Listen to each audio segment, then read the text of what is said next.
You can't say the color black without walking on eggshells.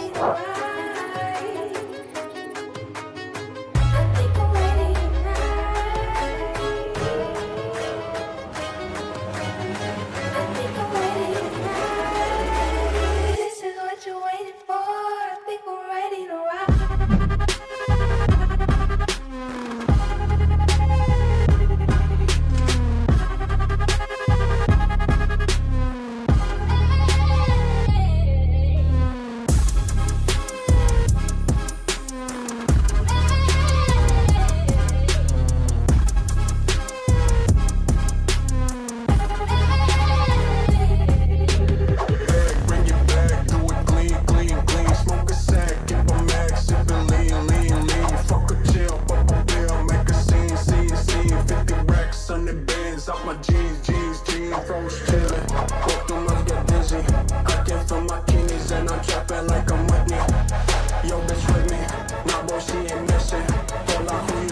I say, hold up, cock my glizzy, bang, bang.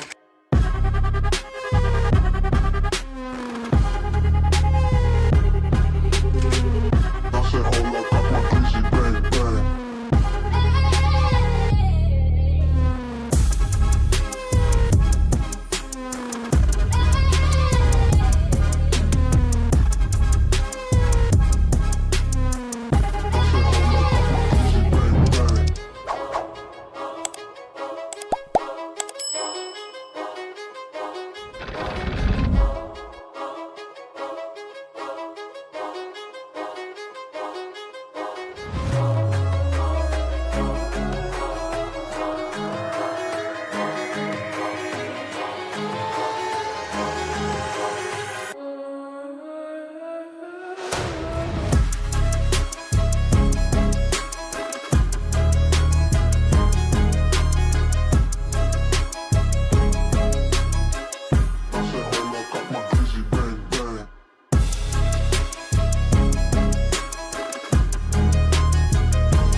You're tuned into Foolery.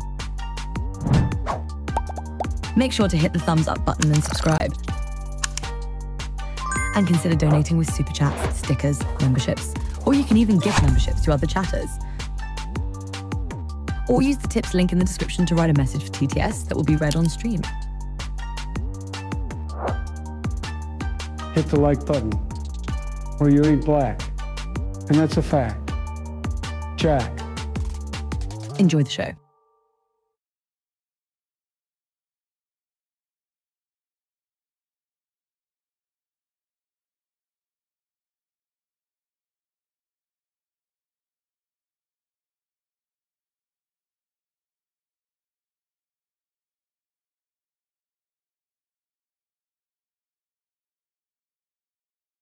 Oi!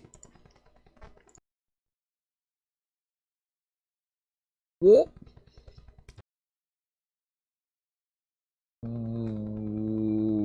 What's up, fools? Today is 7/2. It is 2025. It's 1:37 p.m. Eastern time. How's everybody doing? Do something?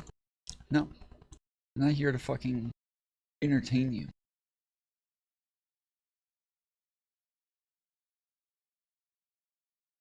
What the fuck?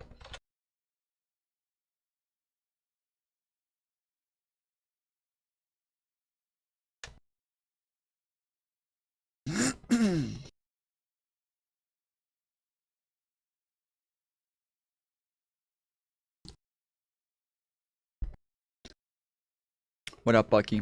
What up, Van Dread? Yeah, worst thing that is, bruh. Where that motherfucker at?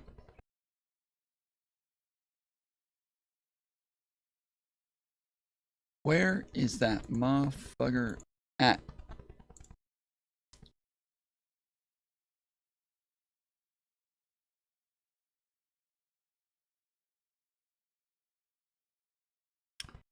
All right.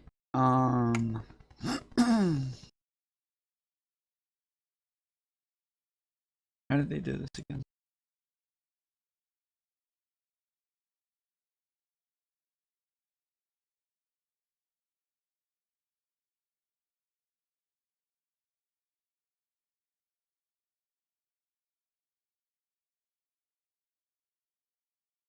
What the fuck?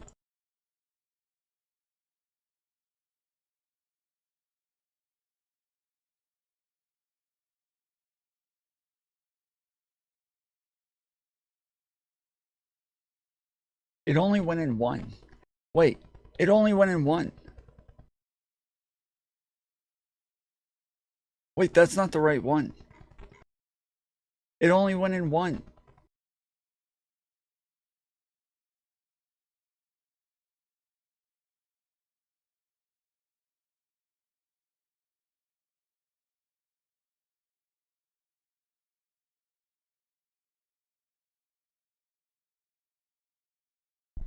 I don't understand.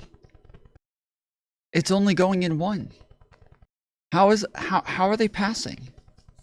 What's up, Mike Jones? What the fuck? Am I crazy? It's only going in one, right? It's supposed to go in two. That's the whole thing. That's the whole freaking thing, dude.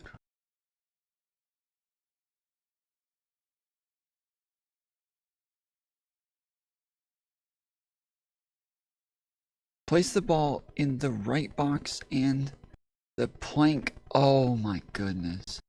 And the plank in the left box? What? I thought I had to get the ball in both fucking boxes. Holy shit. I have to put the plank in the left box? That's it? I didn't know that. Oh my goodness. I didn't know that. Oh my goodness, dude. Holy moly. Brada.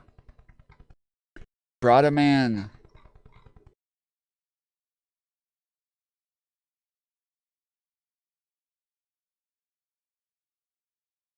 That's fucked up. Oh, did you guys see this?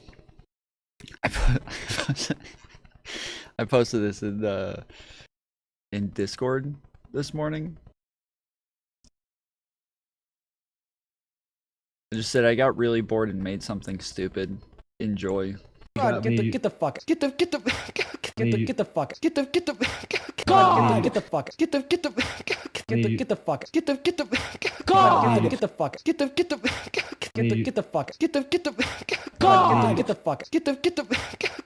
the fuck, it's kind of the fault of people like you that want to come up here and bully and berate me over something that I don't do. God, I'm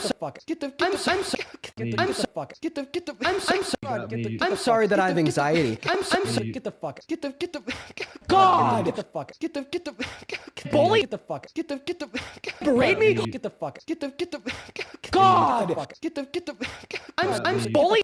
It's not a vape. I'm berate me. Okay, all right, okay, all right. It's an anxiety pin. I'm respect me. Get the fuck, respect me. Respect my anxiety pin. Okay, God.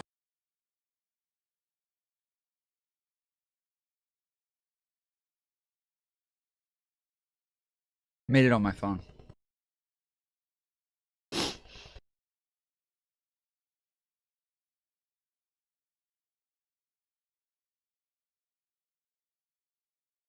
That went hard.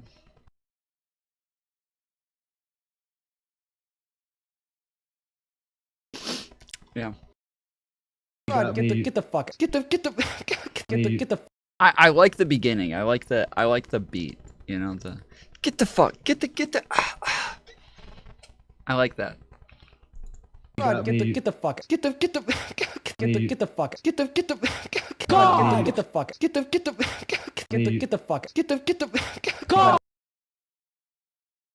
I think I could do more with it if I edited it on my computer. I can do like a lot more with it, but yeah, this I was in the middle. I just finished editing my. I posted this in general, but yeah, I was in the middle of editing like a new TikTok video, and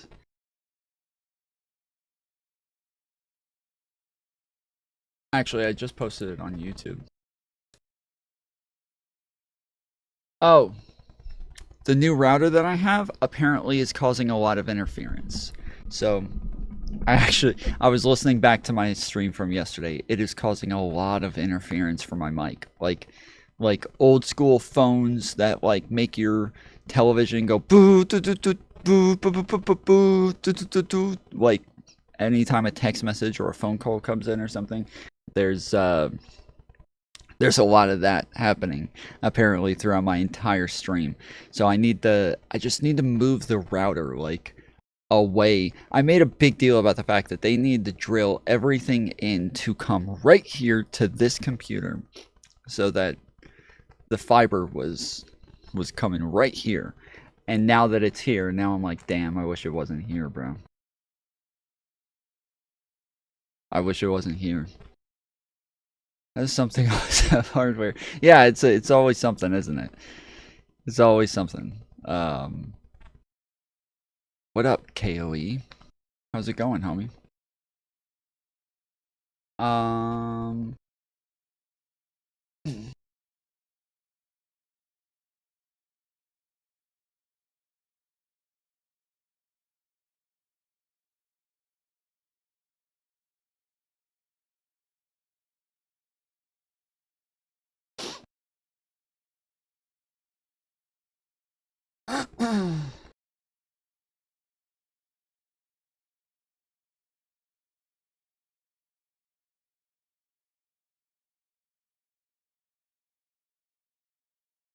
Alright, I'm gonna move the router real quick. Give me just a second.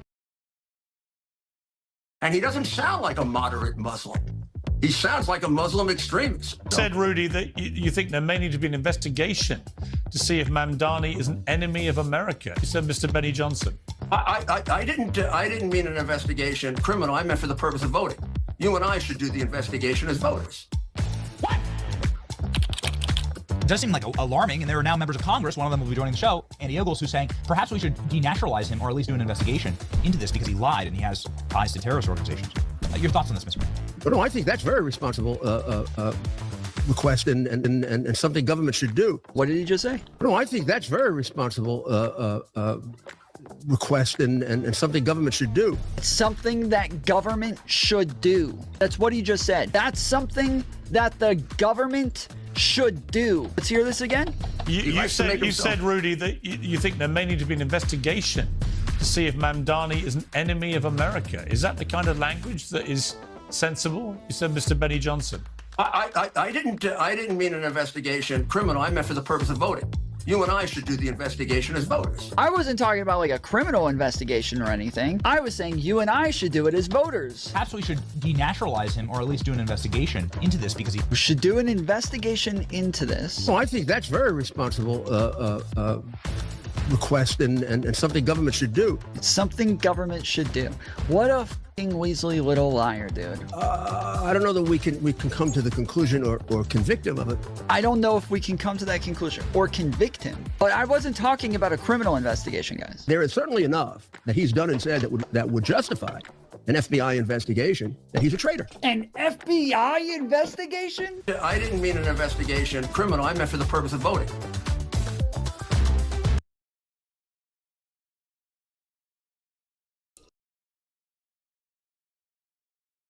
W. Rudy.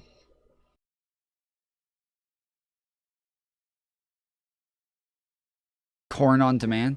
Bro, there is no corn on demand. I just found out that Georgia passed a law to where we have to type in our IDs every single fucking time we go to a porn website.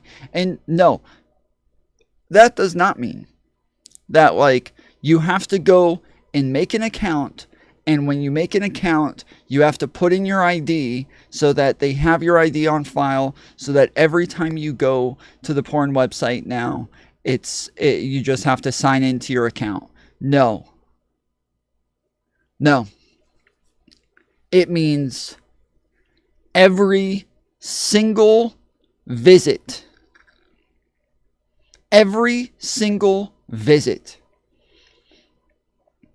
you have to type in your ID.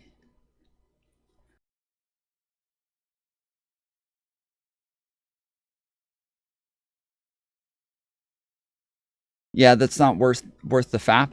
They're not even doing it. They're not even doing it. There's not a single porn website that's doing it. They have all banded together and said, no, we're not doing it.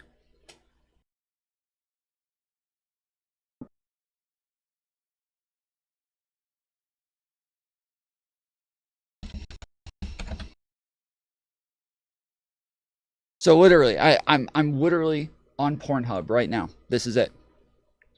You go to Pornhub. This is what comes up.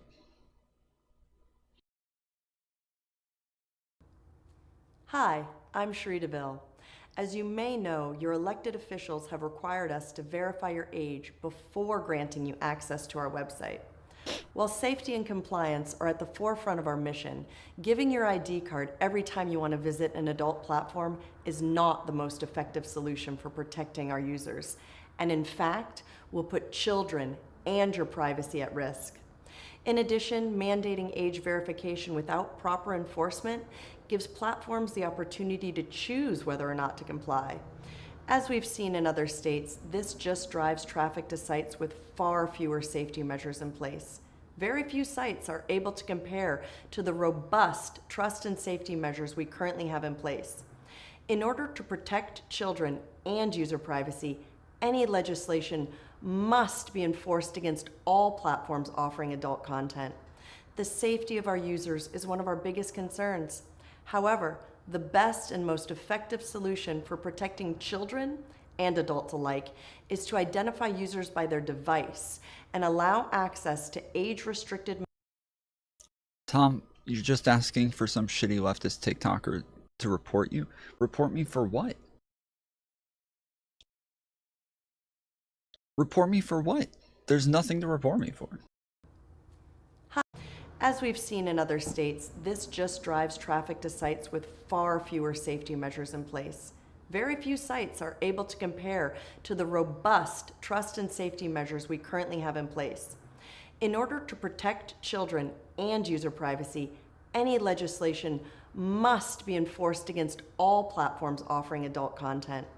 The safety of our users is one of our biggest concerns. However, the best and most effective solution for protecting children and adults alike is to identify users by their device and allow access to age-restricted materials and websites based on that identification.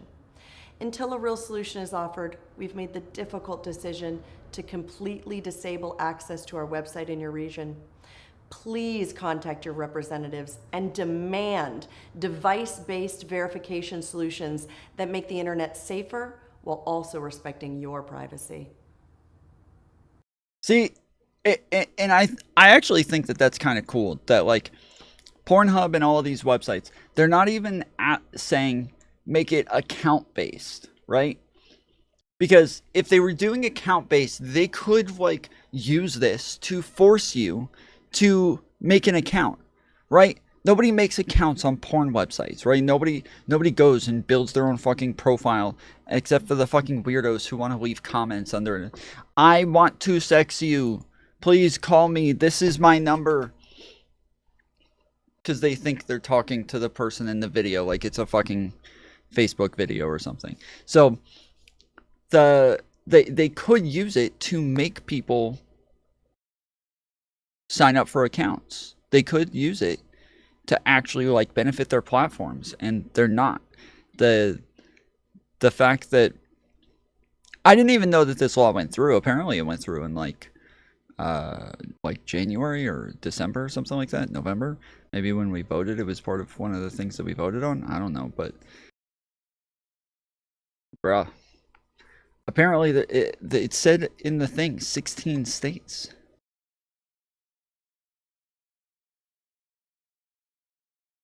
Yes, Mantis, when we look at porn, that's what we're actually doing the whole time. When guys say they're going to Pornhub, they're saying they're going and watching videos about politics where they tell you about the different things that you can vote on.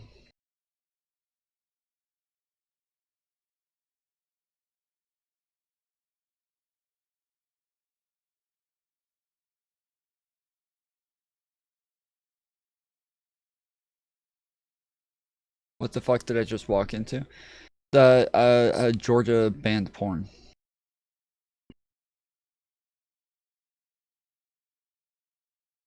"16 states banned porn."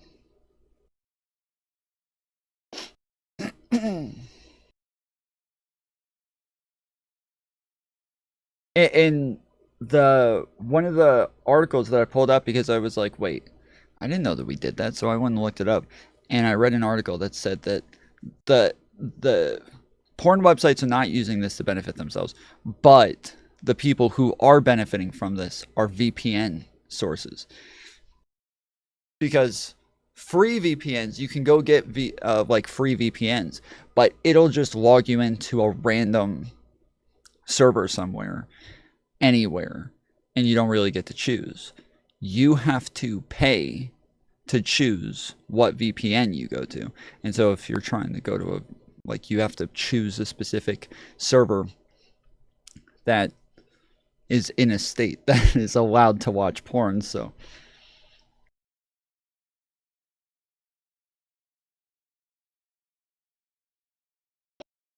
if this really mattered to you, why aren't you protesting right now? Well, for one, it is 2 a.m. in Georgia. Number two, this is me protesting. So I brought this up to say that I think we should all storm the Capitol.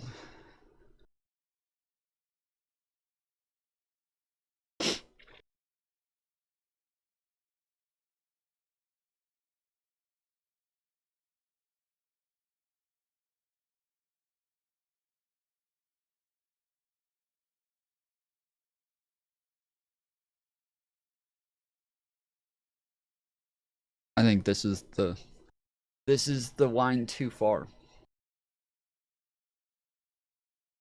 Because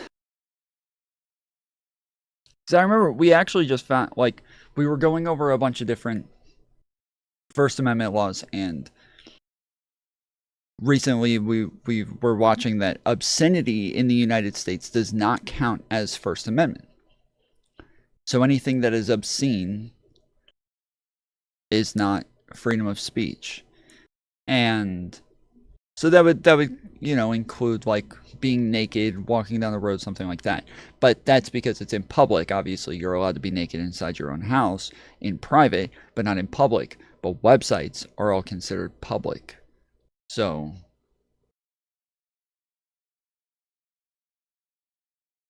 they're allowed to ban all the obscenity. Let me know if my mic still makes the same weird noises, if it's still getting the same interference. I moved some of the stuff to see if I could block some of it. So yeah, let me know if it's still making weird noises. I might be able to switch the frequency on it. But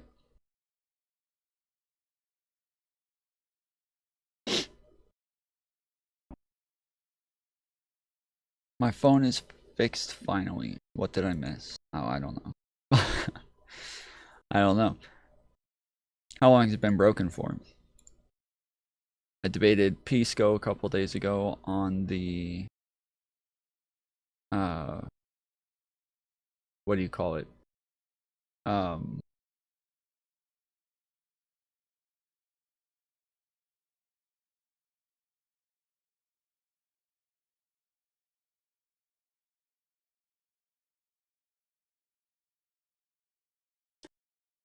on the Ethan Klein lawsuit.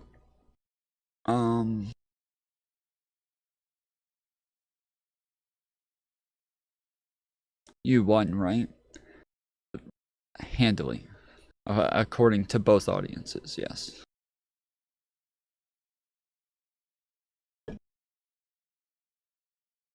And I got my fan. I was telling you guys that my phone broke the last time that I went out to live stream protests. And the my phone like kept overheating, and now I have a bunch of problems with the battery because it kept overheating. And so I had to go get a fan. And so that's what this is. This is a portable fan. You can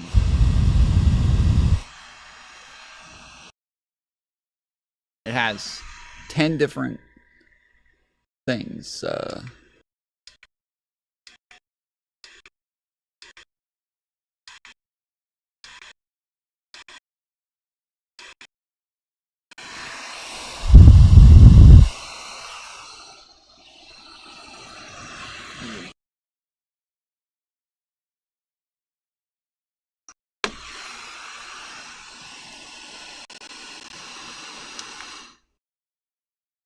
And then it also has flashlight on it. LED flashlight. Pretty cool. The thing I find actually most interesting about this is that it has like the little buckle right here. And for this is here for you to put onto your belt, right? The smart thing about this though is that this belt buckle goes down like that, so you can put it on your pants and then you can turn this on so it blows right up at your face. The other thing though is that it has another one that goes up.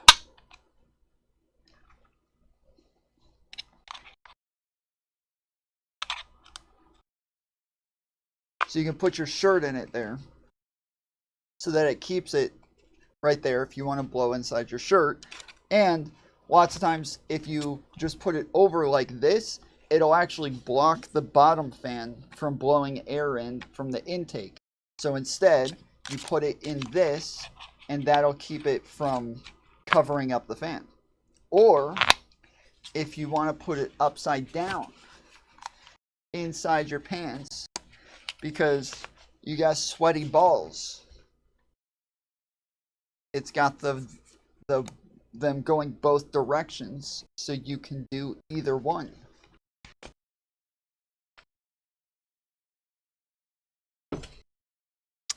So yeah, that is very cool. Very, very cool. Let's listen to the Dean clip one more time. Let's listen to this one more again. God, get the fuck, get the fuck, God, get the fuck, get the fuck, God, get the fuck, get the fuck, God, get the fuck, get the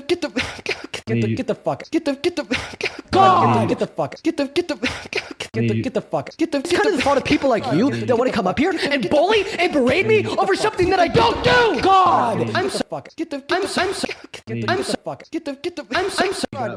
sorry that I have anxiety. Get the fuck, God, get the fuck, bully, get the fuck, berate me, get the fuck, God, I'm bully. It's not a vape.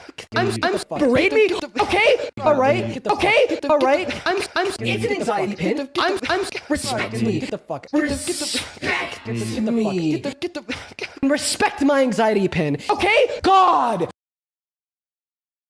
Respect me and respect my anxiety pen.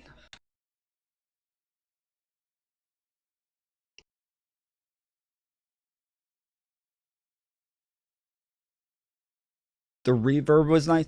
I didn't actually add reverb, so that's the other chatter who's talking in that moment.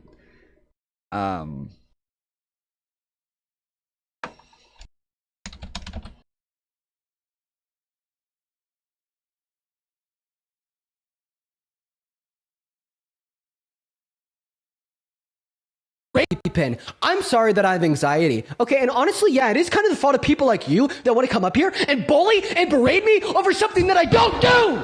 Okay, so cut the shit. It's not a vape. All right, it's an anxiety pin, and God, the amount of times that I've asked you to respect me and respect my anxiety pin is, at this point, getting ridiculous, Cody. So please, justified crash out for the final and for the billionth time, will you please just respect the fact that it's not a vape and that it's an anxiety pin? It's a goddamn anxiety pen. Get it right. What flavor is your vape? Yo, you really got me. Get the fuck. Just in for this. Get the fuck out. Get him out. I hate women.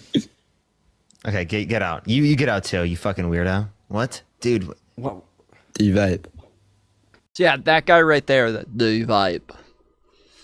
That's the one who's talking. That gives it a little bit of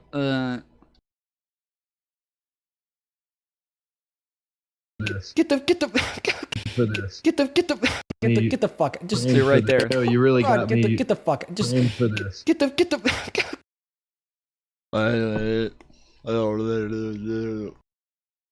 Yeah. Gave it a little bit of a base. God.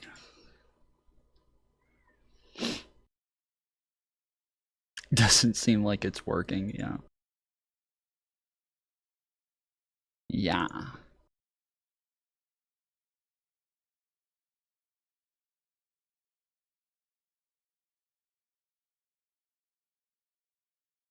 Yeah, I've thought about uploading that clip to TikTok, but I think I'll just be asking for too much shit from the fucking TikTok leftists that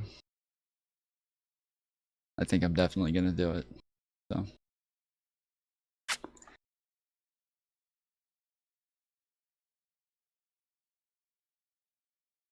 there's that. Okay. FD Signifier. What is an American? Your tactics are the things that scare me. Yeah, right. Well, so it's funny. It's the tactics, and like. Okay, so Arian wanted me to watch this. There's different things where it's like, so like you'll have insightful critiques of the left, to me, and then kind of lazy critiques of the right. Does that make sense? You'll repeat, sure. In my opinion, I believe that is your perception. That's fine. That's fine.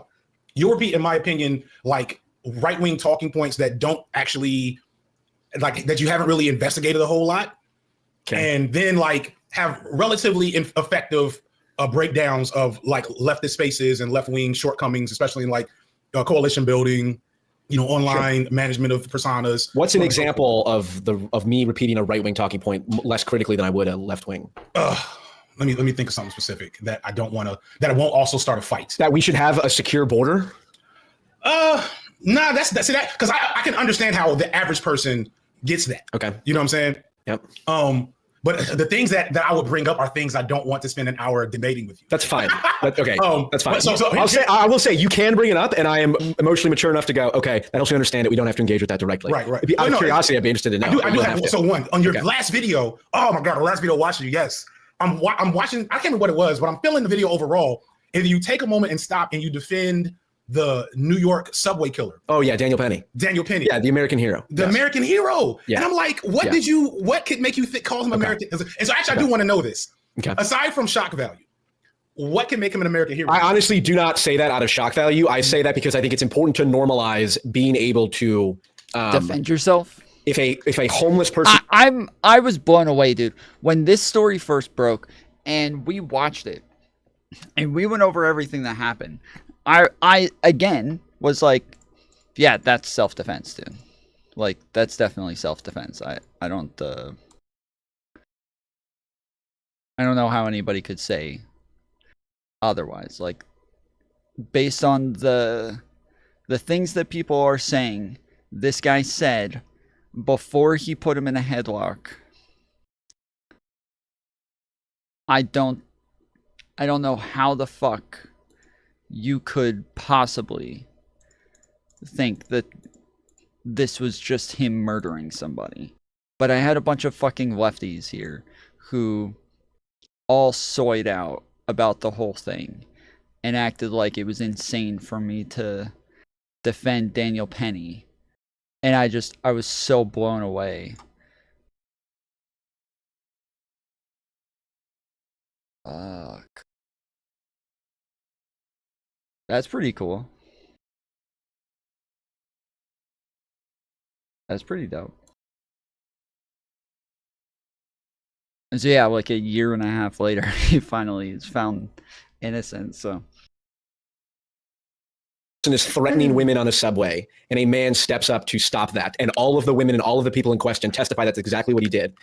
That we should normalize that so that people are not afraid to do that, and we don't live in a dystopian society where the homeless guy comes on with a knife and spits on people, and all the men are too afraid to go stand up for the women who are unable to defend themselves because biology has made them less able to defend themselves physically on average most of the time. So I wish that to me was the extent of the story, but after he defended the women from the home. He said, oh, okay, sorry. When he said because biology has made them less capable of defending themselves, I thought he just meant like men. I didn't realize he's talking about like women are less capable of defending themselves because of biology and therefore men should step up. Okay. Homeless man on the subway, he held him in a chokehold for like 6 minutes or something crazy like that. Okay. While people were telling him, hey, you're. Yeah, it was. So the problem was that and that's what it.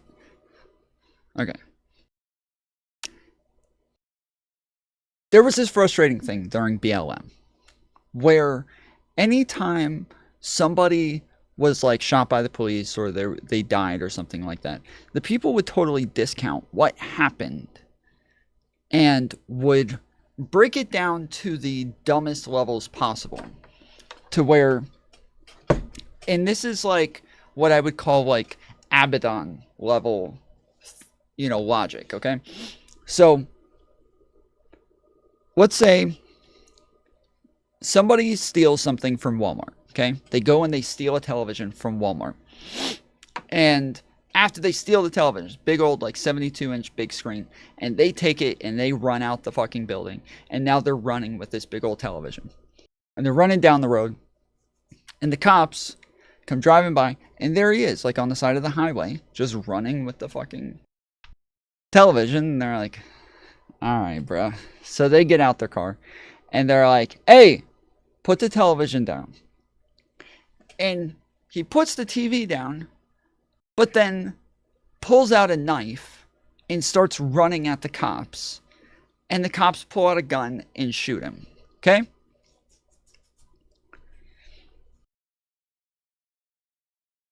The soy lefties will turn around and say, is it worth killing somebody over a television? But they didn't kill him over a television.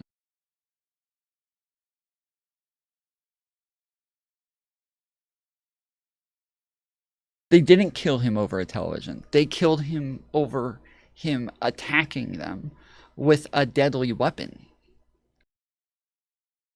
They didn't kill him over a television. They didn't kill him for stealing a television. They killed him for attacking them with a knife. And so in the case with Daniel Penny, people will kind of like dumb things down to act like he just randomly killed this guy. And that's just not the case. So what happened was there was a guy, a homeless guy on a train with a bunch of other people, and he started yelling things like, I'm hungry. I don't care what I have to do to get some food. I don't care if I have to kill somebody or something like that. But that was like one of the few things that came out of his mouth that actually made sense. Everything else was just kind of gibberish. And so now even that sentence of I don't care what I have to do, blah, blah, blah, we're not really even sure if that's a threat, right? It's not even clear if it's a threat or not, because nothing else he's saying really makes sense. And so now you're thinking, okay, well, even the thing that sounds like a threat doesn't really make sense, but we can't just ignore it, right? We can't just ignore it and act like, Brad, did I miss the start of stream with Tom showing off his new toaster? All of the ads for my new toaster, dude. It's way too much. But yeah, so the guy then gets in somebody's face. He's screaming and yelling, and while he's screaming and yelling, spit is coming out of his mouth. So when they say he's spitting on people, he's not literally like he's just got spit like coming out of his mouth while he's screaming and yelling.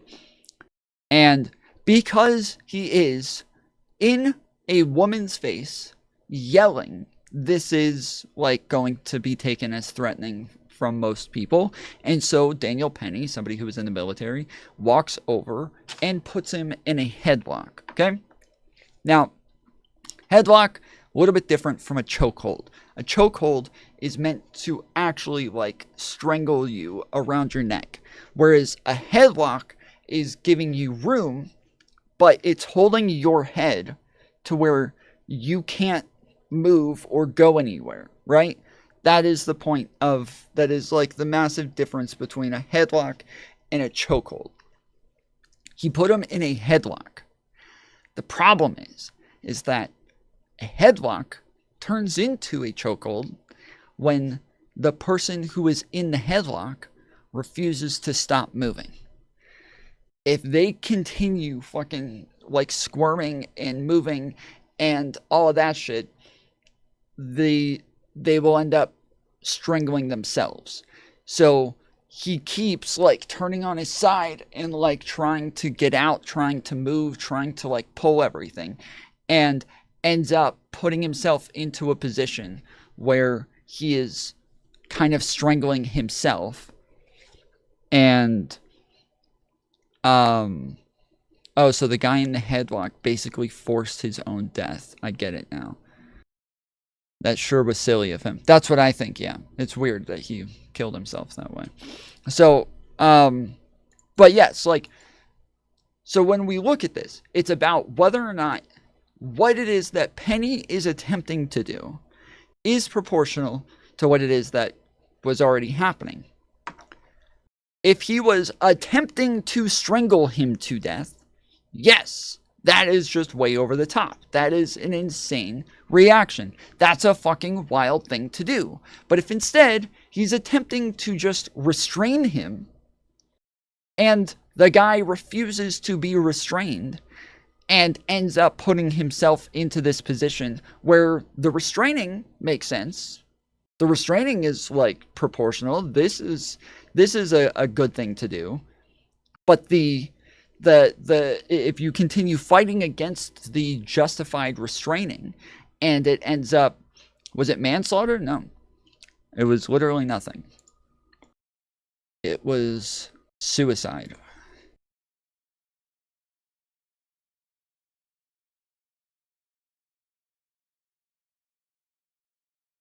And this guy was declared not guilty. That's what's happening? Yes, he was declared not guilty. Correct.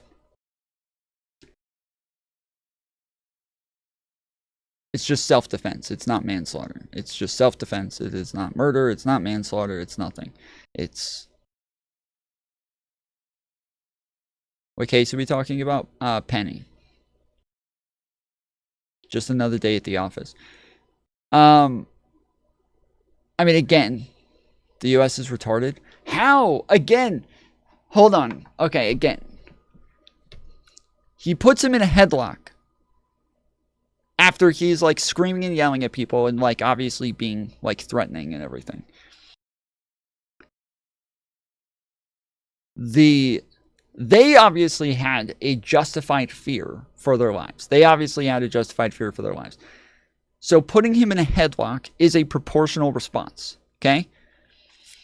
If what Penny had done instead was pull out a knife and say, back up. And this guy goes, ah! And runs into the fucking knife and then dies.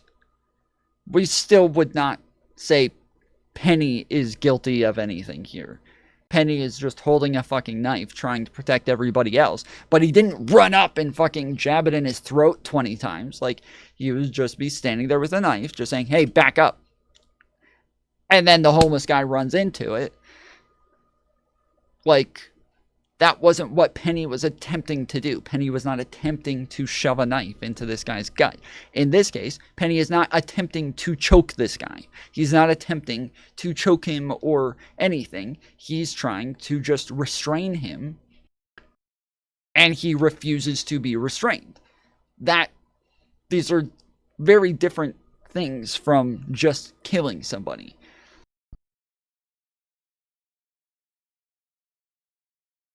Yes, but the guy didn't run into the guy's headlock, which turned into a chokehold. Okay, that's not relevant, so I don't think you heard anything I just said or understood it. So yeah, so that's like kind of the frustration, is that like people just, they refuse to put things in context when it happens, and they like to just like pick little pieces out of things and then take out all of the context, when like the parts that matter is, was he threatening? Did they have a reasonable fear for their lives? And was his reaction proportional? All of those, yes. Like, then done. It's self-defense. Over and done with. You're going to kill him, you should stop. And so that to me is so like, okay, fair. So this is a situation where I will admit, I have to review all of the information. I have to do a George Floyd level. Let's go deep to everything down to what happened, because it's complicated and all that shit. Fine.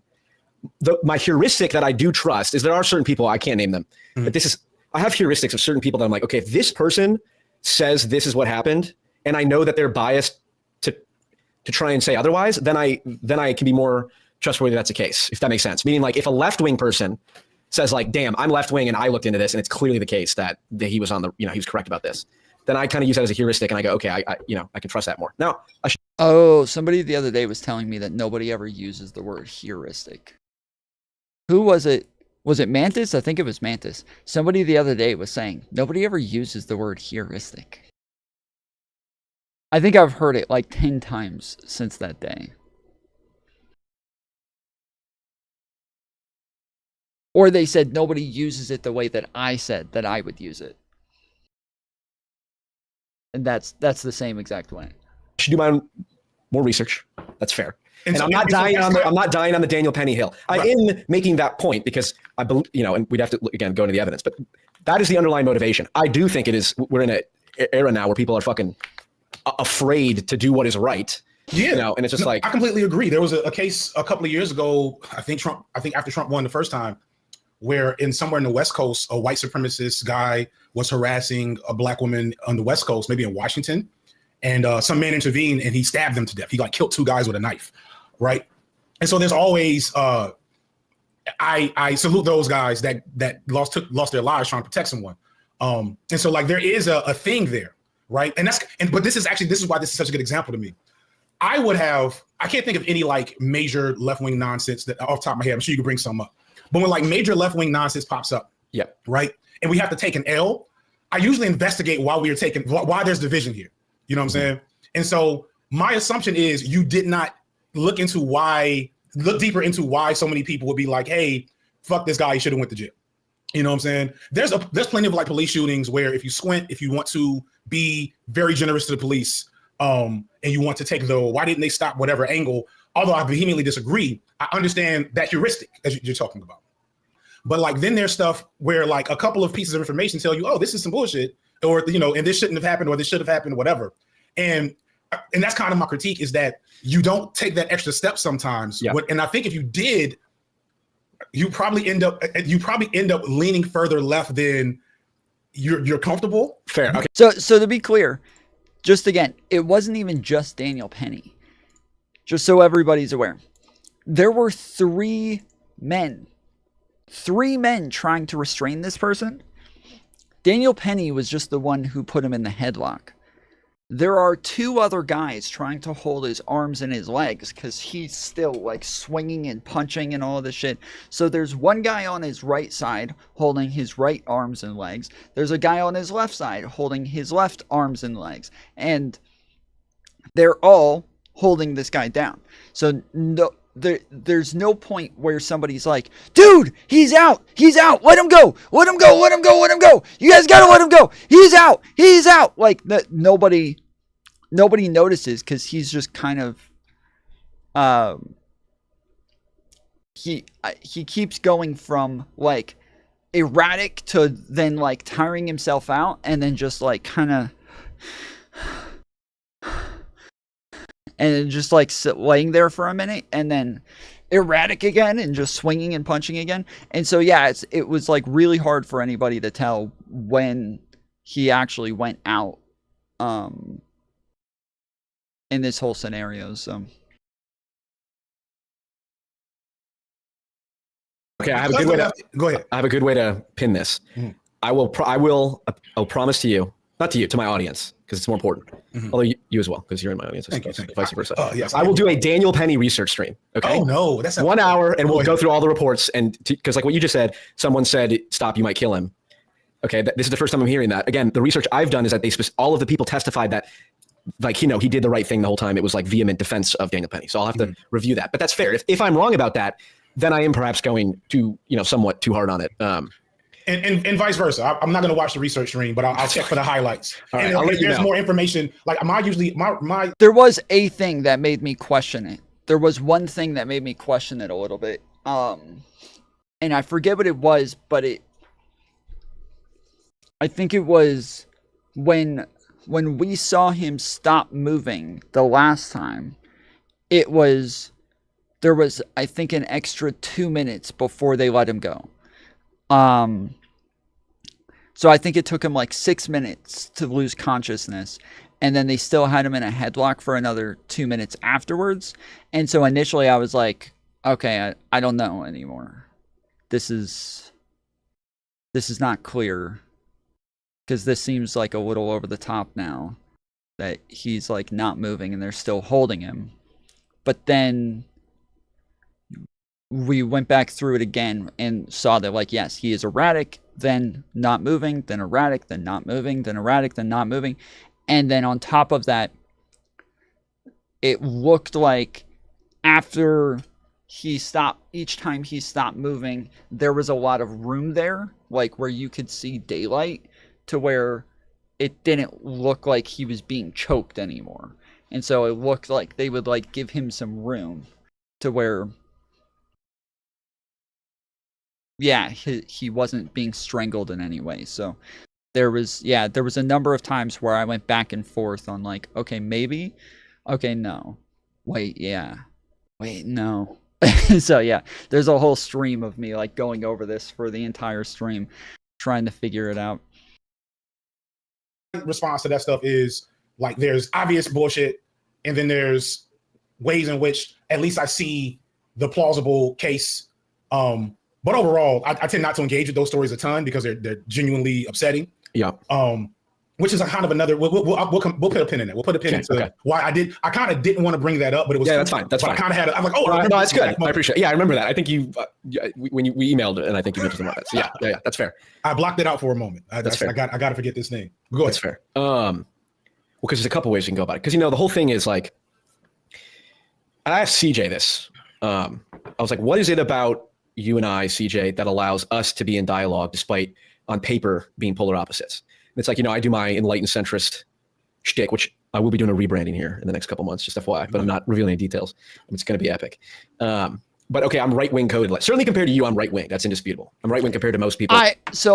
He always said, like, Tom, you and me, we're the radical centrists, right? We're the radical centrists, blah, blah, blah. And I always said, like, I'm just a centrist. I don't know about radical. I don't know what the fuck. And then I would even fight with him sometimes and be like, bro, you're not a fucking centrist. Shut the fuck up. Like, he'd be like, no, you're not the centrist. I'm like, no, you're not the centrist. Like, you're a little bit too populist to be a fucking centrist. I don't think that anybody who's a populist can be a centrist. But recently we redid our polls, asking everybody in the community what their political views are, where they align politically, what's their political ideology. And one of the things that I've always said is that, like, yes, if you're a populist, you just cannot be a centrist. Like, you just can't be. And somebody asked about that in one of these polls, and as I was typing up a response to them, I kind of figured out, like, my entire issue with it, because I don't think I've ever been able to explain it very well. So this says, choose your spot on the spectrum. Answer seriously, please. Socialist/populist and beyond would be considered far left/right in this context. Progressive is just left. Paleocon is far right. So I'm saying populist or socialist anything, you're automatically far left or far right. So if you're populist, you're far left. Or if you're populist left, you're far left. If you're populist right, you're far right. And there's always, like, populists who kind of take issue with that. And so somebody asked about it.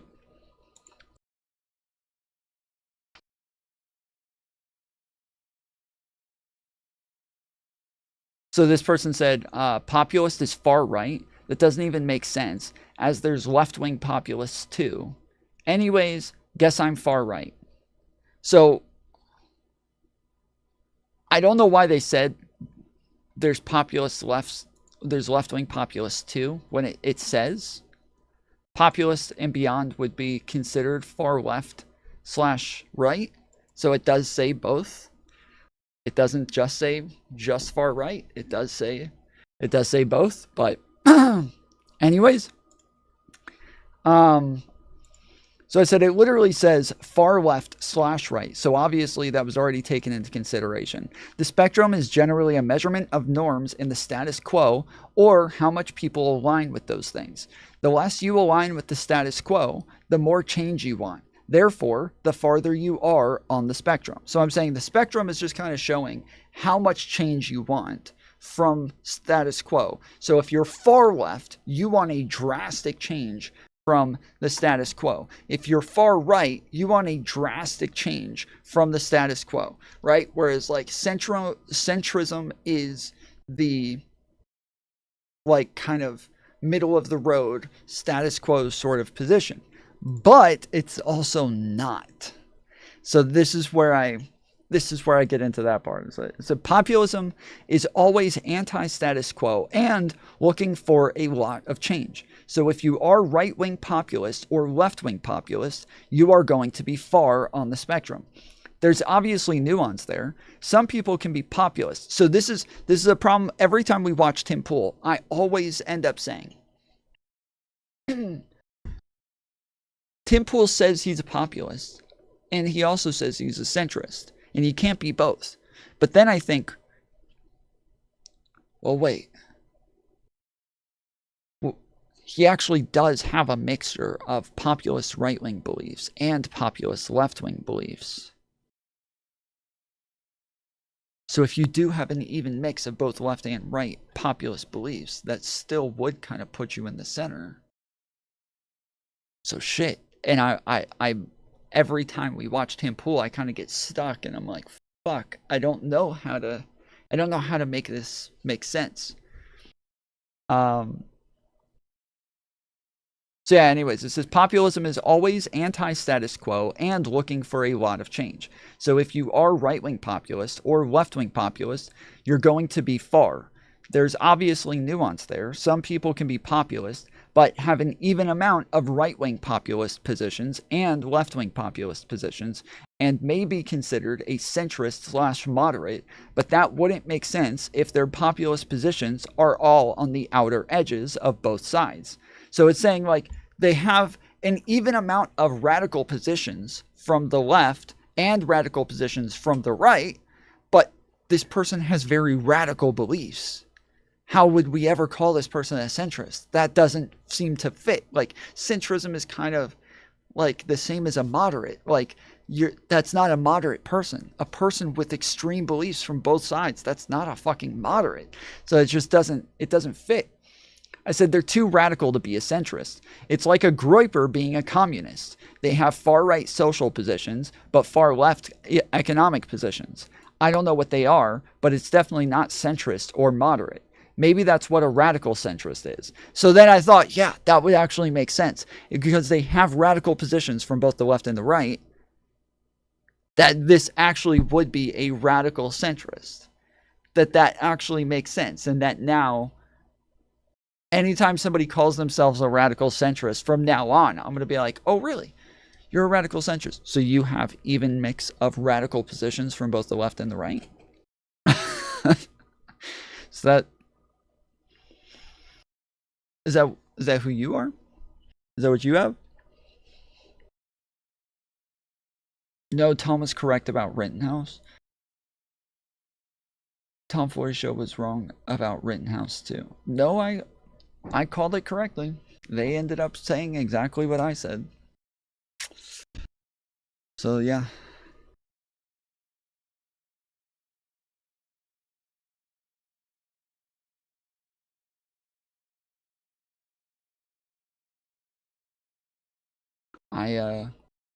I put out a whole fucking documentary on like day one explaining everything that happened with Rittenhouse because all the dumb fucks like Abaddon were running around saying that he murdered people.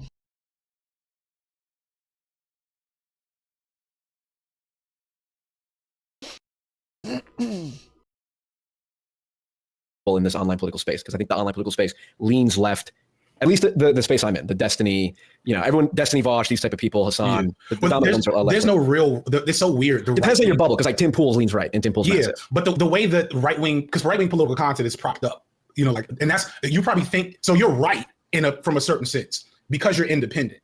Because you're in a room or your basement or whatever, like you're like me. I'm in my basement right now with a green screen. Yep. And so left-wing political creators are self-made and self-built. Sure, personality-wise, they're more like they're more creative, so it lends itself to like the person who's going to make a YouTube video is more likely to be left-leaning. Right. Yeah. Whereas like the right-wing space is mostly people that are propped up by, I don't know.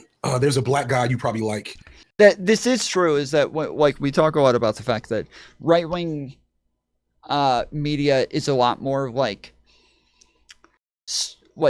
straight-laced and like professional, and they have very like professional sets, and they're trying to be like CNN or Fox or shit like that, whereas like left-wing media is very like casual and more like radio or streaming and crap like that.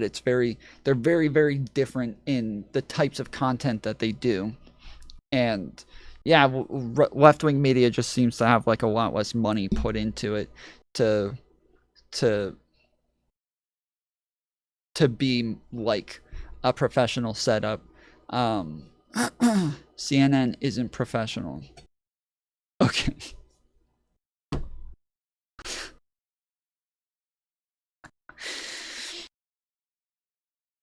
That I was thinking about doing a video about him.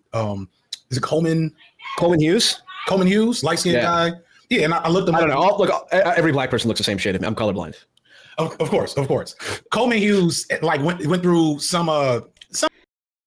Tom, you were wrong about the river knife guy, right?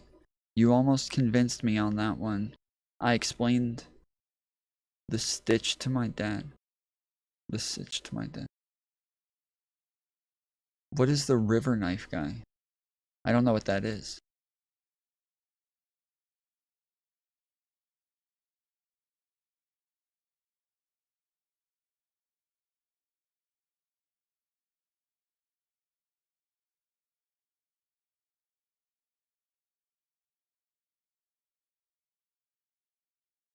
Constant defamation and dishonesty? Constant, really? So what, you say it's all public record. How many defamation suits do they have?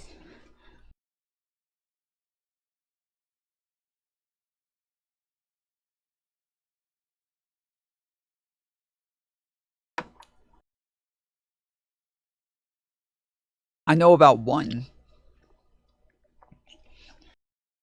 And that was the the Sandman case, and that was because they allowed the Native American guy to come on and talk about Sandman, and because they platformed what the Native American said that was like a total lie and didn't push back against it, that this was ended up being defamation.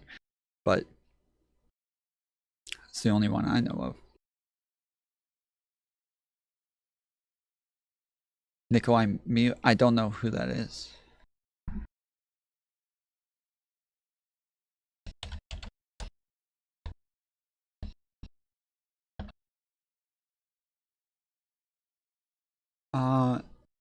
Nikolai Miu is the man convicted of the fatal stabbing on the Apple River in Somers, Wisconsin. He was found guilty on first-degree reckless homicide in the death of 17-year-old Isaac Schumann. Yeah, I don't know anything about this one. I've never seen this. And it says it's from 2022. You definitely were not watching me in 2022. I'm positive you were not watching me in 2022.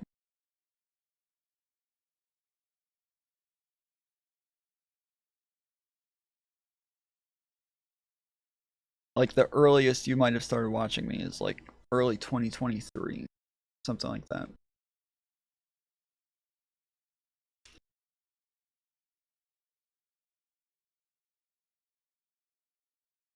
Some like right-wing think tank. They found Manhattan Institute, I think. Thank you. Yeah. And so like that's Could be so wrong. much of like the right-wing creator pipeline. It comes through these institutes, these think tanks.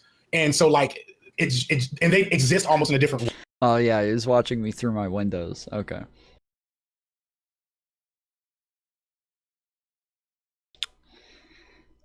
The guy that was getting harassed in the river by a bunch of kids and stabbed like 4 of them.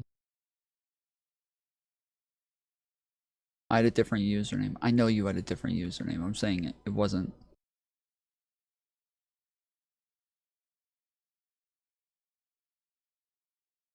The one from the picture. I saw the picture. I don't think I ever talked about this case. I don't think I ever heard about this case.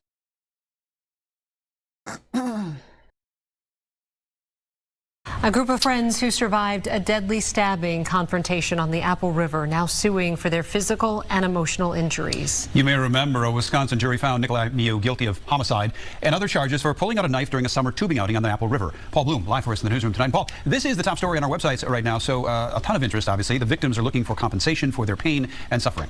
Randy, Kelsey, Stillwater teenager Isaac Schumann was killed in that confrontation, middle of the river, now seen by so many in witness cell phone video of the frantic encounter near Somerset, Wisconsin. The 4 who survived their stab wounds that day, they are now going after Nikolai Miu and his insurance company seeking.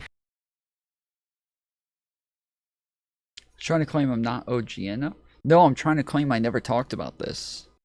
And that even if I did, you wouldn't have been here, but I didn't. So it doesn't matter either way. But yeah, I never talked about that. Financial damages for pain and suffering. This is the first I've ever heard of it. Stops right there. There's a little gap there. It was a dramatic moment in Nikolai Miu's homicide trial. Victim A.J. Martin on the witness stand, pulling up his shirt. I can't ever look at shit like that where it goes to the belly button. Do you guys ever like push on your belly button and it kind of hurts a little bit? Like, I imagine like that just hurting right there in that spot every fucking time, and it just can't. Nah, bruh. No, thank you.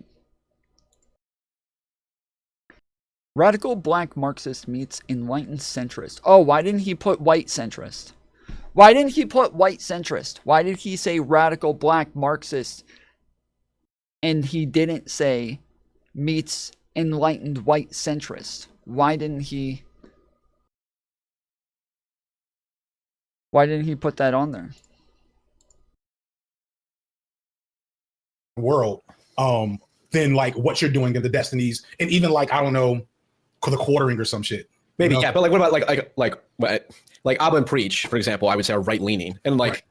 I don't even want to talk, like Fresh and Fit are not even on the spectrum that I'm talking about. They're in like a different world. They're just like kind of, they've gone into show. I don't think I would say Abba and Preach are right leaning. I think I would say that they're pretty.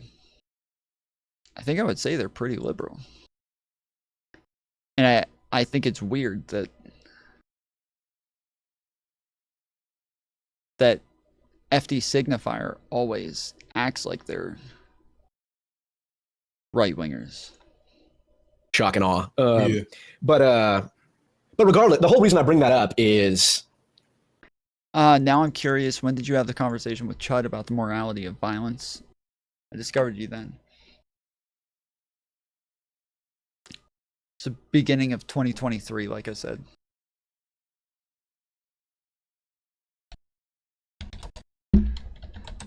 What was the name of the channel that we were talking about? It was No Jumper.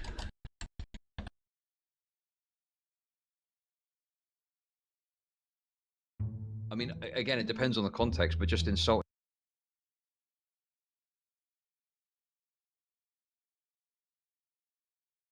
I can't click on the fucking description.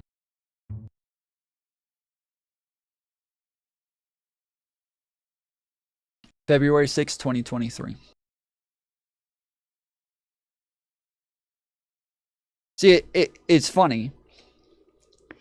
There was like it was like 2-3 weeks ago where everybody was asking me, they're like, Tom, when do you think I first came into your community? I was like, you came in beginning of 2024. And they're like, what about me? I'm like, you came in like December of 2023. They're like, what about me? I'm like, you're like June, July of 2022. They're like, what about me? And I'm like telling everybody when they came in. And all of them are like, wow, I didn't even know that. How did you know that? I didn't know that.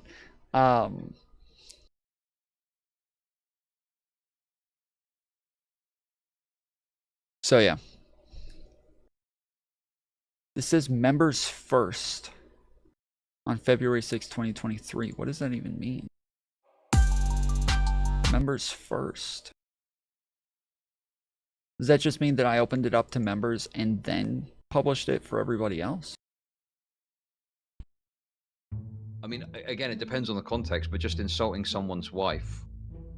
I mean, going straight to violence for that, I would think that's still excessive. But I think that just the threat of it existing whatsoever is always a good thing. Like, I think that just people being worried about that being a possibility consequence of what they're doing is always gonna. Yo, I got a pimple in the same exact space. Literally, same spot. Be a good thing. Say you wouldn't talk to me like that if we were in person. Is they're saying like I don't think this is would punch you. necessarily true. Like that, have you ever been in an argument with your friends and it gets aggressive? And I mean, I don't know. I maybe just say, hey man, what the fuck are you thinking? Like that's insane that you would do that. Like obviously we can't live together anymore. I'll put your stuff out on the front doorstep. We're never talking again. Like I mean, you've just. I don't know if you've realized how fucking insane and untenable your position is. I'm not understanding where you think it's insane. Everything that you brought up, I think is... You can't remember names or words, but you can have perfect memory of when you meet people. So I've talked about this a bunch. That like when it comes to social situations, I have like almost a perfect memory of these things. So I remember like what was said. I remember who I said it to. I remember who I'm talking to at which times and what we're talking about and like stuff like that. Like I have like very good memories of social interactions, but yes, I can't remember like names or places or things like that. The labels, yeah. These are like how most people would look at it. I think surely your ability to engage in violence against a woman should act as a disincentive for them to be violent towards you then. Yeah, that's what I'm saying. In the process of That's not what you're saying. Like it is what I'm saying. I just said that you. The interactions are edge cases in the first place. Yes, this is what most people would do in these interactions. But then you're taking that and acting like, oh, this is so normal, and I'm actually like, we don't want violence all over the place, and blah blah blah. It's not going to be all over the place because these are already very rare things that happen. Whereas I'm saying interpersonal immoral scenarios where I'm it's not a really okay. long intro. Damn. Just say, oh yeah, well you just have to deal with it and suck it up and walk away. And short stack, welcome back to Fools 1. That face popped up perfectly on Chud's face. That was pretty good. I don't think that should always be the expectation. I think that there are times where those people who are the ones doing something wrong, they should be the ones bearing the consequences, not the person who's the victim. Hello.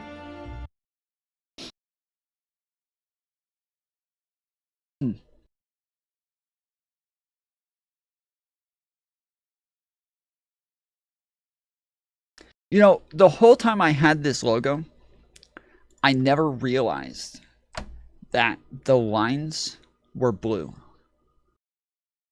The whole time I had this logo. It was only recently that I went and changed this and made the lines black.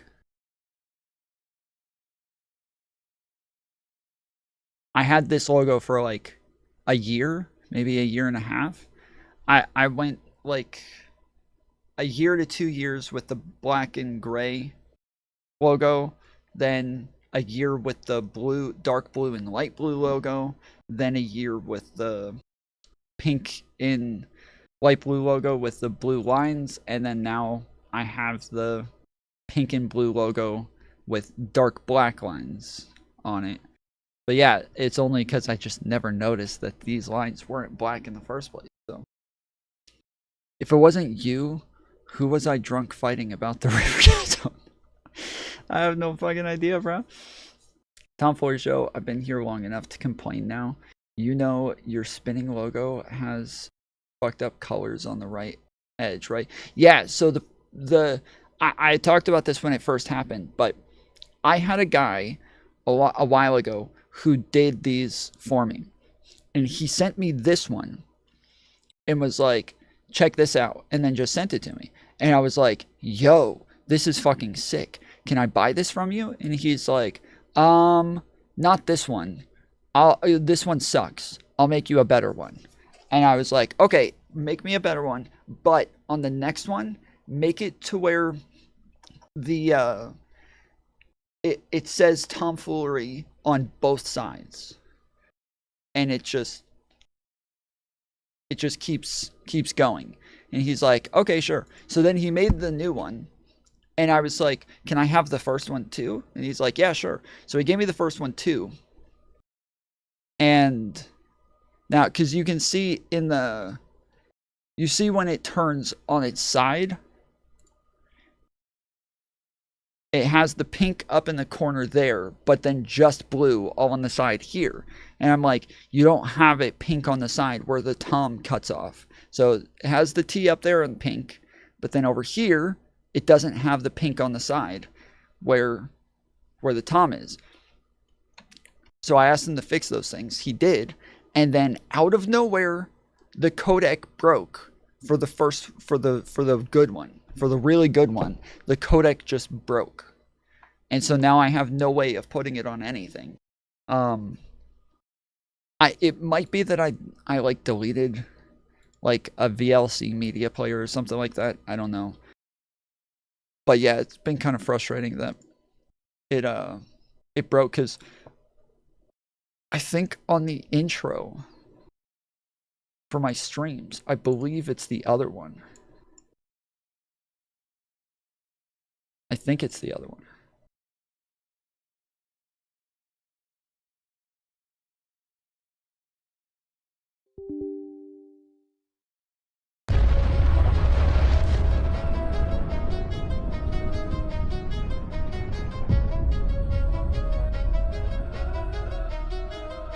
No, it's this one, yeah. No, it is this one.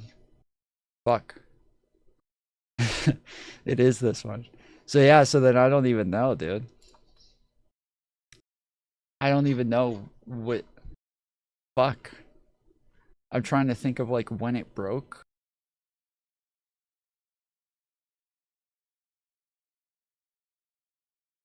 Stop. Let's get back on track. Yeah, there it is. Back on track. That's the... Okay, that is the better one.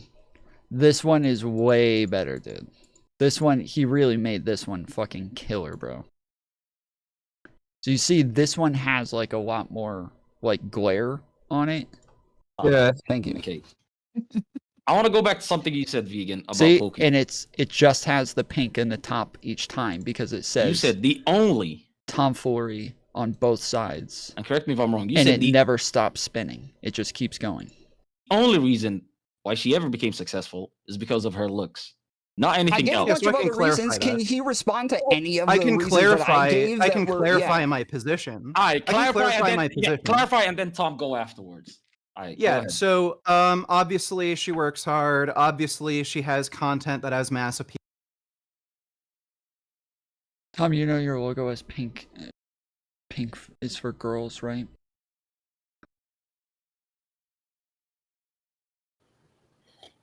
Are you interested in ever like engaging in political activism, like turning your channel into like, or leveraging your channel into, you know, sort of like what, you know, Destiny became a big streamer and then did like campaigning for Democrats in Georgia? Yeah, we're literally all here with the plan on transing Joe Romero. Not mainstream stuff too much. Definitely like smaller scale, like local. I think local smaller scale stuff is going to be, especially right now in the state of the world, state of the country, is going to be more valuable than me canvassing for freaking what's the black senator from here's name? Sure, that Destiny allegedly helped win. Warnock, right? You know, like Warnock, as Democrats go, is probably like on the less harmful scale of things, right? But at the end of the day, he's still very much in line with neoliberal. Very much that. Versus if I get, you know, the Cop City stuff, you know, we ended up losing that battle, at least for now. But at the time, that being like something I lended my platform to help create a lot of local activity and attention, a little money for these organizations, et cetera. And I think that's way more valuable. Plus, politics are a stressful thing to make your life if you're not passionate about it. And I agree. I'm passionate about the nature of the politics that I want to see and put in the world, but not about being political, if that makes sense. Yeah. So, well, I'm very much, the reason I ask is because while I enjoy the creative aspect of these videos, I mean, ultimately my goal is to get involved in policy and, you know, making an impact in the real world, pragmatically. I mean, my whole philosophy is pragmatism. That's CJ's sort of, what would you say, baseline philosophy, at least as of right now. And it's all about, you know. He keeps saying CJ. There's somebody on TikTok apparently that's getting a lot of shit right now that's named CJ, and I just can't find them. But apparently there's a bunch of fucking like communists on TikTok who are like really pissed off about what do you call it? They're counter signaling. Fuck, what is his name? Mamdani. They're all counter signaling Mamdani because they think that he's too liberal. He's not far left enough. And I can't find who this. Okay, yeah, I guess this is the guy. And this is the last point that I'm going to make in this video. Black people should never be viewed as expendables, like I said before, because why in the hell is Zoran? Okay, so this is the problem, is that Mamdani hasn't said anything about like helping black people. He said he is not going to defund the police. He has said that there's a ton of shit like that they're all up in arms about, and so they're counter signaling Mamdani to say that nobody should vote for him because he's not far left enough. Increasing the police budget by 800%. Pause and read again from the horse's mouth himself. Lock in, fuck niggas. We about to fact check this shit. First. Okay, so this is Simple Black Theory. This is the guy that talked to Destiny recently about like microaggressions. He was the guy that I said I was talking to for a little bit. He kept saying he was going to come do an interview with me and then just stopped answering, ghosted me twice, and then was to come back and be like, hey, I'm ready to do the interview. Let's go. And then just didn't respond again. And then I'd be like, okay, what time? And then he just nothing. And then he would come back in. Well, now that I saw your video about Peyton, fuck him. I'll do it now. I'm like, okay, when do you want to do it? Nothing. So. First, if you fuck with me, make sure you hit that follow button. Let's get it. What the hell are you talking about? I actually read the thing you told me to pause and read, and where does it say that he wants to increase the police budget by 800%? Now, it does says that he wants to increase hate violence prevention programs by 800%. In fact, not only does that website give you a link explaining what he says, it also gives you his proposal on what he's talking about. In this article, he basically has a 17-page plan where it focuses on putting the money on initiatives. Hey, my name is CJ, and I'm here to tell y'all, I told y'all so, psych nah, but I really want to just thank everybody who has come out in public support and defense of me. And at the time of this recording, I just want to thank whoever has not made a video yet, but is in the process of making a video proving how I was right. But on a real tip, we really need to analyze how I was right and how many people jumped to harass and to just berate me when I was right in the end. My whole entire point, which I'm about to play now, is that Zoran and Trump serve the same utility, which is restoring Zorhan. The Zorhan. What is he, a fucking villain in Power Rangers? Zorhan? Faith back in liberal institutions and liberal politics and liberal political parties. Roll the clip. Hey, my name is CJ, and I'm here to talk about Zohran Mamdani and Donald Trump and how they both serve the same utility, which Zorhan Mamdani is restoring faith back in neoliberal politics and liberalism as a whole. And how they restore the faith that, unfortunately, the working class has in the Democratic Party and its constituents. But since y'all were so quick to berate me and to jump on me, I'm going to let you hear it from the horse's mouth. He's a self-proclaimed Democrat.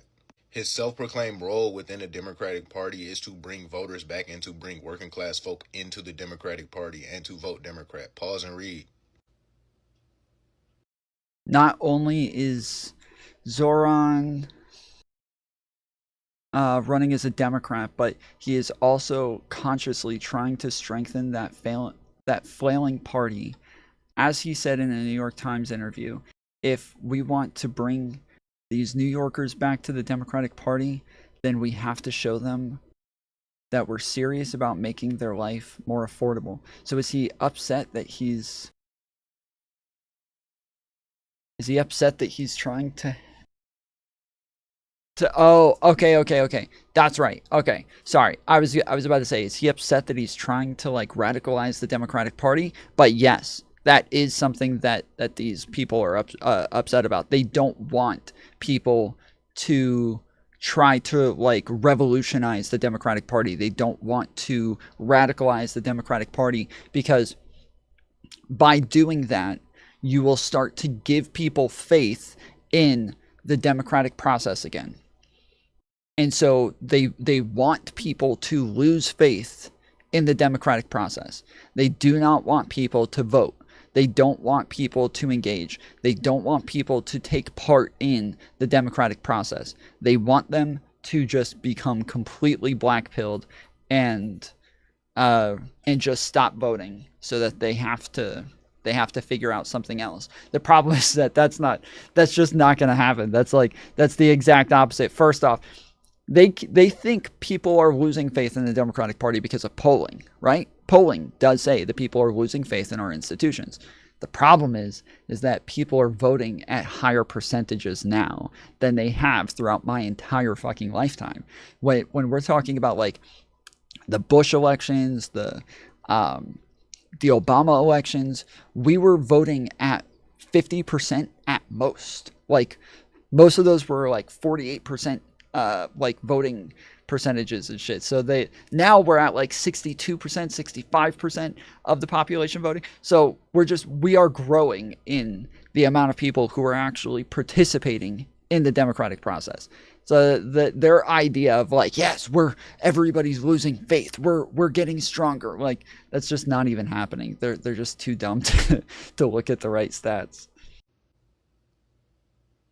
I thought I already covered this in March in my series of Stitches Against Marie on how you cannot be a Democrat and a leftist, so y'all can kill all this. Zoran is actually a socialist. This is because the missions of socialism and the missions of being a Democrat are two completely contradictory. So this is untrue. And this is another thing that like people are dumb. They don't know what the fuck they're talking about. Like leftists are dumb. Being a Democrat is not an ideology. Being a Democrat is just a party. It's just a party association. You can have an insanely wide range of beliefs. This is too far, man. I don't know a lot about, but what I've seen, I like from Mamdani. Some people on the far left just refuse to take any W's and work with others. Yes, even when they like, you would think that for leftists, the Mamdani winning would be a huge W for them. Not only do they have Mamdani there, but then they also have fucking AOC. Like they're doing really well right now, and they just refuse to even accept this. They've already kicked AOC out of the Cool Kids Club, But yeah, anyways, but party affiliation is not an ideology. So you can be a Democrat and be a fucking Nazi. You can be a Democrat and be a socialist and a communist. You can be a leftist, you can be a rightist, you can be whatever the fuck you want. Party association is not ideological. But he is saying Democrats and leftists are ideologically opposed to one another. No. That's leftists and liberals are ideologically opposed to one another. Leftists and liberals. He is not a liberal. Mamdani is not a liberal. So this is the way that like these people get their words confused and just don't really know what the fuck they're talking about. I already covered this in March in my series of Stitches Against Marie on how you cannot be a Democrat and a leftist, so y'all can kill all of this. Zorhan is actually a socialist. This is because the missions of socialism and the missions of being a Democrat are two completely contradictory things. Like I said, Democrats want to uphold capitalism, imperialism, and white supremacy. That's liberalism, not Democrat. That has nothing to do with being a Democrat. Supremacy and Western hegemony across the globe. This is something that socialists ultimately want to dismantle. And my critique was more focused on Zorhan as a mayor and what he'll be able to do as mayor, and not to get people's hopes up, because I know capitalist restrictions will restrict him from what he's doing. I'm not saying that Zorhan is a bad guy or he's coming into this with bad faith. I'm just telling you all that he will not be able to get all of the stuff done that he's telling you that he's going to be able to get done, and this will essentially make him a liar. And I was telling you all... This is the problem with leftists, is that they just never read theory. They don't ever know anything about political theory. They need to read theory so that they can actually understand the things that they're talking about. That Zorhan cannot unilaterally act as this because you cannot change the system from within. You must be outside the system to change the system. If you're working within the system will always prevent you from creating actual material change for the working class.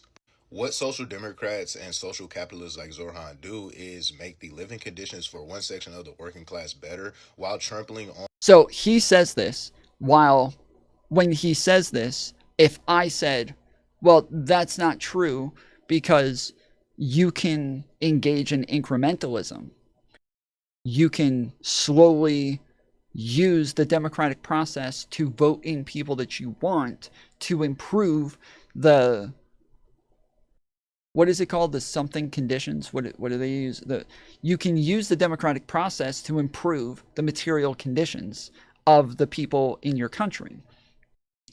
He would say, when has that ever happened?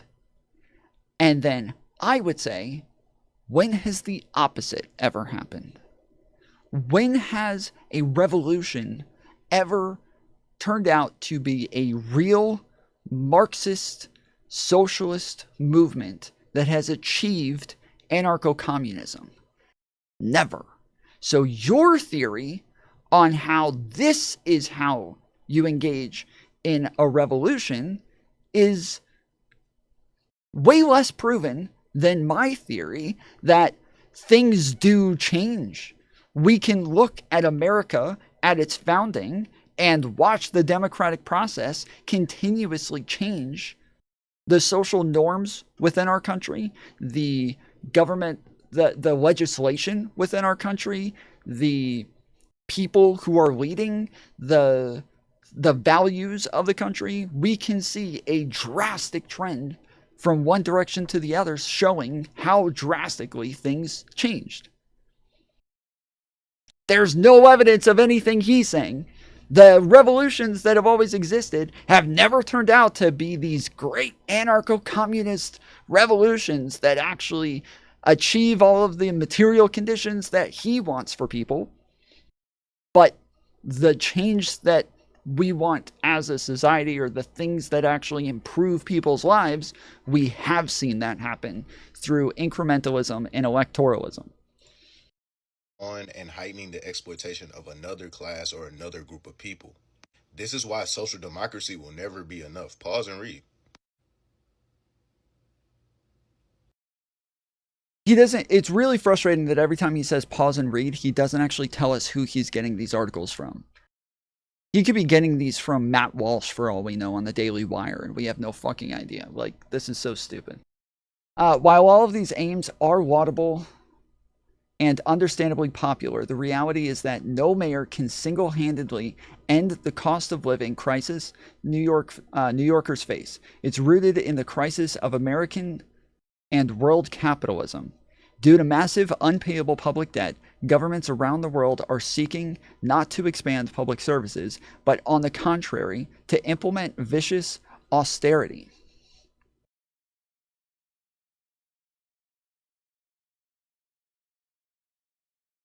And then it says under the picture, for Zoran and the DSA, the problem isn't with the capitalist system itself, but with individual politicians and their policy choices.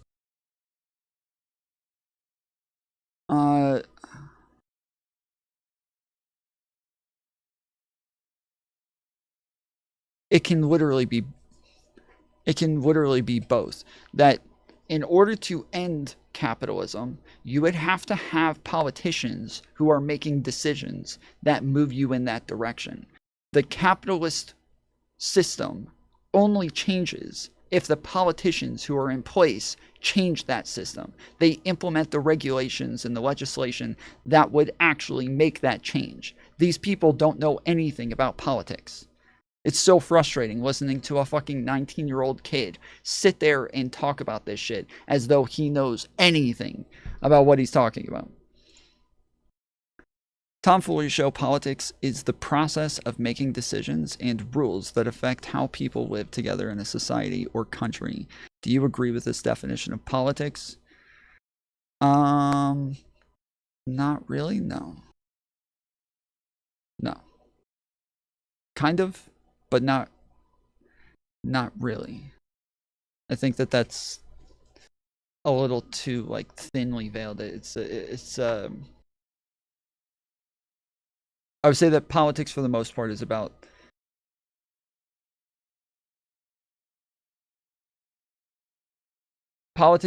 legislation and electoralism and finding the right people to implement those changes and making sure that the changes that they implement are the ones that you want. And this would also include like social norms, protests, things that change the way that we interact with one another, moral prescriptions. Like I think it's a little bit, I think it's a lot broader than just that. Okay, there it goes. Okay, so it says the link came from. Fuck. It will never be enough. Pause and read. Okay, so it does say communistusa.org. That's who made this. That's who wrote this article. And what I was trying to tell you all is, even in the greatest event that he does get this change done, it's not going to be sustainable because it does not benefit the capitalists at the end of the day. This system is meant to benefit capitalists and never the little guy or the working class. And this is the portion of my video where I'm going to directly respond to Christian, even though I didn't stitch his response to me. But I will tag you. What I'm going to say is that it just felt anti-black from you and a whole lot of other people that you all had such a visceral and carceral reaction to me not believing and having faith within the American electoral system. The fact that people have such a visceral reaction to a black Marxist and black radical having zero faith in the American electoral system blows me, and it actually blows my mind. I don't think that Christian was blowing you, first off.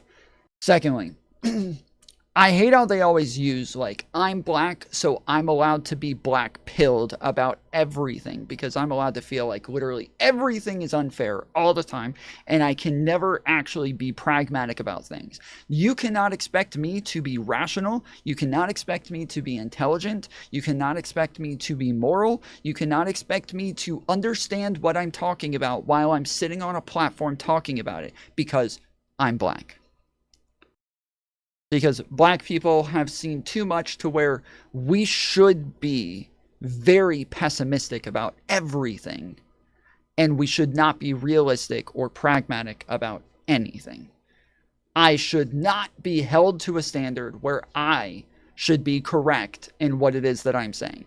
They use this, you're saying a black man should feel this way, when instead of talking about how a black man should feel, talk about what is true. Talk about what is right. Talk about the facts. Talk about the statistics. Talk about what evidence is there to make your case. Because I don't think there is any. I don't think there is any evidence for this guy to make his case on what it is he's saying.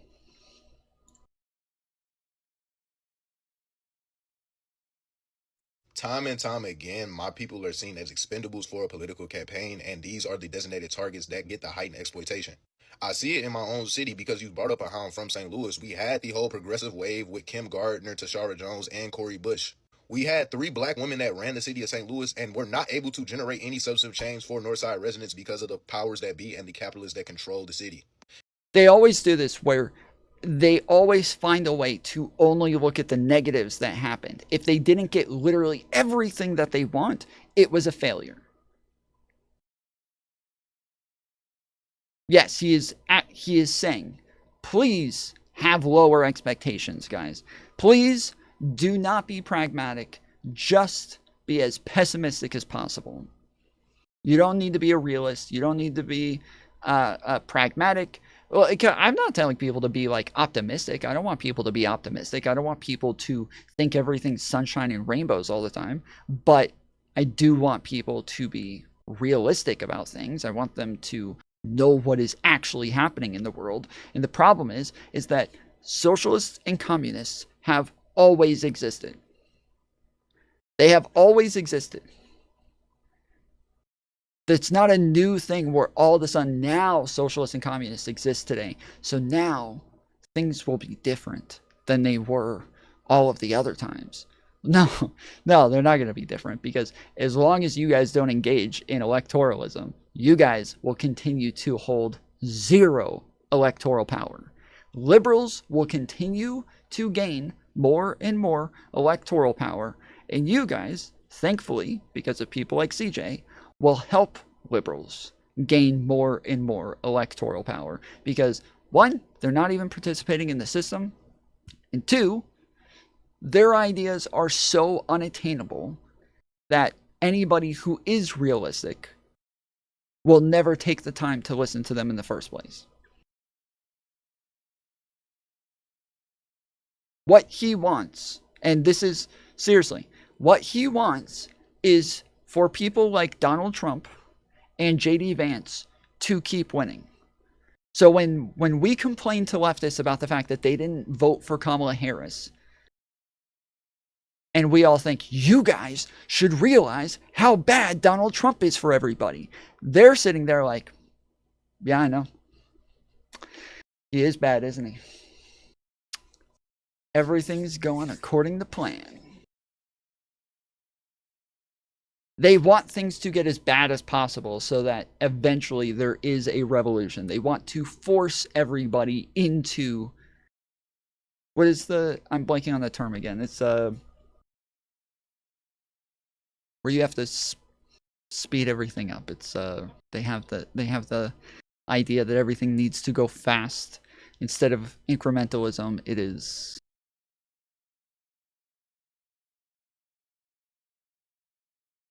yes, they are accelerationists. They believe in accelerationism, and they want accelerationism to where everything is going, the revolution is going to happen a lot faster, because they kept letting people like Donald Trump get elected over and over, to where people will be more and more likely to engage in a revolution afterwards. And they've been saying this since the start of America. They've been saying this a lot since McCarthyism. They've been saying this my entire lifetime. It's not going to happen. It's not going to happen. The only way that you actually improve the material conditions for people is if you vote in people who actually care to improve those material conditions. That's it. That's the only way it ever happens. There is nowhere that you will find where everybody who wanted their change decided to just not participate in that change, and then it happened. That didn't happen anywhere.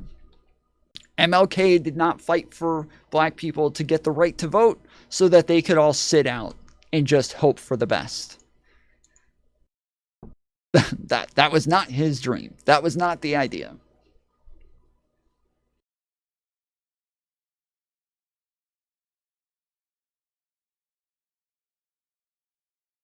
It's no amount of people that you can elect to generate this substantive change.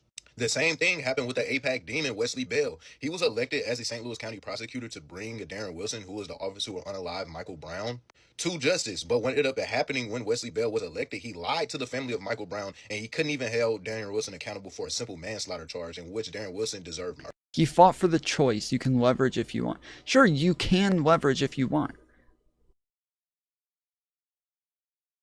We're not talking about, I didn't say they can't do this if they want to. I never said that. You're not arguing against anything that I'm saying. But oh, okay, yeah, you're saying the problem is the left doesn't effectively leverage. Yeah, so correct, yeah. So that is my issue, is that, like, while I don't ideologically agree with them, and for me, Zoran is too far left for me. I know that liberals continue to win, and that we continue to have electoral power, and that the far right is continuing to win and gaining more and more electoral power because they are participating within electoralism. That's it. It is that simple. They are just participating within the system. And if you don't participate within the system, yes, you are going to become more and more black-pilled. You are not going to get the things that you want. And it is only going to be your fault. Nobody else's. But you'll sit around and blame everybody else. Still your fault. No, it doesn't matter. Truth is all. It doesn't. Truth is. Yeah, they would literally say, like, we would rather, if there's somebody like Mamdani who's getting ready to get elected, and he's saying, or he's running for office, and he's saying that he wants to help the homeless people right now. People like CJ would say, I would rather the homeless people now starve today so that less people starve in the future. And I would say, you are gambling with people's lives on like a 1% chance that it's going to achieve anything. You are gambling with people's lives with very little chance that you will get the payoff on the gamble.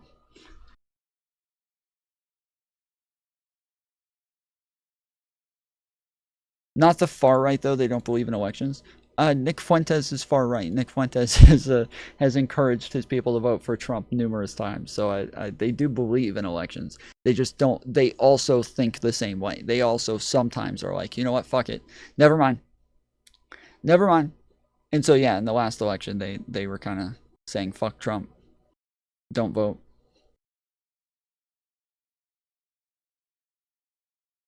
But, yeah, the alt-right has been engaging in they had been engaging in electoralism, and as have the Groypers. You can say whatever you want, but truth is ultimately determined. Like Nick Fuentes literally has a PAC.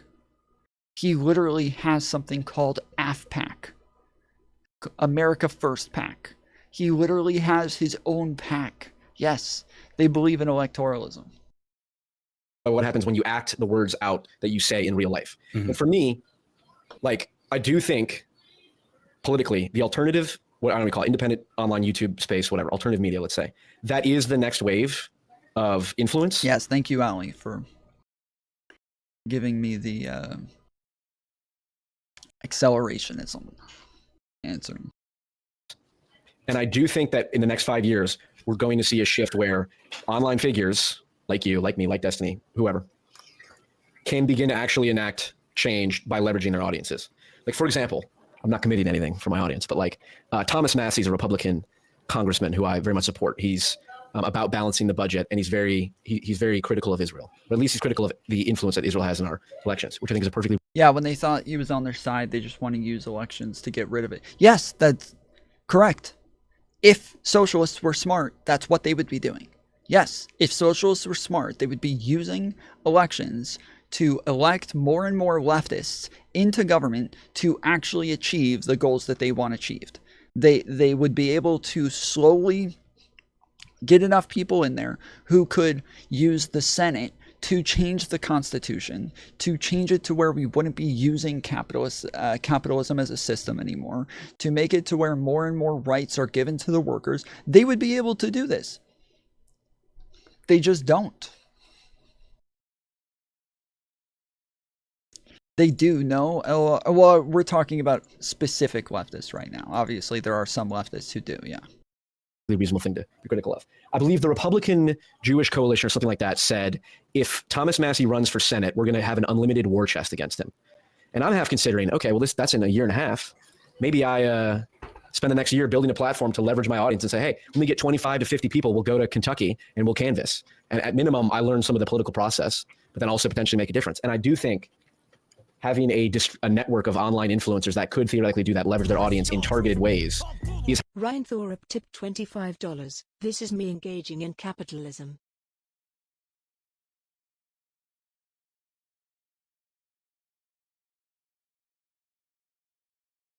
Thank you, Ryan Thorup. Appreciate it, homie. $25 fucking dollar. Let's go, boy.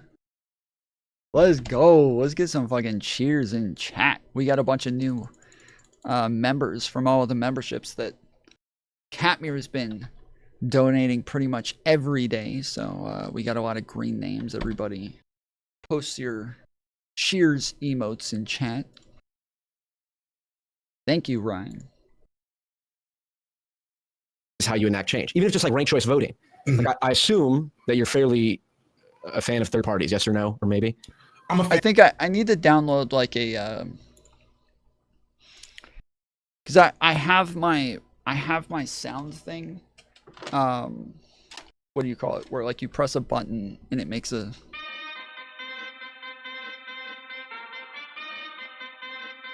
But I can't download different sounds to that. I'm not able to change the sounds inside of that. And so I need to see if there's like a plugin that I can put on OBS for a soundboard. Let's see. OBS soundboard.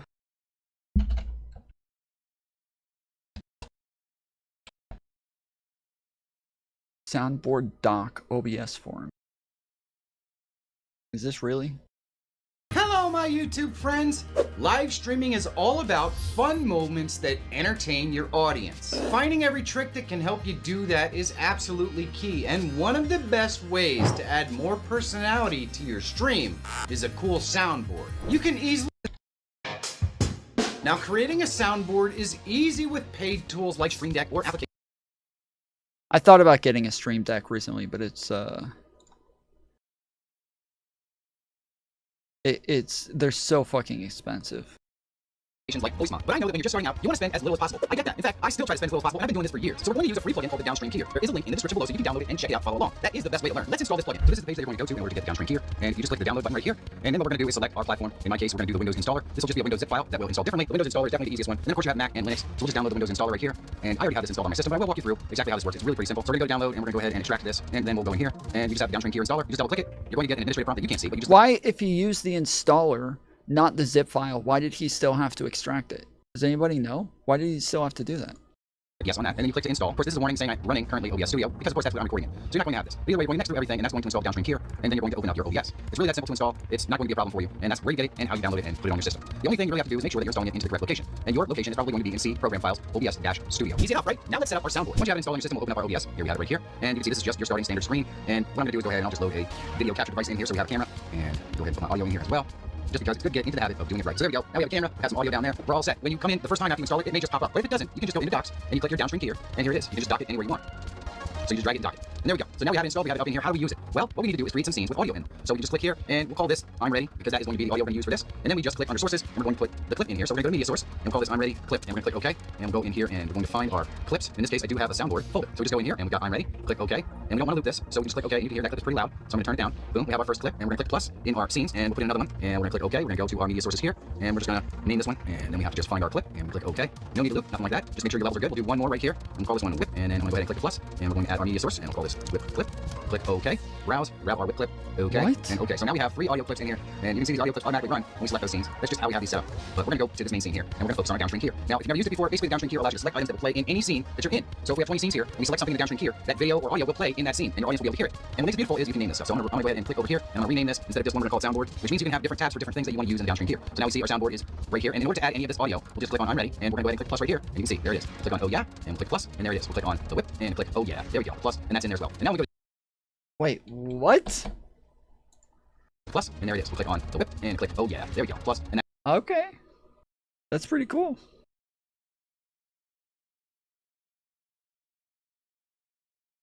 What is Opeth?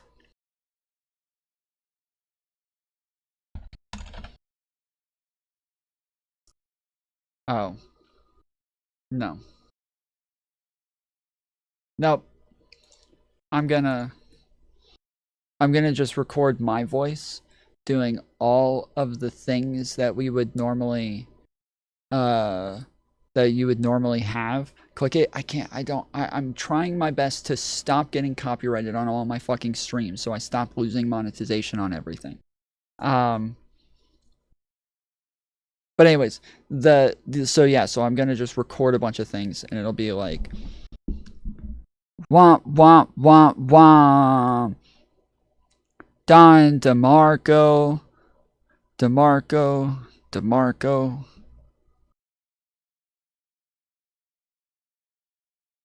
Or ah ha ha, shit boy, that was crazy.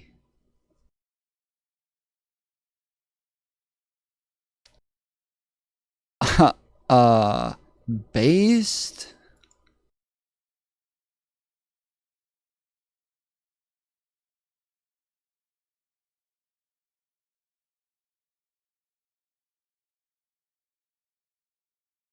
Why aren't you starting from the timestamp I posted in the content suggestions? I don't know. Okay, so where was it? It was like I just clicked on it, but okay. Okay. FD signifier. What is an American?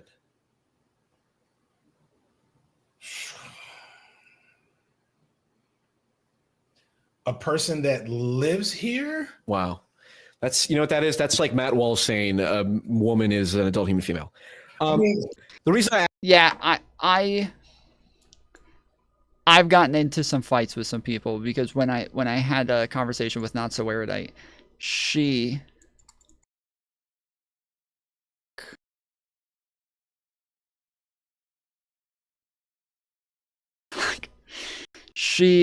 kept saying us during the conversation. So she kept saying, well, like, we Americans, or that's not going to help us, or shit like that, right? And so a bunch of people in the comments were like, who's us? She's not even an American. And I was like, or first they said she's not even a citizen. That's what they said. And I was like, well, it doesn't matter if she's a citizen. She lives here. She has a green card. She's affected by politics as we are. She literally works with like PACs and engages in electoralism and goes canvassing and is part of like is more a part of engaging in politics than most US citizens. So yeah, she has more of a right to say us than pretty much anybody else. And they're like, excuse me, but what does the Constitution say? It says that you're a citizen based on X, Y, and Z. And I'm like, wait, you didn't say that he didn't say citizen in the beginning. He said she's not an American. And so I kept arguing with him over what an American is, but he kept changing his definition or changing the language to say citizen instead of American. And I was like, bro, you said American. She's an American. She lives in America. They're like, no, she's not. Look at the Constitution. I was like, we're not talking about legality, bro. You're in a fucking YouTube comment section. This has nothing to do with the law. Okay? We're talking about a citizen. And the Constitution doesn't even say you're an American when X, Y, and Z. It says you're a citizen when X, Y, and Z. It never says American. The The dictionary says you're an American when you live here. So she's an American. Like that's that. Like there's not much more to it. But yeah, I would say, yeah, people who live here are Americans. I think Matt Walsh would say if they're citizens, they're Americans. But then there's also a more like no true Scotsman sort of version where we also have like the ideals of being an American. I do agree Kyla is not an American. I cringe when she does that. But again, New World people have no sense of nationalism. Yeah, it just doesn't make sense. Like she is again, she has more of a right to say this shit than the majority of people who are watching her. She is engaged in more politics and more. Done more. Oh, she's done more to help American electoralism than by far the majority of these people. So it doesn't seem to. It just doesn't seem to matter. Like it's this guy right here. What us is this woman talking about? She says, our country. This is not her country, and she is not one of us.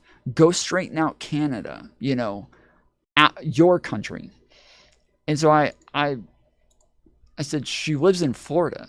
He said, Tom Flory showed that doesn't make her an American, right? So he says American, not citizen. That doesn't make her a citizen. He says, that doesn't make her an American. He says, that doesn't make her an American any more than me working in France makes me French. I said, living in America doesn't make you American? Interesting. Have you ever heard of the no true Scotsman fallacy? He said, what's your auto mod like? I'm not trying to spam. Oh, that's a different person. They said, merely living in the U.S. does not make you a citizen. Ever heard of the 14th Amendment? You might want to Google no true Scotsman. I don't think you know what it means. I said, no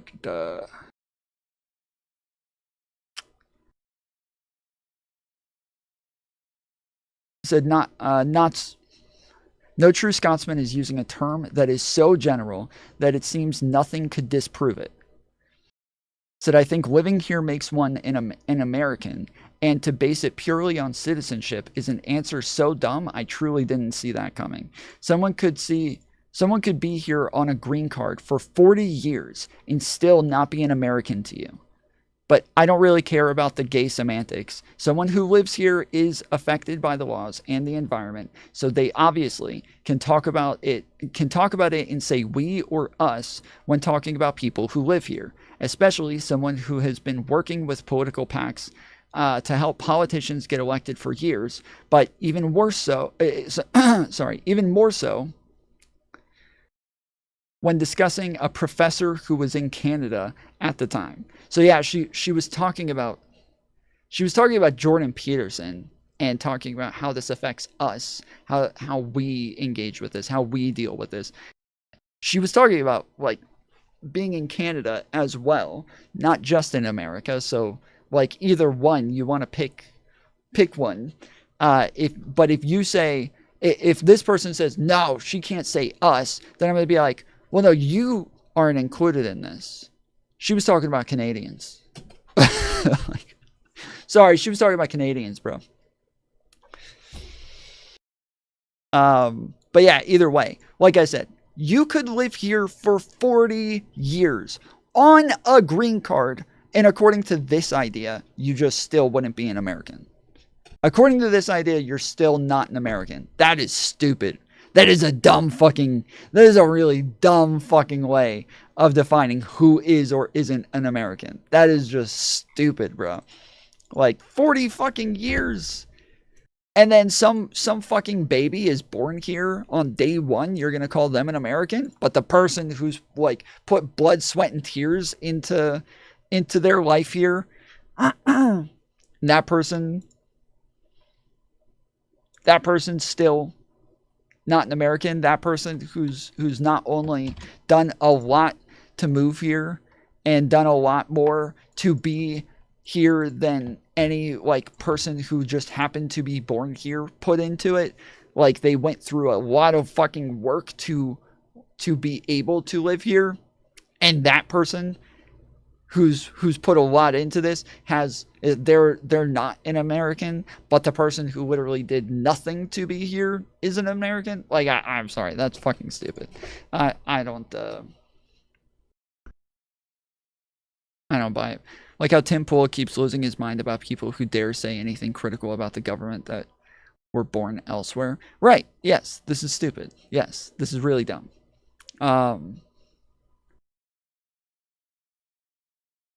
And wasn't like his was one of his parents is like fucking Japanese or Korean or something like that. Like Tom Not So Erudite is also an American. Wait, what do you mean she's also an American? What does that mean? I'm saying she's an American.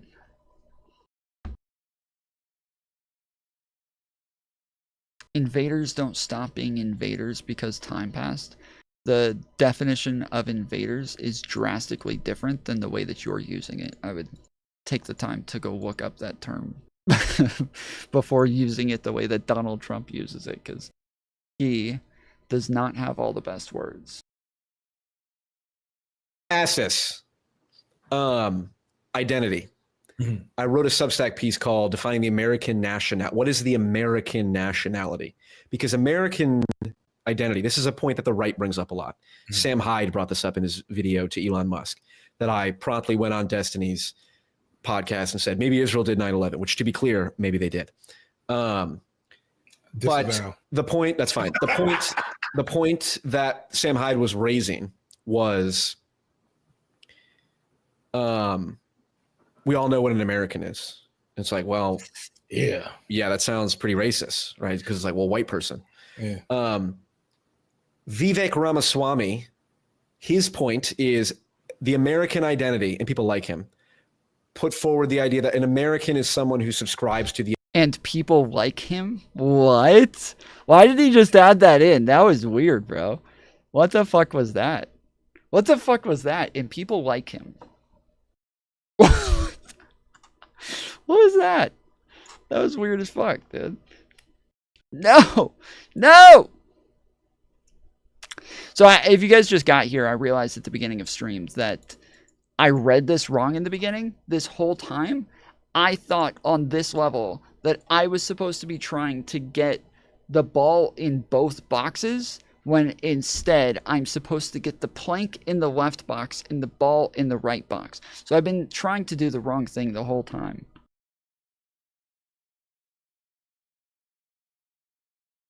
The American ideals, freedom of speech, freedom of religion, so on and so forth, right?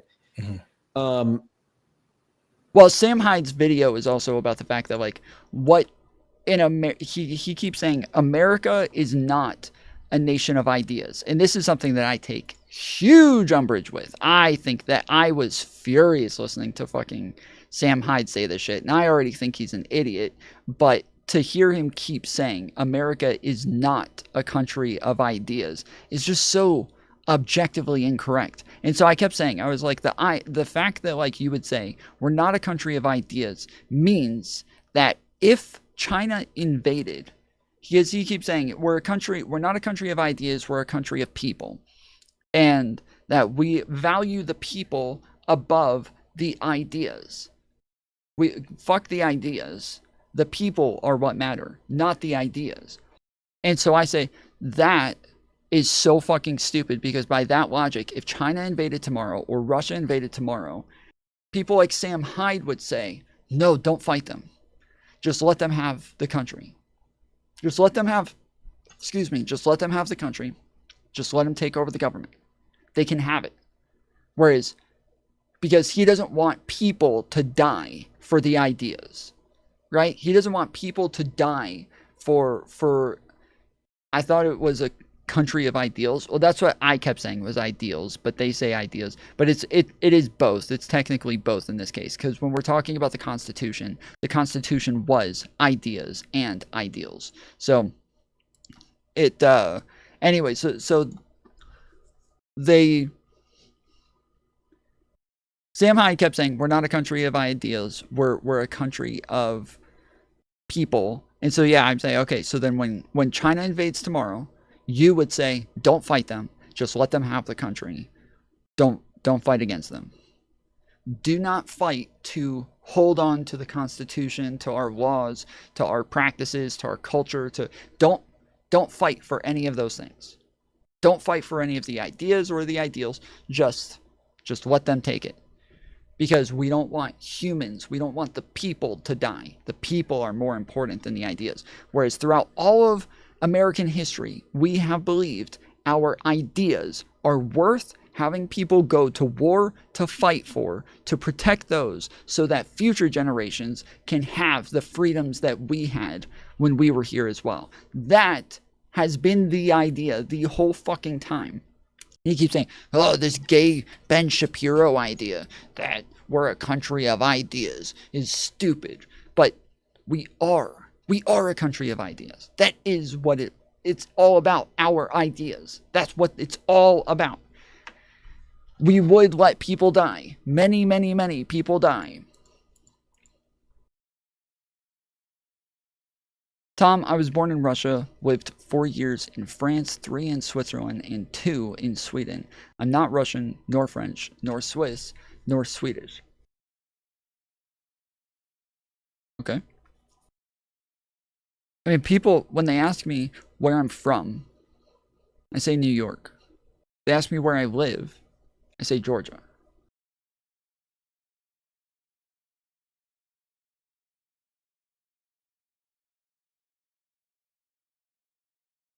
I am a New Yorker.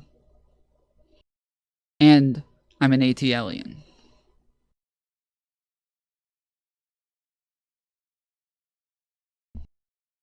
And I would say, in part from watching your videos and genuinely trying to understand, internalize, like, okay, wait a second. I was raised, everyone's an individual.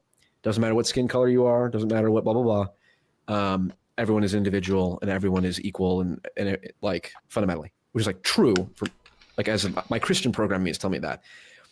However, and I've noticed this change, Jordan Peterson has said this explicitly where he's recognized the danger of leaning too hard into individualism. Mm-hmm. That like collective identity is a real thing. Human beings are social creatures.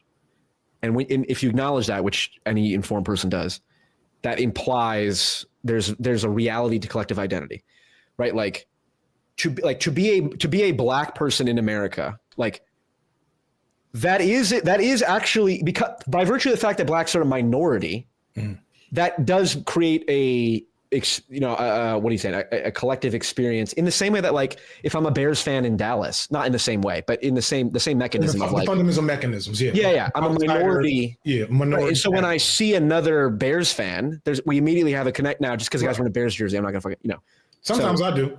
Yeah. Well, when things are going bad. Yeah. Well, actually, that's literally in Dallas. Yes. I also just tend to be openly hostile to people wearing Packers fair. Yeah, exactly. Same kind of dynamics, right? To simply be a minority grants a level of cohesion in a majority country or when your country or location, whatever. White identity, white American identity. This is something I thought more about and was interested in because it's like black culture is kind of a is at least. I'm sorry. Does that tell you, FD. The tonation black? I know. Blacks. Listen, the blacks in America. No. Okay. Listen. Continue. I know it's innate. What people call black culture. That's right. It's my whiteness. Yes. Okay. I did. When he said blacks earlier, I was like, ooh. I would avoid that in a conversation with FD Signifier. Even I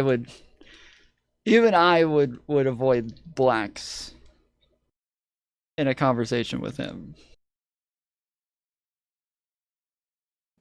What people call black culture, it even though it can't be defined in words, it's mentally tangible. Like people kind of know what that means, right? Like Kendrick Lamar at the halftime show, the Super Bowl. Right, it's a very call black that event, a very black performance. Now, and black culture specifically is related to is I would say a subset of American culture, right? Okay. Because like a black American history is certainly unique, and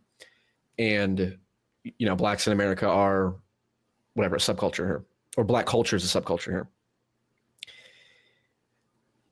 And I used to be like, well, that's not a real thing. You shouldn't say black culture because we're all individuals. And then that's just not how reality is. And yeah, it's a very convenient, the way that whiteness, not just white people, not even explicitly white people, the way that whiteness frames race is always convenient for whiteness. And so like you tend to hold on. Before you go down your radical black Marxist propaganda, before you spread this on my channel. I have black Marxists on my it was in your last video. I think you zoomed in on the radical, or the last one I watched at least. You had radical black Marxist on your bookshelf, and you zoomed in on it. The point about it's to just say everyone's an individual. That's less. I recognize that's less and less true, quote unquote. Even though obviously it's true in one sense. The question is, what is the white American identity? Because, for example, okay, hold on. That's your opinion. Fine. That's not a very exciting narrative to latch on. What did he say? Colonialism? That's what I would expect him to say. Or white supremacy, or what did he say? Undo from my perspective. It's true. I empathize with that. Yeah. So colonialism. Okay. Identity, because, for example, he said racism. He said racism. Okay. Because I was going to say, I would expect him to say colonialism, but it didn't sound like he said colonialism. So now I'm wondering what the fuck he said. That's your opinion. Fine. That's not a very exciting narrative to latch onto from my perspective. Yeah, like it's true that like racism is part of like white culture and it's part of like the white identity, but that's not the whole thing. The whole thing. And this is actually a problem that I have with people, and I've had this debate many, many times, is people will say there is no white American, not people, leftists will say there is no white American culture. There is none. There's no such thing as white American culture. And I would be like, what do you mean there's no white American culture? We have baseball, we have rock music, we have pizza, we have hamburgers, we have like so many things that like if you're going to talk about other people's cultures, you would talk about the activities, the sports, the food, the language, you would talk about all the same things. We have all of those things. We have those. And they'll say, yeah, but that doesn't separate you from any other white countries. So there's a whiteness culture that expands pretty much across the world, where you're all pretty much the same, but there's some white countries that have some differences. Like if you look at white Australian culture, they're going to have some differences. If you look at white Irish culture, they're going to have some differences. If you look at white Scottish culture or white Swiss culture, they'll have some differences. But American culture has nothing that makes them distinct from other white cultures, nor from the cultures that are here. So what do you mean? They're like, well, black people also like baseball. They also like hamburgers. They also like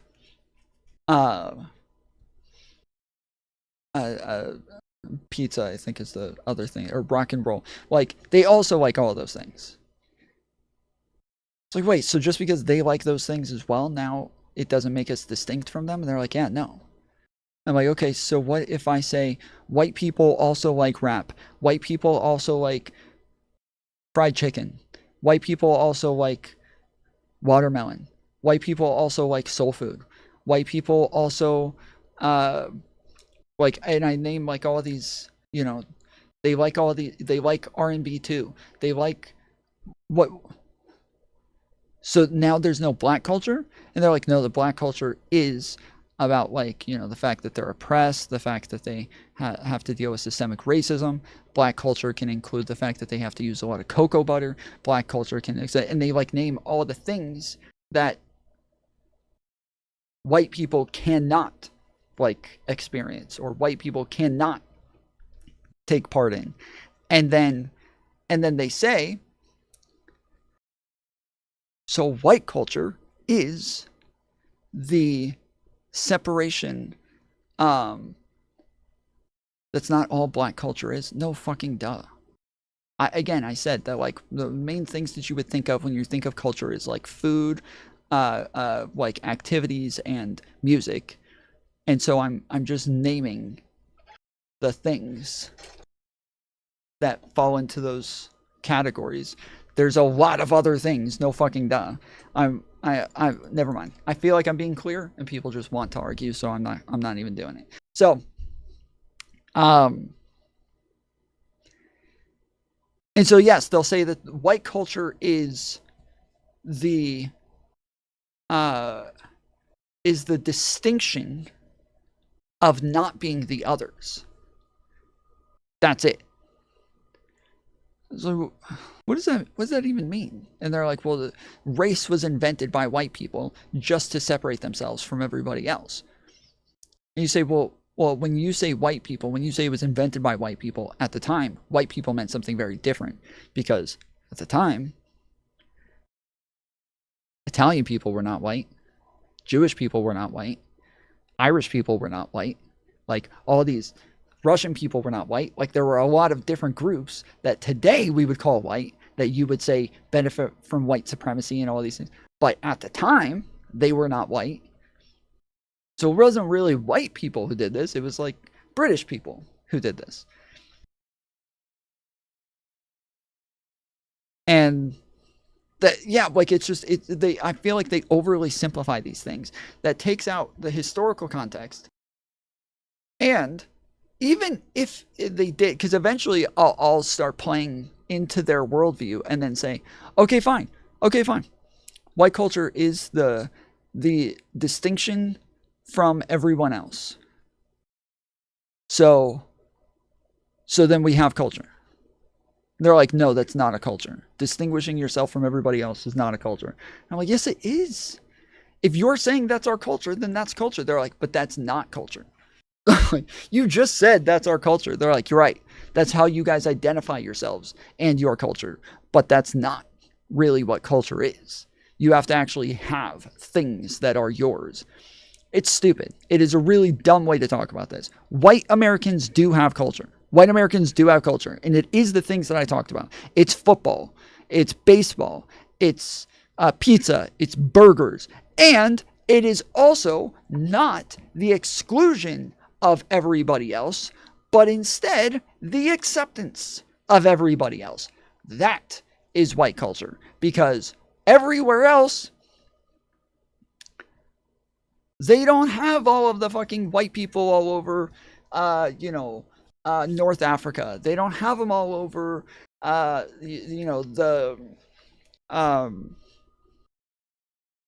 what do you call it? Central America. They don't have them all over South America. They don't have them everywhere else. But like here, we have melting pots, and we have all these different. You go into New York, and you're gonna have Little Mexico. You're gonna have Chinatown. You're gonna have like Little Italy. You're gonna have all of these different cultures right there together in a white city, in a white state, in a white country. And that is like part of our culture, is not the exclusion of others, but instead the acceptance of others. That when I go driving down the road and I'm passing a KFC, I'm passing a Taco Bell, I'm passing, a Mexican restaurant, a Chinese restaurant, a Panda Express, like all these different things. These are all cowboys. Well, they'll say that cowboys are stolen from Mexicans. That was us appropriating Mexican culture. Coal miners, they'll say that coal miners existed in all of the other European countries too.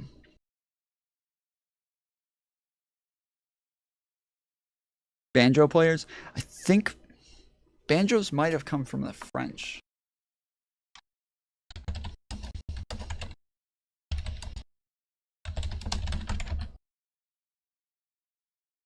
Banjo origins trace back to African instruments, particularly those from West Africa, that were brought to the Americas during the transatlantic slave trade. So yeah.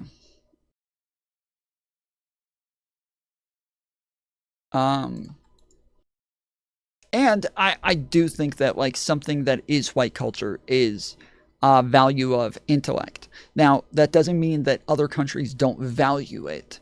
I think that other countries don't value intellect in the same way that white people do. So I think that when they talk, when lots of times when you read about like CRT and they talk about like critical race theory and they talk about the ways that other cultures are oppressed by the way that white classes teach things, they make it all about the fact that they are valuing intellect in a way that is not inclusive of other races.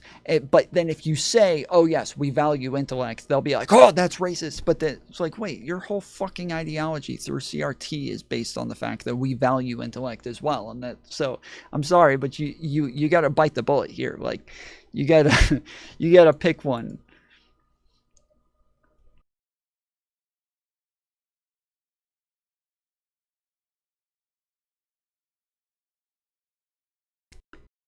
CRT is African American, if anything, that can't be bastardized to spin this whites like intellect. Wait, but you understand that that is separate from other, that still is different from other cultures. Like, that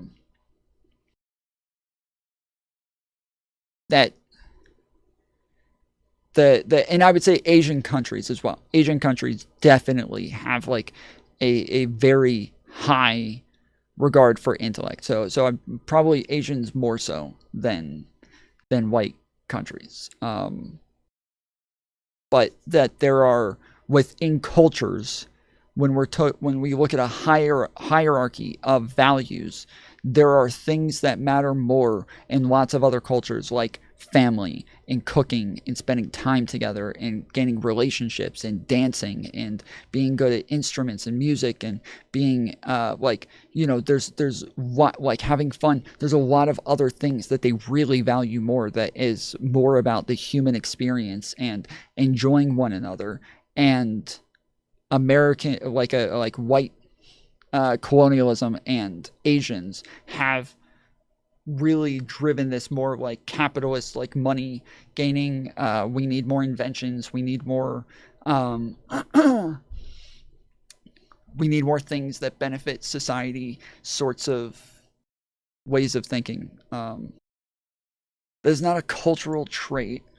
A cultural example of a cultural trait is Asian culture values educated marriage partners. Them valuing intellect isn't the culture. That's, Arian, that's, I'm sorry, bro. I want to say this in a nice way, but that's just dumb. That's just dumb. There's not a nice way to say it. That's just fucking dumb.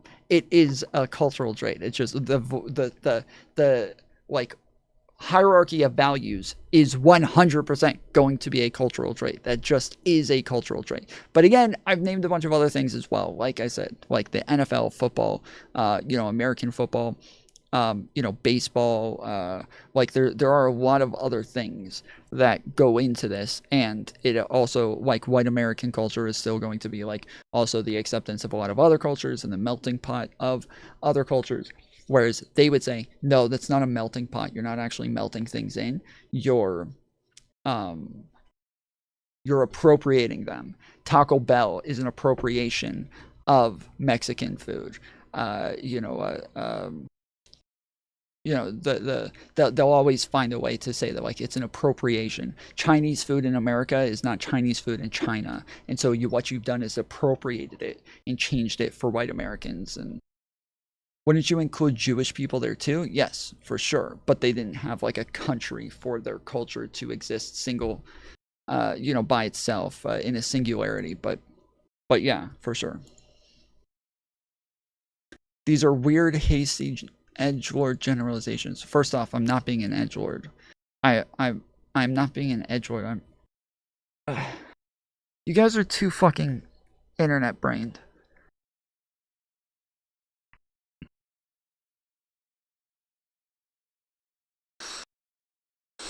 I sometimes I hate having to talk to people on the internet, because if I say these things in other places, there's no problem with it, and everybody just nods their heads like, oh yeah, that makes sense. But then when I get on the internet and I say this shit, they're like, oh, you're trying to be an edgelord. It's like, why, when I say things that are just like culturally accepted, why would it be called edgelord? That's like the opposite of edgelord shit. But on the internet, because everything is so fucking soy, everybody calls every little thing edgelord. Bro, you said watermelon is black culture earlier. You can't blame them.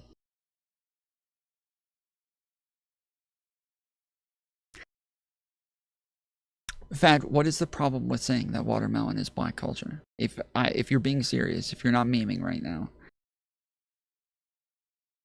So going back to what I think Cyber was saying. First off, all of culture is a generalization. That's what culture is. It is a generalization.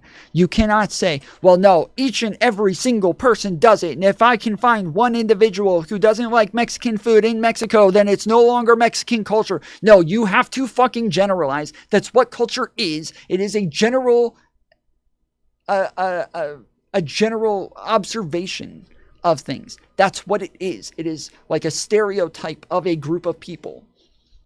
Nothing, it's hilarious, but most people think it's racist.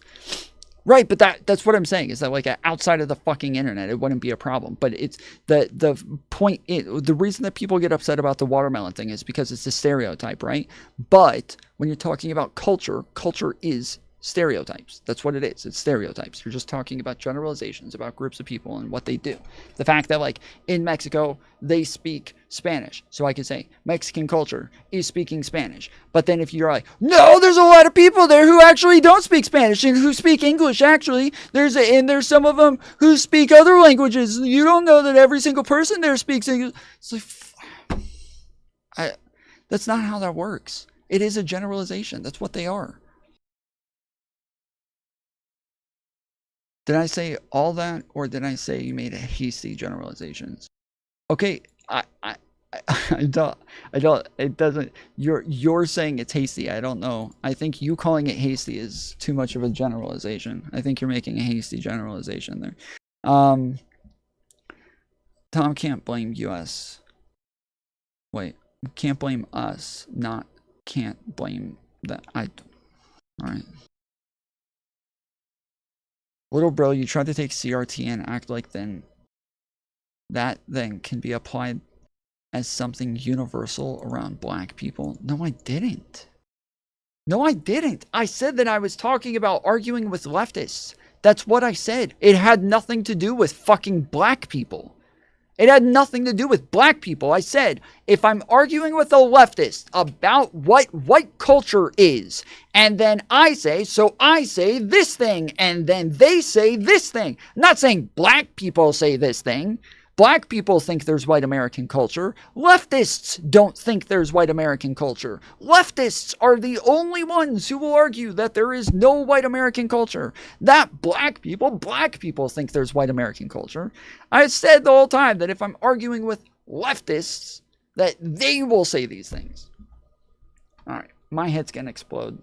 There's people who just really, really want to find some fucking issue with what I'm saying, so I need to...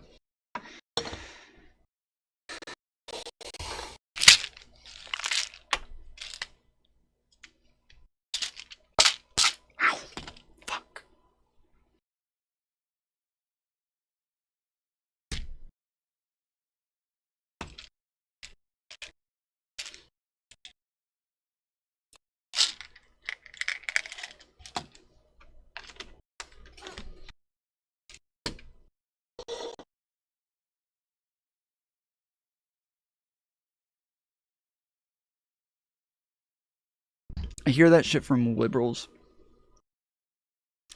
I have had this argument maybe 4 or 5 times. All of them have been leftists. Every single time it's been leftists. I've never heard liberals argue any of this shit. All of them have been leftists. I've had this argument with Vivian Wolf. I've had this argument with Cosmic Fox or whatever her name is, Ninetails. I've had this argument with other like black leftists.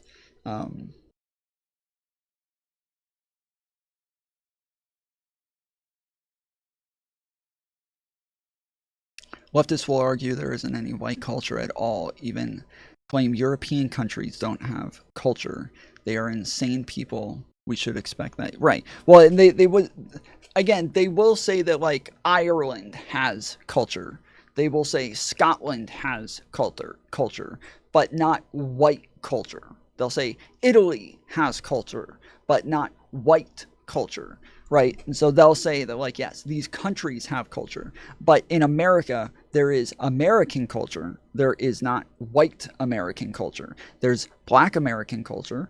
There's Chinese American culture, but there's not white American culture. That is what they're saying. The question is, what is the white American identity? Because, for example, okay, hold on. That's your opinion. Fine. So anyways, when you say racism, like all the things that I'm talking about are all things that like include other groups that sometimes weren't even considered white. Like when we're talking about pizza, we're talking about Italians. When we're talking about football, currently, today, we're talking about a lot of fucking black people. When we're talking about baseball, currently, today, we're talking about a lot of Latino people, like especially Cubans. we're talking about a lot of different people that like white Americans are like consuming at a pretty high rate, and that's why I'm saying that like a lot of the melting pot stuff is very much about like white American culture, but the idea from leftists is that it is the almost lack of identity that is a white American's identity, and that's pretty much their argument is that. And so then I'm like, wait, okay, so if we start saying things like white lives matter, white power, like we start like saying black people who eat hamburgers and pizza are engaging in cultural appropriation, like do now we have culture? And they're like, now you're stealing everybody else's again. Like, okay, so yeah. So you're making it to where we're literally not allowed to have culture. Okay. That's not a very exciting narrative to latch onto from my perspective. It's true. I empathize with that. Yeah. So arguably an important project is being able to answer that question. It's 2 questions. What is the American nationality? Mm-hmm. And then as a subset, what is the white American nationality? Because people will say, well, white isn't a culture. Like English is a culture. German is a culture. I'm not fucking European. He is. See, this is what they're saying. This is what they say, and he is saying the same thing as me, is that yes, they will say that like there's he says white European, but they don't say white European. They say like Ireland has culture, that Italy has culture, Scotland has culture, but there is no white European culture, which is true. There isn't. I don't think there is a white European culture outside of like the fact that they drive on the wrong side of the road, and they're all just wannabe Americans. Like that's about it. All my connections to my European heritage is gone, right? My parents came here, or my grandparents came here, did not teach my parents any European, Polish, French, whatever, Irish, whatever. I'm a mutt. They didn't teach them any of those traditions. I am fundamentally detached from that European ancestry. So I'm a white American. What is my culture, quote unquote? Because like racism. Okay, hold on. All right, help me. All right. Help me. No, it's actually winning and colonialism and beating everyone else. Okay. Right. We'll figure it whatever we want. Hold on. And we don't have to obviously answer this question, but I'm curious to your thoughts. If you were to help us whites construct a more positive identity than just racism. Because he started off earlier by saying you cannot put culture into words, right? So when you guys are like, well, that's not all of culture, like, no, duh, that's not all of culture, but like there's a few like heuristics that you can use to talk about culture and talk about what the culture is and what the interests are, what the values are, like things like that. And so that is your, like, that is the only way that you can really like even begin to talk about culture, is by just talking about the differences from one to the other. And so yeah, you would have to name like the main things like food, music, you know, politics, you know, things like that. And so there's gonna be like some obvious things that you can always name for different groups, but that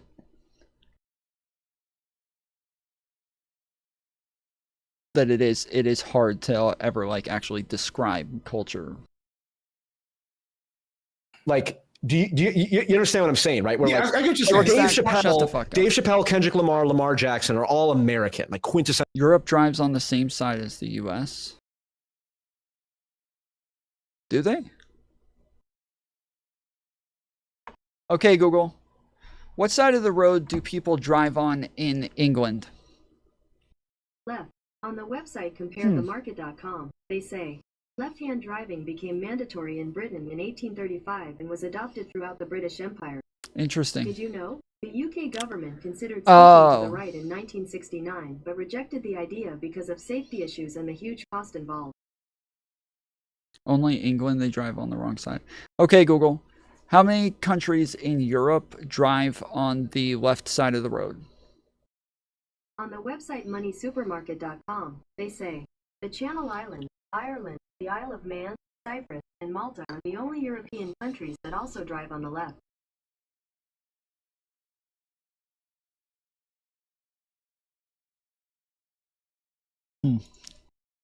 Interesting. I drive on the left. Yeah, well, so does so does Australia, so does New Zealand, so does yeah, I was gonna say, I think some countries in the Middle East and in Asia. Tom, it's only the islands. Huh.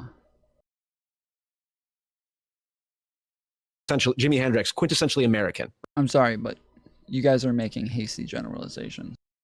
Right? Yeah. And I'm an American, so in some sense, I claim them as part of my culture. But like, they're also very black. They're very black, and even though I, you got your beard going. Yeah, you got a fade. I just realized that. Do you have a fucking fade? Yeah, I go to a Hispanic barber. Okay. I'm very black adjacent. Just stop there. Yeah. Stop there. Yeah, if it doesn't come to mind immediately, then there's like a 5-second window. Work. I know there's like a 5-second window when you're trying to think about it, and then it doesn't work. And I need to learn to get better at that. But anyway, hold on. It's fine. That's why you gotta have. That's why you gotta have phrases on hand for that stuff. Yeah, no, which is you're developing. You're good. Right. I'm getting there. You can just say you're woke and just leave it at that. That's all you gotta say. You just gotta say, I'm black adjacent, I'm woke, so. Or just say you listen to rap. Totally good now. Totally got it. You're in. I used to always have, when I would go and work at different places, I worked at a Taco Bell one time, and I was doing my car detailing business at the time, and I started working it. It was a KFC Taco Bell. And so I applied for management, but they were like, okay, you have to like work as like a regular employee for a little while, and then we'll move you up. And so the first place that I was supposed to start to learn was the fry cook. Like, I was supposed to learn how to fry the chicken, and I was there for like a week or two. And when the manager would leave, they would always bring in this speaker and play rap music. And it was really frustrating because one day they asked me, they're like, do you have a speaker? And I was like, yeah, sure. And I put up my speaker, and it was all everybody at this place were all black people. They were all, I was like the only white person there. It was me and the general manager.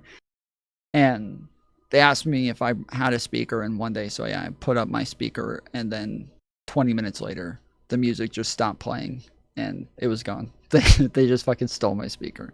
It was just gone. But they, so yeah, so one day when they asked me, they were like, "Hey, do you have a speaker?" And I was like, "Yeah, sure." And they're like, "Put on some fucking music. We don't have our speakers. We forgot ours, and it's dead quiet in here." And so I was like, all right. So I went and got my speaker, and I put on music, and it was rap music, and they all come running over, and they're like, "Bro, I knew you were fucking black. I knew you were black, dude. See, I told them, and they were saying maybe, but I knew you were black, and I kept telling them." I was like, you realize, like, the majority of white people listen to rap music. They're like, no, not this rap music. The white people listen to, like, they listen to like Drake and Kanye and shit like that. You're black. You're fucking black. I was like, I don't think this makes me black, but I am black. I am. You're not wrong. You're just right for the wrong reasons. So. Sloganeering the meme. But you get my question, right? Yeah, like, what is, so the problem is, as a non-European? So my best effort is something that the creator who's in the. No, we use our right foot. Wait, did you say you use your left foot to accelerate brake in a right-hand drive? Oh, you're talking about. Yeah, we drive with, like, if you drive on the right side of the road, you still drive with your right foot. I knew Tom was black. Can't fool me, bro.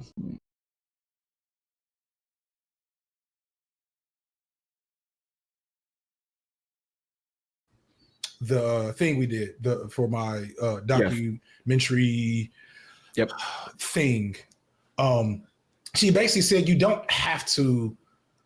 And here's what I'll say. Fun fact: you can use any foot. Shut the fuck up, wasted. Shut up, bro.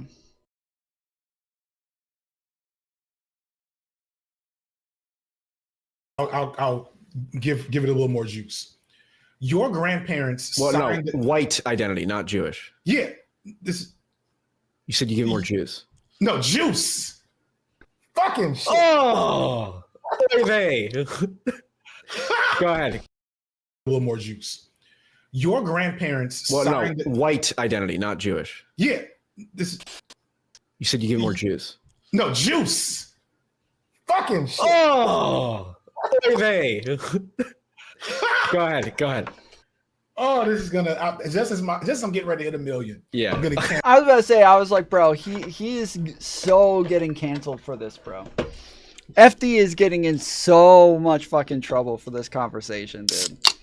He is getting in so much trouble for this. He is donezo, bro. Like, he's gotten in trouble in the past for talking to people who are a little bit too far right. One's in chat.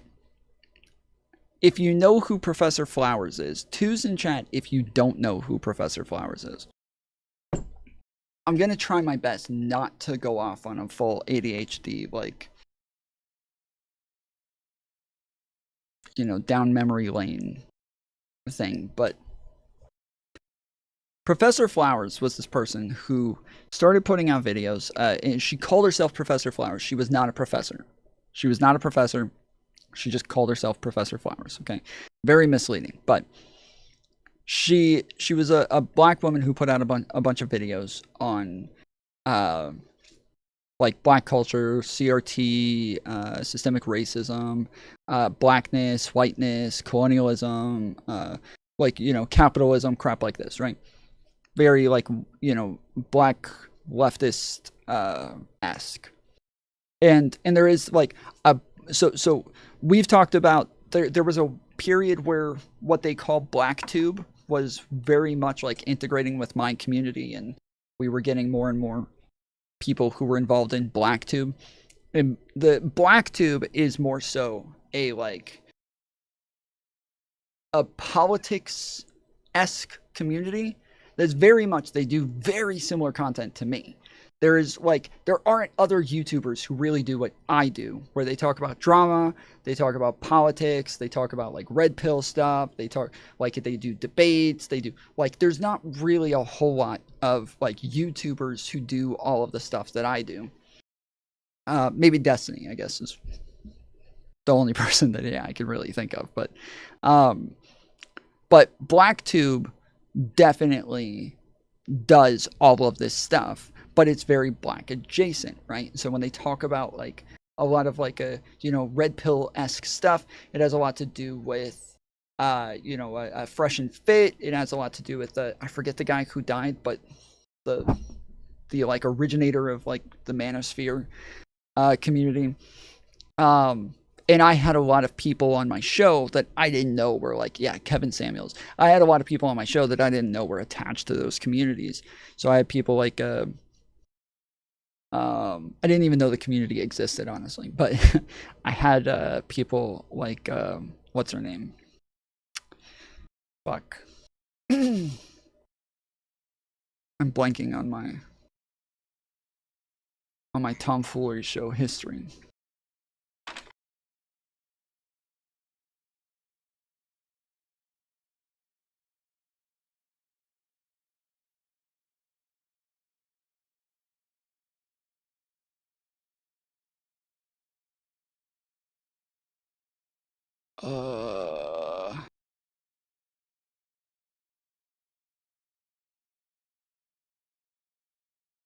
Yeah, dude, I'm totally blanking. I'm fucked.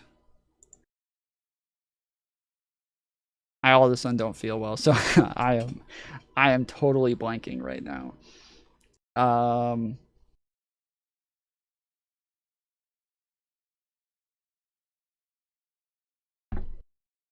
Yeah, I can't. I've got nothing.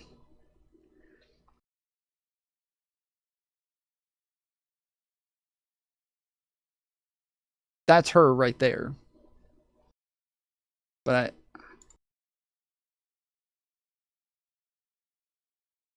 I'm blanking on her name. Angela Knight. Okay. Angela Knight, Duke the Dawn, a bunch of people like it who were over there, and they all do this like sort of content very similar to mine, and they cover a lot of drama. They get in a lot of fights. They have a lot of panels, like just hop on and start talking and get into it. And some of their like biggest fights just happen to play out on my channel, and yeah, we ended up having like a lot of crossover there for a while, which is how I ended up going on like Team Fatties panels and shit like that. But there's a leftist BlackTube that is different, that is more so aligned with people like FD Signifier and Professor Flowers and people like that. And Professor Flowers was hardcore going in on Vosh, because Vosh was giving some very edgy takes on black nationalism and saying that black nationalists are the same as Nazis. Black nationalists are these are like these are the same as black supremacists, black nationalists, and just kind of going in on them. And so a woman came on his channel and kind of explained to him, nationalism and nation is a group of people, and that nation just means that they share something in common, a goal, an ideology, a culture, or something, but that is a nation, right? And so black nationalism isn't black separatism. It's not black supremacy.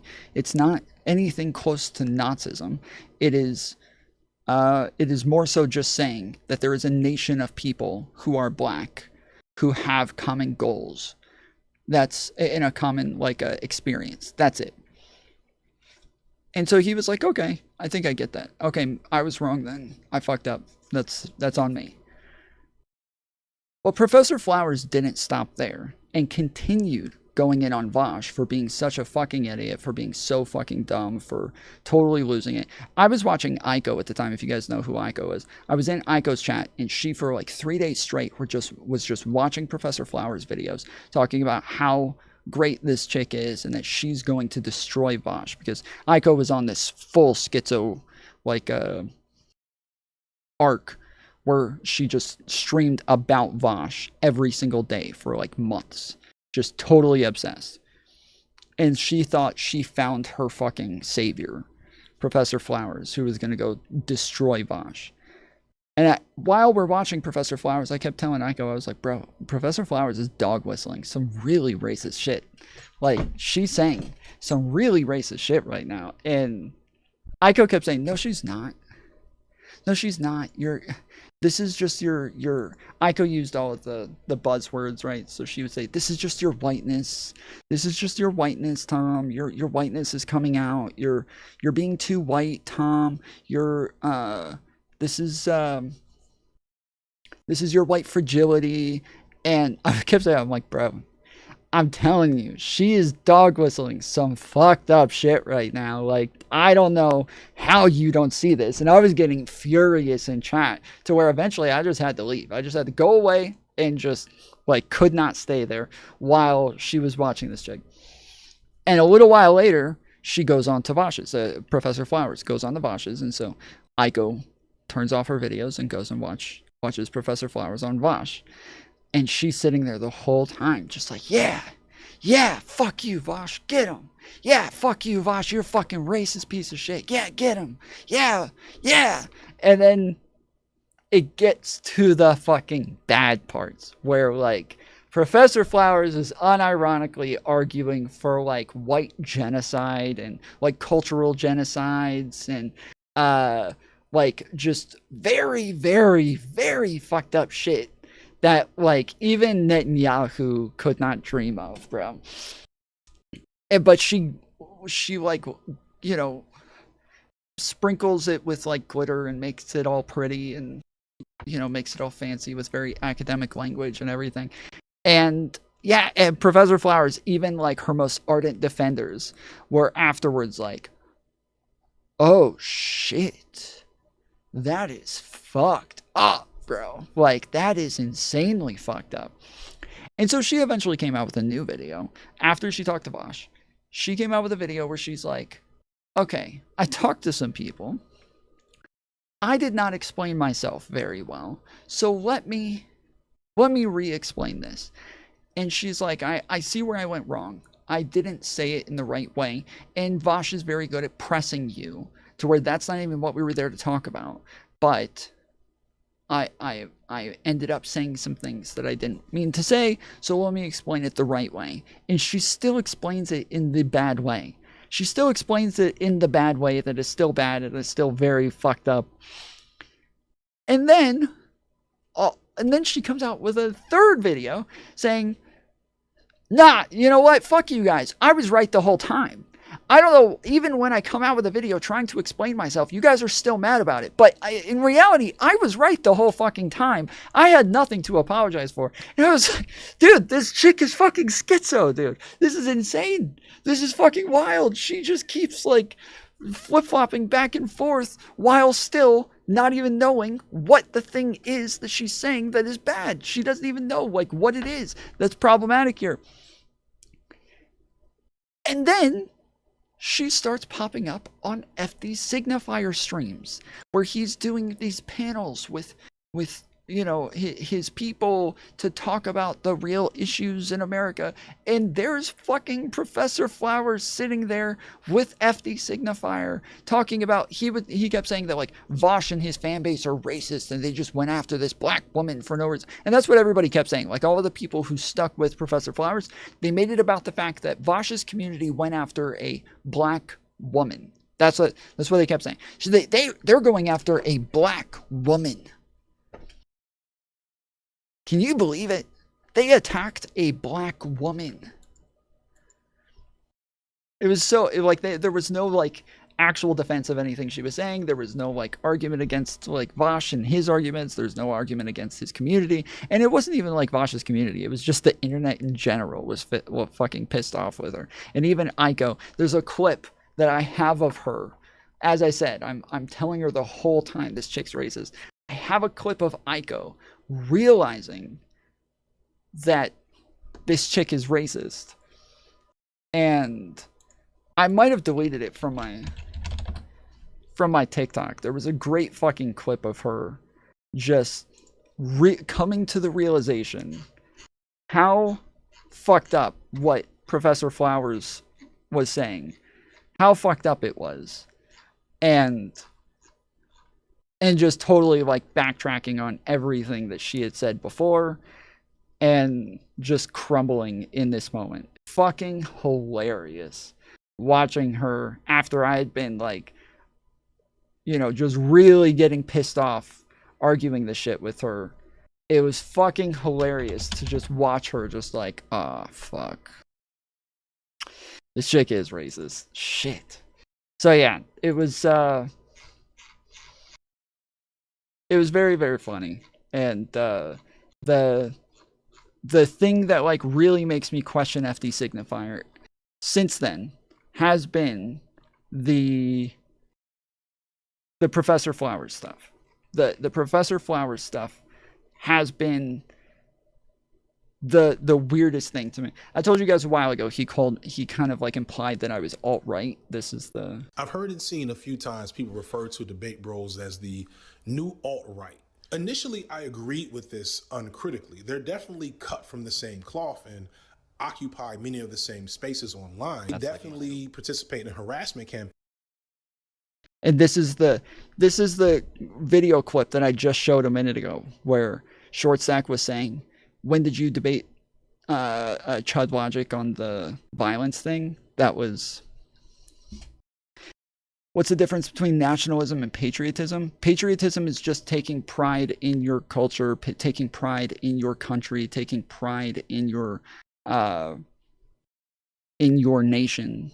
Whereas nationalism is wanting to advocating for the benefit of your country, so much so that even if it was to the detriment of everybody else around you, to all of these other nations, you would still advocate for it. So it's really like, it gets to nationalism when you're willing to do it to the detriment of everybody else. That's when it becomes nationalism. Campaigns against people they don't like. But what I'm starting to realize is that debate bros aren't the alt-right. They're not that bad. Instead, they're really controlled opposition. I've heard and seen a few. Yeah, so he calls us controlled opposition. Fucking weird, dude.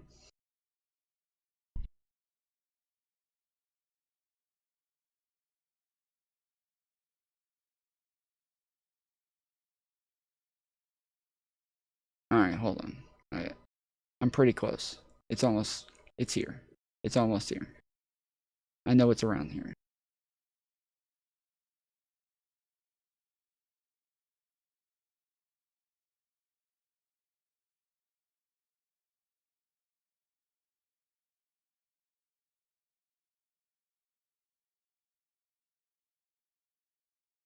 What are all of these blanks?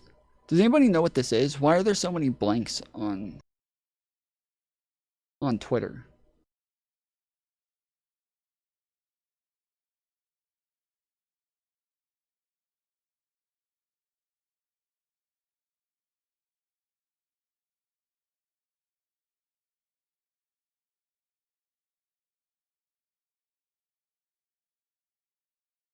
Here it is. This is it. Because they were colonized. Do you think being the victim because, we're living on colonized land, because indigenous people are still trying to get money. So this whole time, she had been so defensive of everything that Professor Flowers was saying. Everything that Professor Flowers was saying, she was being super defensive of Professor Flowers. And this is like 5 minutes in, where Aiko had just been silent the whole time, wasn't saying anything, where I'm sitting there blowing up in chat like, Aiko! I told you! I told you this chick is fucking racist! Like, just going off. And she's just dead silent, like, not saying anything. Like, shut the fuck up, Tom. Just shut the fuck up. Just not saying anything. And then this. Because they were colonized. Do you think being the victim because of like we're oppression living on makes you- colonized land, because indigenous people are still trying to get much of their land back, and I think a lot of indigenous people don't necessarily want all of their land back either. And again, that's what I'm saying. It's like it's up to these people to determine because it's actually theirs. And I think a lot of indigenous people don't want to do it. It's not.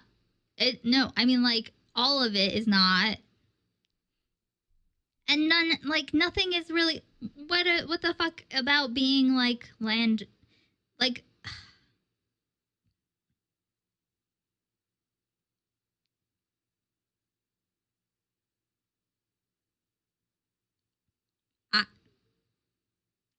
Fuck. Because.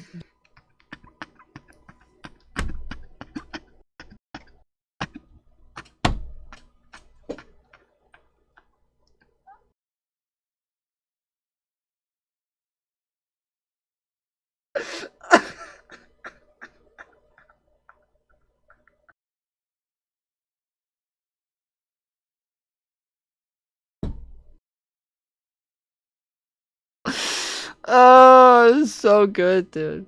It's so fucking good. Like, it was just so satisfying after, like, hours and days of this shit. Just, she's finally just like, oh, fuck. Like, you can see, like, she's trying to, like, she knows that Professor Flowers is wrong. She's trying to argue against her, but but also trying to defend her and, like, trying to find some, like, even medium here. But Professor Flowers is unironically arguing for, like, Native Americans to just kick all the white people off, or literally everybody, black people, white people, to kick everybody off of the United States land. And yeah, just the fuck. Fuck.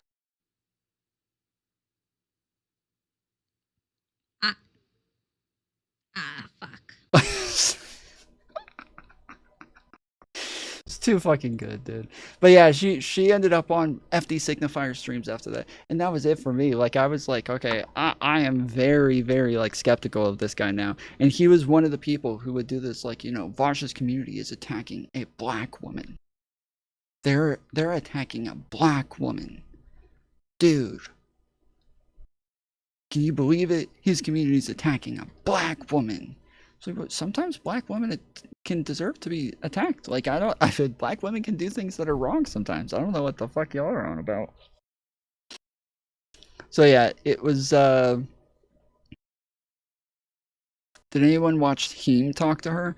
I did watch Heem talk to her. She fucked up majorly in the Heem conversation. A lot of people kept, like, giving him a lot of, like, credit in that conversation. I didn't. I felt like he did kind of poorly. But he yeah, they gave him a lot of credit there, and I thought she was just kind of saying the same shit. But yeah. Fucking shit. Oh, baby. Go ahead. Oh, this is gonna just as I'm getting ready to hit 1 million. Yeah, I'm gonna cancel for this period. I'm getting more juice to say your grandparents literally made a deal with the devil to be white, right? Like, basically, it's what they. Yeah, Yakub. You mean made a deal with Yakub? Not Yakub, but literally, like, I don't know, whoever the Catholic Church. We'll start there. You know what I'm saying? But the American agenda. So America is a colonial imperialistic genocide project. That's what it is, right? Like, that's all nations, correct? That's what it's like. No, not all nations. All nations have bad stuff. All right. America is unique in its badness because it was built on whiteness. And whiteness is not the innate thing that you are as a person with pale skin. It is a connective tissue used to. Wait, where is Heem? Heem is an Iranian physicist. Are we sure that the Mossad didn't get him? He's a physicist? I thought he worked in a fucking hospital. He's a physicist? to bind you to this like force, because you are asking the question legitimately, what am I if not white? Because you fundamentally understand that the cultural aesthetics and like framings. He quit streaming and has a kid. He's quit streaming, I think, 3 times. From what I've seen, he's quit streaming 3 different times. And the last time, yeah, he said he was coming back, but streamed, I think, once or twice a week. And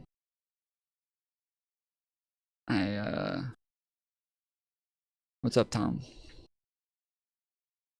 It was medical physics, I think. Huh. Hospital physicist, same thing. Yeah, I'm pretty sure he was a doctor in a hospital, or training to be a doctor. He was taking a physics degree while streaming. He did something related to radiation therapy. Yeah, I thought he was working to be. I thought he was trying to get a doctorate in radiology, because I went to school, or I went to school for radiology, kind of. I signed up for radiology to be my major, and then just never worked on the major and only took like the credit classes initially, because I wanted to make sure that if I, or not credit classes, what do you call it, the other surrounding classes. So because I wanted to make sure that if I wanted to change my major at any point, I had the ability to without like losing time. And yeah, never actually, but I thought he was going to be a doctor in radiology. That you have are so different than what Black people have and what Hispanic people have, etc. There's some things, but like there's so many things missing. Yeah, well, hold on. And Irish and Italian people, and like Greek Irish Orthodox. Yes. Like, I have friends who are Greek Orthodox who I'm like, you're obviously they're white, but like I'm not Greek or I don't. They all know each other from church. They're very tightly knit. Like I don't have that at all. Yes. So and Irish and Italian and German and all these places. Yeah, but right? when you're a white mutt like me, pick one and roll with it. Oh fuck that! That's what the Hoteps do, isn't it? Oh, I don't have an identity. I'll just pick an Egyptian identity. You gotta watch. I know. You just posted it. I gotta watch it still. But so yeah, but see the that particular like. So the best Hoteps corollary is what, like the Viking guys, isn't that like a thing that's happening? Guys reclaiming Viking. Yeah, heritage? big on pagan stuff. Yeah. Right. So okay. So it will be cringe, but be a little cringe and less racist. Like, because I'm trying to platform Black voices. That's why I brought you here. Yes. This is all just. I'm titling this video Exhibit B for when I get deposed in court or something like that, or sued. Right. Like, well, I platform Black voices here. Yeah, exactly. Makes sense. But no, like in all seriousness though, like I don't have a very good answer. I don't, because it's a very effective like thing that happened there, where they took the American project, regardless of who was responsible for it, because you can point finger at a bunch of different people, right? But at some point in time, the germ of white hegemony was like recognized as what would you say the ultimate mean, right? And so once it established itself, post-revolution, early constitutional era, etc., and people were recognizing, this white shit really is useful for nation building. You know what I'm saying? We got these slaves, we killing these Indians, we importing these Asians to build railroads. This is dope. So everybody else that gets here that looks like us is not white until they fucking make a sacrifice. And that's what happened. The Irish and the German and the Italians, they all sacrifice their culture at the altar of whiteness to get the protections and privileges that whiteness provides, but didn't think about the fact that like sometime later, as that like reaches its eventual point to where we are now, it kind of sucks. Because on one end, all the cool shit that you were attached to, you have no clue about. It's gone.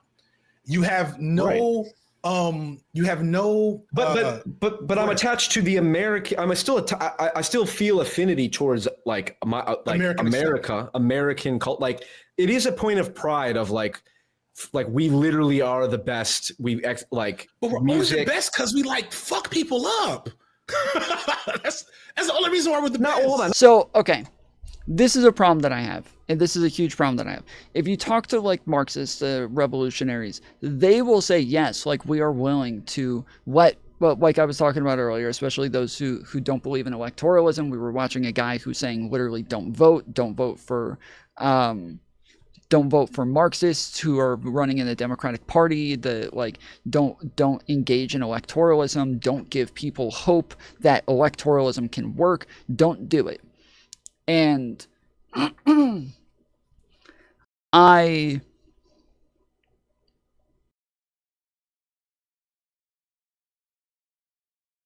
those people don't represent the left. Well, they represent leftists, not the left. They represent leftists. And the idea that they're using is that, yes, like there are going to be people who have to be sacrificed in accordance for a greater good. There are people who have to suffer short term in order for long-term prosperity. And I think, okay, that makes sense in like a utilitarian lens of like the ends justify the means. Sure. But that also would apply for America as well. The fact that like the world is more peaceful today, that there's less war, there's a lot more democracy, there's a lot more rights, there's a lot more freedom, there's a lot more social programs, there's a lot more things that are improving the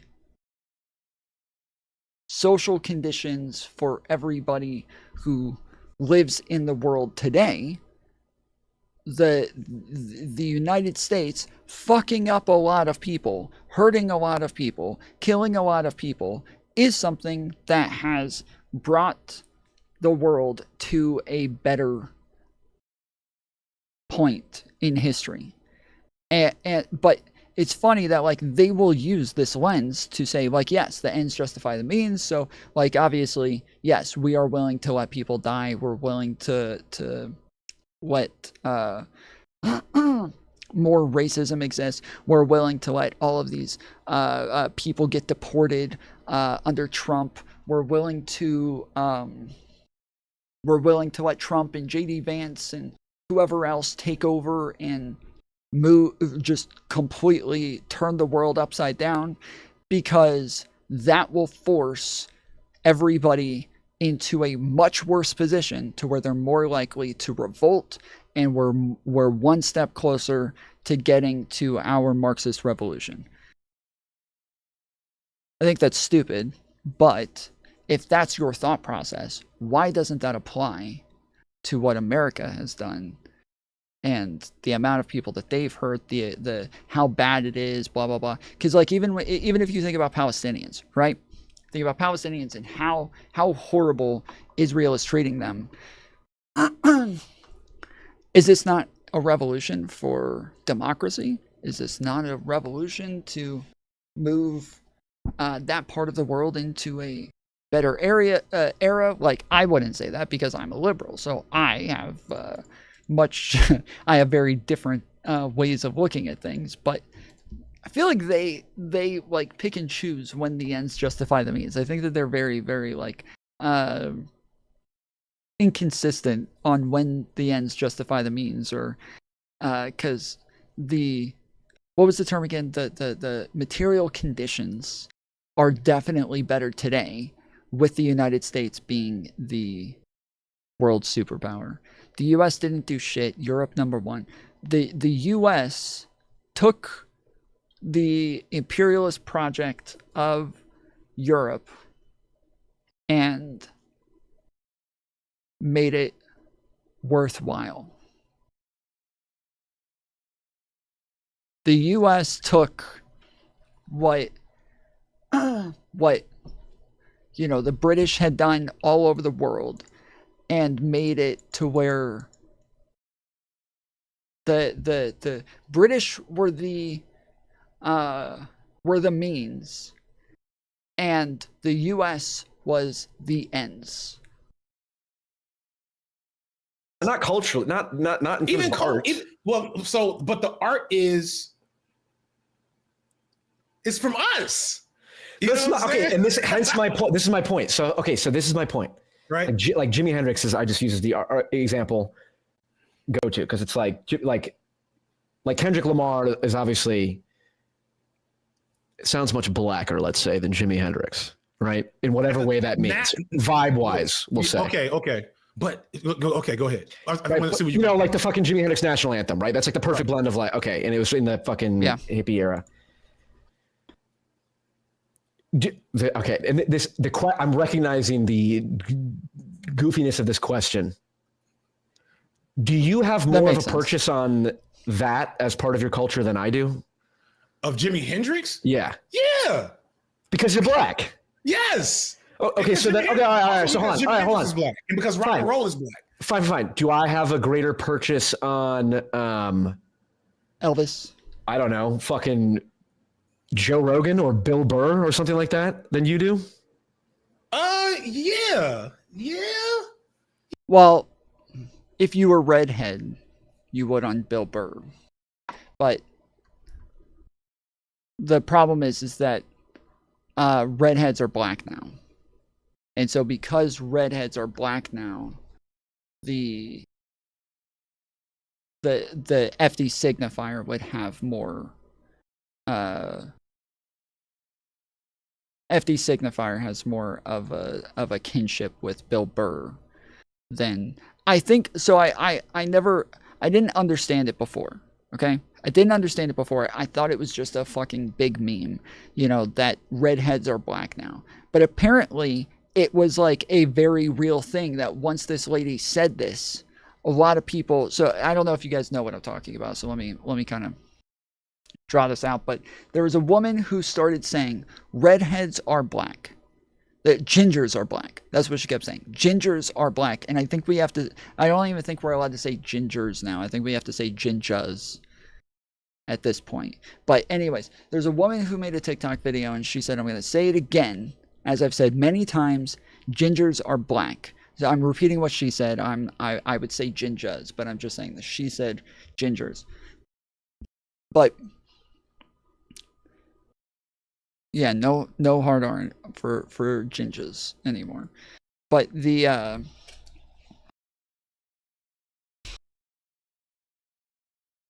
but so she this black woman comes out with this video saying that gingers are black, and at first everybody was like, what the fuck, dude, this bitch is crazy, dude, this is insane, what the fuck is she talking about?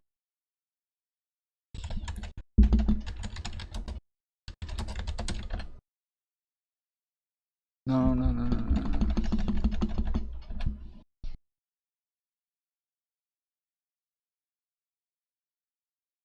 Here at GBH News Rooted, we serve up Black intellect, culture, and joy. That includes a sampler of what's going on in the world around us. Each week, we'll break down some of the stories buzzing in our communities, so let's get into it. Dozens of white South Africans arrived in the U.S. this month following President Trump's executive order granting them refugee status. Trump claims the white ethnic minority that once led apartheid is subject to racial discrimination in their home country. The president argues that a policy aimed at reducing economic inequality in South Africa is targeting its white citizens, so his administration is making it easier for them to come here. This comes as the president is closing the border to all other refugees. There's a lot of speculation about how... Okay, this isn't... Okay.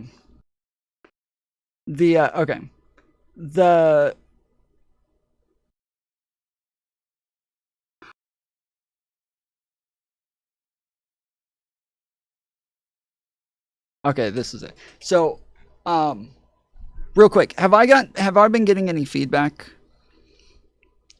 today? Is my mic, I have a new router, and apparently over the last couple of days, I was listening to my stream yesterday. Nobody said a word about it the whole stream, but I was getting a lot of feedback the whole fucking time. And when I was listening back to my mic, it was going just the whole fucking night. Every time I talked, you couldn't hear it when I wasn't talking, but every time I talked, you could hear this. No? You sure? Okay. I moved my router. I need like some help. So if you guys hear it, let me know. Post 3s in chat if you hear anything. You didn't notice? Let me at least show you guys what it sounds like so you know what you're looking for, because yeah, it was bad. Don't fuck with me, okay? This is important. I need to know when my mic is like I think you're fine since you moved it, but there's a weird whistle sound. Yeah, that has been happening because of my filters. I do need to work on that a little bit, but I would come out and start saying,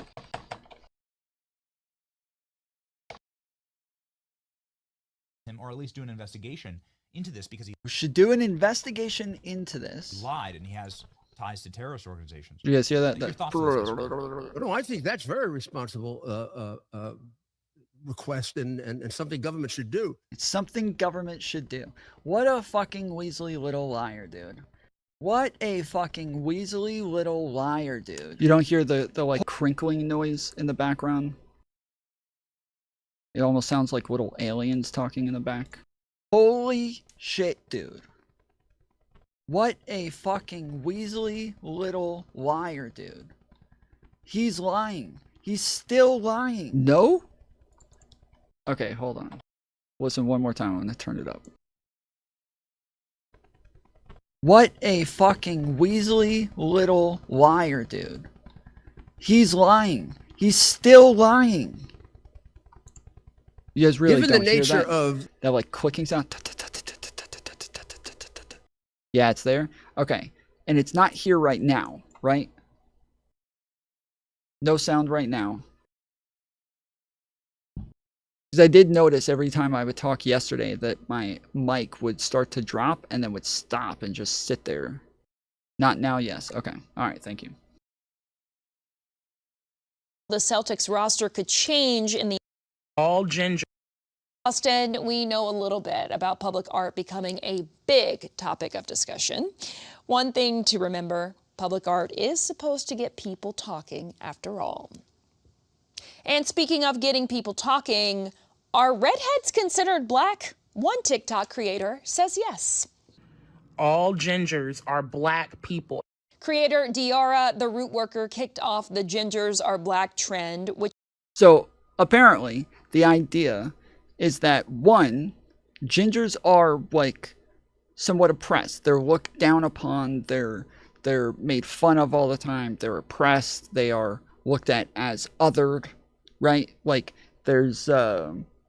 we don't have like terms like that for people with like brunette hair, blonde hair, like things like that. Although there are like a lot of dumb blonde jokes, that is more of a like misogynist thing than it is a blonde thing. Whereas the gingers thing is not a sex related thing. It is just red hair. And so they're saying that like, yeah, there's like a lot of oppression for these people.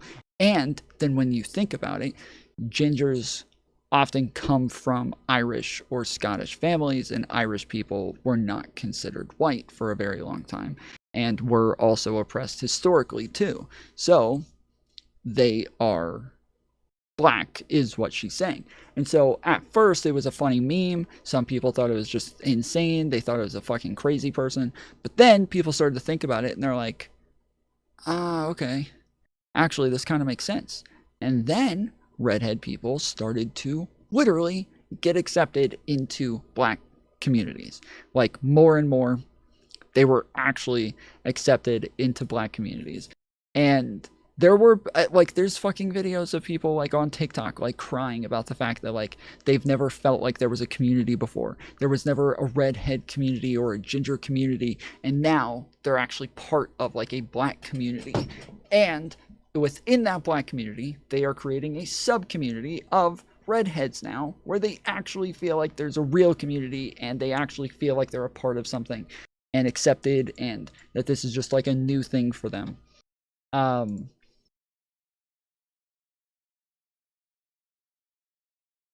So, if you had red hair, you would be able to pull that off, but unfortunately, no. Roll is black. Fine. Do I have a greater purchase on, I don't know, fucking Joe Rogan or Bill Burr or something like that than you do?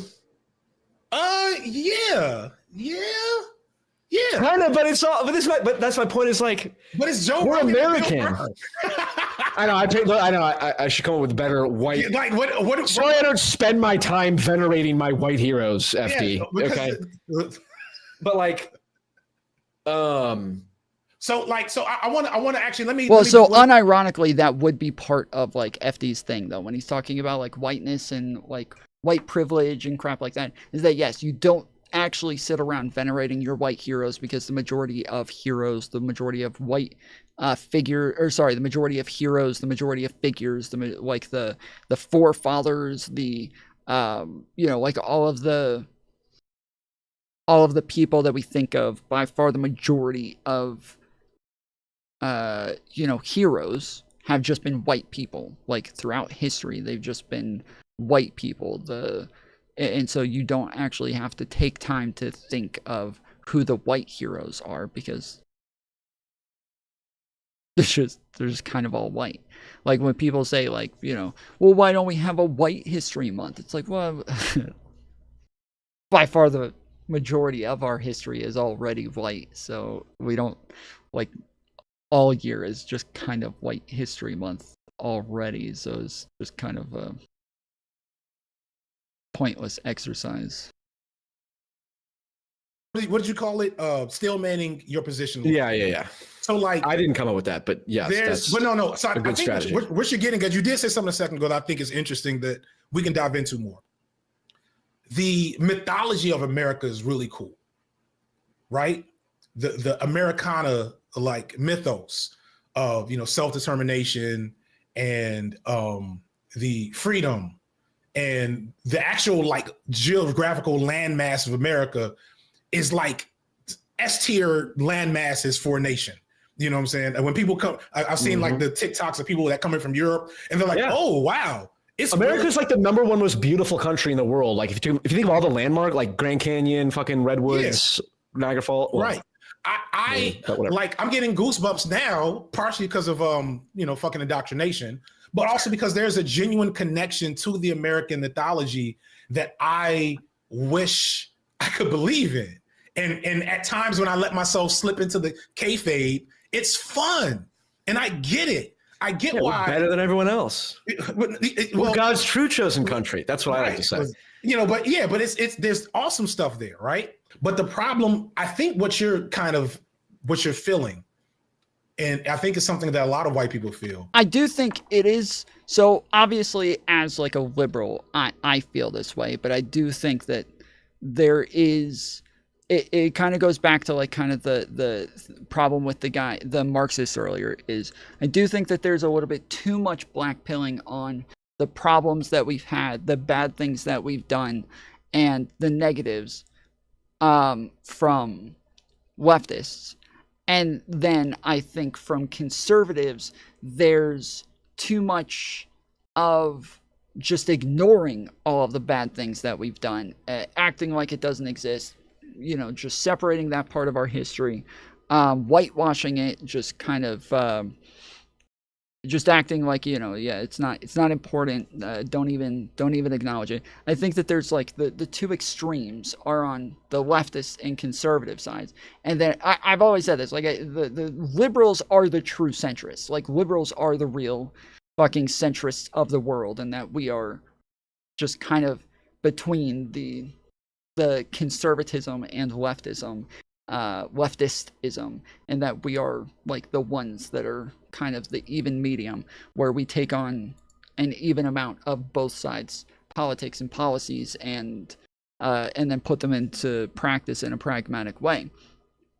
And so I think liberals are the ones who will like acknowledge the negatives, the bads, the historical oppression and everything. But then we're also going to say, but yes, we are the fucking best. Like America is the fucking best, and we are proud to be an American, and we'll do our Pledge of Allegiance and all that shit. Whereas like leftists do this weird thing where they say the Pledge of Allegiance is nationalism, which the flag for America is not. It's not a flag for the government. The American flag is not the government thing. It is the country. Like when you say a pledge allegiance to the flag of the United States of America and to its republic for which it stands. So it's for which it stands, one nation under God, indivisible, with liberty and justice for all. Like, we're talking about the people, we're talking about the country, we're talking about the nation, we're talking about this. But we're not pledging allegiance to Donald Trump. We're not pledging allegiance to any of these other things. But yeah, I think that, like, yes, liberals, we will chant USA. We will do our Pledge of Allegiance. We will get teary-eyed when the fucking jets fly over, and we're all about it. Yes, we love our fucking Eagles and all of that shit. We've got our American flags in the background of our streams, and I think that we should have like an even mix of both of these things, that we need to recognize like the great things about America while also Tom, conservatives rewrite history for we did nothing wrong. Leftists rewrite history too. America is the worst thing ever. As the guy that sold you the slaves, leftists are stealing from me.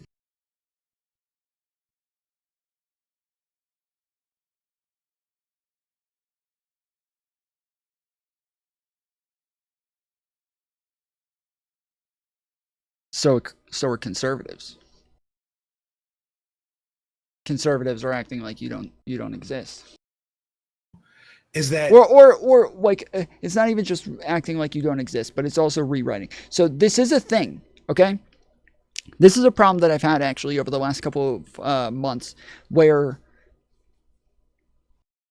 the soy leftists on TikTok are getting mad that I said the N-word a lot when I was younger, okay? And I'll say that, like, I'm sorry, but I grew up in black culture. I grew up in black neighborhoods. I went to black schools, and like everything that was my culture. That was my fucking culture. You don't get to tell me that I don't get to say a word that is part of my fucking culture. Fuck you. And they're, oh, you're white though. You're never allowed to say that. You have no excuse to say it. I'm like, I don't care. Fuck you. That's my fucking culture. Like, the people that I grew up with, my neighborhood, like, they didn't give a fuck. That was my fucking culture. Those are my people. Fuck you. But then, and so then I think about it, and I'm like, yeah, like, there's documentaries about white guys who grow up in the hood, and they say the N-word. And the person who's doing the documentary asked, like, do you guys not have a problem with these guys saying the N-word? And they're like, why? They grew up with us too. Like, it's supposed to be about like your neighborhood, your culture, your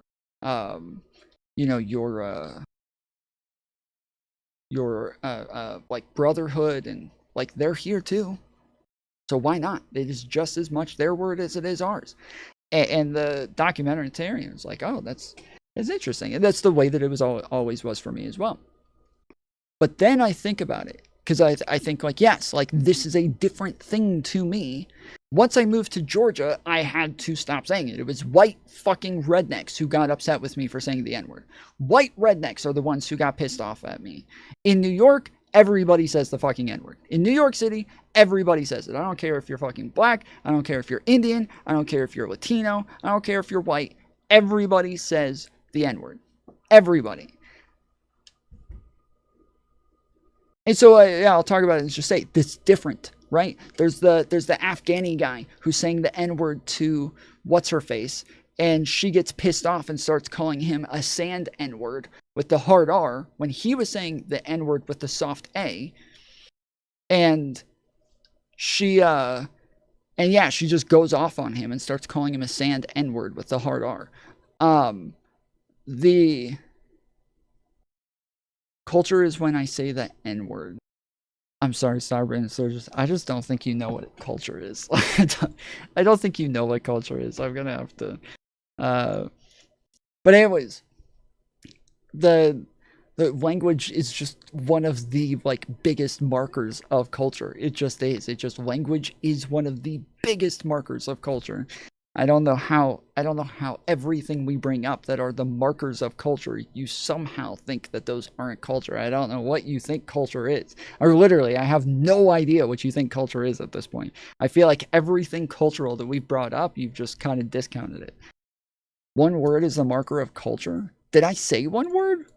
Or did I say language? Did I say one word or did I say language?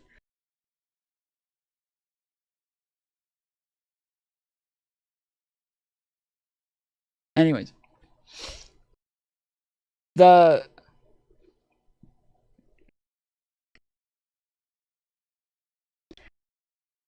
when I think about what is normalized within your culture and saying this changes the meaning, this changes the definitions, this changes everything to where it's just not what you project onto it from your culture, right?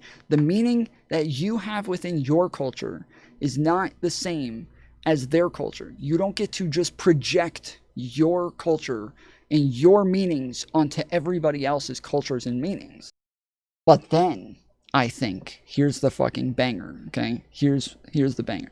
Then I think, fuck. What about all the Georgians who say the rebel flag is not about slavery?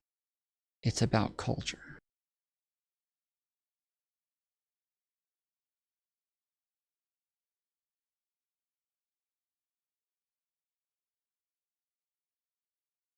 These people grew up in Georgia where the rebel flag was flown all over the place and had nothing to do with slavery. When I moved to Georgia, it was a very long time before I found out that the rebel flag was something else. That the Confederate flag was something else. I forgot, all you guys are fucking foreigners, so I gotta tell you. The Confederate flag is what we call the rebel flag. That this is something else to you guys, okay? I remember being in school one day, and a kid got kicked out of school for wearing a shirt with the rebel flag on it. He got kicked out of school. He got suspended. And the next day, everybody at 1 o'clock, their plan was at 1 o'clock, everybody walks out of class and into the front rotunda where the front office is. And they were all wearing these rebel flags under their shirts. So they all came to school with their polo shirts on and their anything, but they wore under their shirts with rebel flags on them. And I was in gym class, and it hit 1 o'clock, and they were like, "Come on, Tom, let's go." And I was like, "What?" They're like, "Alex got fucking suspended yesterday for wearing a rebel flag." So we're all wearing rebel flags. And literally, the black kids, everybody gets up, starts taking their fucking shirts off, and they've all got rebel flags on under their shirts. And they're like, "Come on, let's go. We're going to the rotunda." And I was like, "I'm from New York, bro. I appreciate it, though, yo. Y'all do your thing. I'm from New York. I don't got nothing to do with that." But to them, the rebel flag is not about slavery. The black kids all walking up there with their rebel flags on too. They were not there to represent bringing black slavery. They were there to represent Southern pride, Southern culture. It is on the Georgia flag. It's literally on the Georgia flag the rebel flag, the Confederate flag. It is on the Georgia flag. This is not something that we all grew up with in history books. It was not in our history books as a representation of the people fighting for slavery. It was in our fucking parks. It was on our governor's mansions. It was on our schools. It was on everything, everywhere. They changed the flag before we were born. They changed it before we were born. So it doesn't matter that they changed the flag. They changed it before we were born. So when we are born into a culture where it's normalized, it is a different thing to us. And I say us, obviously, again, I grew up differently, but to everybody else here, it is different to them. It is not the same thing. It is a different thing for them. Just the same as for me, growing up in New York, saying the N-word, I didn't know I was saying something that other people would project racism onto and say I was doing something racist, I was doing something wrong, I was doing something oppressive, I was doing something that is like, goes back to slavery and blah, blah, blah. Well, why? Why was I saying? Because they changed it. Because they changed it, Tom. They started saying the N-word differently in black neighborhoods. That's why. It's because they changed it, Tom. So what? I grew up with the fucking change then, okay. That's what I'm saying. Yeah, I grew up with the change. They were all saying it like this, just in a normal way where it just meant dude. And so that's the way that I fucking said it. It's the same thing for these people where they grow up after it's been changed. It means something different now. And now that's what they project onto it. That is their meaning. That is their culture. And so now I really think about it and I'm like, fuck, dude. It does make sense. It does. Shit. I was grandfathered in. Yeah. Yeah, I was grandfathered into the N-word, bro.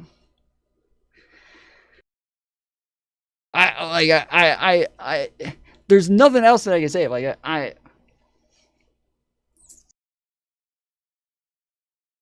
If you're going to be consistent, I feel like I've got to, that you can take into consideration the, historical differences and everything, but I don't think that those historical differences really play out differently when we're talking about the N-word. I don't think it does. I think that the N-word was very oppressive, and it was very, it was something that was used to dehumanize people. It's not all that different. The only difference is that black people were the ones who did it, but if we found out that black people were the ones that were implementing the fucking rebel flag onto all of the southern flags and putting it in all of the southern parks and everything, I don't think we would think anything different of it.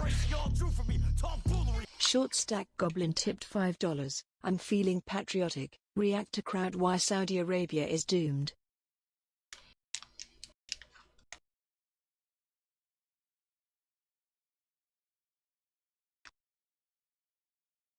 If you disagree, I welcome you to hop on, okay? If you disagree, you think I'm wrong, you can hop in the waiting room.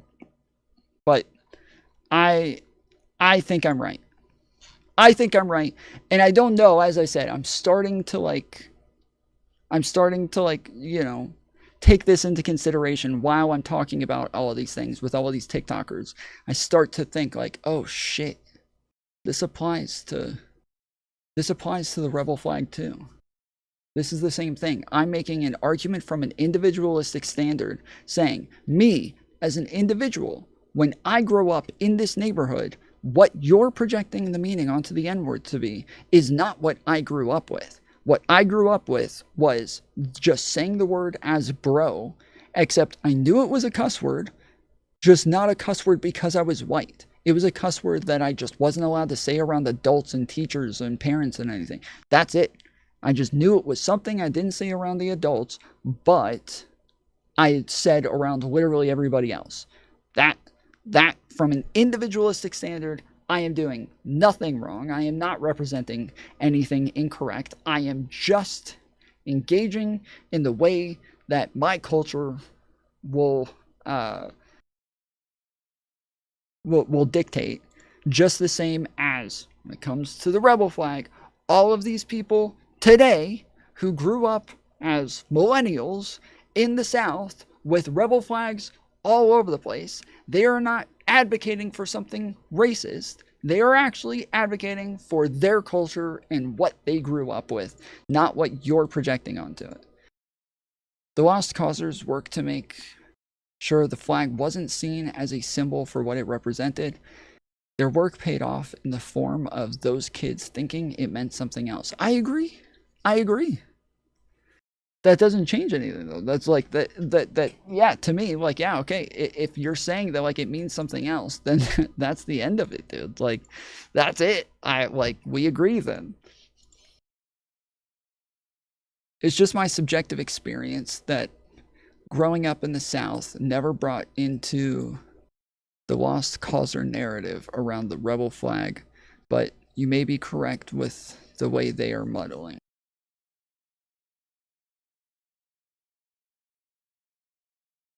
I'm sorry, you're gonna have to use a lot more words than that. I don't know what that means.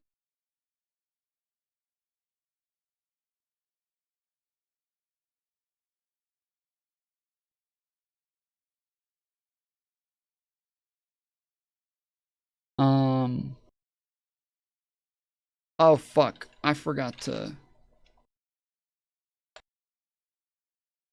change this. Okay. So yeah, we're at 30 out of $50.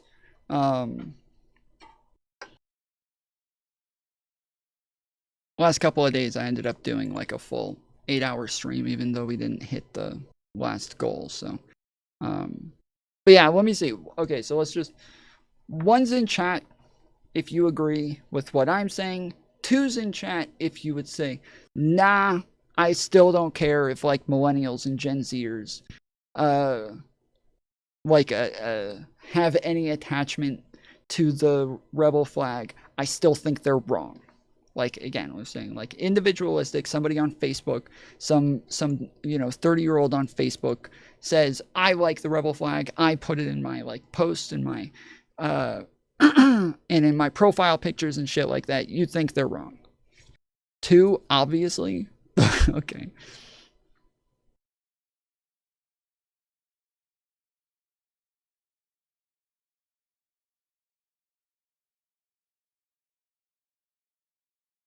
Only 5 people said anything, and we have... You said too much, Summarize. I just did. Fine, I changed my mind to 1. Okay.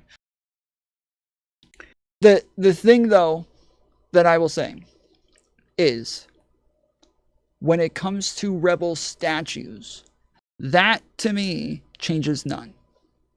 When it comes to Confederate statues, that, to me, changes none. I do not think that a statue can change its meaning in the same way that a flag does, because flags are just more like symbols. They're not something like objective. Whereas when you're looking at a statue that is a person, it is a representation of a specific person, that does not change meaning. That when you are making the statue a rebel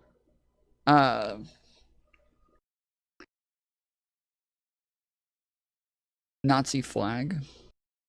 Yeah, because we were having conversations about like I just debated like a dean recently on like, you know, what the salute means and the swastika and all those things. Like, we've had a lot of conversations about symbology here, and I debated another like Marxist named CJ about the symbology of like the Nazi flag and shit. But yeah, so I think flags can change meaning in this way because it is just a symbol that is meant to like symbolize something. Whereas a statue of a person who fought in the rebel, in the Confederate Army to keep slavery, that does not change. That is the same. That has like almost this like objective meaning to it that I would say, yeah, that I don't care if like you grew up with that there all the time and that was just, oh, he just represents Southern pride or something like that. No, it doesn't. That like statues are always something that is there to commemorate something. Pretty much always. Always, always, always. It is there to commemorate it. And once you decide it is no longer something to commemorate, that goes into a fucking museum. Or it gets destroyed. One or the other. But it no longer sits in your parks. Okay?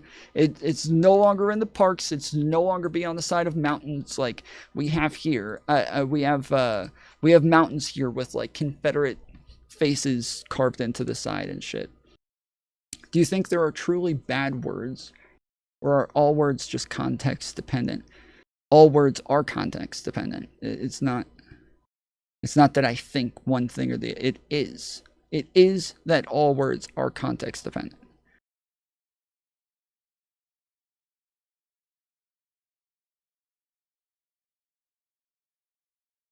Like that is just a true thing. What about statues of non-commemoration? Like what? Like, give me an example. Like a statue of a unicorn that's used for a lamp.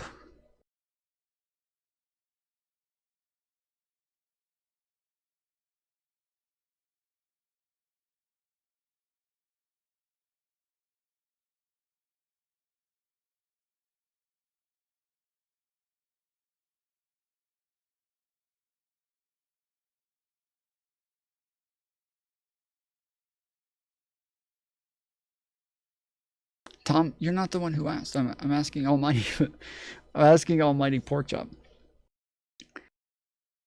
A statue of a Confederate general getting spanked over Lincoln's knee. What about a car with a Confederate flag on the roof named after a general? Statue category or flag category? I would say the name is gonna be statue category. The flag on the car will be flag category. So you believe there are no bad words because they are context dependent? I think that the context can make the word bad. Like earlier I was talking about a girl who kept calling an Afghani man a sand N-word over and over and over and over. Porkchop, I don't know why you haven't answered yet. I don't know if you're like 10 minutes behind, but I'm waiting on a fucking response here. But yeah, the context to the N-word, the historical context to the N-word, and then calling a brown man from Afghanistan a sand N-word over and over. That like this is context dependent, not just from like brown people and Muslims being treated differently, but especially after 9/11, the way that Muslims were treated and especially Afghanis were treated, that like that history is the context that changes the meaning to where her excuse afterwards was, I'm black, I'm allowed to say sand N-word, which first off, I don't know who the fuck says that black people are allowed to say the N-word with the hard R. That's not a thing. Secondly, sand N-word no longer has anything to do with black people. That is a slur just for brown people, and especially people from Afghanistan. So that context changes everything in the way that she's saying it, to where even her trying to make it about the fact that she's black so she can say it still makes it to where no, you can't say it. But all words are context dependent, to where the context is what gives it the meaning. So that doesn't mean that you can say anything. It means that no, the context says what you can or can't say. Negative space monuments, like the 2146 stones, invisible monuments in Starbrücken, Germany. I'm sorry, I have no idea what any of that means. Invisible monuments? Starbrücken, Germany. Bruh. I don't, like, not only do I not know what you're talking about, but I don't know what the context is to it. I don't know what the history is to it. And you're saying this as though it's not, like, commemorative, but, like, I have no idea. 2146 Stones Invisible Monument in Starbrücken, Germany is a public artwork by Jochen Gers that commemorates the victims of Shoah. You said that's non-commemorative. And it literally says that commemorates. It is located in the Place of Invisible Monuments, Platz des blah blah blah, in front of the Saarbrücken Castle. The monument consists of 2,146 paving stones, each engraved with the name of a Jewish cemetery that existed in Germany before the Nazi regime. These stones were then placed back into a square. I'm sorry, I don't understand. I thought you were gonna give me like. I don't understand how. I don't understand. Yeah, I'm sorry. I just don't get the question. They're commemorating Jews who died in the Holocaust. Like,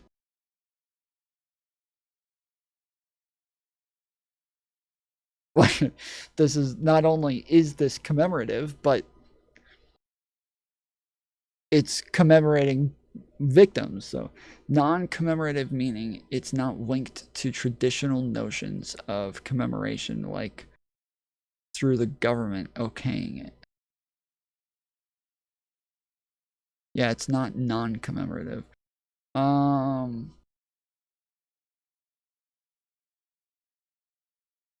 Okay. I'm sorry. I just don't know how this applies to like the conversation that we were having about this, but yeah, I don't know why I would have a problem with this, unless you can give me an argument for why I could possibly have a problem with them commemorating Jews who died in the Holocaust. I don't know.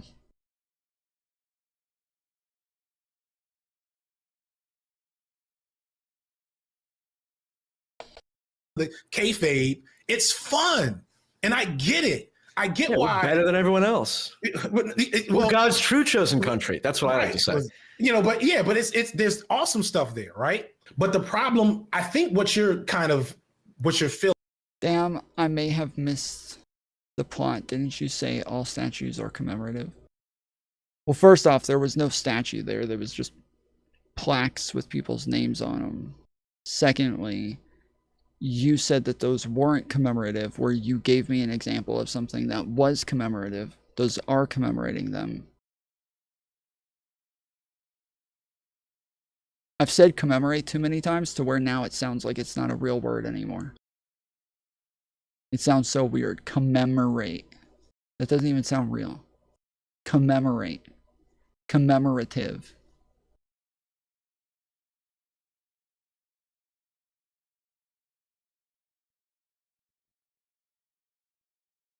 Not a real word.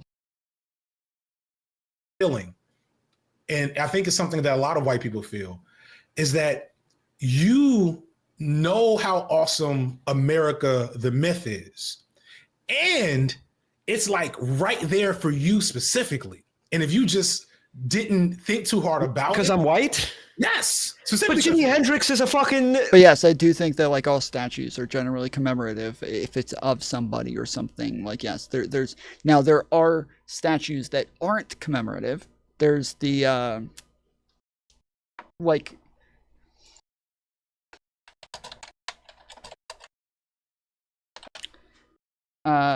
this is the charging bull in New York City. I have pictures of me sitting on top of the charging bull. I think it's on Wall Street, I believe. But yeah, there's pictures of me sitting on top of this when I was a little kid. My dad put me up on top of it. And I was just sitting on the neck. But charging bull is a bronze sculpture that stands on Broadway, just north of Bowling Green, a financial district of Manhattan in New York City. 71,000-pound bronze sculpture standing 11 feet tall and measuring 16 feet long depicts a bull, the symbol of financial optimism and prosperity. So yeah, so this is still like has meaning to it. It's still like commemorating an idea here. Wait, what is the about Jimi Hendrix? I have been listening. So they're saying that PFJung was saying that when he thinks of like Americanism and him being attached to like American ideals, he is somewhat attached to something like Jimi Hendrix, because Jimi Hendrix did the national anthem on his guitar, and that is something that like is very American to him. And then he said that I feel like you would have more of an attachment to somebody like fuck, I just blanked on his name.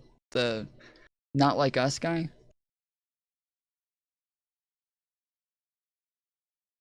I haven't eaten enough today. I've had a lot of gas to where I've had the Kendrick Lamar. So he was saying, I think that you would have like more of an attachment to somebody like Kendrick Lamar. He has like more of like a blackness to him than somebody like Jimi Hendrix. And FD was like, yeah, sure, maybe. And he's like, I don't know how to describe it, but there does seem to be a difference there, like in terms of like blackness. Like, do you think that I would have more of an attachment to somebody like Bill Burr or Joe Rogan than I would Jimi Hendrix? And so that's how they got here. And I think it's something that a lot of white people feel, is that you know how awesome America the myth is, and it's like right there for you specifically. And if you just didn't think too hard about it, because I'm white. Yes, but Jimi Hendrix is a fucking black ass American, and he's the fucking GOAT. Black people were never a part of, and that's kind of what I'm getting at. Black people were never really a part of the American project. We were never in the design plans. Oh God. He's really pushing it with the black ass American shit. Like he is doing his best to fucking push this shit, dude. When I say black ass to somebody to a black person, I know I'm fucking pushing it. Like I know I'm fucking pushing that shit. Mike crackled. Router position lame. Okay. What are we at? 4 minutes and 4 hours and 5 minutes. Okay.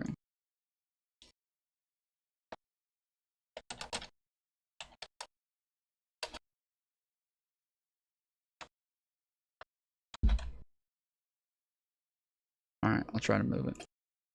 We're a glitch in the system. We were never. That's kayfabe. That's kayfabe. That's kayfabe. That's the idea that black people are not quintessential to American culture, ideology, thought. We are. You're correct. But we were not a plan. That was not a planned. That was not a planned thing. Oh, sure. Okay, fine. That has fine. So, and how it played out, though. The system still fundamentally. Well, no, it was a planned thing. It just wasn't always a planned thing.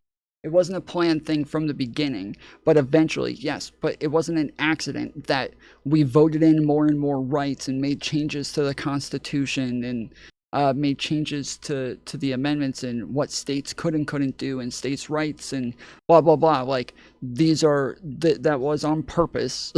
That was all, they didn't accidentally fight a civil war. Like it wasn't just like they didn't just slip and fall into a civil war. I'm eating Wendy's too. Nice. I got a bunch of like chicken nuggets, but I guess I don't know, maybe they're not like real chicken or anything. Like I ate some chicken nuggets before and I still feel like a little like woozy and out of it, and I'm not I do not feel like I've eaten anything. So I guess I'm gonna try to eat more, but maybe I just need to go fill up my protein shake. I think maybe that's what I need to do, is I need to go fill up my protein shake with some protein. Works to push us out of the American project. We can fight. It's not as hard as it used to be to fight for your piece of the American pie as a black person, right? Like I could, right? Like before I became a content creator, was lucky. I won a genetic lottery, and got, you know, parents that were college educated. And I went to college and I found a great woman there, and we got married and had kids, and we're working decent enough jobs where we had, you know, minimal precarity, et cetera. And we we're going to be able to move to the suburbs and get our kids in decent schools and continue to do that. Right. That was quite that was a trajectory that I was on hand for. Right. And there are plenty of Black people, not enough, but plenty of Black people that can lay claim to that. Yeah, rich Black people. Yeah, rich. Because class is the fundamental factor here. No, but class and race are intrinsically linked, because the off rails for that project, for you don't have kids, right? No, not that I know. Okay, not that you know of. The off ramp for that trajectory, there's like 75 of them for my sons. For yours, maybe 10. You know what I'm saying? And like 3 of them are obviously avoidable. Whereas the ones, you see what I'm saying? So like, I'm rolling my eyes out of habit. I guess I have to contemplate more on it. I do think, and I certainly am not the only one who believes this, that it is entirely possible that people like you people, FD. I feel like PFJung is a libertarian, and I think I've said this a bunch of times in the past, but more and more I do feel like he is a libertarian. Especially when you say something like,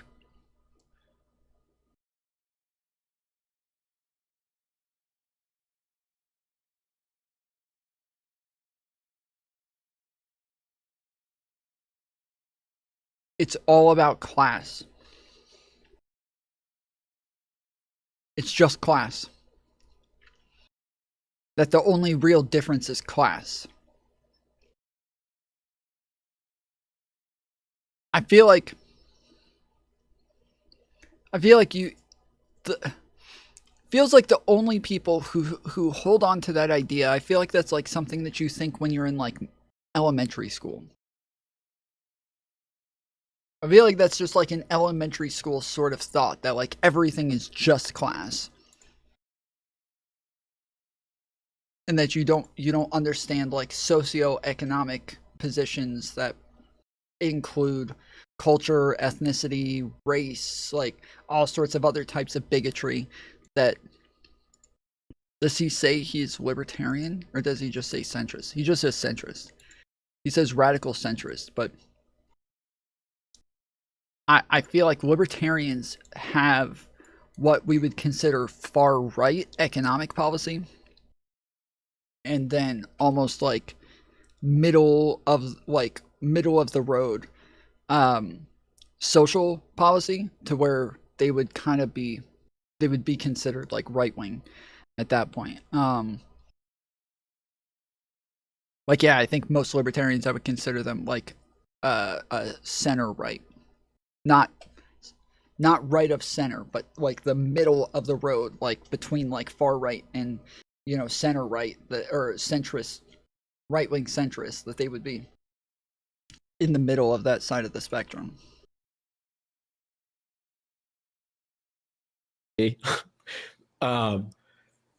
People who advocate for revolutionary politics, recognizing that class is very fundamental, if not the most fundamental lens, but then you overly index on... PFJung talks as though he gets like way too excited that he gets to talk to a black person.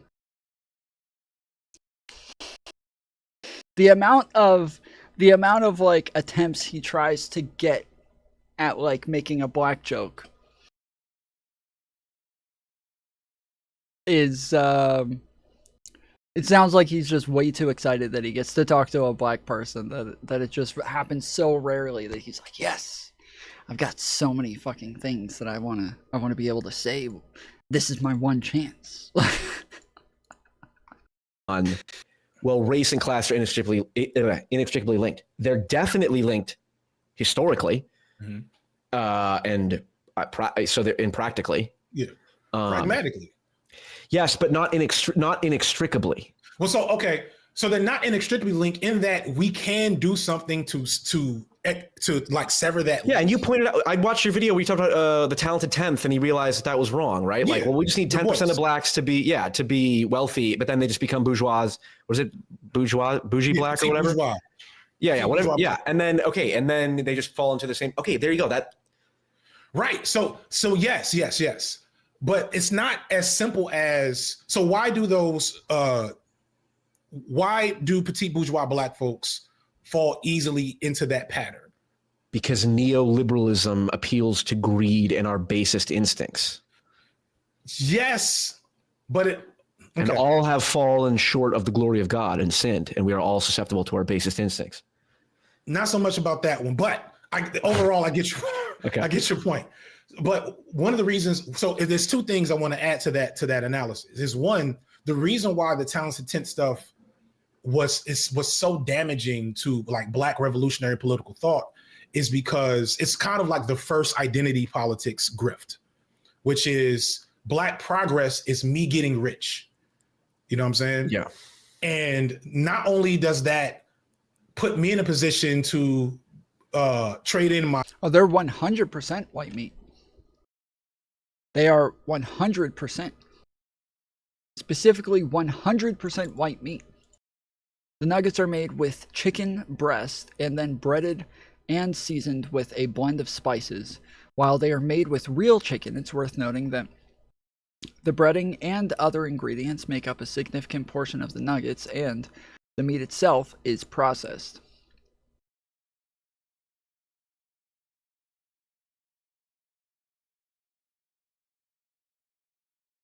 Yeah, I don't really care that it's processed. My race, trading my race interest for class interests, right?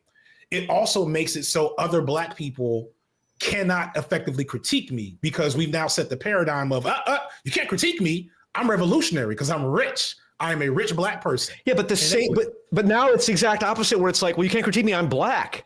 It's like, yeah, but you're rich. No. That shouldn't be the case. I think we missed each other here. So that's the problem now. So for example, like Jay-Z, Beyonce, Tyler Perry, these are all or the leaders of the BLM movement, for example. But no, that's what makes it so complicated. Yes, like leaders of the BLM, the ones who bought like a multi-million-dollar house in an all-white neighborhood. Right. So so we're kind of saying the same thing, I think, actually. I think okay, maybe. Yeah. Okay, go ahead. But what I'm trying to get to is that the racial component. So the BLM shit, right? This is a good example. So there were real like activists on the. I think PFJung's totally lost here.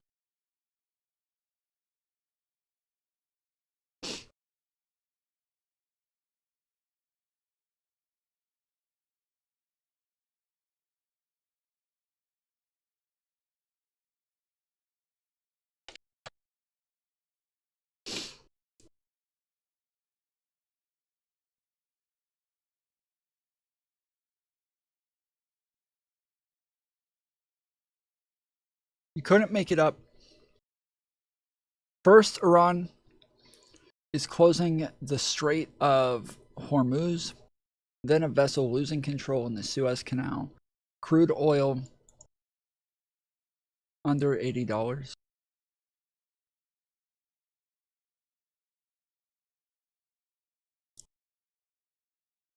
This is not breaking news. This happened a week ago. I got ranch. Normally I get like spicy ranch or like buffalo sauce or something like that, but they didn't have it as an option, so.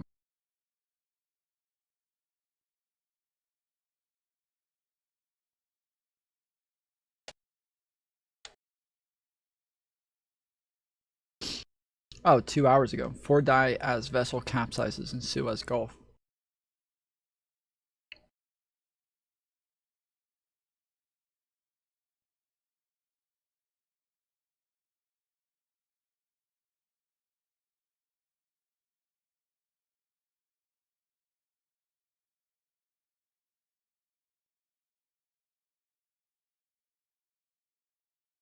Cairo, July 2nd.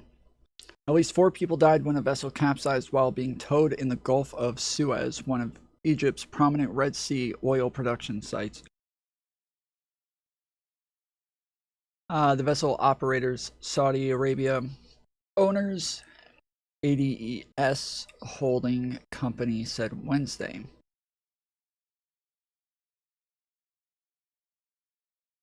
The incident occurred around 130 nautical miles from the southern entrance of the Suez Canal and has not disrupted navigation along the trade route.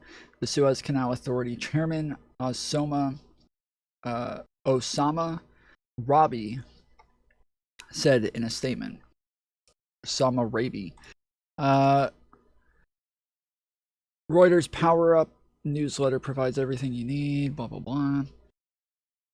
Egypt's Petroleum Ministry on Tuesday said oil and gas producers offshore Shukir Oil Company, Osoko,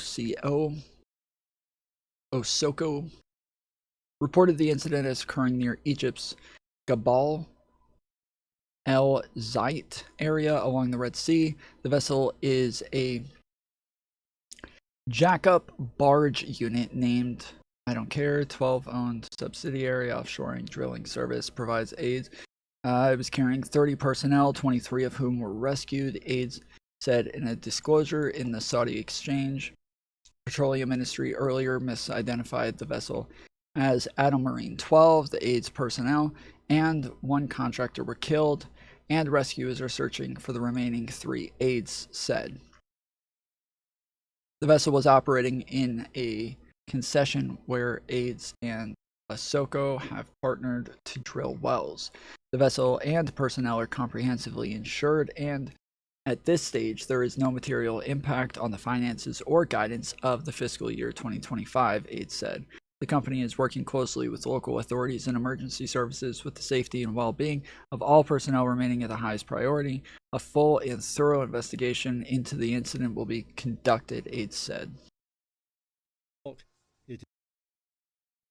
Shell has denied reports it's in talks with BP regarding a takeover. The Wall Street Journal said Wednesday that negotiations were at an early stage, but Shell said no. We take hundreds of credit cards a day. No, not AIDS, ADES. AIDS. And it was focused on raising its own value. BP declined to comment. The British oil giant has been the subject of takeover speculation for years due to the relative underperformance of its stock. It is currently valued at around $80 billion, compared to over $200 billion for Shell. However, any takeover would be likely to face intense scrutiny by watchdogs. A deal of such size hasn't been attempted in the energy industry since US majors Exxon and Chevron. Tom Floyd Show, have you ever been called racist, maybe by some troll or someone making a straw man argument? Yeah. Many times. Why? Why? I just had like a whole arc. I just had a whole fucking arc of like the last 2 months. Which, with that said, I believe today, after stream, I will be breaking ground on the Unfuck America video essay. Tom, you are racist and bald. Thank you. So, donate me all of your money today so I can stream less over the next week.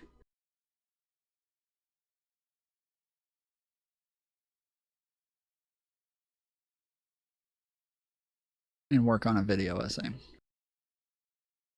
Most of the time when I want to work on video essays, I end up not being able to, and I end up starting, this happens all the time, I end up starting on video essays and then try to save up so that I can get to a point where I don't have to stream, so I can just take a couple of days off to work on a video essay. Normally it takes about a week minimum to do like a good 30-minute video essay, and yeah,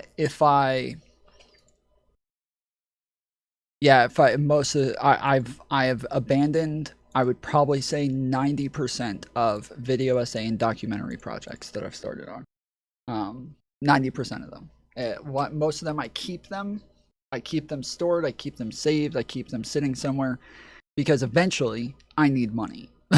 Because eventually I'm like, fuck, I have to go back to streaming. I have to make some money, and I'm dying out here, so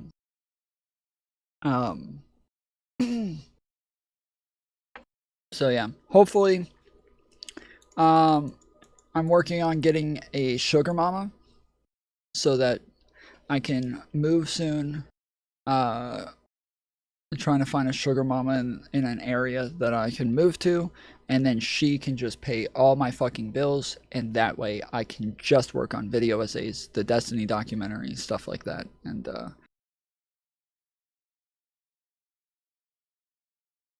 try to work on prepared content more often. Genius. How much you make, Mantis?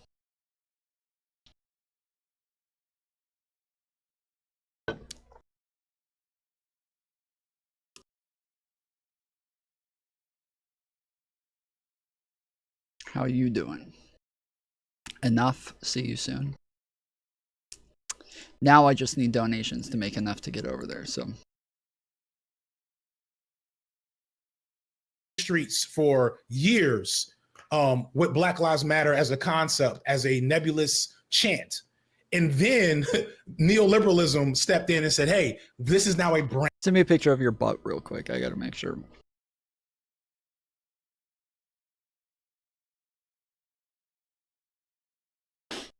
It's kind of like the Ethan thing, where like he's willing to sue people that he doesn't like, but first he has to not like them, and then they have to meet another level on top of that. There's two separate standards: don't like you, and you have to do something malicious, and it has to be malicious enough, right? There's two different things. You have to be bad, he has to dislike you enough, and you have to do something malicious enough.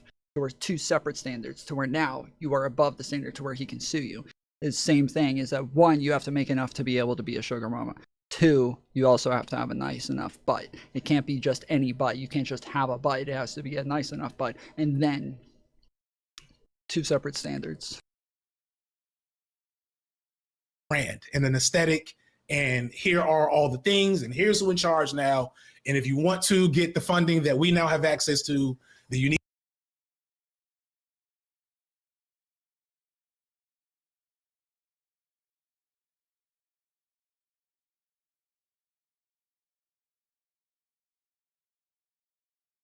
He knows my ass is perfect.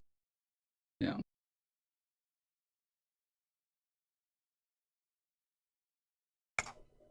Need to sign up these NDAs, et cetera, and then and then it was kind of like nothing they could do because we hadn't developed the racial critique dominated the class critique, and so, but we can't fix that by ignoring race. I think that's what I'm trying to get at. Sure, I'm not saying we should ignore race. I think we can't fix it by hyper focusing on class at every venue. We have to keep coming back to the. I don't know. I mean, so the socialist belief, the Marxist, like the leftist belief, is that if today we achieve socialism,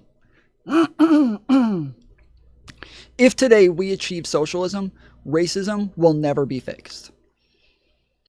They almost believe that like the point that you achieve socialism or communism, that it's almost as if the social and class dynamics will just be stuck there. That like things will be frozen in time there.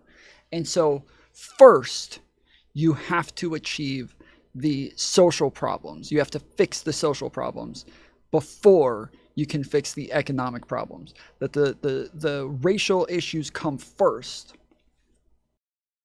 Because if we don't care enough about them to put them ahead of economic issues, we will never care about them enough to fix them.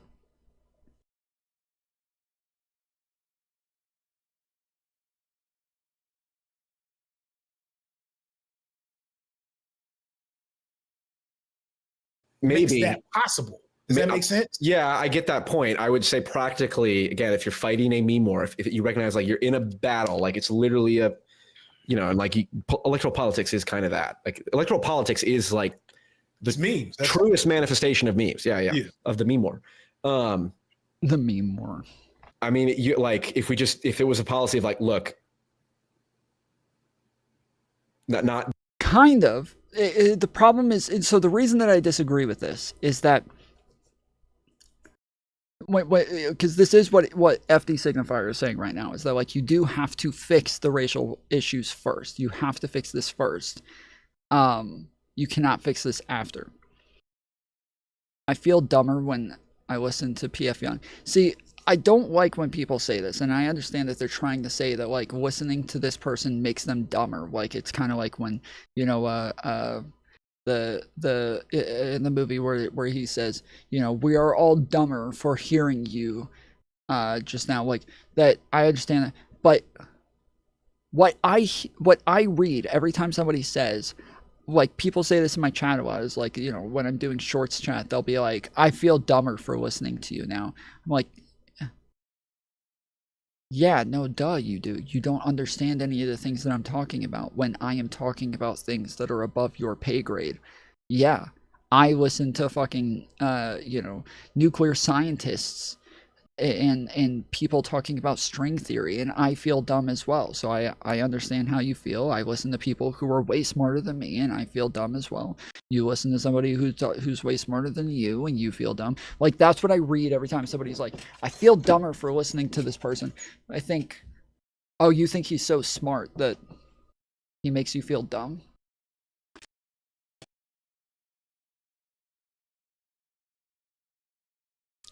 Okay, there's two reasons for it. I'm either dumb or he's being dumb. Yeah, I was saying earlier, I think just a little bit ago, he was saying that he thinks everything is class. Like everything is class. Class is like pretty much the whole issue. And I said, this is like a elementary school thought process. Like most people grow out of this thought process in like elementary school. Where, yeah, they think like everything is just about how much money you have, and oh, black people are just poorer on average. That's why they have more problems. If they just had more money, then they would be okay. Like, but that doesn't, yeah, it doesn't change things. Overall, there's the reason, and for anybody who disagrees, okay, the reason that doesn't matter, the reason that class is not enough, is that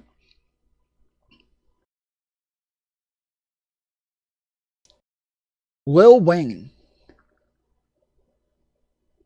if Lil Wayne gets pulled over and he's driving a nice car, do you think it matters that he's rich when that cop walks up to his window?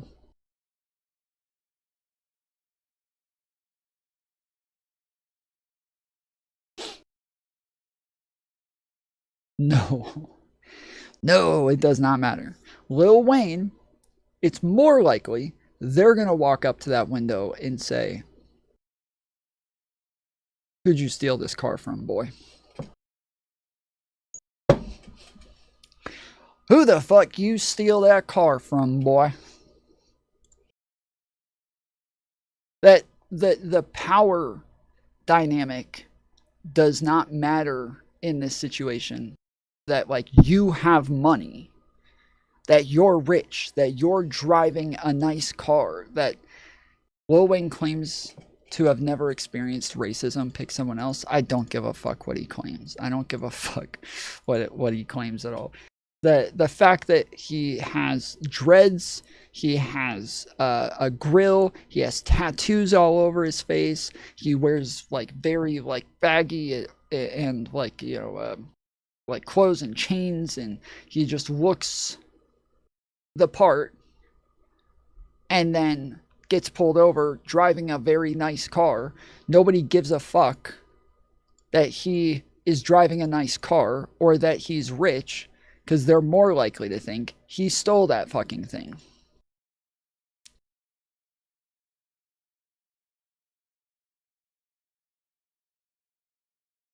PFJung is very good at appearing smart while saying the most retarded, empty platitudes. Yeah.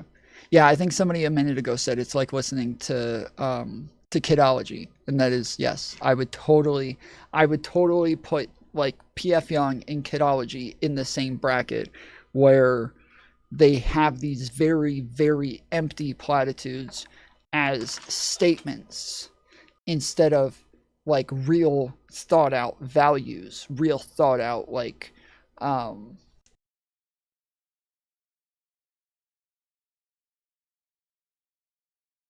you know, yes, it is very platypusy. So yeah.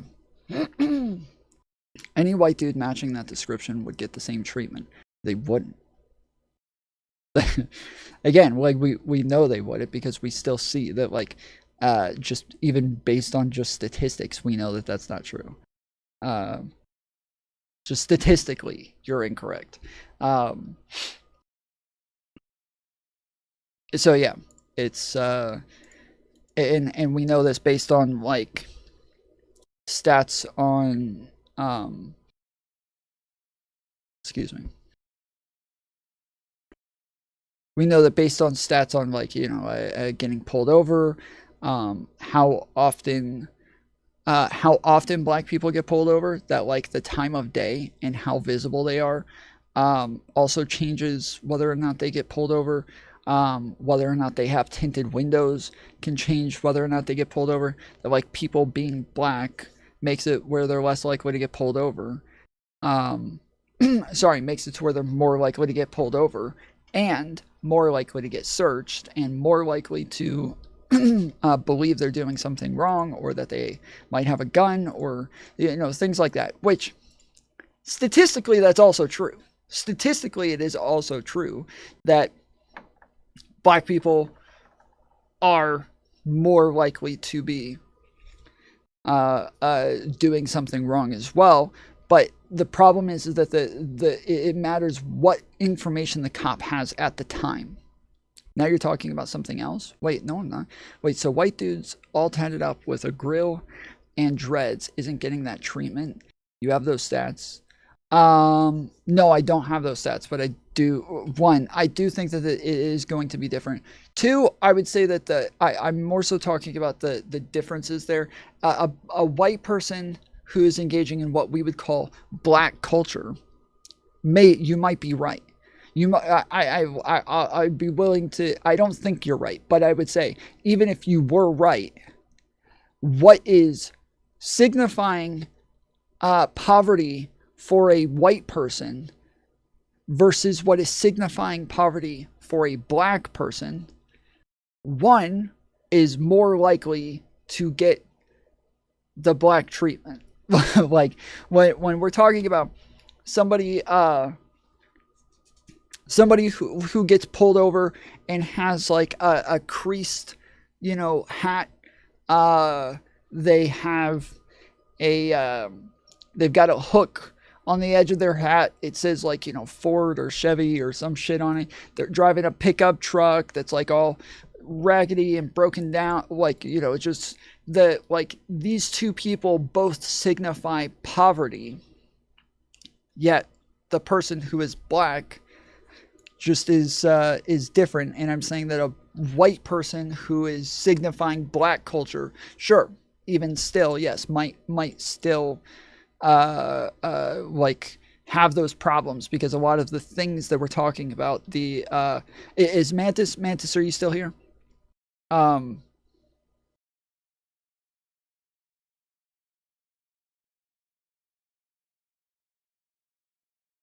lot of the heuristics for black culture are also heuristics for black poverty, are also heuristics for gang culture, are also heuristics for criminal activity, are also heuristics for drug dealer, are also heuristics. Like, there's a bunch of other things that we throw in there where it is about the profiling in that case, instead of the evidence that you actually have that something bad is happening or something illegal is happening. Is Mantis gone? I apologize, Tom, if I did wrong. Wait, what do you mean?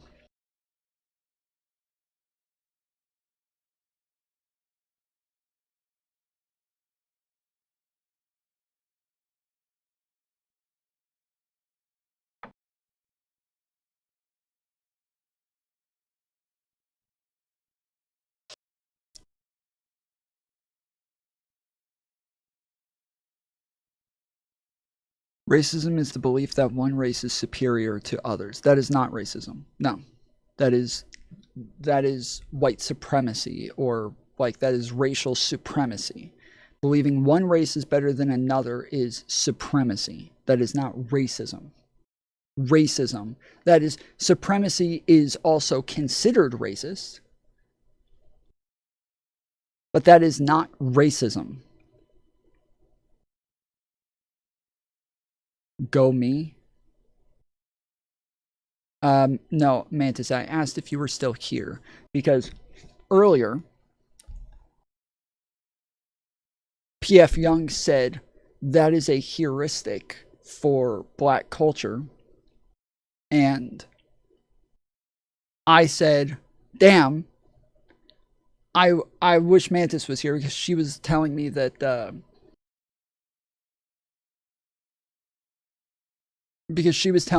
people don't use heuristic the way that I was saying we use it. And I was like, I've heard, ever since she said that, I've heard somebody use the term heuristic like 10 times in the last 2 weeks. And she's never there for me to show her. And so I was hoping that you would be here.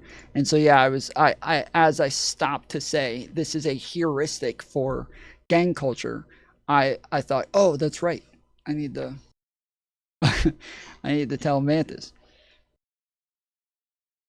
I just don't think you need to include gang/street lifestyle styling. A black dude in a polo would probably be asked if he stole it just as easily.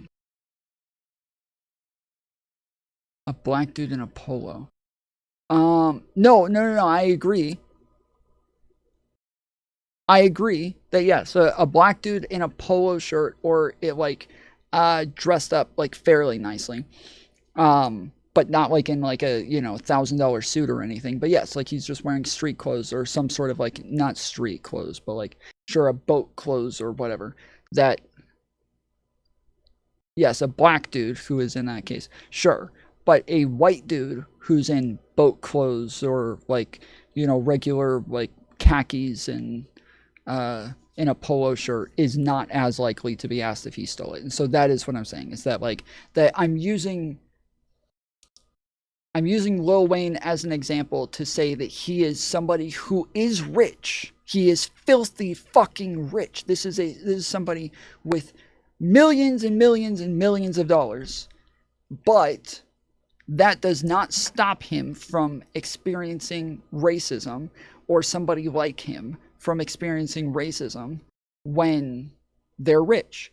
And so this idea that they're rich, so that like the class divide is the real issue here. I'm just giving an example of somewhere where I can where I think we would all agree, oh yeah, okay, well obviously class is not the issue, because class is not stopping somebody like Lil Wayne from having to deal with prejudice, but or discrimination.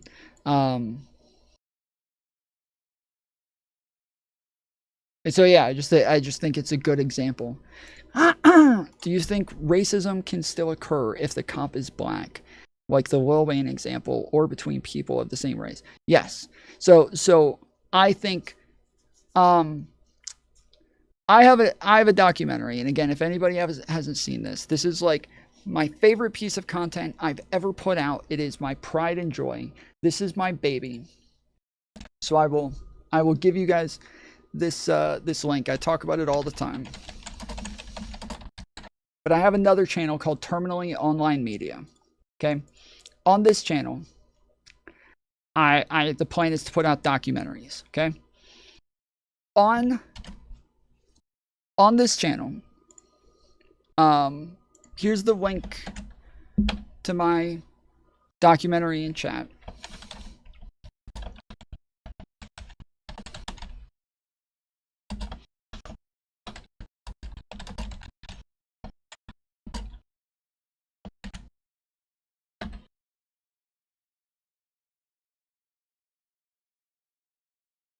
Yeah, save it for later. But in this is Candace Owens documentary, and it talks about like a lot about racism. It talks about what racism is. It talks about what anti-Semitism is, and it kind of like breaks it all down in a way to make it very, very simplistic, to where anybody can understand any type of discrimination, whether it's homophobia, transphobia, anti-Semitism, racism, Islamophobia. Like, doesn't matter, you know, what you're talking about. It all comes down to discrimination. That's what it's about. It is not about being superior. It is about discrimination. Some sort of discrimination. That's about it.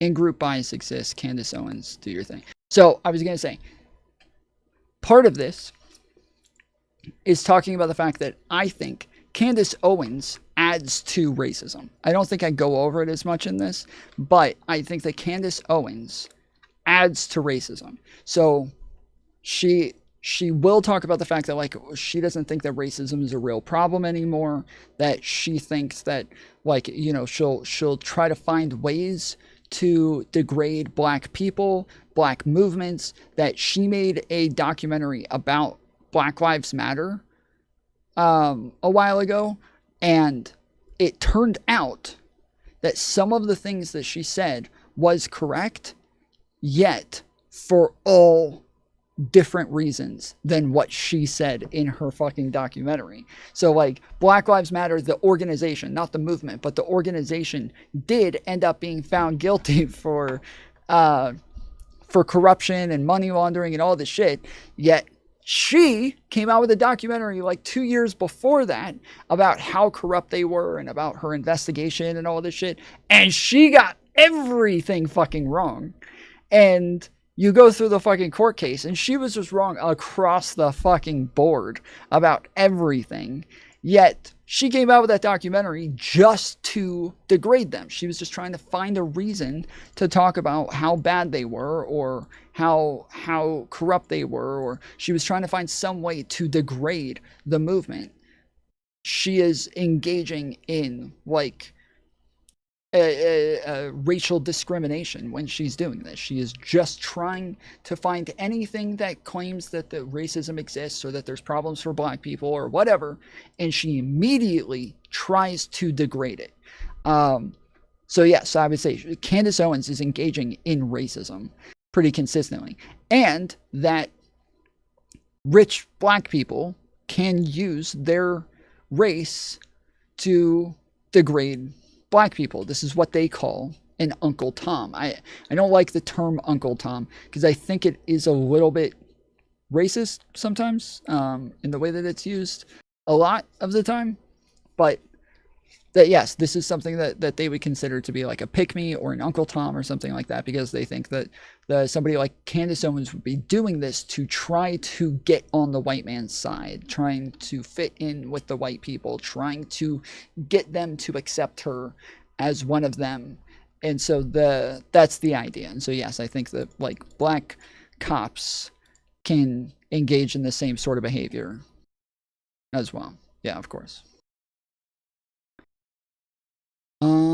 There was another chat here that I was meaning to respond to.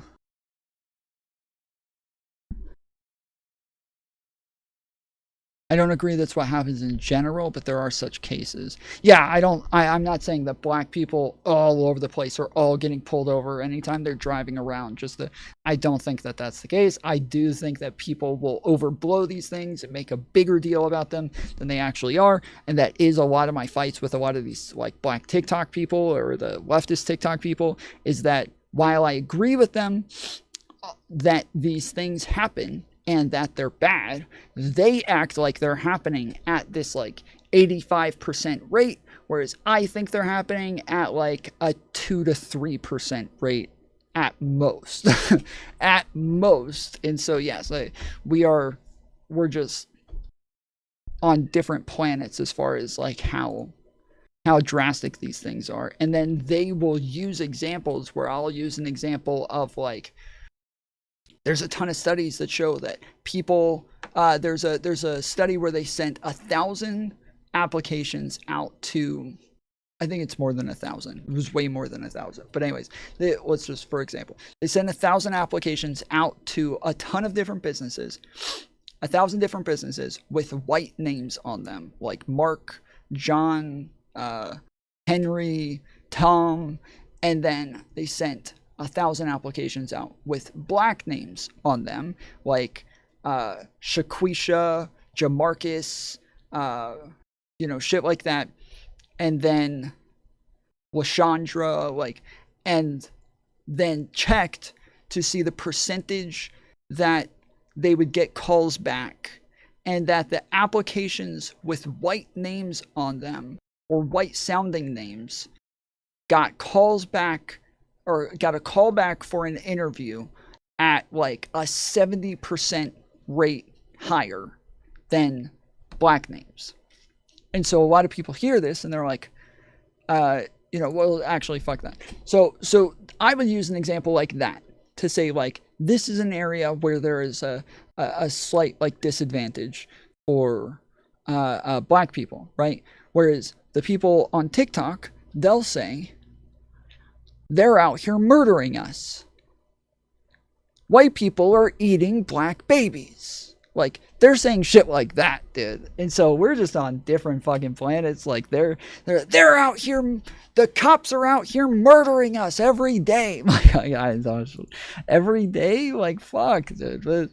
There just wouldn't be any of you left if that was true. So, yeah. So... Don't bring up race, but like, look, at the end of the day, it's like class should be the fundamental lens. What, didn't they kill Fred Hampton precisely because he was of that? Yes. Right. So do the things that make the FBI want to kill you. Right. So, that's how you know you're on the right track. I think we fundamentally agree. I think that is. I think people like PFJung actually believe this. I hear people say this all the time, and normally I take it as a meme. People will come in the chat all the time and they'll be like, Tom, you're pissing off both the far right and the far left. That's how you know you're doing something right. Like, Tom, you're pissing everybody on the internet off. That's how you know you're on the right track. And normally I just take it as a meme, like, just like, oh, it's funny that, like, I'm pissing everybody off, and so I get to, like, claim that I'm right because they're pissed off. Like, it's funny.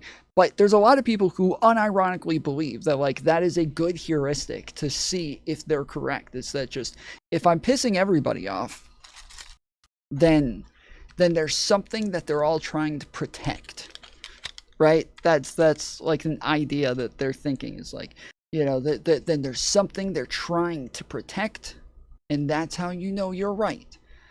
That's how you know you're right. When you make everybody mad, that's how you know you're on the right track. So when Kanye West comes out and starts saying Heil Hitler, and Hitler wasn't such a bad dude, and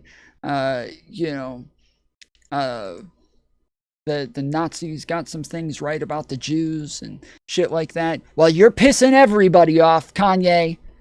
So you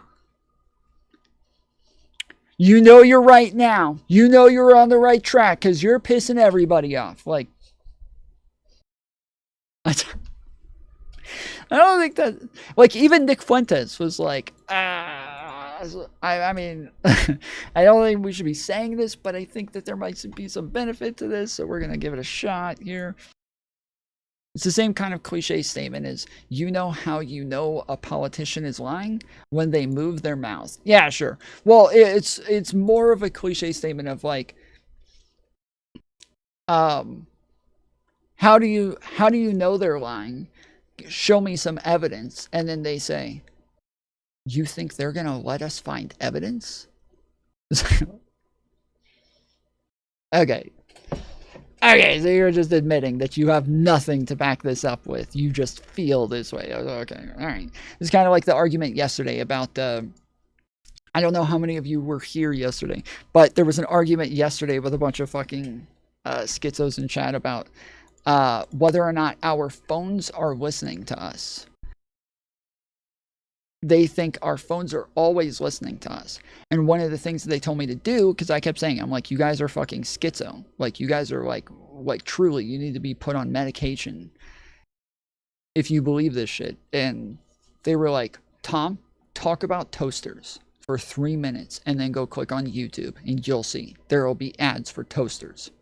So I was like, okay. So I just sat here.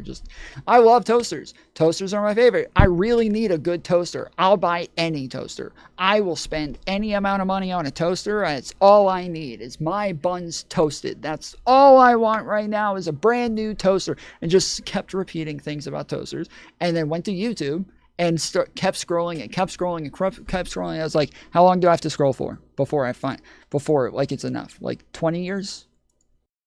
30 years? Like how long?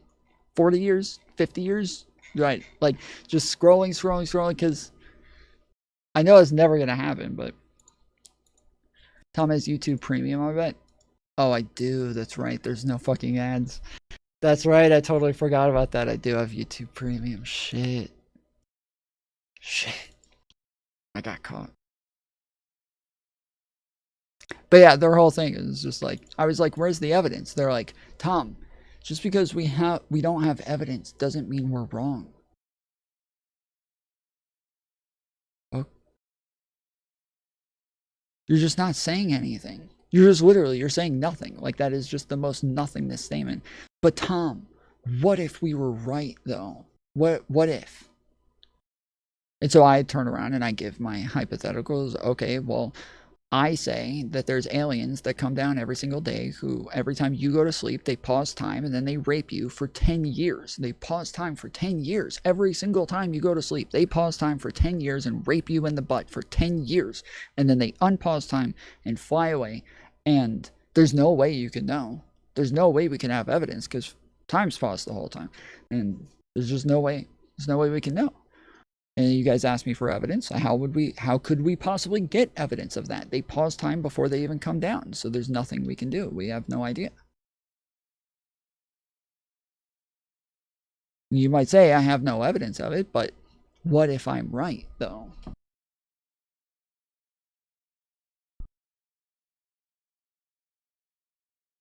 You type stuff in Google, it tracks the keywords you type. Right, but that's what I was trying to tell them, is that like it's about your interactions on the internet. It's about like your cookies. It's about your data and like the things that you're actually doing. And they're like, no, it's collecting data even when you're not using anything. It's still listening to you and collecting data. The toasters will get you, Tom, yeah.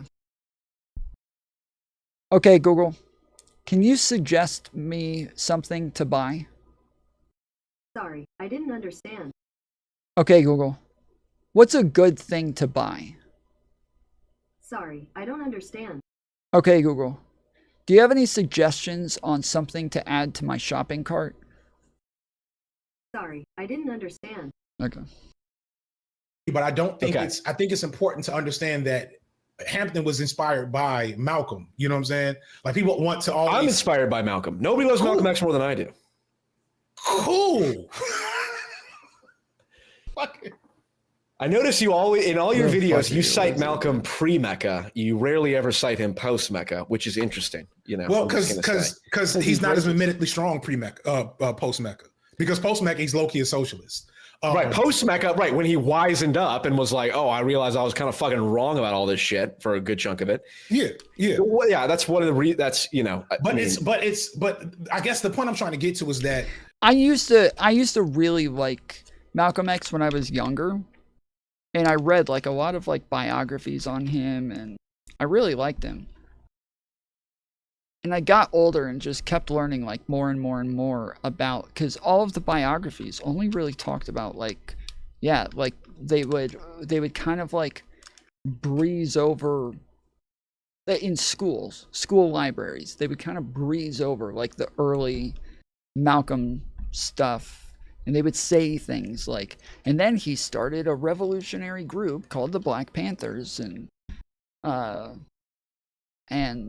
sometimes even worked alongside Martin Luther King and blah, blah, blah. And then they have like post where he's like a very different person and finally like get into the details. And so, yeah, the older that I got and the more that I learned, I was like, wait, was I fucking brainwashed on this guy for a long time? What the fuck? So now I really want to like go back and get like a full picture again and kind of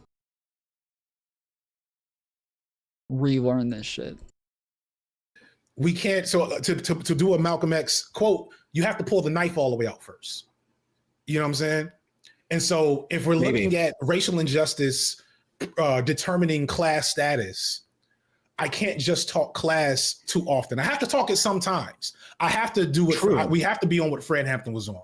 We have to be on post Malcolm X, post Malcolm X. We have to be on post civil rights era, post I Have a Dream, King. Sure. Because people forget that, like, it's not even taught that King, lived like a communist after he was low key becoming a communist. Yeah, and which talking about reparations and shit, and then he started cheating on his wife.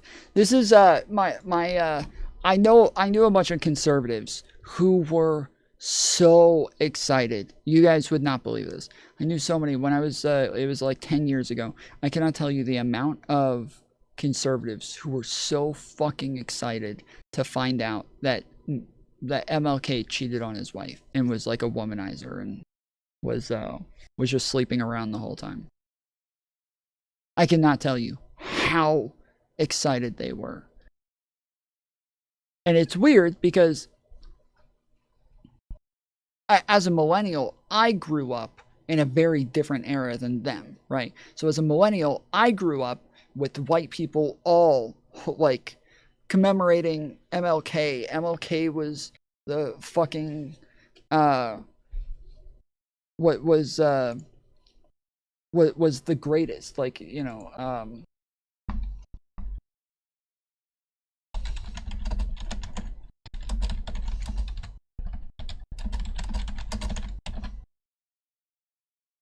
This is me. About in school. Martin Luther King Jr. Martin Luther King Jr. What'd he do? He died for our sins. No, that was about in school. Yeah, that was me.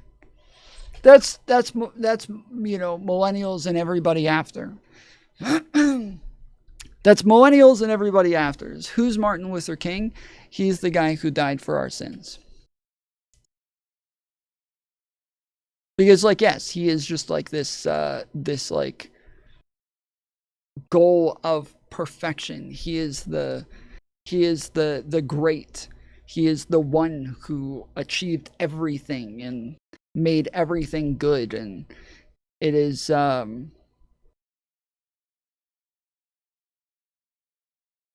so, yeah, it was very, very strange for me to watch all of the boomer conservatives find out that Martin Luther King cheated on his wife and had a bunch of girlfriends and was a big womanizer, that they were giddy about this. I don't want to name names, but it was mind-blowing to watch these people just so excited about this. And I remember being like, so what? And they're like, because everybody thinks that he's great, that he's perfect, that he's like the shining embodiment of, Jesus Christ, and they think he's the Messiah. And, he was human too. He was not a perfect person. And I feel like this is a constant conservative strawman that they do with everything, where with George Floyd, which I'll say to an extent, I do think that like some of the George Floyd stuff went a little bit too far, where I think some of the left did commemorate this guy a little bit too much to where it got a little fucking weird. But that, yeah, like a lot of times they'd be like, oh, they all worship George Floyd. Anytime they think like anytime somebody is in the news on the left, they say they worship that person. And I feel like the reason is because they do worship their leaders. People like Donald Trump, the right does worship Donald Trump. Prager, Dennis Prager, they do worship Dennis Prager. Like their leaders on the right, they do worship these people. They are infallible beings who just can do no wrong in their eyes. Rush Limbaugh, like they do praise these people. But anytime, they march around and say like justice for George Floyd, they're like, they praise George Floyd. They praise this person. It's a religion for them. And so yeah, they did the same thing with MLK. It was weird as hell, but them finding out that he cheated on his wife was just such a great thing for them. Don't forget that, like, people, it's not even talk that King, lived like a communist after he was low-key becoming a communist. Yeah, and which talking about reparations and shit, and then he got killed. So I say all this. Go ahead. We have to fact check that, but no, I have a video. But no, I want to get back to. But I think the Americana conversation is interesting, and I want to get back into that because, I lost a train of thought. What is Americana? It's interesting. The mythos of it, the mythology. Yeah, so the mythos of it is appealing, right? Especially as a person who was groomed in America on American ideals. But the reality of it is still myth. And so I think that's what I was trying to get at. What I was trying to get at earlier is, do you believe people who didn't experience slavery but still suffer its lasting effects through their ancestry should receive reparations, or you think such effects don't exist? I'm not a big fan of reparations, no. I do think that such effects exist. I'm not a big fan of reparations, no. Especially when we're talking about, like, what is a white person? What is a white person post? What is a post-Americana white person? Non-European non-European white person. Yes, I believe in reparations as a concept. I'm not against reparations as a concept. But yes, I'm not. I do think that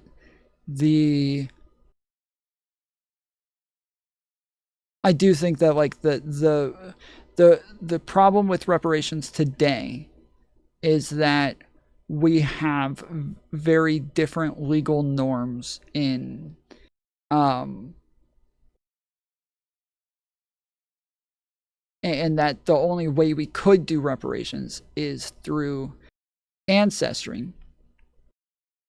And that when you look at, like, so when people talk about reparations, though, they talk about, like, what is it, like a 30 acres and a mule, or 50 acres and a mule, something like that, 40 acres and a mule, like, that's what they attach it to. But that was a random dude who had no authority to any land, to any mules, to anything, just walking down the fucking road, and didn't even have the majority of fucking black free slaves working for him.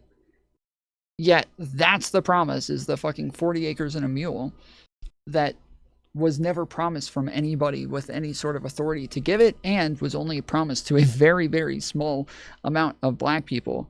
And they look at that term, and then they say, okay, so now when we look at that and then add inflation, they actually owe like $300 million to every single black person, and there were a lot less black people there at the time. So now that the, like, black population is times 100 now you have to give it times 100, so $300 million for every single black person.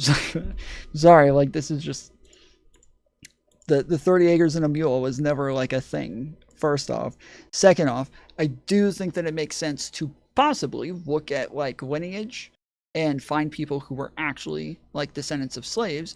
But then there's also a problem as to what about the black people who left? What about the black? Like, there's so many, like, consistency complications when it comes to reparations this long later, to where it really is an insanely complicated thing to do. And I don't think anybody has ever gotten reparations that far after. Like, reparations is lots of people will say, well, what about like Jewish, so this is like a thing that, like, racists bring up a lot of times, like white nationalists, they'll say, what about Jewish people? Jewish people are considered to be the most oppressed people throughout all of history, yet they're doing really well. So what about them? but Jewish people got reparations from a lot of fucking countries in Europe, and so they, in more ways than one, too.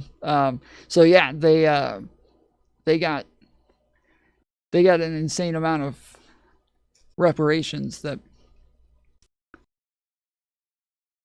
exist, and this is another good example for like oppression versus class, is that Jewish people are doing very well as far as class goes, as far as like, you know, economic class goes, but there's still a group that experiences a high degree of discrimination.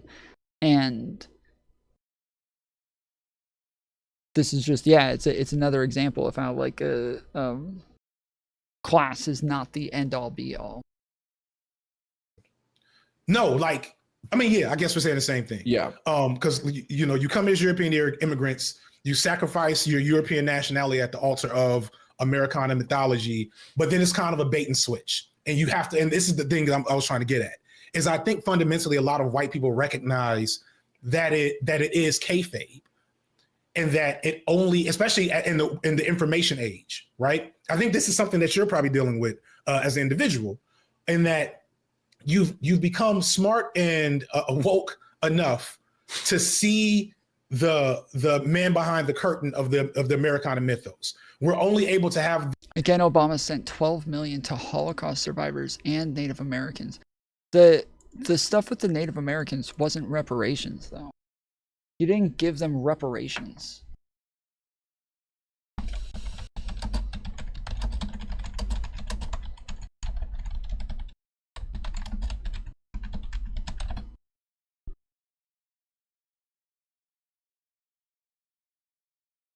Obama administration awards $12 million for assistance to Holocaust survivors. Obama administration has awarded $12 million for assistance to Holocaust survivors. The allocation from the Department of Health and Human Services to the Jewish Federations of North America to be dispersed over 5 years is a part of an initiative launched in late 2013 by Vice President Joe Biden to address the needs of survivors in the United States, a quarter of whom live below the poverty line. Combined with matching private funds, the approximately $2.5 million per year over the 5 years will support $4.1 million in programming annually for organizations that help Holocaust survivors. So this is for organizations that help them. They didn't give it to like directly to each and every Holocaust survivor. The JFNA said, according to JNFA, the funds will be used to advance initiatives in person, centered, trauma-informed supportive services for Holocaust survivors. With this award, we will be able to advance our efforts to provide crucial services to vulnerable survivors, including those living in poverty, those in the Orthodox Jewish community, and those from the former Soviet Union. Mark Wilf, the chairman of the JFNA's National Holocaust Survivor Initiative, said in a statement, these are our mothers and our fathers, our preachers and our mentors, he said. They deserve to live their remaining years in dignity, and award will help that hope, make that hope a reality. Okay.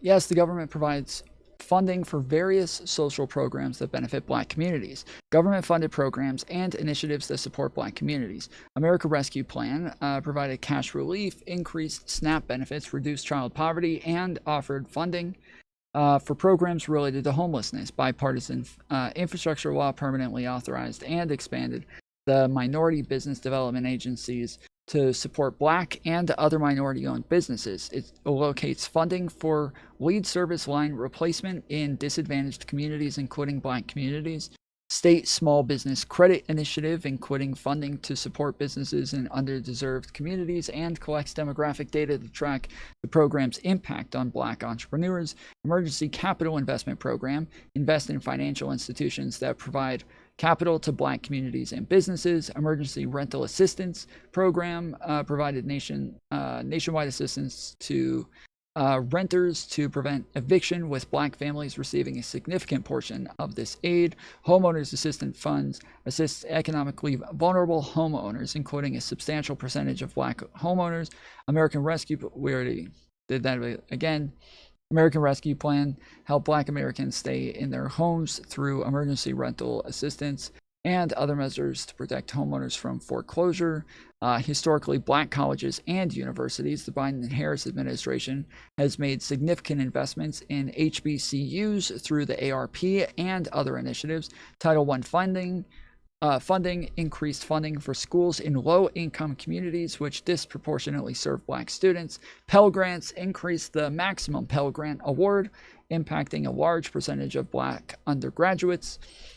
Like, we could go on for a very, very long time about the amount of money that our government puts into Black social programs that disproportionately help Black people. So yeah.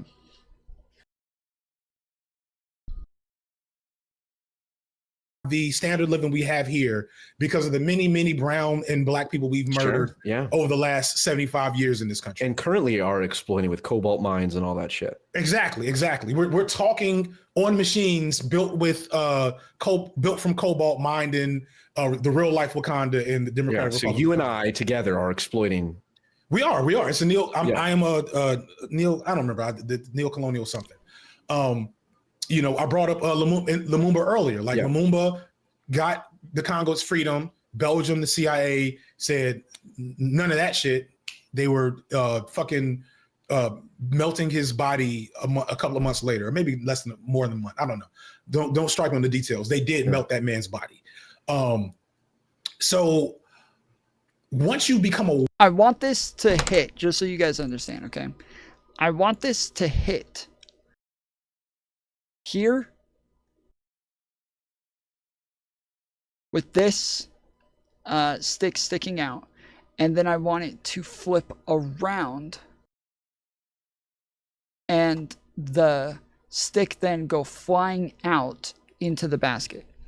That's what I want. I want it to flip around and let go, because once it gets around, it will let go, but it won't go far enough around to get it there. So that's all I need, is to just for it to spin far enough to get it there so it'll fly to the other basket. It's just the problem is that here is it's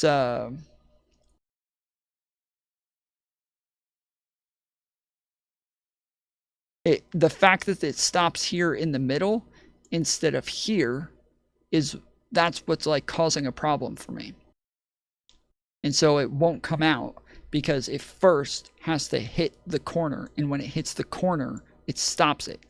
And I don't want it to stop there. I need it to come out. If it was in the corner already, I would be able to flip it. But because it's not in the corner, it hits the corner, and that stops it from coming out.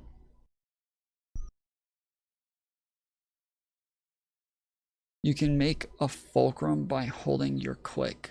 What is that? I don't know what that means. What's a fulcrum? What is holding your click? Aware of that. Once you get woke as a white person, it's kind of hard to be overly settled in that reality and to kind of buy into the kayfabe the same way you did before you were aware of that fact. So what happens? Either I think one of three things maybe.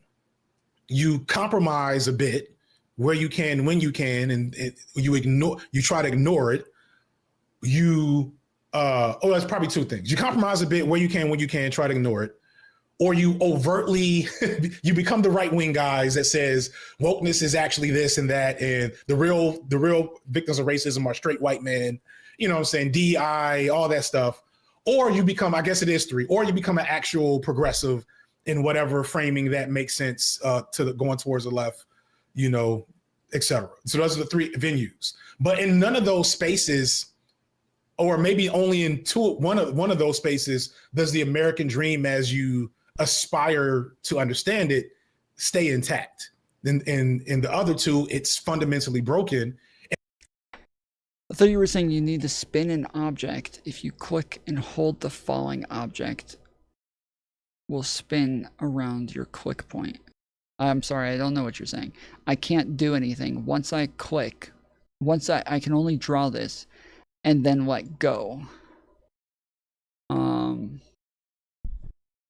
But I need it to fall onto this. So when it falls down, it should hit here, this big like a circle at the end is supposed to be weight.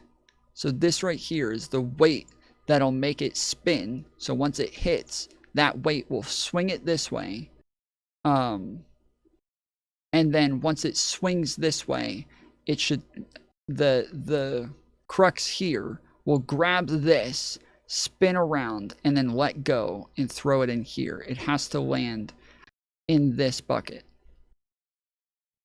So this here has to land in this bucket. And then you're left looking for something else. And there is not, unless you want to become a Viking, a cringe lord, a cringe Viking god, which I would say is a better option. Oh my God, I cannot believe that is what you're recommending. I don't have, listen, I'm not a solutions guy for this one. How about we tell a better story? But is How about we rejuvenate the American myth in a more honest way? That is almost exactly what I'm trying to get. The only problem is it hits the corner.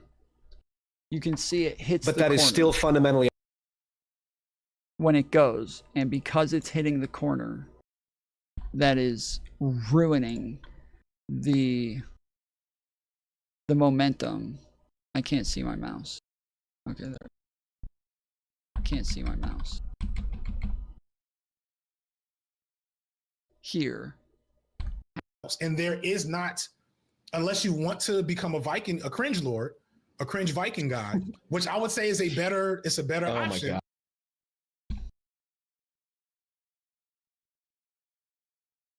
I'm not a solutions guy.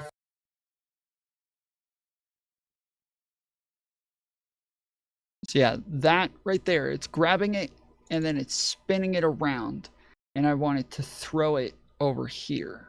But you can see, because this is stopped here instead of here at the corner, once it falls,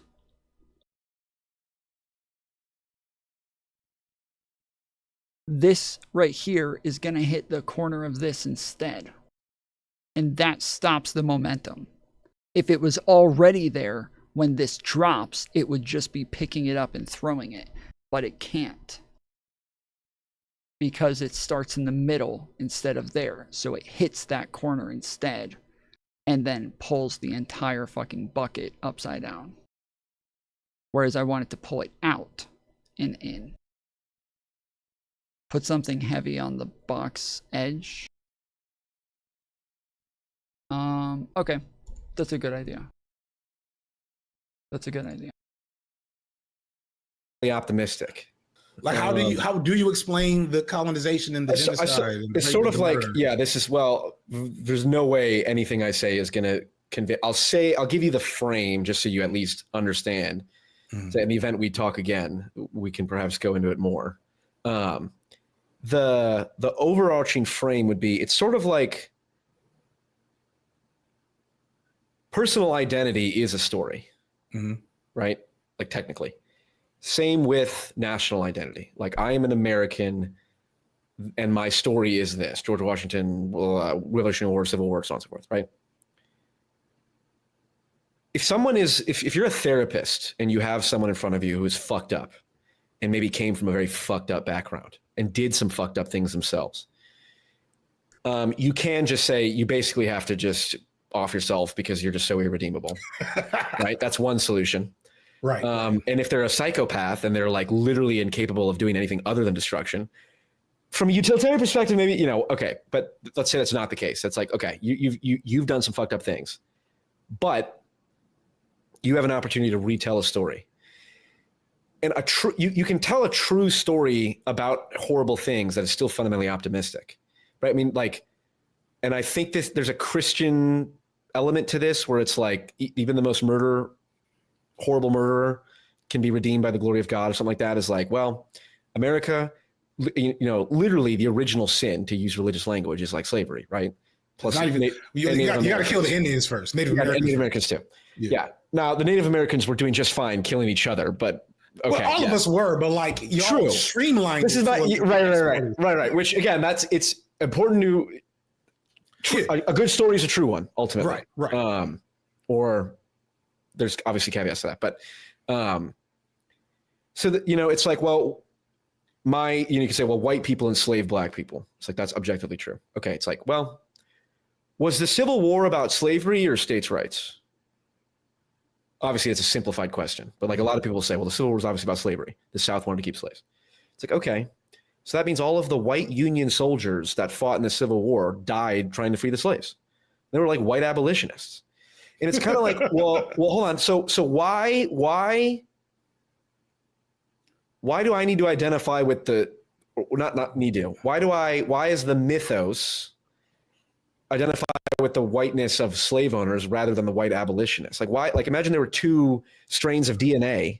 It's like, well, these are my fucking people over here. Right, it's like the Germans. It's like the Germans with Nazi Germany. Like, you know, when they lost the war, the Germans are the most well, some of them at least are the most anti-Nazi. Keep going. Because you're about to talk about reparations and reconciliation and reconstruction. Look, which are all things that have not happened. For the record, nobody is in favor of reparations more than I am. Okay. So which is funny because I'm like, he always says this. Okay. He always says this, just so everybody understands. This is his meme. Is he always says, nobody is in favor of this thing more than I am, but, and then he goes on to kind of make you think the exact opposite. So he always says this. This is always the fucking meme where he starts off by saying, nobody does this as much as me. Nobody likes this as much as me. This is always the fucking meme. And it's yeah, and then it normally turns out to be the exact opposite, which if you guys weren't around when the last time he talked to Destiny, he came across as almost like white nationalist, like neo-Nazi-esque sort of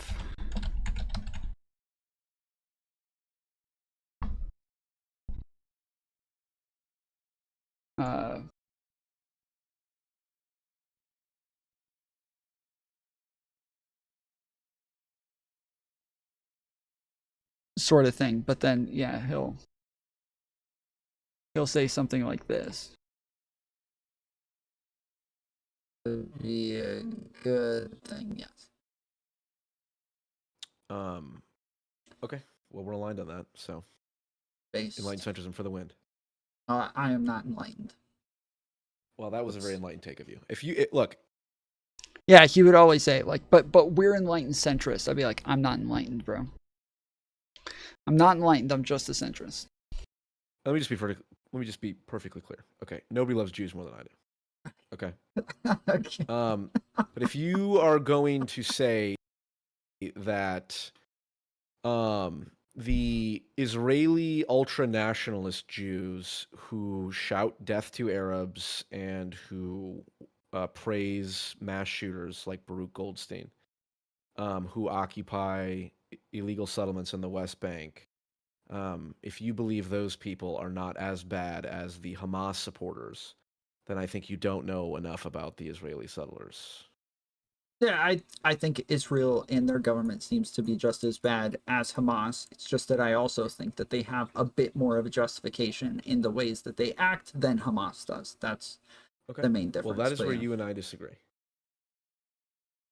And I'm looking forward to your reaction on my League of Legends Benjamin Netanyahu champion spotlight, the Lord of Darkness. I don't know anything about League of Legends, so I can never enjoy his analogies in these videos, so I just stopped watching them.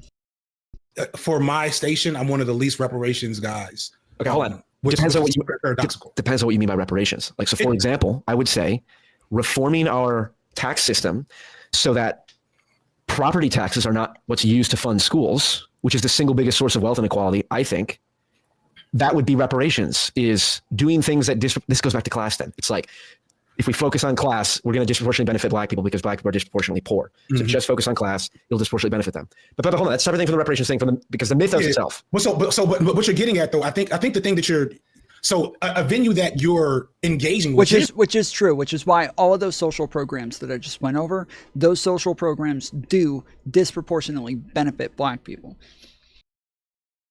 There are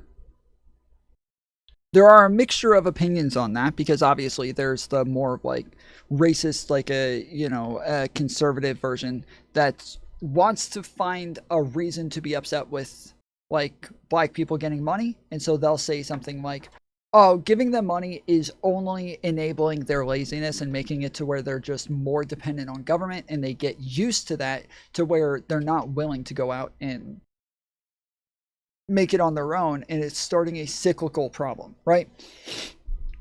But then there's also a version of that with leftists where they say this is just creating an issue where they are they kind of say like a similar thing. I don't remember exactly the argument, but it is a similar argument where they're being treated as different from everybody else, where they do think that like the government should be supplying for everybody's needs and should therefore be helping a lot more than just the poorest among us. But we got about 25 minutes left. If we want to continue, I'm probably, if we hit the goal, we have $20 left. But if we hit the goal, I'm probably going to move off of this. And there was, I forget what it was that I wanted to move on to. I feel like it had something to do with research or something, but I don't. Oh, that's right. I needed to go and read the Supreme Court decision.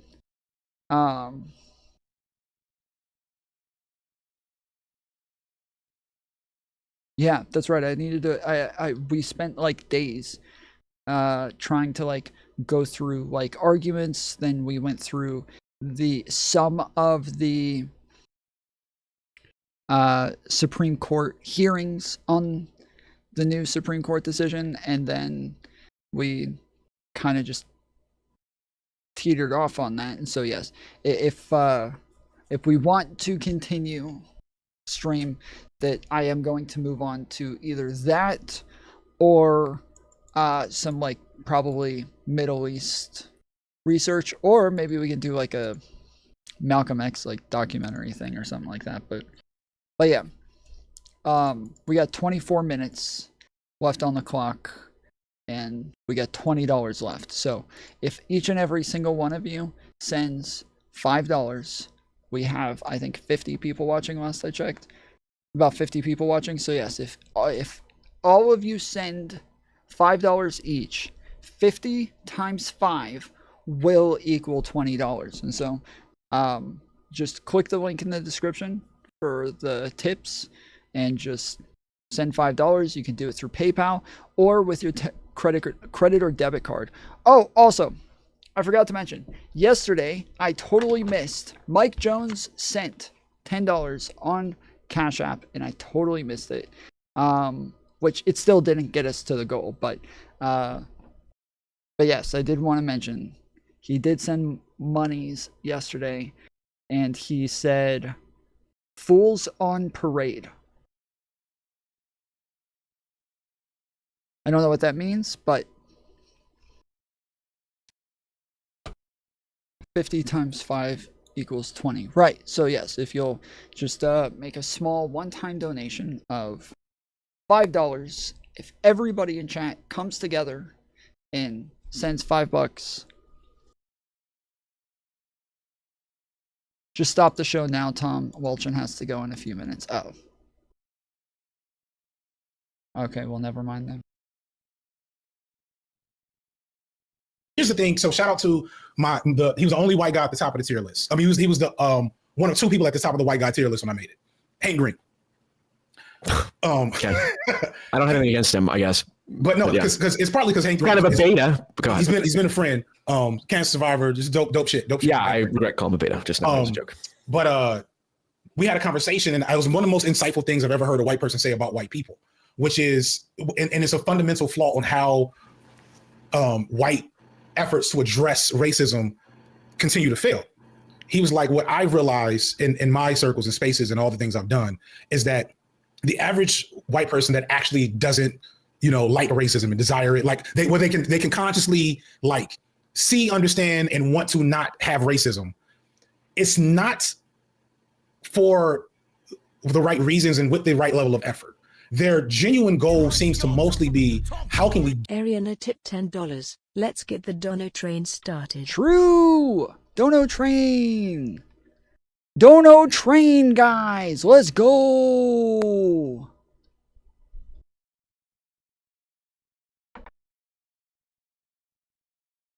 That one doesn't count because it's just telling you guys to donate. So that one doesn't really count. But let's get the Dono train going.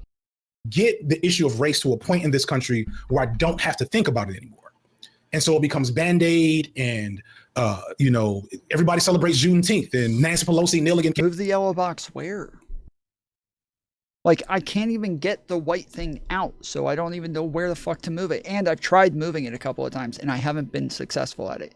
It's too close to this wall to where there's like, it's really hard to get it to move without blocking everything.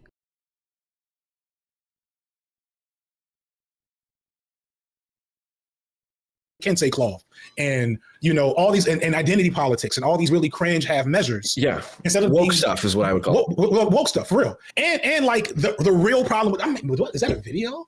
The real problem with DEI and not like the racist dog whistle has become. I'll come back to that.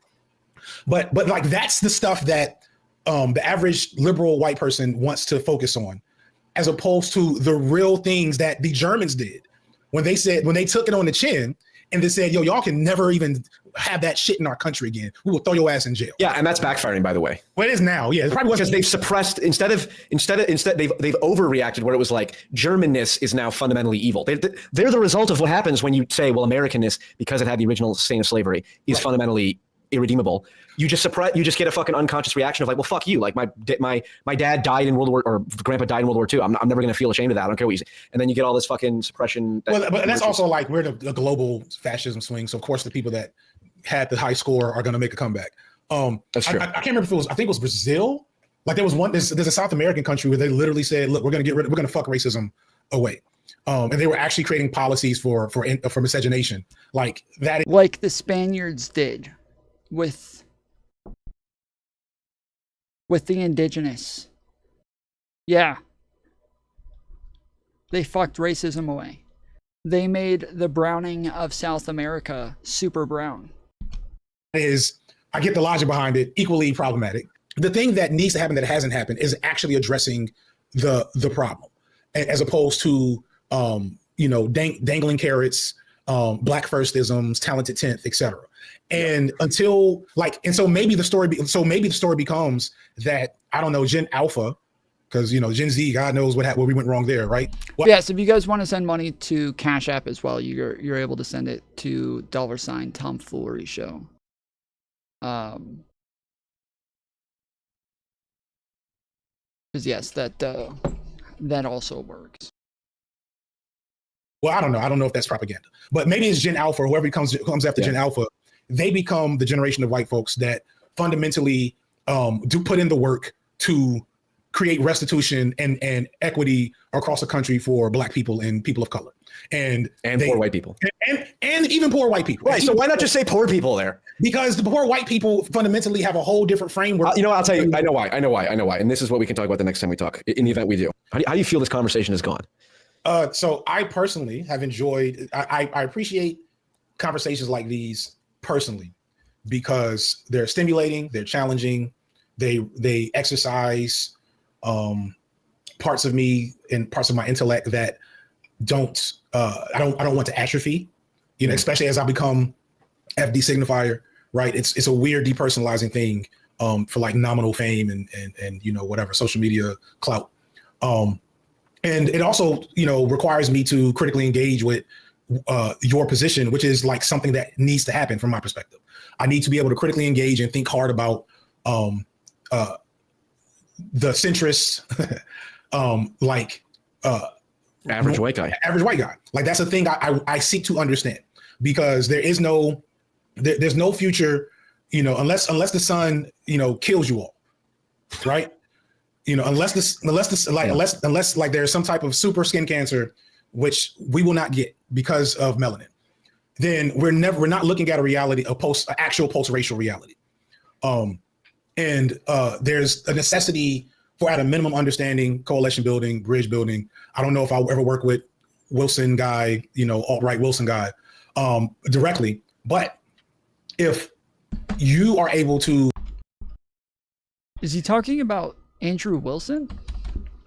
For, at a minimum, understanding, coalition building, bridge building. I don't know if I'll ever work with Wilson guy, you know, alt-right Wilson guy directly, but if Andrew Wilson isn't really alt-right. He's alt-right is very different than Andrew Wilson, just to be clear. Like, now I will say Andrew Wilson has changed a bit over time in a way that I don't understand, since we talked more consistently.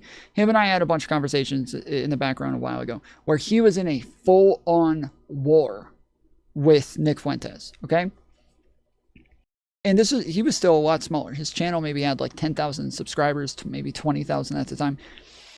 And he went and built his own channel called Comfy.tv, his own website that he was trying to get a bunch of content creators to come stream on.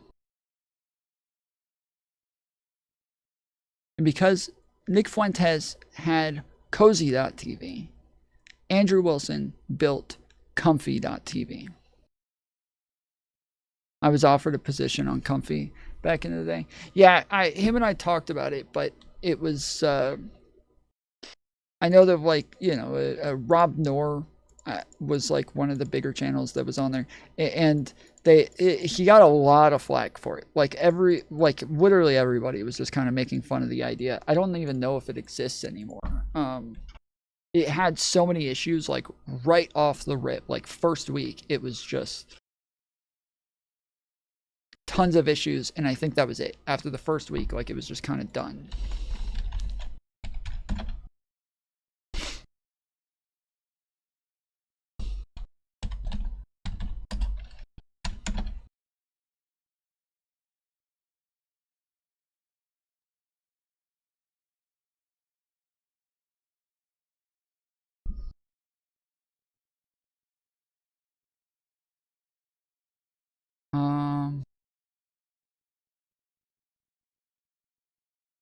Yeah, you know I love threats. Shouts out to 4chan, all the internet.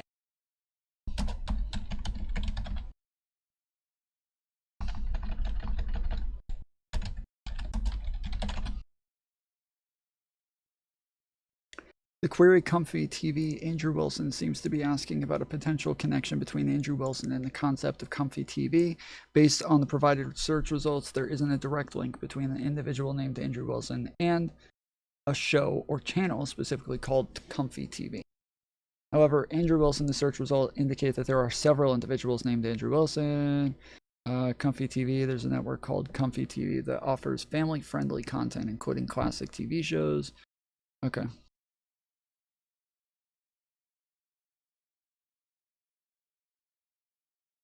What it is that they espouse. Okay, so you're saying that it is possible that some. For. Okay, so you're saying that depending on the type of national socialist they are, you would allow a certain one, but maybe not another if he's. Dude, they all talk just like Nick Fuentes. It's so fucking weird. You can tell this guy is a groiper just because he sounds just like fucking Nick Fuentes. You can tell this guy's a fucking groiper. Mr. White Tuber, okay? Mr. White Tuber explains National Socialism to a Christian nationalist, pedantic sophist Andrew Wilson. Comfy TV won't host NS, Nationalist Socialists, because optics, Sussy NRX, Op Inbound, Avoid Comfy TV, and Wilson. To Just saying it's possible. Yeah, just saying it's possible. That's it. He's saying it's possible because he doesn't want to say no, because he's about to launch the site, and if he comes out straight up and says no, that's going to be a very bad launch. You hear the frustration in his voice when I said that. You know, he knows that's what it is. And sir, I don't appreciate you trying to leave open the window to these. Excuse me, sir, you have to remain calm. Calm down, Karen. Please, Calm down. please, sir. So he's trying to keep the window open. See, he won't even let me say it because he knows it's bad. He wants to leave the window open to these people, thinking they're going to be welcome, and of course they're not going to be. And speaking on behalf of these people, you know, I don't appreciate that. You know, he can talk over me and interrupt, but I think he should just be honest and say, you know, I can respect the fact, sir, if you're not going to allow National Socialists on there. I recognize this voice. I feel like I've heard this person in like I attach it to like Twitter calls, like somebody who sits there with the guy from Fresh and Fit. I can't remember his name. But yeah, the guy who sits on there with the racist Fresh and Fit guy all the time on Twitter calls or X Spaces. But yeah, anyways, they're like a bunch of people arguing over like who gets on the channel, who doesn't, blah blah blah. And he did have some big names on the channel, but anyways, his whole thing was like very anti Nick Fuentes, anti the Groypers. He left a show that him and I initially met on called Politically Provoked. If you guys remember, a couple of weeks ago, I was talking to two neo-Nazis, Brittany, the blonde girl Brittany, and Mio, and we were allowing some people to come up and like have some arguments about the Iran stuff and crap like that. But they're Groypers. They stream on cozy.tv, which is Nick Fuentes's platform, and they were all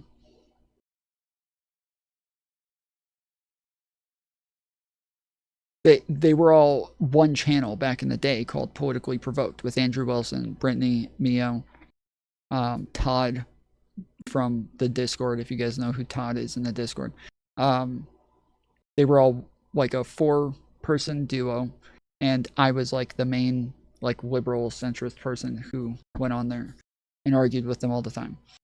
And we started calling them out because Mio, at first Brittany said that she was a liberal, that she was a lefty, that she was on the left, and that they were an even mix of people, that they were nonpartisan because they had very different ideas all over the place. But then eventually Mio became like a big part of their channel, and so everybody started calling them out for having a neo-Nazi and a white nationalist as part of the group. Yeah, Radical Coder was around in those days as well. And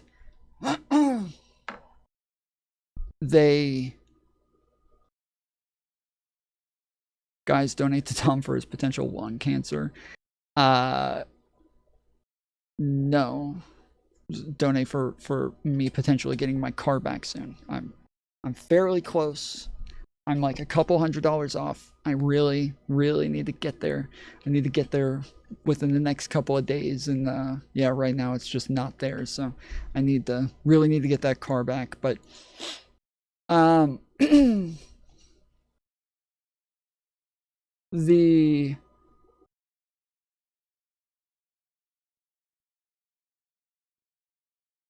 the Politically Provoked, when we all started calling them out for having Mio on, which I think is how me and Radical Coder met, is they had a day where they allowed people to come up, and actually, Radical Coder, I used to attach you to somebody else. Who was the person that I feel like there was somebody that you used to debate with as a partner on Politically Provoked, and on a day where they allowed people to come up and make arguments about or talk to them about whether or not Mio was a neo-Nazi and blah blah blah, they allowed somebody up first, where I was just sitting back and listening, And there was somebody who went on there who just screamed and yelled and just called them Nazis, called them racist, called them pieces of shit, just screamed and yelled, just completely soyed out. And I remember sitting there thinking, fuck, dude, this is fucked. Like, this is horrible. Like, this is just doing the opposite. Like, this sounds like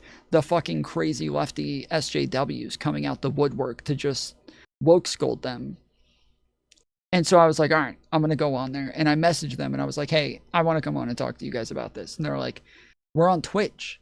And I was like, okay, never mind. Like, that's fine. I forgot you guys are on Twitch. I'm banned on Twitch. You can't have somebody on your platform who's banned. So they were just like, okay. I was like, all right, never mind. And then they messaged me a little bit later and they're like, I'm sitting and listening to the show on my stream playing video games. And they're like, you know what, guys? We're going to shut down the Twitch stream. We're going to let Tom Foolery on. And we're gonna talk to him. And so you guys got to go over to YouTube.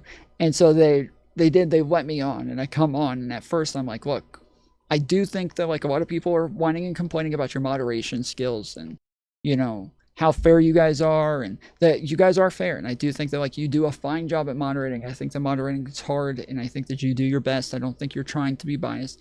I moderate a lot of stuff as well, and I think it is a hard job to do, and you can't please everybody. And I think a lot of people are just whining and crying about some of this stuff, saying that you give, you know, groypers all of the benefit of the doubt and everything. And you know, and I think Mio's a nice guy, and I've gotten along with you guys, and I appreciate you guys letting me on. And they're like, yeah, see, thanks, guys. See, like, there is somebody who's capable of being nice and rational, and he's a lefty. And I was like, yeah, but Mio is a piece of shit and a neo-Nazi. They're like, what the fuck, Tom? We thought you were gonna come save us. I was like, no, I'm not coming to save you. That Mio is definitely a fucking neo-Nazi and a piece of shit, and here's why. And I tried explaining it. They had somebody else on there who was another soy SJW person who was just kind of freaking out about every little thing, making things about, like, you know, whiteness and all white people are racist and like shit like that. But yeah, the next day or 2 days later, BPF was not there. BPF was the only person who was part of that channel who was not there. And it was weird. His absence was noted. Like, he was the biggest part of their channel. Articuno tipped $5. Let's go, boy. All right, we got 5 minutes left. We got $5 left. So for anybody who wants to add 2 hours to the stream, we got to get $5 within the next 5 minutes. Once that thing hits 0, I am not hanging around. But if we get $5 in 5 minutes, then less than 5 minutes, then I will be here for another 2 hours. So thank you, Articuno, for the $5. But yeah, so oh fuck, my earbuds just died. So Andrew Wilson wasn't there. At the time, we called him Big Papa Fascist. He went by BPF, Big Papa Fascist. And he was not there. Fuck, okay, there we go. Weird. So yeah, we called him BPF at the time, Big Papa Fascist. And he wasn't on the panel that day. He wasn't there. And it was weird. The next day, or within 2 days, all of a sudden, he leaks. Because the whole time they're denying that Mio is a neo-Nazi. The whole time they're denying that he's a white nationalist. The whole time they're denying that he's anti-Semitic, or they're denying all of the shit the whole time. And then the next day they come out, BPF leaks tons of DMs with him and Brittany over the last month, with him telling her, this Mio guy's got to go. He's a fucking Nazi. And her being like, yeah, but that's interesting. It's good content. Like, blah, blah, blah. And he's like, I don't care. I don't want him part of the channel. He can come on and debate just like anybody else. He should not be associated with us, though. He should not be part of the channel. And you're making him one of the debaters. And that, we can't do that. And she's like, no, but it's good content. Like, it's very, it's very controversial, and he's you know, he's not a great debater, but he's learning and he's getting better, and you know, you can help him and train him. And he's like, no, I've tried talking to him, Brittany, but he is too radical in his beliefs. This is something that we cannot associate ourselves with. It is too radical. It is too drastic. It is too racist. This is bad. And she's like, no, I think it's going to work. Just have faith. It'll be okay. And so, yeah, he leaks all of these fucking DMs where she's denying to my fucking face for like an hour that he's a neo-Nazi, that he's a white nationalist, that he's anti-Semitic, that he's racist, that he's any of these things. And then it turns out a month earlier, Andrew Wilson was saying the same exact shit to her. And she was saying, yeah, I know, but it's good content. And he leaked all of it and said, I'm done with this. I'm done with the channel. Watching them deny that he's a neo-Nazi this whole fucking time in public means that they are going to keep trying to whitewash his brand and make him look cool and make him look better and make him look less radical. And so that's that. And me and Andrew Wilson hated each other. But when he did this, I defended him and got in huge fights with Mio and Brittany and Todd and all these people. Got in huge fights with them over this, where they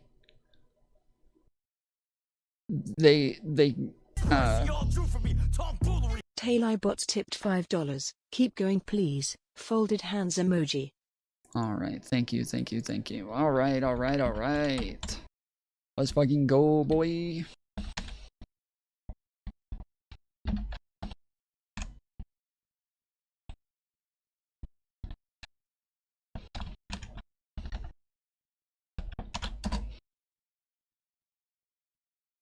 Thank you, Tali. So yeah, so we have $50, so that'll add 2 hours to stream just in time.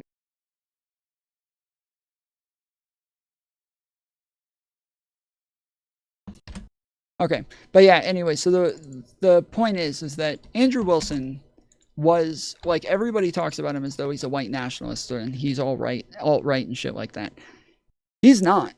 He's not the same as these other people. He is a Christian nationalist. He is a nationalist. He is very fascist in his beliefs.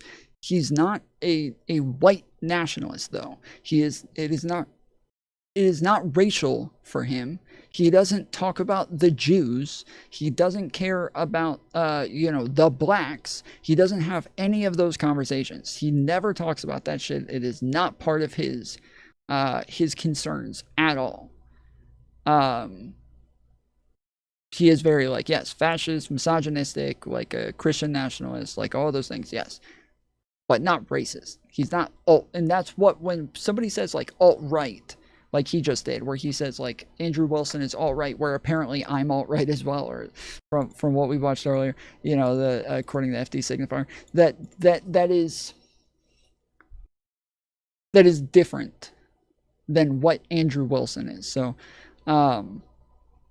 and so, yeah, he was, like, at war with Nick Fuentes for a long period after that, when he was still small, trying to say, like, he's the real Christian nationalist, because Nick Fuentes always says, like, no, I'm not racist, I'm not a neo-Nazi, I'm not this, I'm not that, I'm just a Christian nationalist, that's it.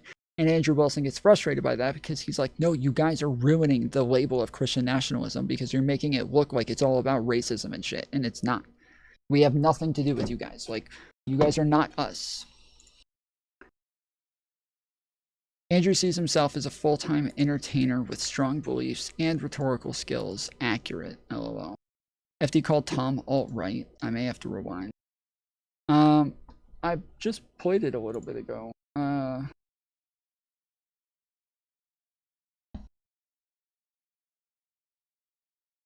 Why is Twitter like this? Why does it black out so many fucking videos? He says, debate bros are the new alt-right. Or he says, people say debate bros are the new alt-right. And then he shows me and Chud Logic. and then says, but I don't really believe that they're the new alt-right, and then kind of says something afterwards that kind of says, but I kind of do believe that they're the new alt-right. I don't remember exactly what he says, but oh yeah, this is politically provoked right here. I've been sitting for way too long, dude. And my dad's killing me. All right, go. My doctor says I gotta stand up. Oh no! Oh no! Oh no! Ah! It's assault! It's assault! I'm assaulted! Oh no! It's over! Get him! Get him! Somebody call him! Me too! That's a cool shirt. I like that shirt. This was if you guys were around, this was right after Mr. Girl got in trouble for supposedly flashing Cherry and Stardust. They said Pubegate. They said he didn't show his dick, but he flashed his pubes at them off camera. And he said, I have to stand up once in a while. My doctor says I have to for my back. And then he turns off his camera on stream.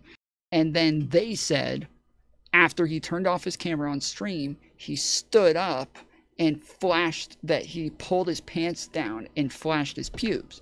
Whereas he says he didn't even know he was still on camera for her. He only was thinking about turning off his camera on stream, didn't even remember that she could still see him, and that he was just standing up to stretch and was just, his pants were just low. And they, like, yeah, there was a big deal that people were kind of saying, like, he was flashing me. He sexually, harassed me and blah, blah, blah, and made a big deal about it. And so, yeah, so the next day I was on this panel and I've been sitting for way too long, dude. My back is killing me. All right, go. My doctor says I gotta stand up. Oh no! Oh no! Oh no! Ah! It's assault! It's assault! I'm assaulted! Oh no! It's over! Get him! Get him! Somebody! I couldn't even hear them because my headphones came unplugged when I stood up. You see the wire, the cord right here comes unplugged. Oh no! Oh no! Totally came unplugged. I couldn't hear them. It's assault! It's assault! I'm assaulted! Oh no! It's over! Get him! Get him! Somebody call him! Me too! Me too! Me three. Oh. Sorry, my headphones came out. I'm stupid. Oh no, you're retarded. Let's see. Having control over your own life, but I want those things because I believe that's what's best for That's also society. Brittany I think that leads to the that we best were just talking outcomes. about. And so if you want to focus on I guess liberalism first. What the best for society? What does that even mean? What does best mean? Like, are you just saying you want the best for society? Like, what do you mean by that? Like, give me an actual like fundamental thing you believe in. Instead of like saying, yeah, I want the best. I want, like, what does best mean? Does best I mean, told you what best means. like for example, let's say I think that oranges are the best, right? I am basically saying that because I think that all the other fruits like bananas, oranges, bananas like apples, like grapes and everything, I don't believe they are the best. I believe oranges are the best, right? You'll come to notice that Jody will go off on these unrelated tangents anytime she has the slightest chance to do so. It's a recurring theme in interrogations for when the suspect is facing serious charges. And the common theory is that it's an attempt at gaining a momentary escape from what is likely the most terrifying moment of their life. Going into detail about topics completely unrelated to the situation at hand essentially delays the onset of their new reality. Efficient can be argued, and if you want to give me a specific example of where you think I did liberalism not fails, see then we that can have a coming. conversation about that specific thing. Like, no, what is in your opinion the most efficient way to run society? The detective knows she'll happily trail off until the morning comes, so he cuts her off and locks her into the situation at hand. I said through liberalism and through giving people freedoms to have. I've talked about this before. My editor at the time, he's the one who made this, and he would do shit like this, where he would always, like, anytime he made the thumbnails, it seemed like he was purposely trying to find the worst fucking pictures of me. And this is like something that you do when you debate somebody, is you try to get a picture of them that's really, really bad and really, really embarrassing for them to put on the thumbnail. But my own fucking editor was doing this to me. He would find really good pictures of the other person and then find the worst fucking picture of me and put it on the thumbnail every fucking time. It was so annoying. I'm like, bro, this is my channel. Why are you doing this to me, dude? Oh my goodness. So yeah, he does it like here, where he's making my nose bigger and bigger. Conversation about that specific thing. Like, no, what is in your opinion the most efficient way to run society? The detective knows she'll happily trail off until the morning comes, so he cuts her off and locks her into the situation. What is he at hand. doing? I said through liberalism and through giving people freedoms to have control over their lives. Well, okay.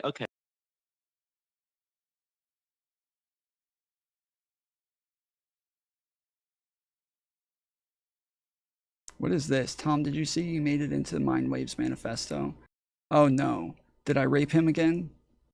LOL, no. It was just a convo you had with Stardust from 8 months ago about platforming. Whew. Don't do that to me, Freddy. He said, haha, sorry, mate. Okay. Sorry. I know I'm way off right now. I'm just... Okay, one more fucking video. This is funny. I'm 16. Yesterday I was telling you guys about a playlist that I have called the Map playlist. This is what it's about. This is just a little piece. This is a tiny piece of what popped off a massive fucking drama. Somehow about me. Somehow about me. You will not believe this, but somehow about me. I'm 16. So we were debating pedophiles on here. Okay? We were debating pedophiles on here. And this kid starts talking like 2 hours in. I'm 16. If I want to flirt with a 27-year-old, I can. If I want to have sex with one, I can. That is my right, and I'm conscious of that being what I, as a person, want to do. He says, I'm 16. And if I want to have sex with a 27-year-old, I should be allowed to do that. It should be my freedom to choose if I want to have sex with a 27-year-old. So right now, I'm staring at everybody else on the panel to be like, nobody else is reacting to this, right? Was that a hypothetical or something? What did he just say? That is what I should have that right. I'm consciously able to make that decision. I have made it clear by being here, by stating my opinions, by making my arguments. I should be able to love, date, do whatever the fuck. So then he starts saying this, and I'm like, okay, that's not a hypothetical. He's saying I should be allowed to do what I want to do. It's my life, and so it does sound like it's about him. This isn't a hypothetical. Is anybody else freaking out right now? I want if I am within my... If I'm mentally capable of, which I clearly am, I'm not saying everybody is. That's never been the statement. Hold on. I'm really sorry. Hold on. One second. Did you just say... Wait, did he just say he's 16? Let him finish. No. Hold on. Did he just say he's 16? Yeah, I'm not doing this. I was under the understanding this was all adults. Hold on. I've said it from the start. I'm sorry. I did not hear that. I apologize. Wait, AM? Yes. You said you were an AM supporter. My heart was beating out of my fucking chest, dude. My heart was just pounding right here, where I'm like, what the fuck, dude? Yes. You said you were an AM supporter. You didn't say that you were. No, an I AM. did say I was. That's what I was under the impression. Yeah, that's what I was under the. That's what I've been saying. That's how I've been saying. You see, it. this is a That's prime what example of what we've been talking about this entire time about how adults being, talked about or talked to by teens saying no. We're saying no. We're adults and we're saying no. We don't want to have this conversation with you. If you want me to leave, I'll leave. No, I'm gonna bounce, gang. I'll see you guys later. Thanks for inviting me on. I love you all. Firework. Have a great day. Yeah, that is the part of the MAP panel drama. MAP stands for minor attracted person.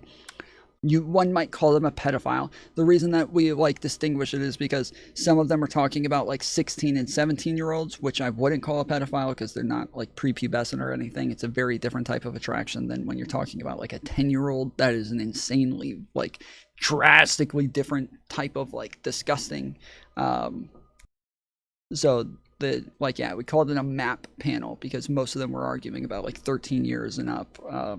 But yeah, that is the map debate shit.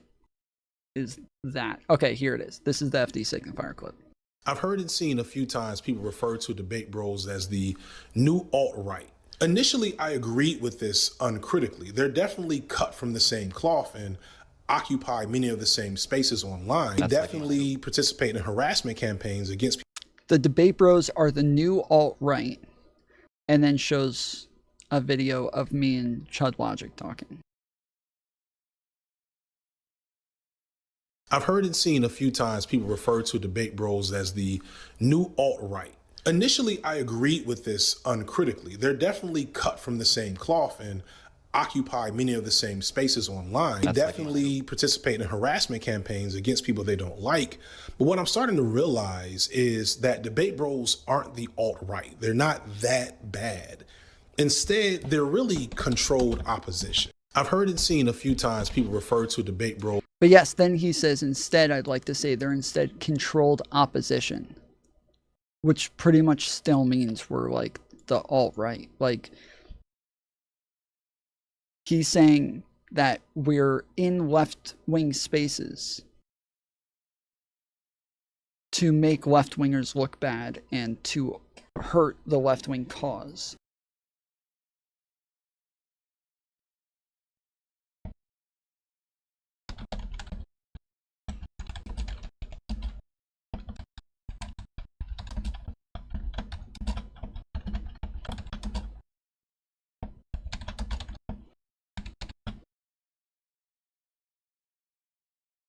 So I like, people commented on this. From what I remember, I think, yeah, Eli said, what? Haha, maybe, okay, wait. This is what FD Signifier is, one of the worst.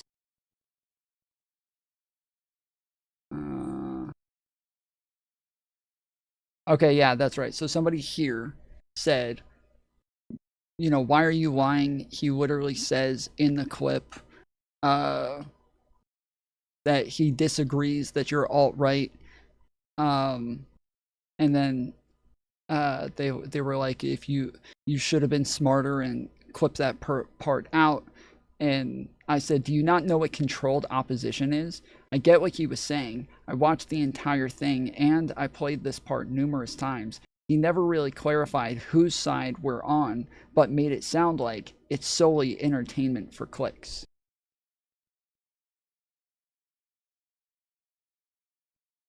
And then somebody said, who's the other guy? And I said, he's part of the Debate Bro community. FD is talking about the community. Streamers just... Abaddon said, streamers just talk out of their asses these days without even trying to Jane a conversation. I assume that's supposed to be without trying to have a conversation with the person they are labeling some BS. Yeah, so anyway, so I posted this. I said, I thought it was cool that I had a cameo in the new FD Signifier video until I realized the inference was that Chud Logic and I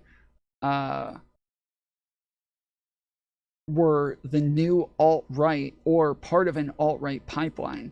I'm pretty sure, if anything, I'm pulling people out of those types of circles. I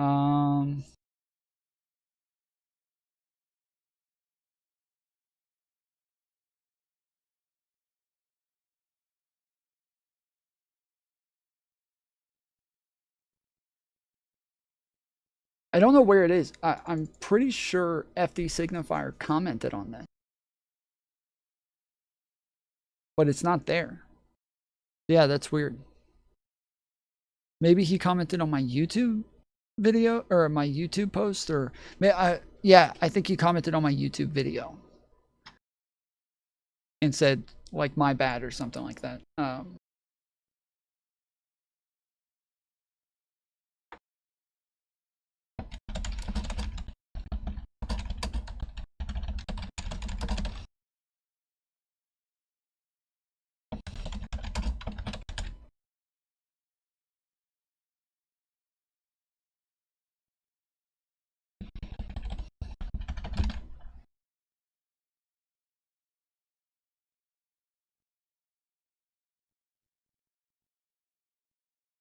So yeah, anyways. This is the, and it's funny because just the other day we were talking about the fact that the Meghan Markle photo on Time magazine was definitely them like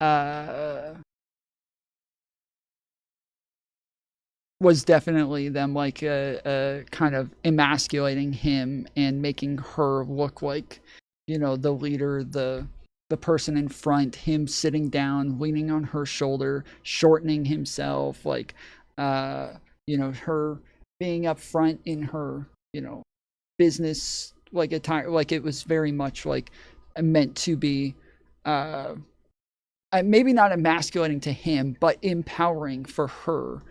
And yeah, we were just talking about this the other day where I was using this as an example, and somebody in chat was saying this was stupid. I can't believe they are glorifying black men for being good fathers. This is a demonic agenda. It's also pedophilic because that's the only reason a man would ever be around a child. Oh, that's right. These people. Okay, yeah.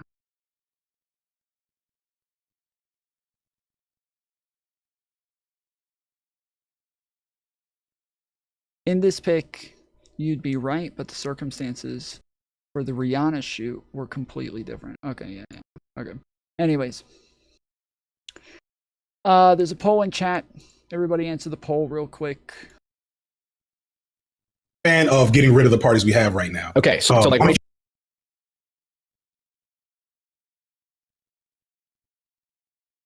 if you are able to take up more space than Nick Fuentes, like you made a good point there. I would rather Nick Fuentes' viewers watch you. I hope it's not because you're not doing a good job of distinguishing yourself from Nick Fuentes, but if you are, then that's a net win. So that's me personally. Some of my fans are not going to be happy at all that we had this conversation. Yeah, and I think the same will go for you, which means that, you know, I think fuck them. All right, fine. That's who I was referring to. I was saying my fans here. Your fans, I appreciate that they took the time.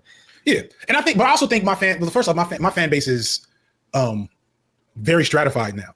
Like only my super online fans are ever going to watch this. Yeah. Right. But they're also the ones that are going to call me to the carpet more quickly and be unhappy with, you know, some parts of this conversation because they probably wanted me to be in here either brutalizing you at every turn or, you know, us having more of a WWE match. Yeah. But I just think it's more useful to pick your brain and then like hear what you're saying. And what you said something in either the conversation we had before or maybe it's in one of your videos, just about understanding the position, something about the position. I don't know. There's something about other people, something about opposition's positions. You defang rob them of their best talking points. Rob them of their best talking points, right? And so, like, there are conversations about class. You know, I didn't necessarily need you to tell me about like the talented 10th, right? But there are ways in which engaging around the absence of class analysis is important. And like the anti-woke DEI thing is at its core, as it exists now, a racist dog whistle, but it's allowing us to now maybe do away with that framework because that framework has always been bad. The identity politics, the DEI stuff has always been a half measure that was used to placate Black and revolutionary progress and make it seem like, hey, you know, we kneel with Kente cloth. Like that is the most cringe things in the last couple of years of history. And they just did that shit again the other night with their fucking signs. And they sung "We Shall Overcome." Did you hear that? No, but like they sung "We Shall Overcome" as the guy left the stage, got kicked out of the room or whatever. Yeah, Al Green. And it's like, wait, who did this? Black and revolutionary progress and make it seem like, hey, you know, we kneel with Kente cloth. Like that is the most cringe things in the last couple of years of history. And they just did that shit again the other night with their fucking signs. And they sung "We Shall Overcome." Did you hear that? No, but like they sung. Who are the Kente class? Who is he talking about? I assume he's talking about Congress because this happened 3 months ago. And so I think this is from when Donald Trump was giving his congressional speech, and during his congressional speech, Al Green got kicked out. And when Al Green got kicked out, there was a protest on the floor in Congress because they were voting on whether or not to condemn his actions, Al Green's actions. So Al Green was a black Democrat who was yelling during the Trump speech, kind of protesting it as he was walking out, and they ended up kicking him out. And then yes, Congress voted to condemn his actions, and apparently they sang "We Shall Overcome" during this. Tom, FD had a convo with Carlos, the Jubilee debater, on not pushing back PFJung's statements. I was surprised FD actually defended Young in that convo. Is he talking about like the edgy, like racist statements, or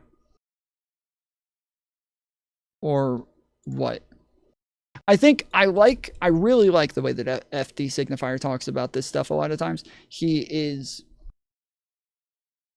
is way more open to having conversations with people and engaging in a very pragmatic way compared to most leftists. And so when you hear the types of things that he talks about and the way that he engages, he is way more pragmatic and way more willing to have a conversation. And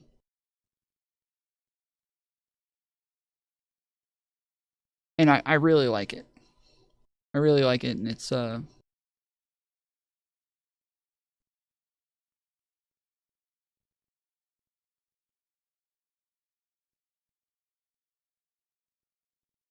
definitely, I think, beneficial for these sorts of movements. And I feel like I wish I had thought of FD Signifier when talking to a lot of the people on TikTok, and I wish I had brought him up. I wish I'd brought him up and said, like, well, what do you guys think about, like, FD Signifier? The problem is that I don't even know if any of them know who FD Signifier is. And I'm not even kidding. I know that most of us probably just assume they're all huge FD Signifier fans. None of them knew who Ryan Beard was. None of them knew when Mr. Beard jumped on my panel. None of them knew who Mr. Beard was. They had no fucking idea. And that I just pulled up like a massive fucking YouTuber. They had no idea who this guy was.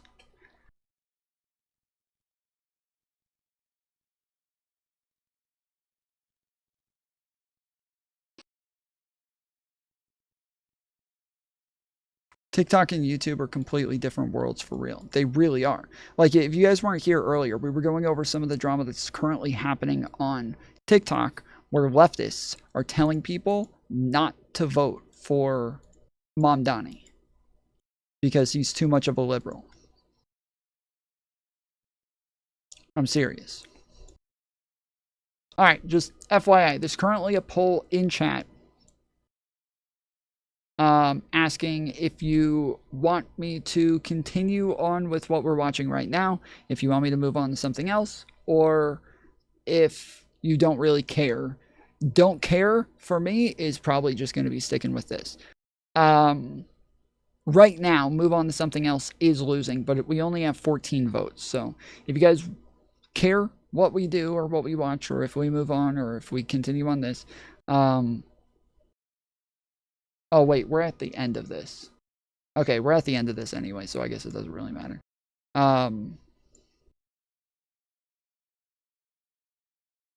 Okay. We shall overcome, as the guy left the stage, got kicked out of the room or whatever. Yeah, I'll agree. And it's like, so like, there's a place, there's synergy. Now, I'm not inviting anybody to come over and build anything with me in that regard, but at least there's perspective. You know. Okay. We're gonna talk about this Christian nationalism thing, though. We'll save for another time. That's fine. Yeah. Well, there's many different things. There's because I think we need to get to the meta disagreements in terms of just like philosophy, the underlying perspectives and stuff. Mm-hmm. So it's not that you're amenable to the philosophy and the goals. It's more so like, well, to the degree that there are valid points in them that I recognize, like and I've, like I said, the Talented 10 thing is a good example, and and a variety of other things, but that will come. In the meantime, in the meantime, thank you for coming, FD, and I will end the stream or end the stream. I'll end the recording now. Godspeed, everyone. Yeah, I might reach out to FD to talk. It's just that the things that I want to talk about are so broad in general that I don't really have like a very specific thing. It's more so that lots of times when I watch these conversations, there's so much that I feel like I'm left with more questions than answers, especially from him. And so I always feel like I need more to really understand where he's coming from and to understand like his full positions. And I always feel that way whenever I listen to PFJung talk. I always feel like PFJung leaves me with more questions than answers, even when I talk to him. Because when I'm having a conversation with him, I end up giving like a response to what he's saying. But what I want to do is kind of take 5 minutes to monologue to give a full explanation of something. And then after giving that full explanation, then ask him one at a time about each part of what I just said and break each like aspect down. And it's always like so convoluted where it seems like we're so far apart that I can't do that. I can't, like, it would just be way too ridiculous. I don't know. So part of my problem with those videos is I just know literally nothing about League of Legends. So I watch them. They're cute. Like, if Trump wins, democracy is over. If Biden wins, democracy is over. And then the last options were like, it doesn't matter who wins, democracy is over, or it doesn't matter who wins, democracy is fine. And the very worst, like the one with the least amount, it was like 13% was democracy is fine either way. Everybody else, by far the majority of people said, no, democracy is over if Trump wins, or democracy is over if Biden wins. Like, they all... that's how hyperbolic the shit's gotten. And yeah, well, first off, I don't know. Are you voting for Trump or Biden as of right now? Excuse me. Besides RFK, we're all going to vote for RFK Jr. But assuming that the election was today, would you vote for Trump or Biden? I would vote for Biden, not Joe. Hunter, yes. I'll probably vote for Joe. I will probably vote for Donald Trump as of right now. Actually, no, I will probably vote for RFK, and then I will probably vote for Donald Trump. So seriously, you would vote for Trump? Yeah, probably as of right now. Like, I don't really think of myself as like... You guys see the game that I'm playing here? Tom Foolery Show, do you follow the news or read much about politics? If so, what's your favorite website for quality political articles? I really like Forbes when they have stuff on the topics that I'm wanting to read about, but they... I feel like over the last year, Forbes has changed a bit to where I don't hold that all that consistently anymore. BBC and AP are two of the best right now. PF is so wacky. Tom, I'm wearing casual a shirt and was underdressed t-shirt now.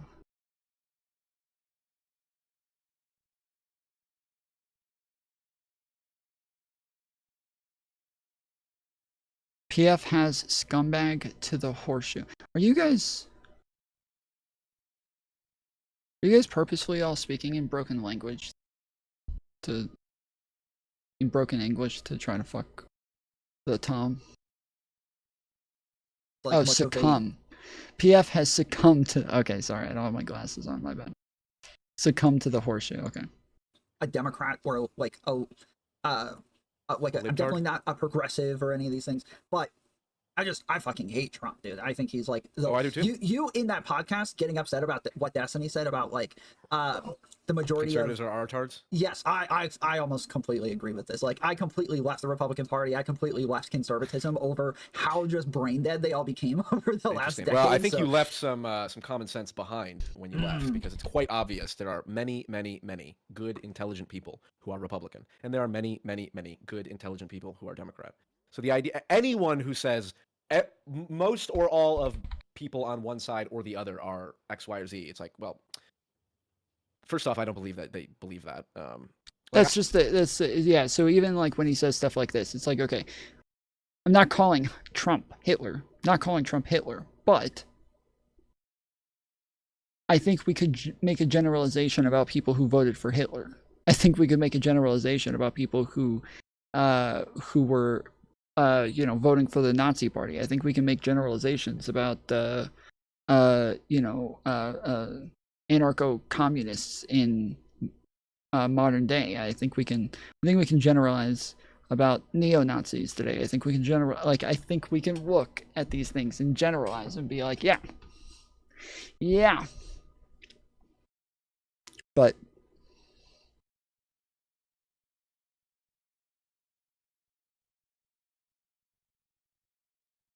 Trump is literally setting up concentration camps for migrants. Oh, I'm not calling him Hitler either. I'm just saying that, like, the point of the question, or the point of, like, the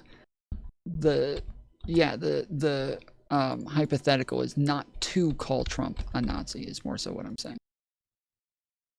Or to call him Hitler. All right.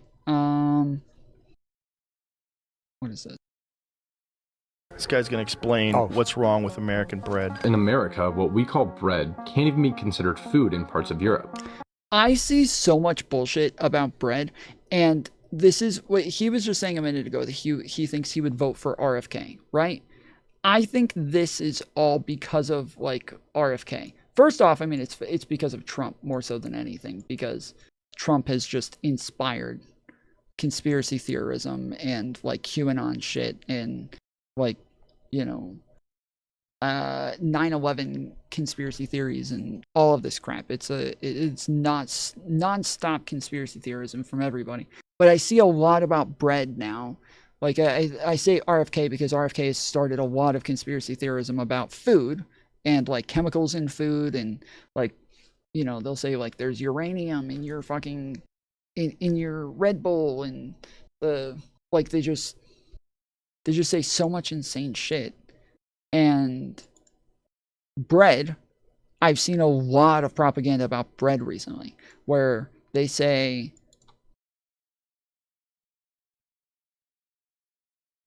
people from other countries won't eat American bread because during the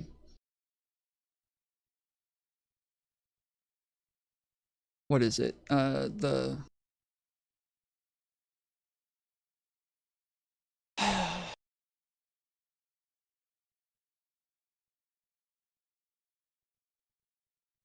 Yeah, I'm sorry. It's not there.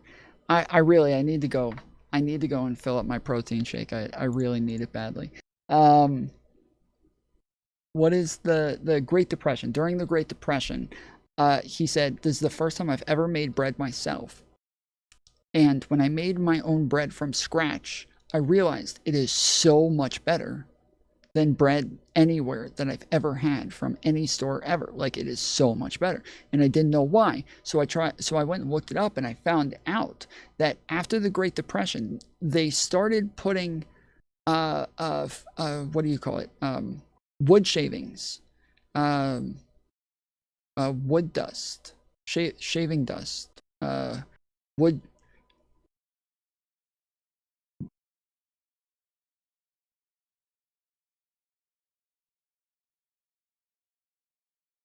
Sawdust.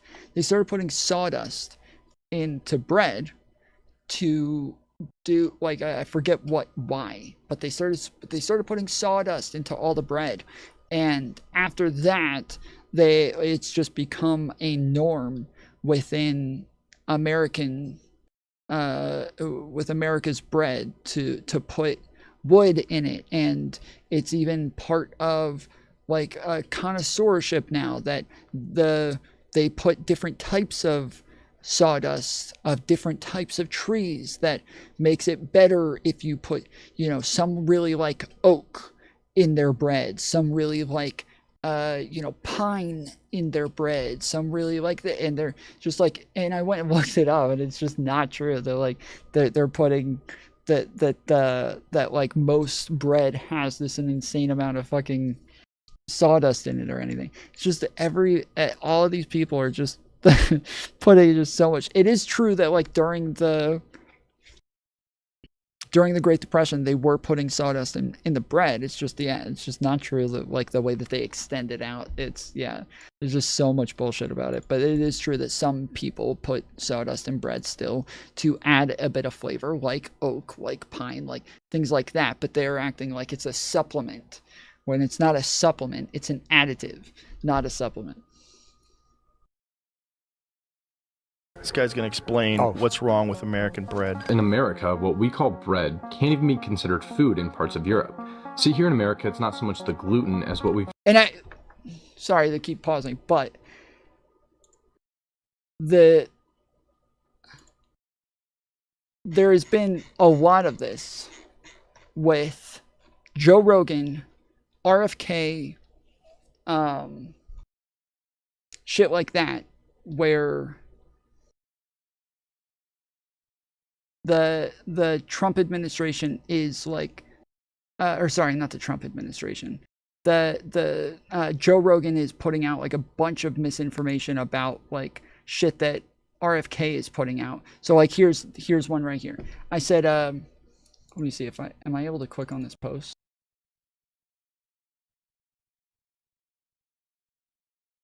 How do I go to this post?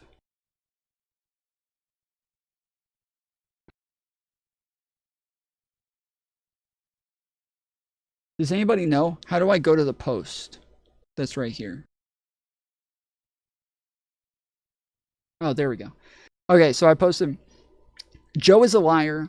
The New York Times was fact-checking how many ingredients were in cereal. So this is the clip. The New York Times just debunked, in the most insane way, debunked RFK Jr.'s assertion that the ingredients And I saw this clip everywhere, dude. in Fruit Loops are different in Canada than they are in the United States. They fact-checked it while saying he was accurate. So their fact-check, it's so dumb when you see the I tweeted it. The fact-check is so dumb because the fact check says it's not correct. They have the same ingredients except for these harmful chemicals. What the fuck? Look at this. Mr. Kennedy has singled out Fruit Loops as an example of a product with too many artificial ingredients, questioning why the Canadian version has fewer than the U.S. version. But he was wrong. The ingredient list is roughly the same, although Canada's has natural colorings made from blueberries and carrots, while the U.S. product contains red dye 40, yellow 5, and blue 1, as well as butylated hydroxytoluene, or BHT, a lab-made chemical that is used for freshness, according to the ingredient label. That is the fucking dangerous chemicals that are banned in Canada that we're trying to get rid of in America, and that RFK. So they're literally saying he was wrong, but he was right. Yeah, that made my brain hurt just reading that. That's it was just the like, New fuck. York fucking Times. The New York Times. So he's just lying. He is just straight up lying here. Just straight up lying. I can't even find like a good faith way of interpreting this. He's just lying. So I posted a screenshot of the article. I said, above it, I said, the New York Times was fact-checking how many ingredients in the cereal were in the cereal, not whether the ingredients were harmful. RFK said, we have 19 ingredients while Canada has 3, but both have the same amount. It doesn't refute the fact that they might be harmful and quotes the EU saying that they are harmful. It's one small part of a very long article about RFK. So he says that this article is there to fact check RFK. That's what he says. He says this article is there to fact check RFK. That is not true. He read one fucking, one tiny part that made up maybe 1% of a massive fucking article about RFK, all about RFK. The whole thing's about RFK. And he just read this one little part and acted like this was the whole fact check thing. And it wasn't.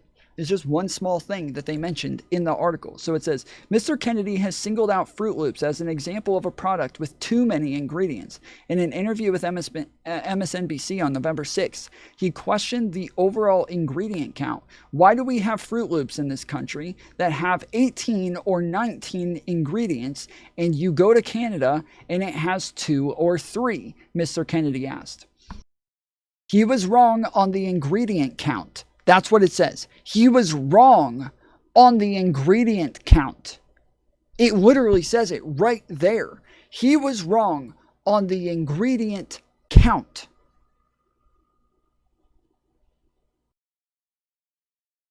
They are roughly the same.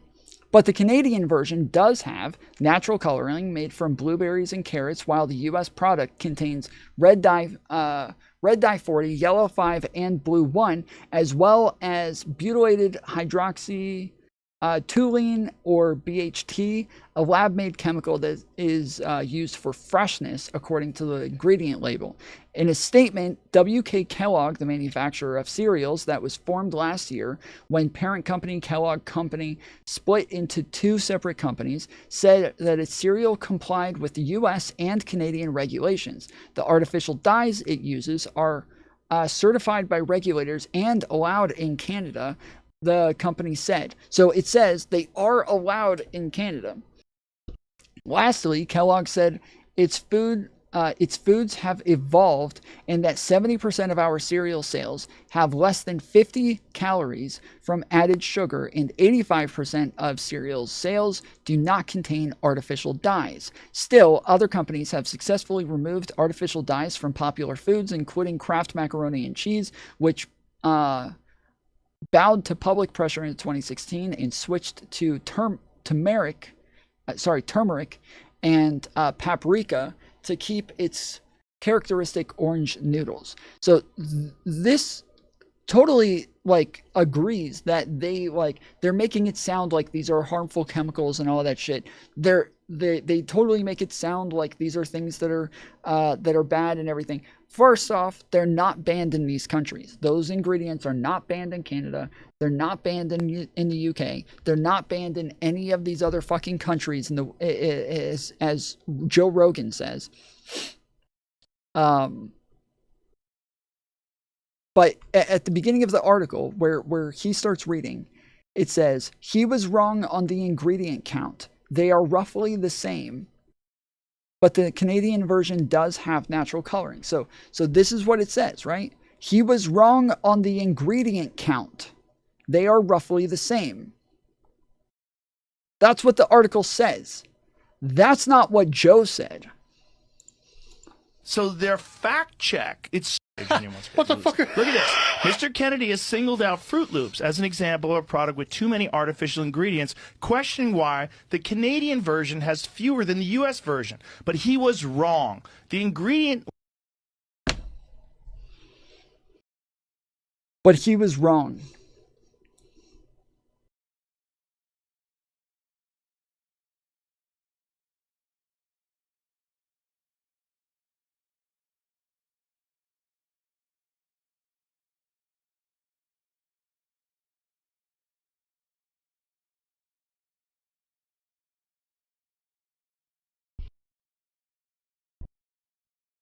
But what it says is, he was wrong on the ingredient count. They are roughly the same.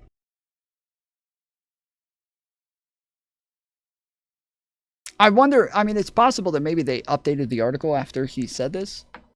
I never actually thought about that. It's possible that maybe he called them out and they went and updated the article to make it clearer that they were talking about the ingredient count and not the ingredients. But on top of that, yes, he is just wrong in saying that these are banned in other countries when they're just not.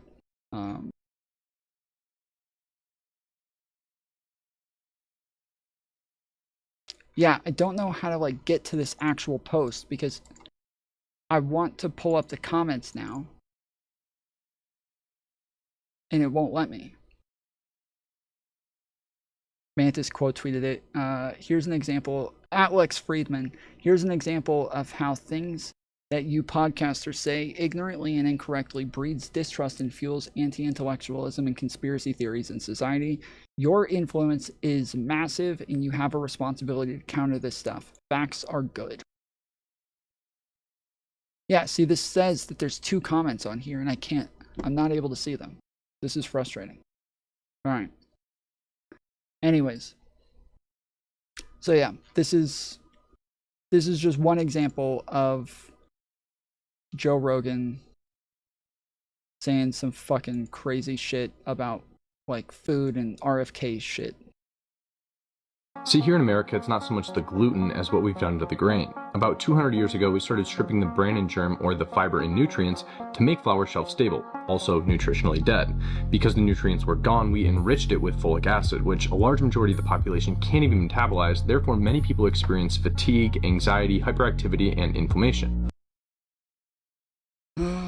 How much of the population can't digest folic acid?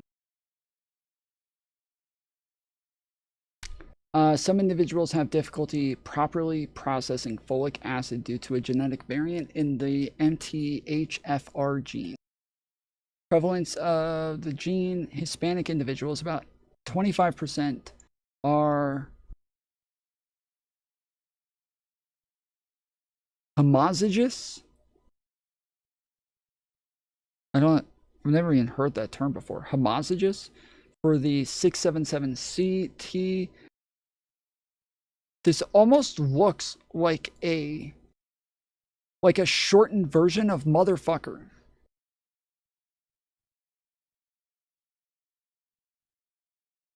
I keep seeing that and I think it says motherfucker.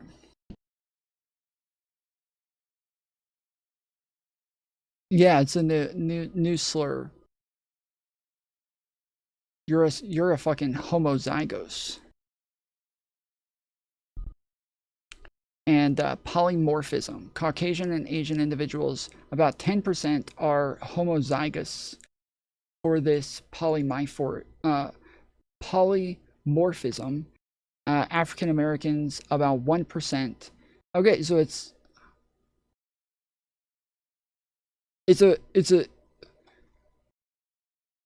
a small percentage of the country that have this issue, but okay.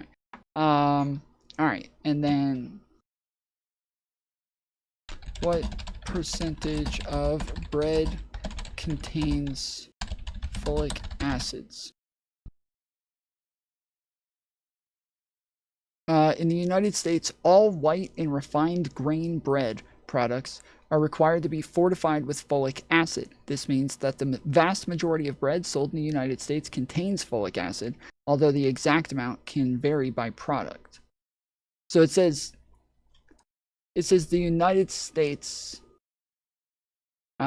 requires them to fortify bread with folic acid.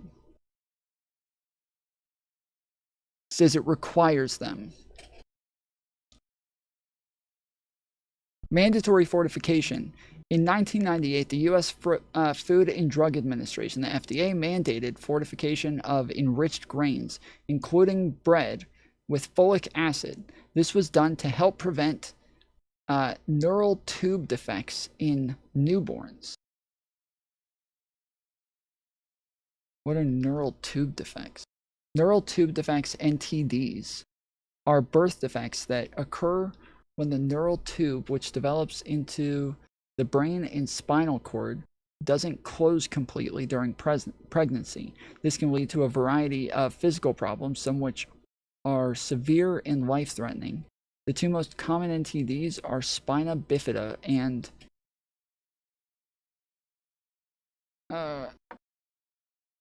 anencephaly. Okay. But then the bread wasn't white enough, so they bleached it with chlorine gas, and the bread didn't rise enough, so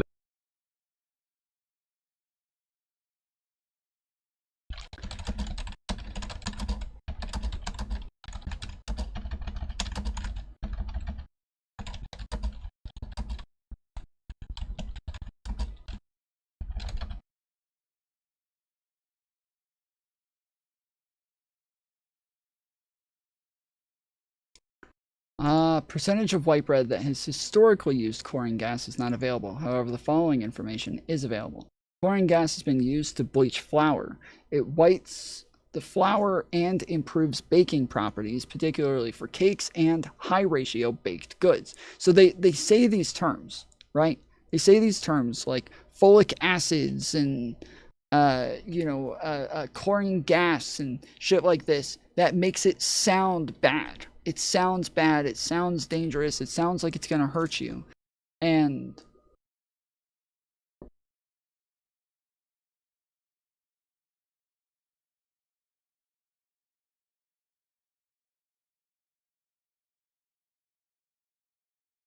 it's turns out that it's shit that's like good for us.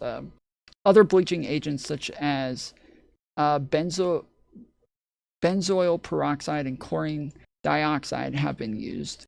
The use of chlorine gas in flour bleaching is controversial due to potential health risks and has been banned in some countries, including the UK and European Union. Okay, so yeah, so maybe this is flour bleaching is common practice to make flour whiter and improve its baking characteristics. However, natural aging and flour white chemicals also result in whitening. What? Oh, natural aging without chemicals will just make the flour whiter. Okay. Enzyme-based treatments are emerging as a safer alternative to chemical bleaching agents. The use of chlorine gas in flour bleaching has been subject to scrutiny and is not universally accepted due to health concerns. The practice, as well as prevalence, has likely changed over time to those concerns.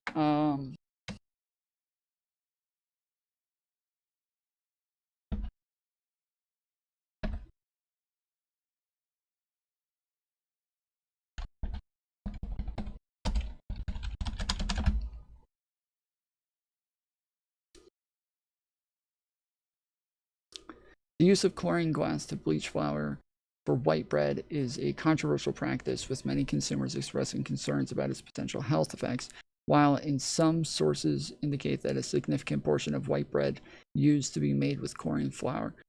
There's a growing trend towards minimizing. So yeah, it's not, I keep asking how much bread do they think has this in it?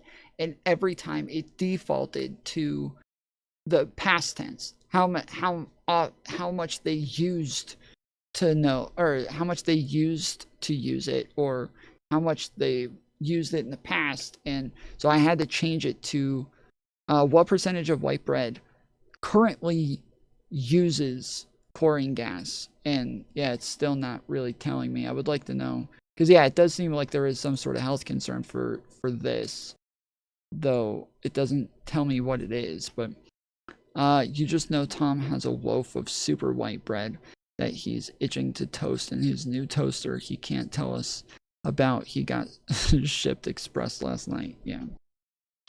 Yep. Actually, I got this shipped.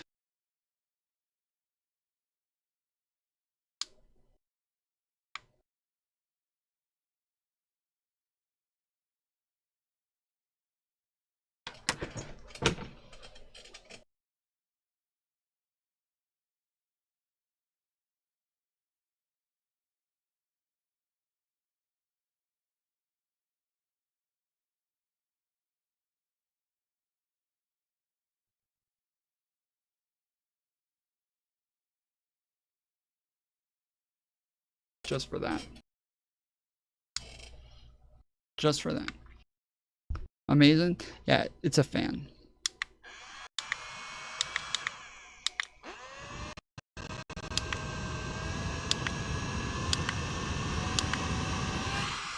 Yeah.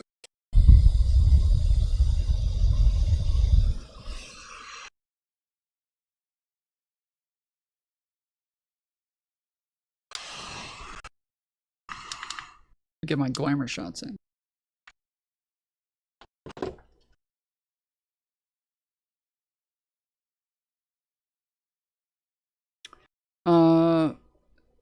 Is there chlorine in white bread? White bread contains refined wheat flour, or maida, that has been bleached with chlorine dioxide gas and potassium bromate, making it unhealthy for consumption. Additionally, preservatives and additives like calcium peroxide, ammonium sulfate, and diglycerides are added to give it the milky white appearance.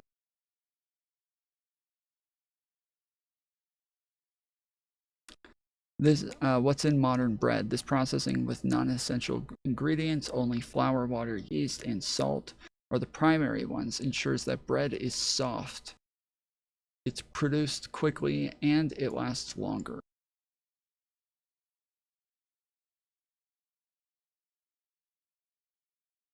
Okay. So they added a carcinogen called potassium bromate, which is banned in several countries like Europe, the UK, and even China. Bromate, which is banned in several countries like Europe, the UK, and even China.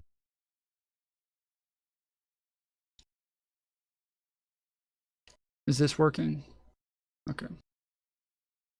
Is potassium bromate banned in the UK? Yes, potassium bromate is banned as a food additive in the UK. It was banned in 1990, specifically the potassium bromate prohibition as a flour improver. Regulations 1990 prohibited its use in England and Wales. The regulations removed it from the list of permitted additives in flour and bread. This action was taken due to the health concerns, as potassium bromate is classified as a possible human carcinogen. Okay.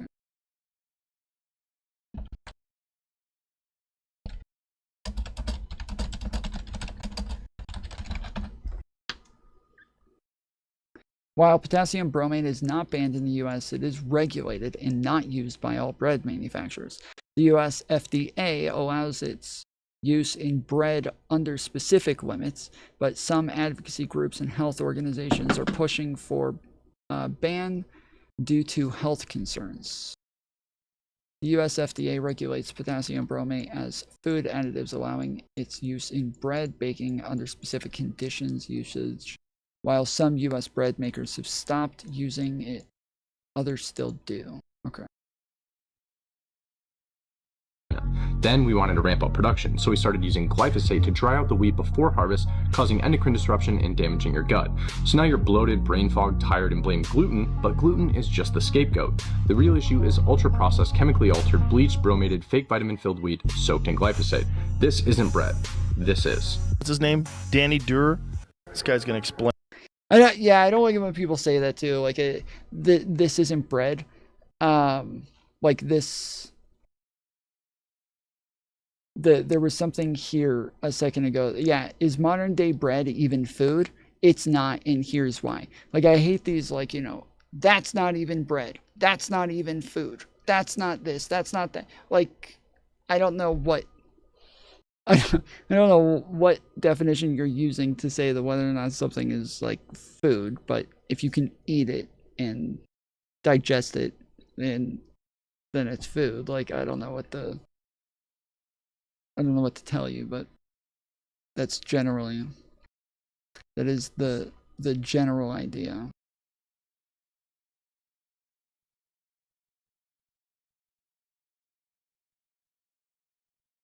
Yikes, who is that? Believe that once upon a time I did a little modeling in Paris and Milan myself. Really? It's about your age, actually. How old are you anyway? 15. 15? That's right. They didn't look like her when I was 15, I can tell you that. Bro, the 90s were a different time, bro.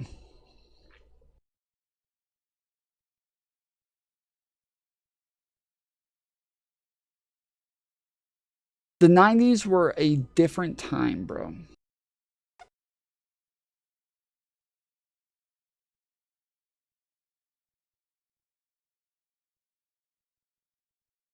They really were. She was about to get a ticket to Epstein Island, seriously. Believe that once upon a time I did a little modeling in Paris and Milan myself. Really? It's about your age, actually. How old are you anyway? 15. 15? That's right. They didn't look like her when I was 15, I can tell you that. So, I guess that would place you still in high school. Yes, I'll be a returning sophomore. Oh my goodness. Now, what would you like to do whenever you finish high school? What career would you like to pursue? Well, of course I love modeling, but I think I'm going to consider going into business. Well, gee, I hope there's someone out there who can help you get your foot in the door, Ivanka. Oh, yeah. I'll try and think of somebody. Do you believe that... Ugh. The 90s were a different time, bro. Telling you. Have you ever gotten your heart broken? Yeah. Was it your fault or was it theirs? Of course it was theirs. Why would it be my fault? Will I knowingly break my own heart? No, it was theirs. Because it's just... So she's even like... The person in question is getting married like next month. And I'm still paying for the vacation that I took her on a year ago. Because she wanted to go to Mexico. So I took her and I put it on a payment plan. 24 months, that's 2 years payment plan. So I'm still paying for it. I have another 12 months to pay. While she's about to go and marry somebody else now. And I'm still paying every month. So it's very heartbreaking. What's one piece of advice that you would give to someone looking to get into a relationship? No, don't date somebody who doesn't have respect for your wife. Because it won't end well. It's a very messy situation. So that's how, like this one now in question that now she's going to go and marry somebody else. It was just, yeah, because you have to pick somebody so they can, because they have to be able to coexist, you know. So, because if she don't have, you know, so they don't want to date again. I'm just going to be on my own, you know, and I'll just go home to my wife and children, no more dating. But it's expensive also, like even like the price. Back in the day, we used to... That's true. That's true. You should not date a woman that doesn't get along with your wife. Be able to... Have you ever gotten your heart broken? It's very true. It's good advice.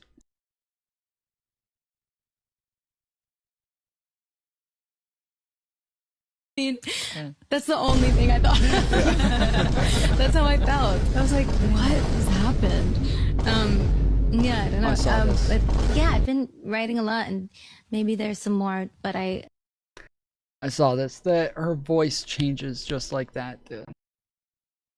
Her voice changes just like that. She's like, yeah, I know that's so serious. But anyways, as I was saying, I want to go find this. I want to go find this to see if it's actually how it happened, or... I would like to do a deluxe at some point. I mean, that's the only thing I thought. That's how I felt. I was like, what has happened? Yeah, I don't know. But yeah, I've been writing a lot, and maybe there's some more, but I would like to do a deluxe at some point.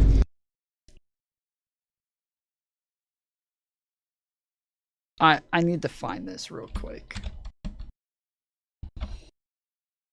I think Prince did that voice thing too. So did Michael Jackson. There's like videos of Michael Jackson where he's like talking in a normal voice, and then all of a sudden switches back to his very soft voice. Because Prince talked with kind of a normal voice, so he didn't. Were you thinking of Michael Jackson? All right, what did she just say? I'll look this up. I mean, that's the only thing I thought. That's how I felt. I was like, what has happened?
Okay. I think this might be it.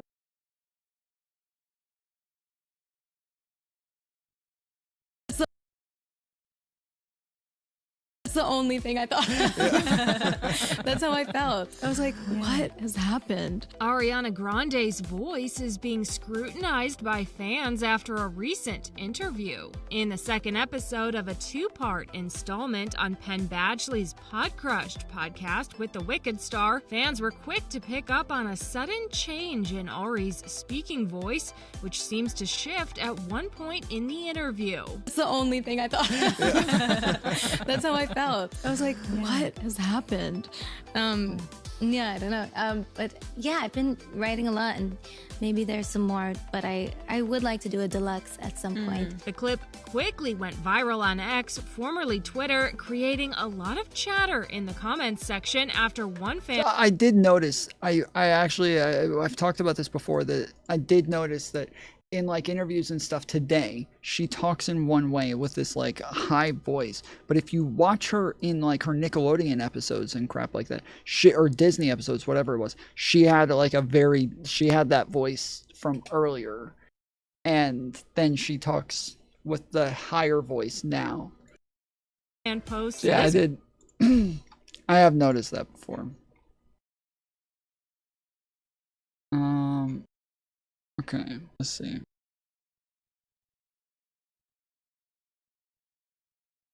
It's bad enough for any president to put his foot in his mouth, but this president keeps putting his foot on his desk. Yeah, so I found this recently. So we were talking about I've talked about the fact that when people say that there's Trump derangement syndrome, and they say that people like on the left or like, mainstream media will complain about any little thing that Trump does. They'll just find reasons to complain about him. I've talked about the fact that like conservative media with Obama was way fucking worse. There was a whole arc about the fact that he wore a tan suit.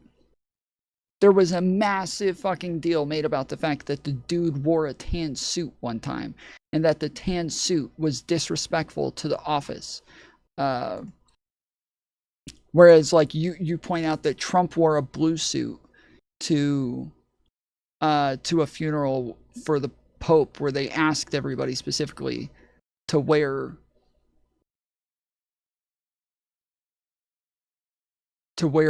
black to the funeral, and he wore blue, and he was the only one that wore blue.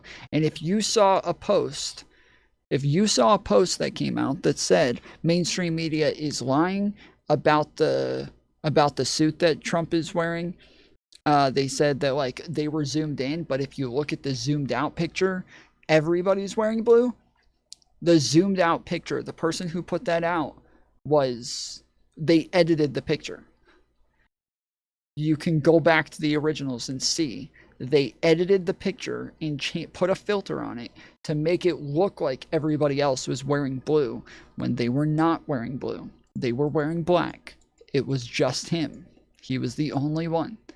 I don't know if you guys saw that, but he like a bunch of people started coming out with these pictures going, look, mainstream media lied. They lied. He wasn't the only one wearing a blue suit. They zoomed in on him and cut out all the other people around him that were wearing a blue suit. First off, it wouldn't matter if that was the case, because it would still be weird. He's the president of the United States. He's held to a different standard than everybody else. So they still asked him to wear a black suit, and he still refused to. It wouldn't change anything. But because it's not like the mainstream media lied and said he was the only person there with a blue suit. They never said this, so it wasn't that they lied. It wasn't, but they still didn't. They still didn't like. It was still incorrect. In the picture, he is the only one with a blue suit. Desk. I know my mother would yell at me for putting my shoes on top of the table. President Obama is being yelled at by some conservatives for his posture while calling the Speaker of the House about Syria. Does seeing President Obama's foot on the Oval Office desk make your blood boil? It's offensive. So yeah, so this is from 11 years ago. Looks like an uncouth jerk. Yeah, what If this were my husband in our home, I'd say, please get your foot off the desk. He's under a lot of stress now. I give him a pass on that. Lou Dobbs wasn't giving him a pass, tweeting, "The White House released the photo mistakenly thinking it's a cool image." He's getting a lot of flack for putting his foot on the desk. Yeah, but it's just so cool, though. It's just what? It's very cool. The website White House Dossier showed a montage of photos of President Obama putting his feet on furniture. And it's not just that his foot is on a desk, it's the desk. The Resolute desk, a gift from the Queen of England in 1880. It's the desk under which JFK Jr. played. One conservative commenter tweeted, "Ronald Reagan never..." Didn't Trump get rid of that desk? Am I crazy? He got rid of that desk, right? Entered the Oval Office without a jacket. Obama poses for crotch shots with foot on desk. Obama defenders fire back with this photo of President Reagan in the Oval Office without his jacket, and pictures of Presidents Ford and Bush with their feet up on the same desk. The president's even getting his wrist slapped for the way he's holding his hand. The offensive way he shaped his fingers like a gun. But most folks we talked to were resolutely unfazed by the president's fingers and his foot. It's his desk. A desk is a desk. It doesn't bother me because I put my foot on the desk when I have to tie my shoe. If that was your great-grandpa's desk, would you be putting your foot up? No, it's more like an IKEA desk. But well, that's what I mean. You see, that desk has got history. His shoes are probably clean up. And a lot less holy than they used to be. Obama, the first time he ran for president. Obama in the Oval Office. No more ovals on the soles of his shoes when he stretches those long legs. Jeannie Mo, CNN. Sometimes you need to find a new position. New York. Yeah, when you're sitting in one place for a long time, you got to find new ways to get comfortable. So it's. But yeah, I could not give a fuck about this. Okay. Tali posted in content suggestions, this might be a little dry compared to other stream content, but I would be really interested to hear Tom's thoughts about this conversation. Okay. See, I didn't know that Tali was on Wick's show regularly, so I think Mantis just told me the other day. I had no idea, so I'm wondering if I've like seen her before and been unaware. Love Taftosh. Taftosh is a odd one to me. She's very confusing. I can never pin her. Tom Foolery Show. How do you choose which topics to cover on your show? You go with whatever grabs your attention or comes to mind, or keep a list of prepared topics in case you run out of ideas. It kind of depends on what's happening at the time. Most of the time, I expect people to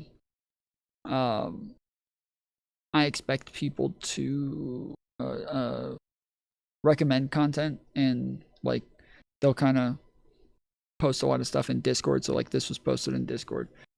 But wait, is Tali also Talia?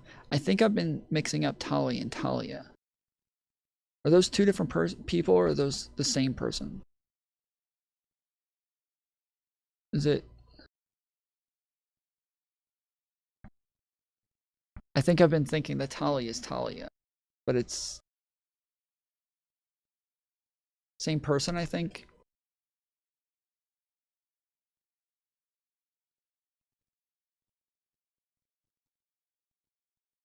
But yeah, anyways, so a lot of it comes from content suggestions, and then it also comes from me just like scrolling through YouTube and in my feed and just seeing what's there, like current events, whatever's happening in the news and politics, stuff that's like gonna be interesting or big news, you know, drama, stuff that's happening in the community, stuff that like my community is gonna find interesting, but I have to actually find it interesting as well. If I'm not interested in it, it's not going to be good content, so I'm not going to cover it. Lots of times there's stuff that like everybody's covering and everybody's sewing out about, and I literally can't even try to care.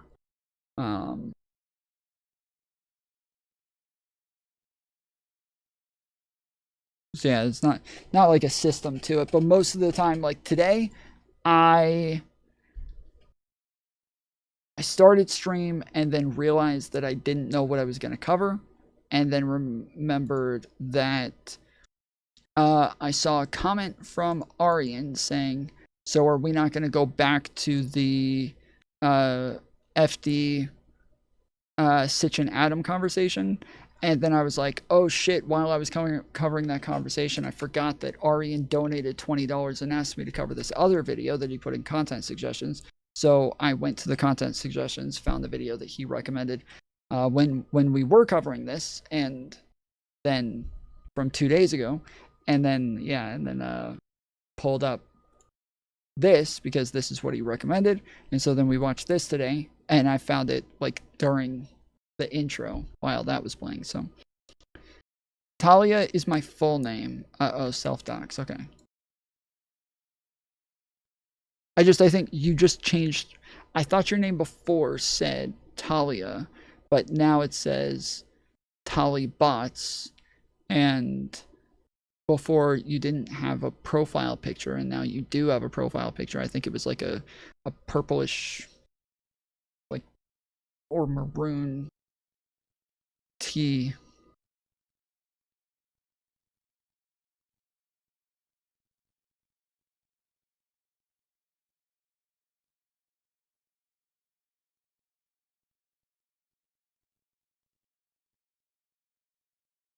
That's where I think we should probably start, is like when people say trust the experts, what does that mean? What do you say when you mean expertise is... I would have loved to have been part of this conversation. Is that what this is about? The clash between expertise and equity. Taftage and Hunter Ash discuss.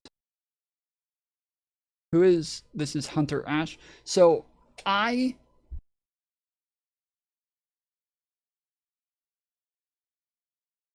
Tali, have I ever been on there at the same time as you?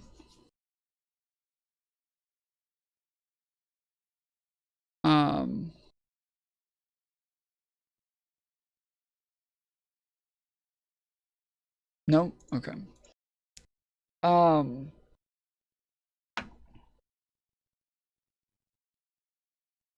This is something that obviously with MAGA in the chat, this is something that I've talked a lot about, is expertise, authority,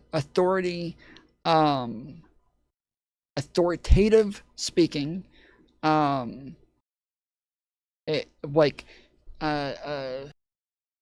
there's like a list of terms that we all kind of apply to things that I think sometimes can be very subjective and context dependent. So I think that generally I think an authority, or yes, an authoritative statement can change based on where you're at, who's talking, the group that you're around. Like if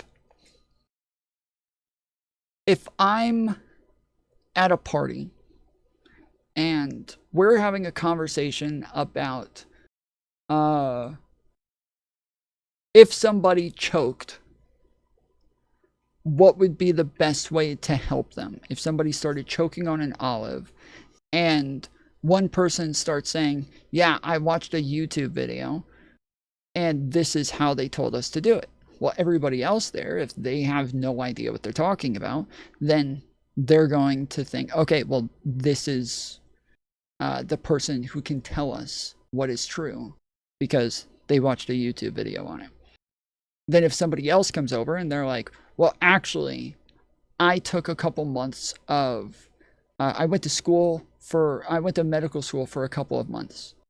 I dropped out after a couple of months, but one of the classes that we took was about like giving, I can't remember the term, but is helping somebody who's choking, and this is actually how you do it, and you have to hit the diaphragm here from this point there.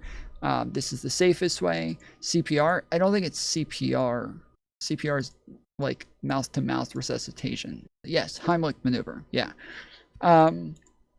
Like now, even though that person isn't a doctor, they're also not an expert in this scenario, they would be the authoritative voice, the one that we would listen to. Like, I think these things can change based on different contexts. So that's why lots of times, after I said, like, I worked in linguistics for a while, X, Y, and Z, people would get mad afterwards saying, you're telling people that you're the authority when you say that. And I'm saying, not in the way that you're saying the authority. Like, I'm saying, sometimes I'm saying, a lot of the clips that they used, that I was even, like, they had like a whole fucking montage of me saying this, and I was like, 90% of your fucking clips are me literally just saying, I worked in linguistics, this is why I have an interest in language and in these topics, and that's why I talk about semantics a lot. But in other clips, it was me saying, like, I'm saying this because of my experience. That, like, this is where I got this from. And it's the same as just saying, I read an article that said this, or I watched a YouTube video that said this, or I heard somebody one time who said this. And that you are referencing something to say, this is why I believe this. But that's not the same as, like, an authority. Whereas to us, authorities normally have some sort of institution behind them that almost guarantee their answers to be the best answers. And so if you got it from within academia, you got it within a you got it with a certification, you got it with some sort of license, you got it with, like, things like that. Yes, we would consider those to be more authoritative. But even then, if somebody makes a statement about, like, medicine or something like that, doctors say a lot of crazy shit about COVID, yet they are not the authorities on COVID because they don't know what the fuck they're talking about. There's tons of people who are actually studying COVID and the virus and can correct those people, and they would be more authoritative than these fucking crazy conspiracy theorist doctors that are out there. And so, yeah, I think that, like, these things are important to kind of be able to say there is a hierarchy of information and which information is more trustworthy than other information, but based on, like, your experience, you're going to, like, weigh these things differently. And if you haven't heard from the tippy toppest authority that there ever could be, you've instead heard from people based on their experiences, you will give that experience more weight than just nothing at all. And so there's but yeah, it is normally the institutions behind it that are going to give us some sort of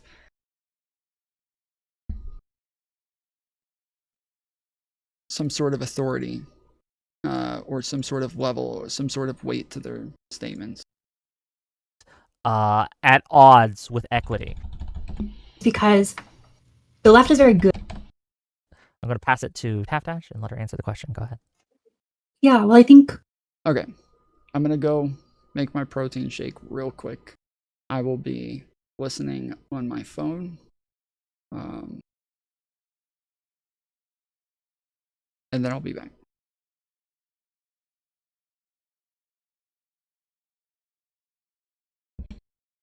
There's been a question for a while, which is, why can't the left reach young men? And why can't the left have its own Joe Rogan? And I think, to some extent, the reason why it's so hard for the left to have a Joe Rogan is because the left is very good at certain things. And one of the things that the left is good at is sort of getting knowledge from these consensus-making institutions, these scientific institutions. So I would say that, like, the reason why the left doesn't have a Joe Rogan is the same reason why lefties, I think, tend to be more correct about the COVID vaccine. And that's because they trust this sort of expert consensus class. And there's a lot of merit in trusting that. And people like Micah Irfan, and a lot of smart people in general, they are pretty good at recognizing when someone like Joe Rogan has just gone off the rails. When he is on his podcast and he's promoting ivermectin as a cure for COVID, or he's interviewing people who are saying that Churchill was the main villain of World War II. These sorts of people who are sort of amateur scientists or historians, I think that's very attractive for a lot of people. A lot of people who are interested in a kind of knowledge acquisition strategy, which is a little bit more like the Wild West and where people can kind of just go wherever they want. So it's a tricky problem for left early types, because what I'm identifying is that one of their greatest strengths, the fact that they do tend to be pretty evidence driven, also ends up being a weakness for them in this sense. And I think it's maybe a weakness for them for sort of like fundamental philosophical reasons as well. And we can probably get into that as well. But I guess just from a opening salvo perspective, what are people thinking about that? Go ahead, Polly, and then I'll. Well, maybe not. I can't find my fucking protein powder.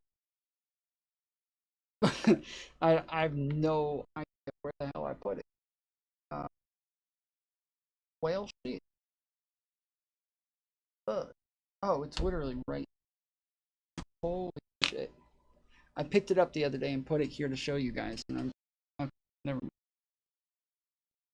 I'll see if I can get in here. I'm still, like I said, I'm still distracted by Hunter. I'm still trying to get his. Sorry, oh, wait, no, Oh, it's God, working. Oh my God! Incredible. Here, it's a little low. You're a little soft, but we yeah, can hear you. But we can turn up the Yeah, volume. we can at always turn least. you up. Okay. Okay, beautiful. Okay, it's working. We're Sorry coming about that. together. No, it's good. Now that we can actually hear you, Hunter, can you tell people like who you are, like just so people know? Sure. So I guess, I would qualify as like a niche internet micro celebrity or maybe nano celebrity. But, in my personal life, my background is in math and physics. I teach statistics. And yeah, I guess the sort of politically interesting things about me are that I am deep trans, right? I used to be I'm MTFTM. And I'm also a former progressive, right?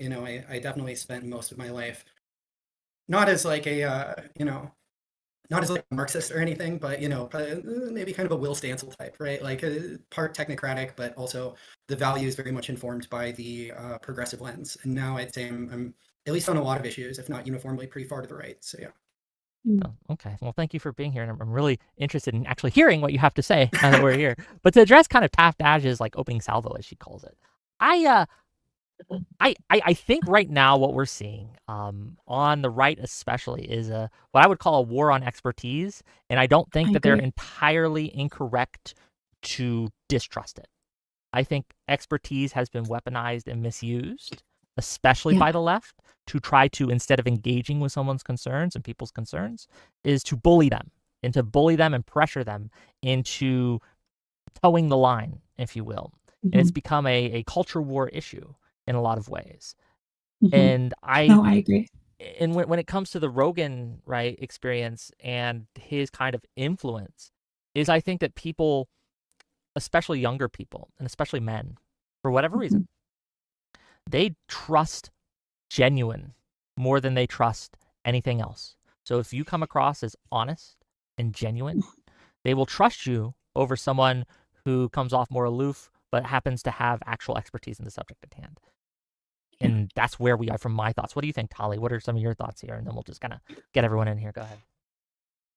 Yeah, I mean, I think there are kind of parallel conversations here, and hopefully we'll get into both of them. But I share the concern about the death of expertise and what you just said, Wick. I think there's good reason for people for all the newfound skeptics that we have around us. But I think expertise is important to salvage. We do need to have reverence for knowledge and truth and an honest pursuit of truth. And so I am concerned that we're throwing the baby out with the bathwater. To bridge it to the part that I don't think we've gotten to yet in this conversation, and I don't know if this is even what you meant entirely, Taft, so I'll be interested for your feedback here. But part of the reason that the left in particular has lost so much credibility is the insistence, essentially, that is the science denialism on the left, basically, is the reality denialism coming from the expertise class of the left, is the insistence that both you need to trust the experts and we need to make sure that this field is entirely equitable across race and gender and sex and sexual orientation and things of this nature. And I don't know how literal you were being in that term of equity, but this is something that I really do see as an issue. And for me, in my political turn, was one of the big when I started to see all of the hypocrisy, I guess, of the left. That was one of the things that stuck out to me so starkly. Was this is the like trust the science group, and yet they are science deniers in a few fundamental ways. And so, yeah, just as a temperature check, am I the most left-leaning person in this room today? Yes, I think so. Okay, that's unique and interesting. Usually I'm not, so this will be a different kind of thing. Sorry, I didn't mean to cut you off there, Tali, but I just wanted a temperature check here just to see where we're going to purchase. But continue, please. No, yeah, I finished my thought there. So I'm interested in sort of that conundrum too, right? Because on the one hand, I'm really concerned with people on the right, or sort of like the populist movement that is sort of left and right now, and the death of respect for expertise. That sincerely concerns me, but I don't feel like the left, the establishment left, has earned back the respect of those skeptics for some of the reasons that I outlined. Mm-hmm. No, I think you're exactly right. And I think that there's a good reason why people are skeptical of experts sometimes, which is, of course, that experts are often wrong, and they're wrong in predictable ways.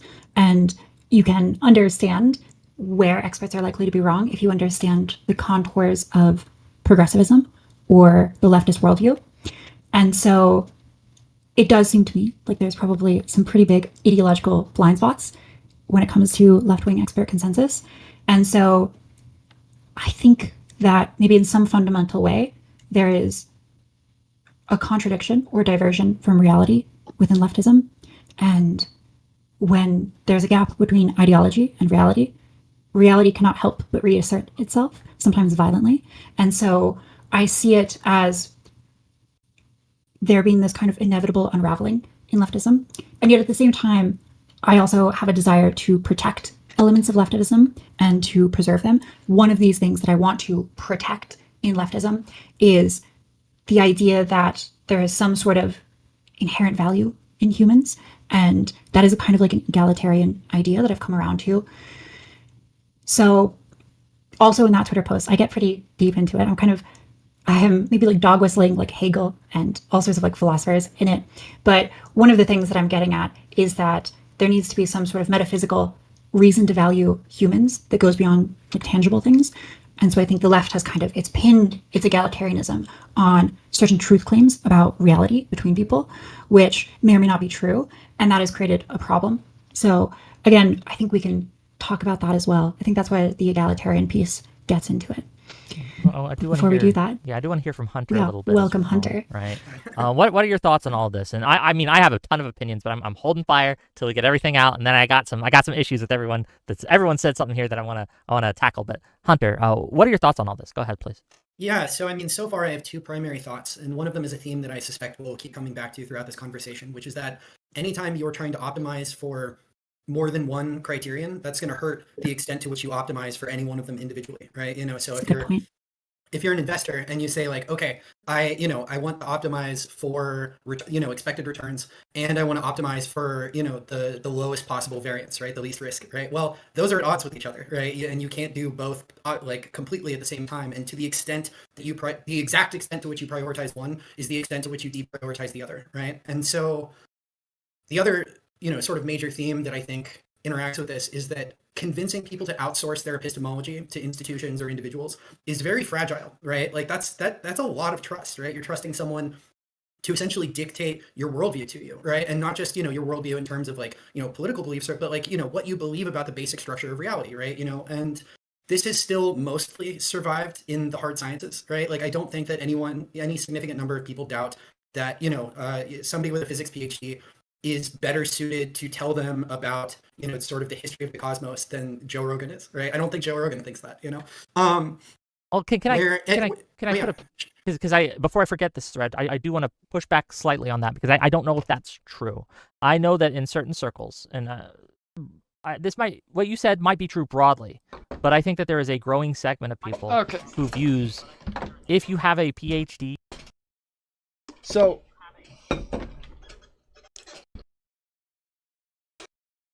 a number of things. When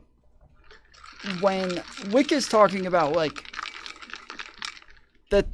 and I think a number of them talked about the fact that there is this like real growing concern with experts. And earlier I was talking about the fact that like what we care about when it comes to like expertise is what is backing that, generally when it comes to like some sort of institution. And then when I'm talking about institutions, I'm generally talking about like a consensus, that like the consensus is there, that this institution has backed this idea, and then you can have credentials that come with this, licenses that come with this, stuff like that. I think lots of times people who are more skeptical of that sort of idea take this as though that this cannot be challenged at all. And that's not true, that it can't be challenged. The problem is that if you're challenging it, you need to challenge it with deference. And the people who challenge consensus do not challenge it with deference. When people are talking about ivermectin, they're not challenging talking about ivermectin being a good, being something that could help with viral load, but they understand that it's not as good as the vaccine. No, they believe ivermectin is the replacement for the vaccine. That the vaccine is fake. It doesn't work. The big pharma and the government are working together to hide the real solution, which is ivermectin. The doctors and everybody are working with each other to make sure that you don't know about this. Like, they do not do this with deference to the consensus. So the idea that you can challenge a consensus, of course, and I think that especially within academia, within science, the consensus is always being challenged. Always. Like history, like all of these things are always being challenged. People who, the people who challenge these things are not challenging it from a good faith, lens, but instead from a confirmation bias lens, where they want their narrative to be true. And when there's a consensus there and you deny that consensus without the deference, it is wholly illogical most of the time. It is just a wholly illogical thought process. We have continued to improve society because we believe that everything can be challenged, that everything is questionable, nothing is beyond doubt, and that we always look at everything as this is just the best information that we have right now. Is it possible that we could find out the earth is flat? Yes, it is. It is totally possible that we could find out the earth is actually flat. It is possible. Is it likely? No. No, it's not likely. And so when it comes to likelihood, there's the deference is important for these sorts of things. And people do not like consensus, which is why earlier when I was saying that people will come and say to me, Tom, both sides are pissed off at you right now. That's how you know you're right. And they say this unironically. It's not a meme. They are being dead serious, that because everybody disagrees with me, because everybody thinks I'm wrong, that's how I know I'm right. And that is just a horrible way of grading yourself in these areas. So I think that is the thought process, is that because the consensus says this is true, you know they're wrong. If a consensus is there, then it's wrong. And that is I would say Joe Rogan-esque sort of, not Joe Rogan himself, but Joe Rogan's fan base is very much like they really believe stuff like that. Is if there's a consensus, there is definitely something wrong happening there, and we need to question it even more now. It's even more important that we question this. So the question, but again, whenever they say question it, so like that yesterday, when I was saying there's no evidence that your phones are listening to you, they kept saying to me, Tom, I thought you were a critical person. Tom, what happened to the critical thinking? Critical thinking does not mean just believe bullshit because it goes against the consensus. That is not critical thinking. You are not a critical thinker if you just believe something that goes against the consensus. That does not make you a critical thinker. Critical thinking skills is logical thought processes that are willing to question something, that are willing to think about things a bit deeper, that are willing to ask the questions that others may not think to ask. That is critical thinking skills. But it is not, I'm just going to be critical of this thing, as in, I'm just going to criticize it. That is not critical thinking. That is not, I'm just going to criticize this thing just cuz. That is not critical thinking. Critical thinking is logical thought processes that lead you to the right answer. And if you just believe bullshit or just question things just for the sake of questioning it, you are not a critical thinker. You are a drone. You are a bot. Yeah, I think that Wick was talking about the fact that like he sees some value in some, he understands the real concerns behind some of the right-wing problems with academia and consensus and expertise, and I don't. I will not give any credence to that fucking bullshit. And I think that is ruining our country more than anything. I think that is one of the things that Donald Trump has brought with him that is the most destructive part of his presidency, is how he is ruining our institutions and ruining the trust that we have in them, ruining the processes that have made our country great thus far.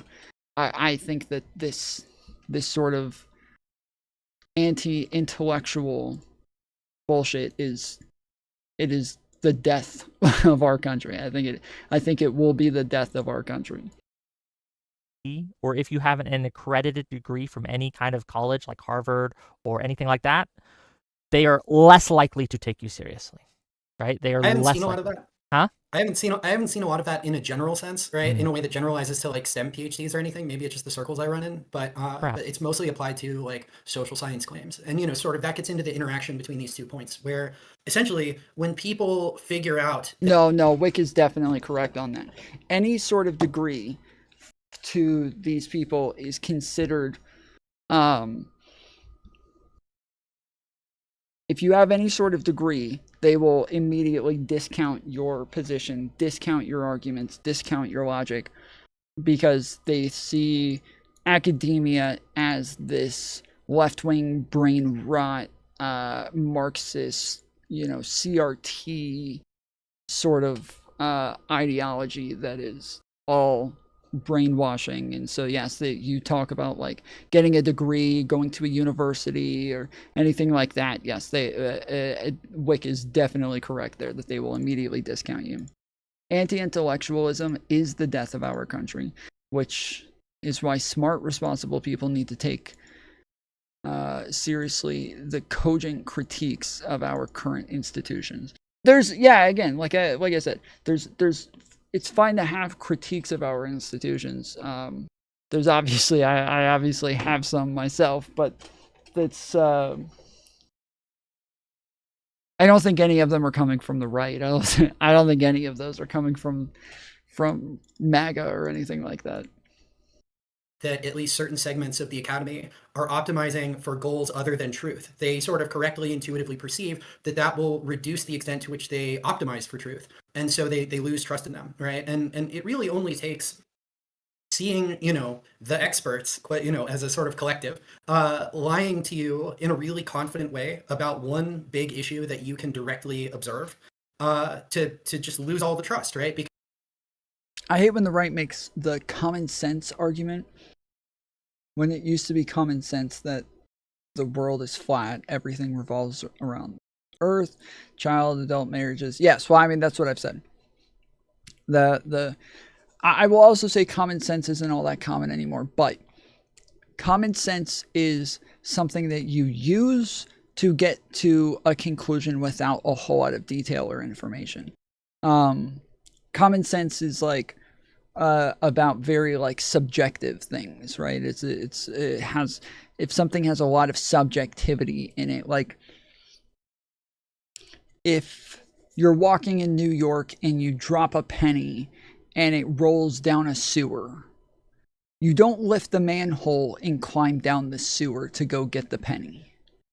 It's too dangerous. It's not worth it. It's just a penny. It's a lot more work and a lot more time than the penny is worth. Like that is common sense, right?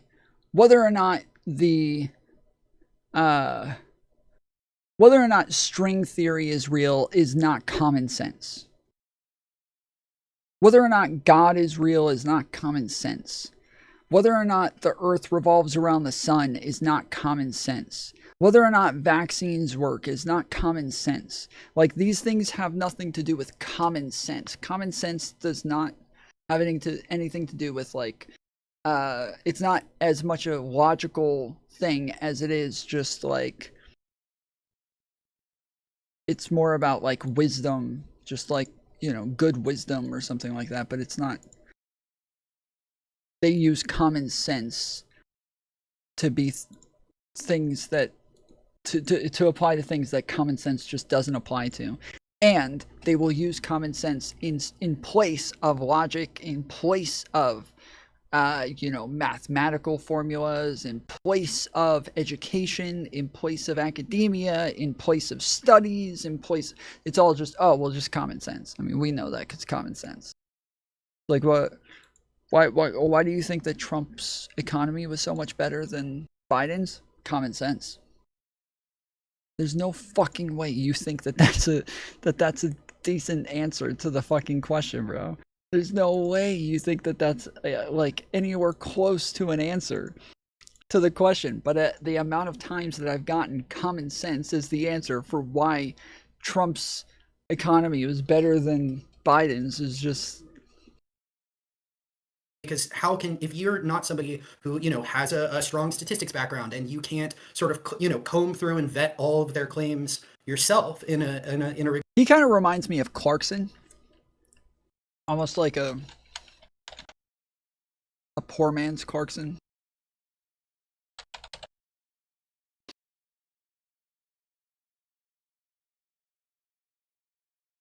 Okay, you guys, wait. We have an update. They even sound similar, dude. I just got a message from one of you guys who works at an apartment complex near me, and she says I have a tenant who has a German Shepherd, like you said, and kind of matches your description.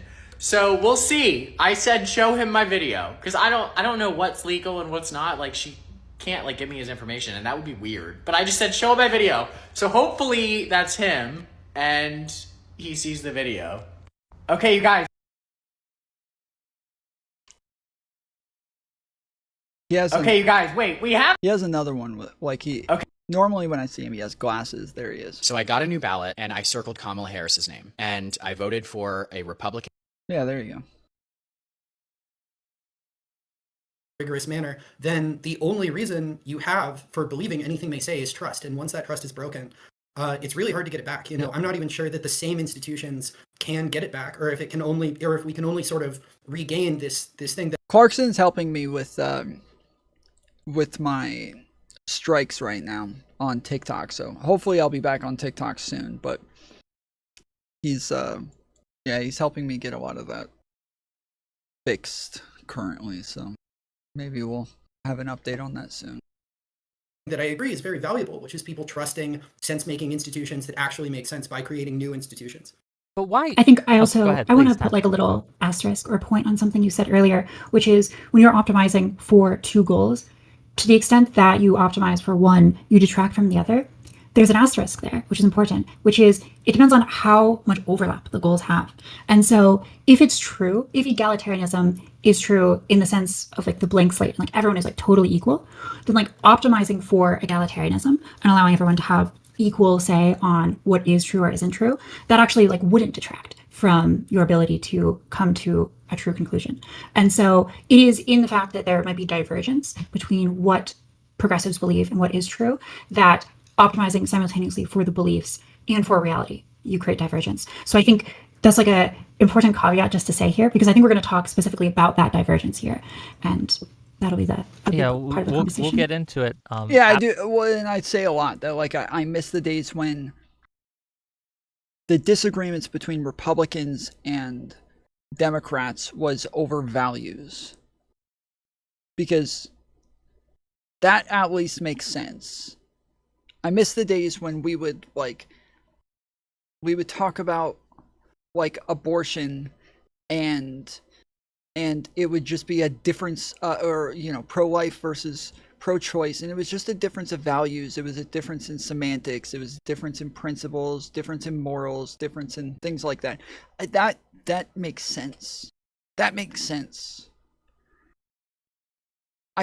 I hate today when instead they're going to come and tell me that they don't want abortion because Planned Parenthood was initially a way for this woman to kill all of the black babies, and that she wanted black women to have all the abortions so that they could eliminate the black race from America, and that black women today are actually having a disproportionate amount of abortions, to where in New York City in 2022, there were more black babies aborted than there were black babies born, and that we have to, like, that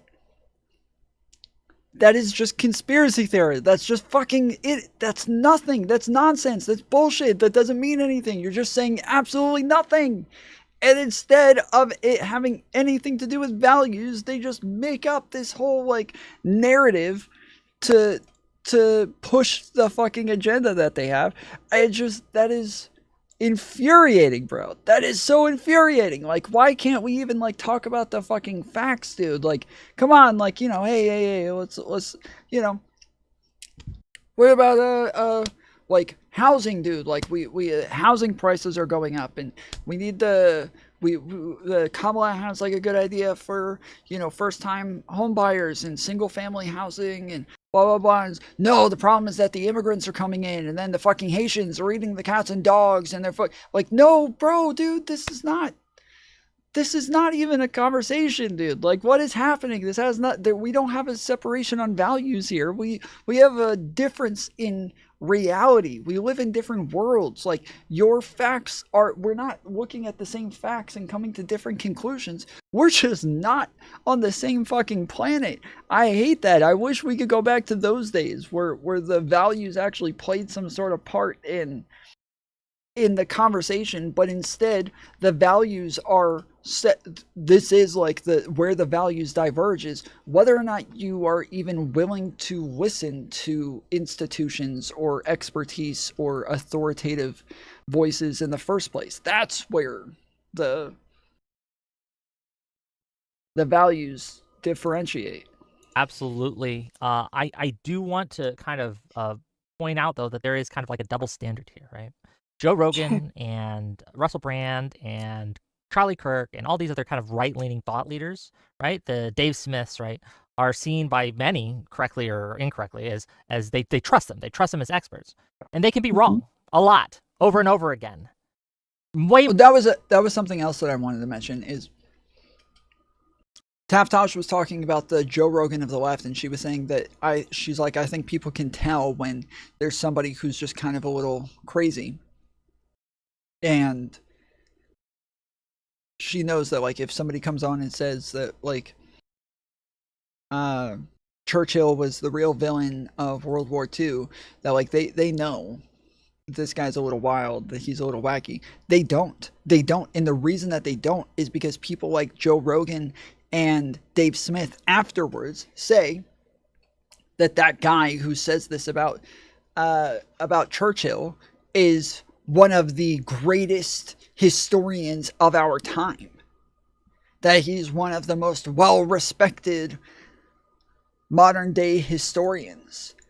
That, like, if you aren't into this stuff, if you don't know it well enough, if you're just a casual listener, you don't know what, like, who to trust. You don't know what that even means. And if you take him at his word, that it, like, you have to listen to people to know who is trustworthy and who's not. And yeah, that they don't know. Nobody knows. And so when you're telling them that these people are trustworthy, you are making it to where no, they can't differentiate these different people. Way more, I would posit way more than an accredited PhD expert, right? And yet the expert is held to such a high standard, and if they get one thing wrong, and I agree with you, once trust is lost, it's hard to get back, and the experts have lost the trust of the people. But the Joe Rogans, the Charlie Kirks, the Matt Walshes, all these people, the Dave Smiths, they can just be wrong all day and they don't lose any trust. So why is what I'm asking. Like, what's the difference? Why is one able to just be wrong all the time? I think it's the attitude that they come with. I think that Dave Smith doesn't claim to be an expert. Joe Rogan doesn't claim to be an expert. They don't claim to know what they're talking about. And so therefore they see that as like a level of humility to where that makes them more trustworthy. And this is like common sense sort of thinking that makes you feel as though they would be more trustworthy. So the problem is that, yeah, like common sense again is not logical. Common sense is fallacious. And so it's common sense leads you to the wrong conclusions pretty often, and that is what I think one of the major differences is. And still be trusted, and the other isn't. Yeah. So, I mean, I would challenge the premise a little bit, right? So Okay. I don't think that we've just done a one-for-one swap where we traded out like the Academy or the Cathedral for Joe Rogan, right? I think instead we've traded it for the jungle, right? Like there are, an endless number of influencers with contradictory views, varying degrees of expertise, varying degrees of rigor. And people just gravitate towards, either whoever they think is trustworthy, whoever they think makes sense, whoever flatters their pre-existing beliefs, whatever. And, I'd rather suspect that this is closer to like the state of nature of epistemology for most of human history, right? I don't think that it's been normal for people to, on a broad societal level, right, for 80-90% of the population to have like firm trust in the same, news stations, in the same, academic institutions, in the same experts, right? I think that the sort of the evolutionary churning jungle of epistemology is probably the default. Now, I agree that when it's functioning optimally, the cathedral is an improvement on this, right? Like it is good if, people who generally, most people aren't that good, most people aren't exceptionally good at anything, and certainly not exceptionally good at believing true things, right? And it is good if we can actually get all the people who are best at believing true things into certain locations and then, institute certain social norms that, punish any sort of, fraudulent or ideological behavior, and then disseminate those views out to the masses, right? That's great when it works perfectly. The problem is that it's extremely fragile, right? It's mechanistic rather than sort of ecological, and We'll elaborate on that. What do you mean by fragile? Well, I mean, like there are relatively few points that ideologues have to capture in order to completely capture the entire system, right? Whereas like the entire premise, the entire reason why this like where's the Democrats Joe Rogan thing is misguided is because, I agree. He says false things all the time. He has people on who make, at minimum very, unsupported claims, right? But the thing is he was organic, right? Like you can't top down artificially create Joe Rogan because Joe Rogan is not the equivalent of the Academy, right? The Academy is a top down centralized institution, right? It's almost a kind of central planning for epistemology, right? Or for the public conversation. And that works well as long as everything is really precisely tuned, right? But like everything that's sort of mechanistic, right, as opposed to evolutionary and messy and with a lot of like churn and selection, right? Anything mechanistic like that is inherently fragile. And, it's hard to see how you would create something that was exactly equivalent to what the academy has been in Western culture that wouldn't have these vulnerabilities. And now we know that there exist mimetic parasites, right? There exist, sets of ideas that are, very well tuned to capture and pervert the purposes of these institutions. So, maybe even if we could create new ones, it's not clear how you would give them an immunity to just the same thing happening again and then everyone losing trust in them. Yeah, well, I think one of the ways to do this historically and in different systems is by tweaking the incentives. So you look at the private market, firms that are competing with each other have a really strong incentive to get things right because they won't survive unless they don't. And that doesn't carry over into the information market in the sense that most people, their incentive to learn, say, meteorology, in order to understand weather patterns and understand climate change, that is really low. There's almost no incentive to do that unless you're going to become, a weather forecaster or go into the sciences. And at the same time, there's an extraordinary cost to learning all of that. If you want to learn about climate science, you're talking about years of your life spent doing that. And so most people simply, the benefits of spending all that time to understand this one narrow issue are really limited. And yet there's an enormous upside to sort of just passively reflecting the opinions of the people around you. So I'm sort of not surprised that if we look out in the general world, most people don't have particularly sophisticated opinions about economics or foreign policy or climate change. These are all things where if you get it right, and say you vote correctly on it, the benefit of that vote is distributed across the entire population. Maybe you have a little bit less climate change, but you bear all of the cost of acquiring that knowledge. And so the incentive structures are really just misaligned for general truth seeking around the population level historically. And, you mentioned, Hunter, about how the jungle is a little bit more standard throughout history for how people approach epistemology. I think that's true. I think it's also worth noting that for most of history, people actually didn't have that much say in their government, right? So you might have a king or a monarch or something, and that person has the ability to accrue potentially 100% of the benefit of instituting good policies. If they institute a policy that allows their kingdom to become more productive, they can tax that and benefit really directly from it. So they have a lot of incentives to get that right. At the same time, I think this is what you're talking about in terms of fragility. If that one person is, sort of taken over by some sort of mimetic mind virus, or they're just sort of crazy or what have you, that's a really big risk because all it takes is one person to go crazy. The king has unlimited power. They destroy the society. So when I look at this continuum between democracy and monarchy, and somewhere in the middle you have aristocracy, which is something like the consensus model that we have currently, where you have this aristocratic small group of consensus makers, these people are subject to mimetic infection. And I think what we see currently is that there's a very popular idea within the academy, within Harvard, and within all of our most elite institutions, which is a kind of very radical progressivism. And so there's just an incentive structure which is broken there in terms of...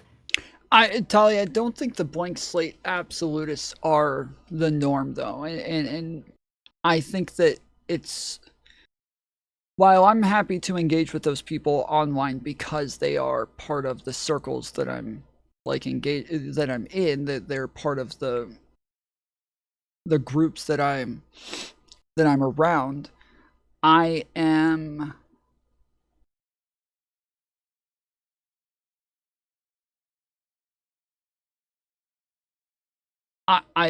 don't think that when we're talking about broader society that these are people who actually hold any sort of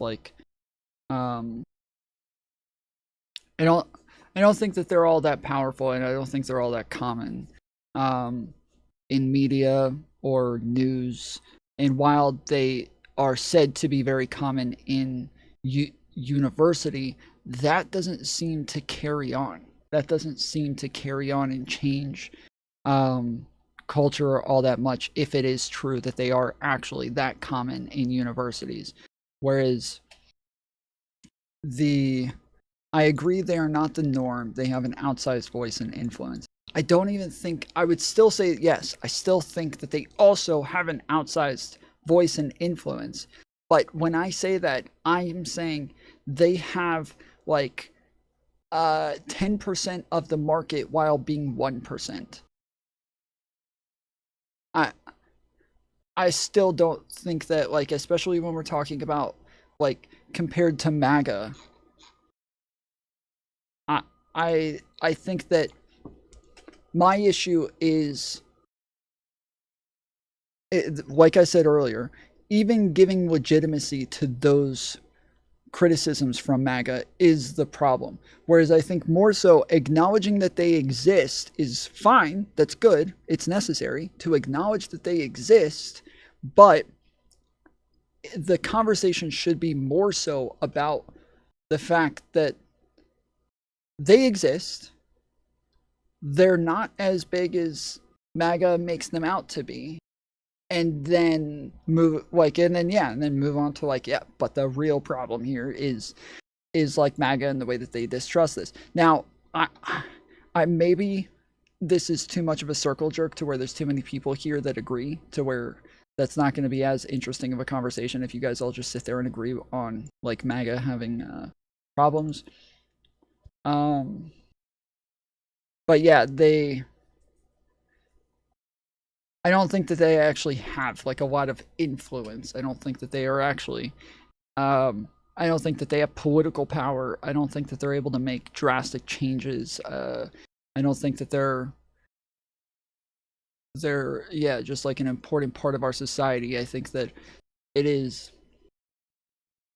normally when I say, so I use this term a lot, the 15-year-old blue-haired, non-binary SJW on TikTok, okay? I use that term all the time.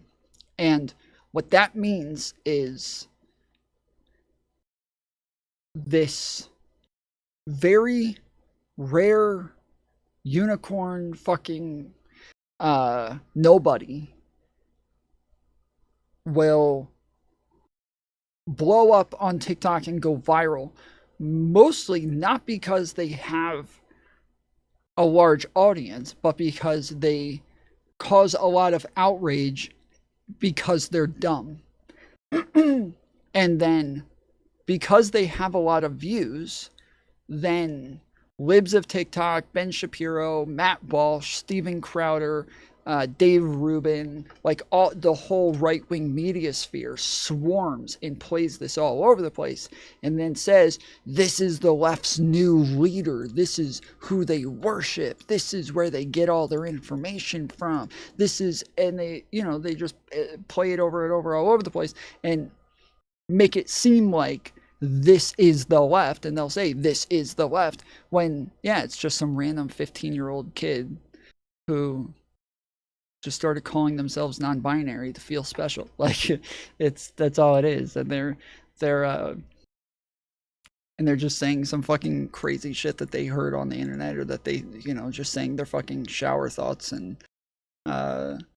they're only getting attention because the right wing blows them up and gives them the bigger voice than what they deserve. Believing that structural racism accounts for disparities in outcomes is a blank slatist argument.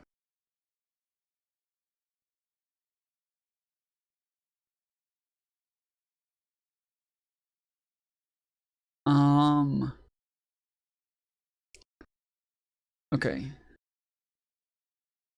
There's almost a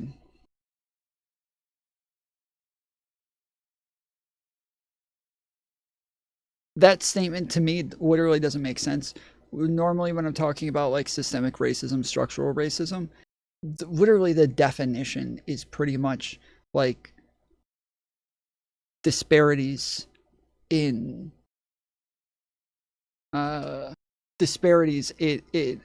like disproportionate outcomes in data. That is generally like the idea, is it's just disproportionate outcomes based on data. Like the outcome is already, if the outcome is disproportionate, it is now considered structural racism. Not that the structure is racist, but that there is a outcome that causes some sort of disparity, and you then try to find out what the difference is that causes that disparity. But when they call it structural racism, systemic racism, something like that, that doesn't mean that the structure is racist. It means that there is something that causes this. That, like, when we talk about racism, we're talking about discrimination, right? So anytime there's some sort of unfair discrimination, that's what we call racism.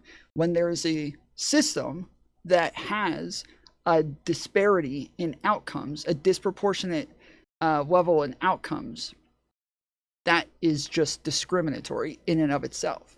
Not that somebody made it racist, but that because it is discriminating in some way, based on race, they are considering it racism now. That is the same thing. And so they're saying, if you believe structural racism is the cause of the outcome, well, it literally can't. That's like by definition, if there is a disparity in the outcome, it's more of a characterization, not a cause. It is a characterization of when the disparity is there, it is now structural racism. I don't believe most of those outcomes are influenced in any meaningful way by racism. I should say significant way, could be meaningful. Again, racism isn't, it's the system that they're calling racist because the disparity is there. That it's not that somebody like made the system racist. It's not that racists came in and racisted it up. Like, it's that the disparity existing is what they're calling racism. That just the disparity in and of itself, because that disparity exists, that is the discrimination based on race. Therefore, it is racism. That is the idea. So it's a characterization. It's not a cause. It is a characterization of a disparity based on race. I think calling a racial disparity structural racism is meaningless and directionally untrue. Well, I think that you're putting a meaning towards it that is incorrect. It's not, again, you're saying it isn't racism that causes it. Racism isn't a cause. Racism is an outcome. Racism is it's a unjust, like discrimination. That is the outcome. So it's, then they try to find out what causes that disparity, right? So when we talk about like the gender wage gap, right? Gender wage gap. First thing, that this is like a very conservative thing where they hear gender wage gap and they say gender wage gap has already been disproven 1,000 times. It's already been disproven. It's already debunked. It's the gender wage gap has been debunked 1,000 times, because when they hear gender wage gap, what they hear is misogyny. That's what they hear. They hear sexism. When that's not what gender wage gap is. It literally just means that there's a gap between the genders in wages. Why that is, it's going to be different from one sector to another, from one person to another. And we can find and dig into it and try to find. Some of it's going to be based on decisions, some of it's biology, some of it's misogyny and sexism. So like there's a lot of different reasons. But the wage gap is just the thing that we start with, and then we dig into it to find out why and come to conclusions based on it. Just the same as in structural racism or systemic racism, the structural racism, the systemic racism just is the disparity. It is the outcome. And then you say, okay, why is that happening? And then you come to conclusions based on it.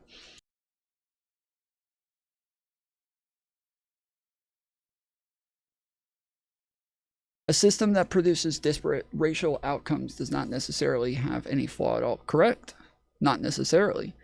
You would assume, all else being equal, that's why we say disproportionate outcomes. That's why disproportionate is the important part, is because when it's disproportionate, it's not necessarily flawed, but it needs to be investigated to know what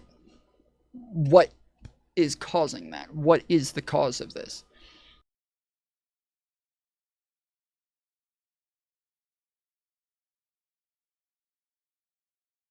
Sure, seems like there is still discrimination in housing and hiring when they are not colorblind.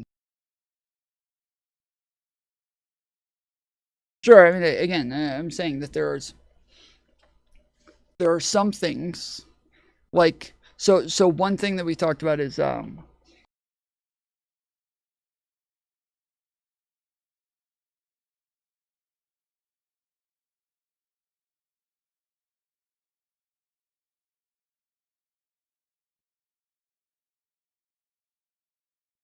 two-parent households is a high marker for success in America. Growing up in a two-parent household is a huge benefit for kids growing up in America. Black children grow up in single-parent households at, I think, 30% higher rate than white kids.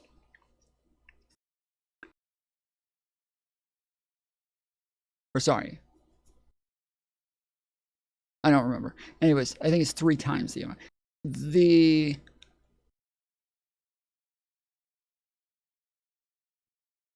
So conservatives and, to me, liberals both look at this and kind of take different parts of it, whereas I think it is the mixture of all of it. So black kids, one of the things that conservatives like to talk about is the fact that welfare, when you have more kids, you get more money.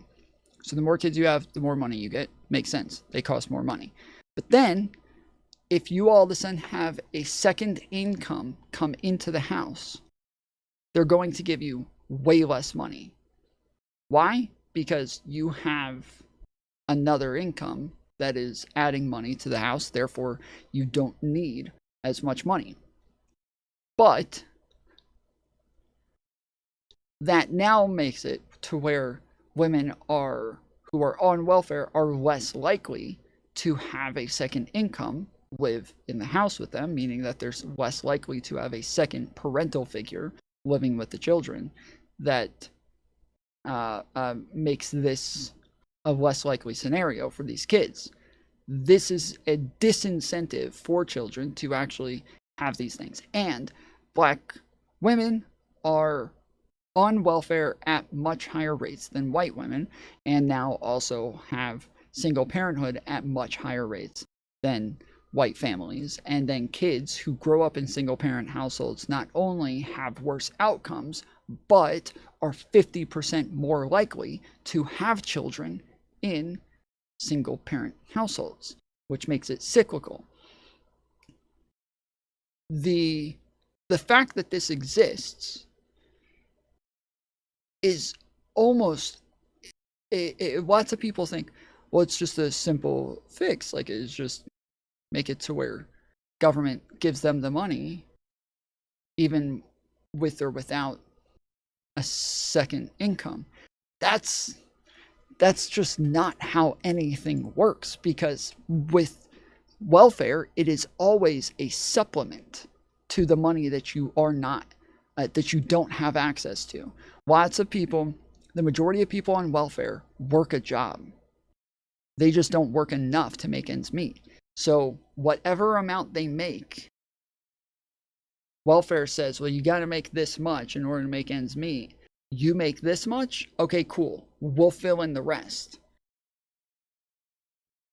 So it's only a supplement. So anytime a second income comes into the house, they have to kind of lower that, because it's not there to just give you money no matter what. It's only there to give you money when it's needed. So yeah, it like there is no fix to that. It doesn't mean that there is necessarily a flaw there, because I don't know what you're gonna do about that. Like, it's not like we're just gonna be handing out fucking free money all the time. Like, it's there as a supplement.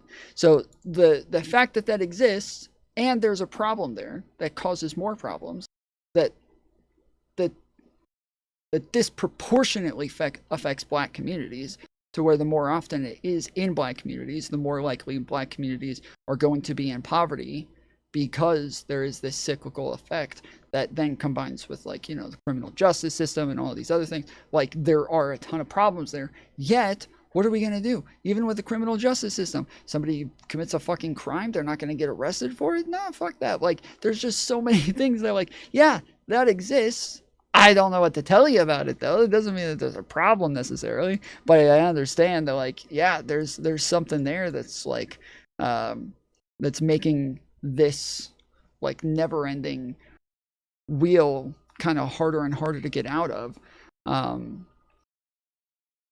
so, yeah, I'm saying that, like, while I would call that systemic racism, doesn't mean that there's a fix for it. It doesn't mean that there's like a it doesn't mean that it's I would say maybe I don't even know if you can call that flawed, but it's hard to like categorize that because this is a quandary. There's problems and they have negative outcomes and it causes negative outcomes, makes them more likely, but also there's not a fix for that, not at least a pragmatic one that fits into the system that we're currently in. And so yeah, it's I would say that yes, like like the idea of systemic racism is more of a characterization, not a cause. Like systemic racism is about the fact that this outcome exists, not that it causes it. But it sounds like we mostly agree. I just don't call that systemic racism. Do you agree with my assessment of our agreement? Yeah, sure. It's just that I tell the story a lot about the fact that like there was a period where I started to move left, and one of my aha moments, one of the things that like really like started to change the way that I looked at everything within conservative media was finding out what systemic racism actually meant, and like digging into it and digging into it and digging into it and finding out that's what this means. It's always been given to me as this like thing that like white people are malicious and they're trying to hurt black people, and there's these like, you know, all of these things that are causing all of these problems, but then coming to this conclusion or realizing like, oh shit, they've always been just fucking strawmanning the hell out of this entire idea. That's not at all what it means.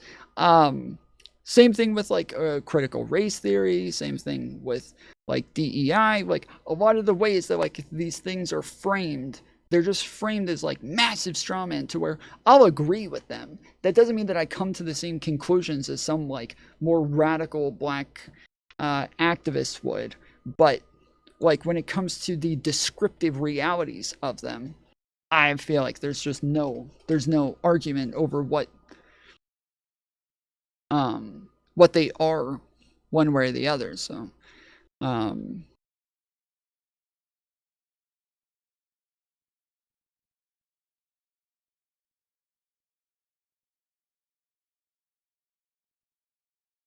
but yeah, all right, I gotta head out. I will be back on tomorrow, maybe. I'm not positive.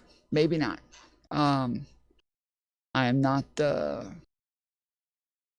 not sure just yet, but if you guys didn't see, I'm going to show you this one more time because it's only in the Discord, so I can't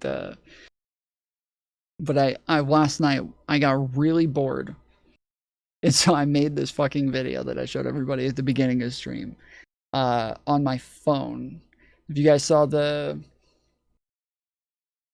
video last week of Dean having like a full meltdown about his anxiety pen. I don't know. Why isn't this loading? What the fuck is happening with Twitter today? Something went wrong, but don't fret. It's not your fault. Is Twitter down right now?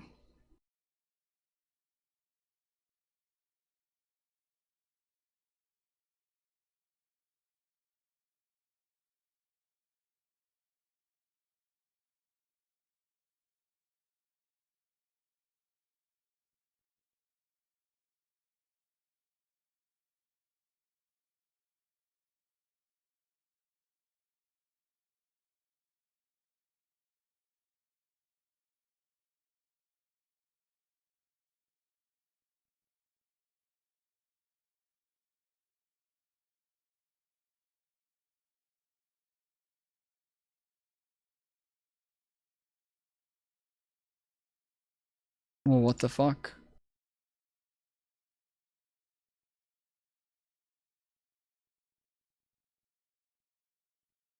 Oh, okay. I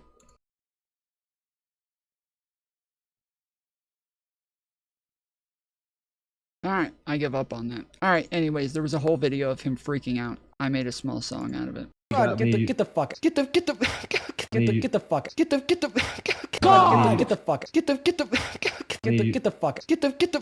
God, get the fuck, get the fuck, God, get the fuck, get the fuck, It's kind of the fault of people like you that want to come up here and bully and berate me over something that I don't do. God, I'm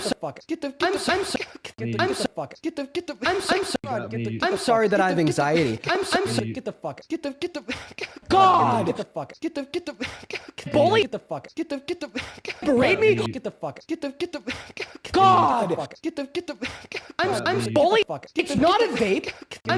Berate me. Okay, all right, okay, all right. It's an anxiety pin. Respect me. Get the fuck, Respect my anxiety pin. Okay, God. Thomas trying to give me nightmares. Yes, that is exactly. God, get the fuck, But alright, I will be. Oh wait,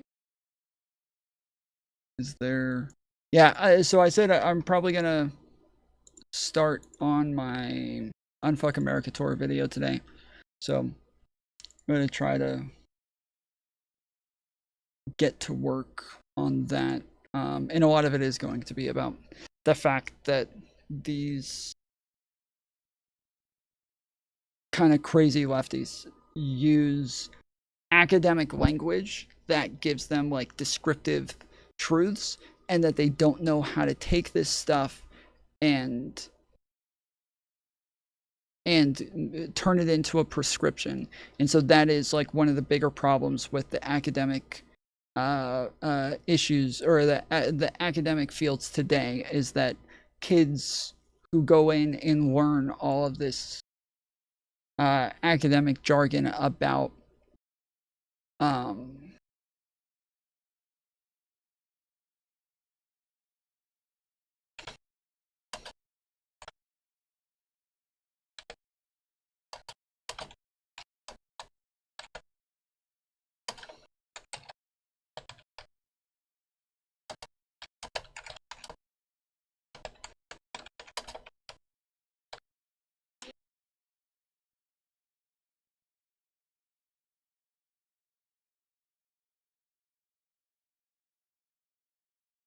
yeah, that they learn this political jargon, they learn all these terms, they learn all of this stuff about like systemic racism, they learn it about CRT, they learn about all these different things, but they don't know how to put that into practice. They don't know how to take that and turn it into a prescription, a moral prescription, or something pragmatic, something that helps fix the world. They just get these terms that to them have these very morally weighted words around it, and when it's academic, it has no moral weight to it. It's an academic term. It's just descriptive. It is describing something to you.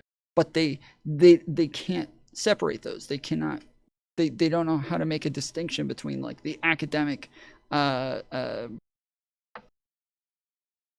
academic descriptive term, and then a morally prescriptive word, or a word that has moral weight to it, or it has some sort of stigma or something like that. They don't know how to take these and put them into practice. And so it's a lot of like deconstructing things without reconstructing it in a way that's actually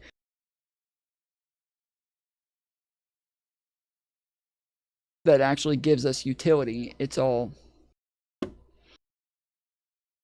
just a bunch of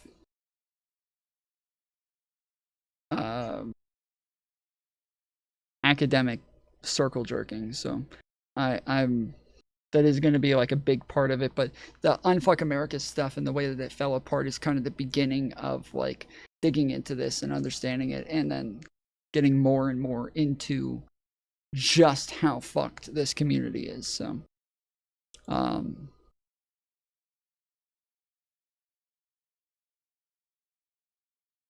anyways, but all right, I'll be back on tomorrow.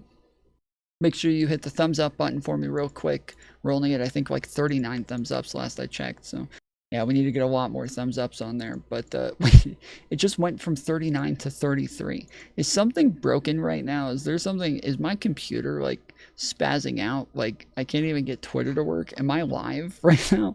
What is happening? It literally, I just watched it drop from 38 to 33, and I know it said 39 before, so yeah, I'm a little confused. But anyways, I'll be back on tomorrow. Make sure you hit the subscribe button. Make sure you hit the thumbs up. And do me a favor, hang out for just a minute.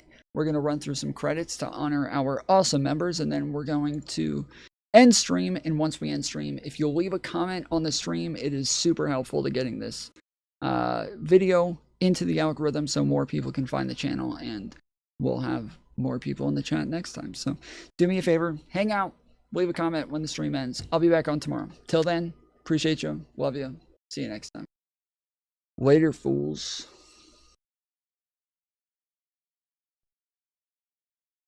Biological men shouldn't be in women's restrooms. Those should be separate. I'm just curious what your stance is. You know who Buck Angel is? I don't. Do you have a sister? I do. This is Buck Angel. Do you think Buck Angel should be in a restroom with your sister? No. Okay, Buck Angel is a biological female.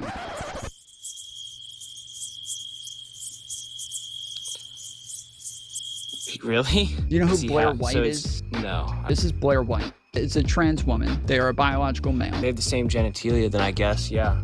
There's at least a little bit of like a movement there. When it comes to somebody who's gonna pee standing up, it makes sense they might go into the bathroom and use a urinal, especially when they look like Buck Angel. That would be a lot more uncomfortable. Do you have a sister? Yeah. Do you think if she saw that man walk into her area, do you think she might feel uncomfortable? Yeah, probably. That's all I'm saying. But that's what the other side is saying. Just because this is a biological female, he should still go into the women's bathroom. People like me are saying, I don't think females want Buck Angel walking into their bathroom. And he doesn't sound like a moderate Muslim. He sounds like a Muslim extremist. Said Rudy that you think there may need to be an investigation to see if Mamdani is an enemy of America. You said Mr. Benny Johnson. I didn't mean an investigation criminal. I meant for the purpose of voting. You and I should do the investigation as voters. It does seem like alarming, and there are now members of Congress, one of them will be joining the show, Andy Ogles, who's saying perhaps we should denaturalize him or at least do an investigation into this because he lied and he has ties to terrorist organizations. Your thoughts on this, Mr. Mayor? Well, no, I think that's very responsible request and something government should do. What did he just say? No, I think that's very responsible request and something government should do. It's something that government should do. That's what he just said. That's something that the government should do. Let's hear this again. You said, Rudy, that you think there may need to be an investigation to see if Mamdani is an enemy of America. Is that the kind of language that is sensible? You said Mr. Benny Johnson. I didn't mean an investigation criminal. I meant for the purpose of voting. You and I should do the investigation as voters. I wasn't talking about like a criminal investigation or anything. I was saying you and I should do it as voters. Perhaps we should denaturalize him or at least do an investigation into this because he... We should do an investigation into this. Well, I think that's very responsible request and something government should do. It's something government should do. What a f***ing weaselly little liar, dude. I don't know that we can come to the conclusion or convict him of it. I don't know if we can come to that conclusion or convict him. But I wasn't talking about a criminal investigation, guys. There is certainly enough that he's done and said that would justify an FBI investigation that he's a traitor. An FBI investigation? I didn't mean an investigation criminal. I meant for the purpose of voting.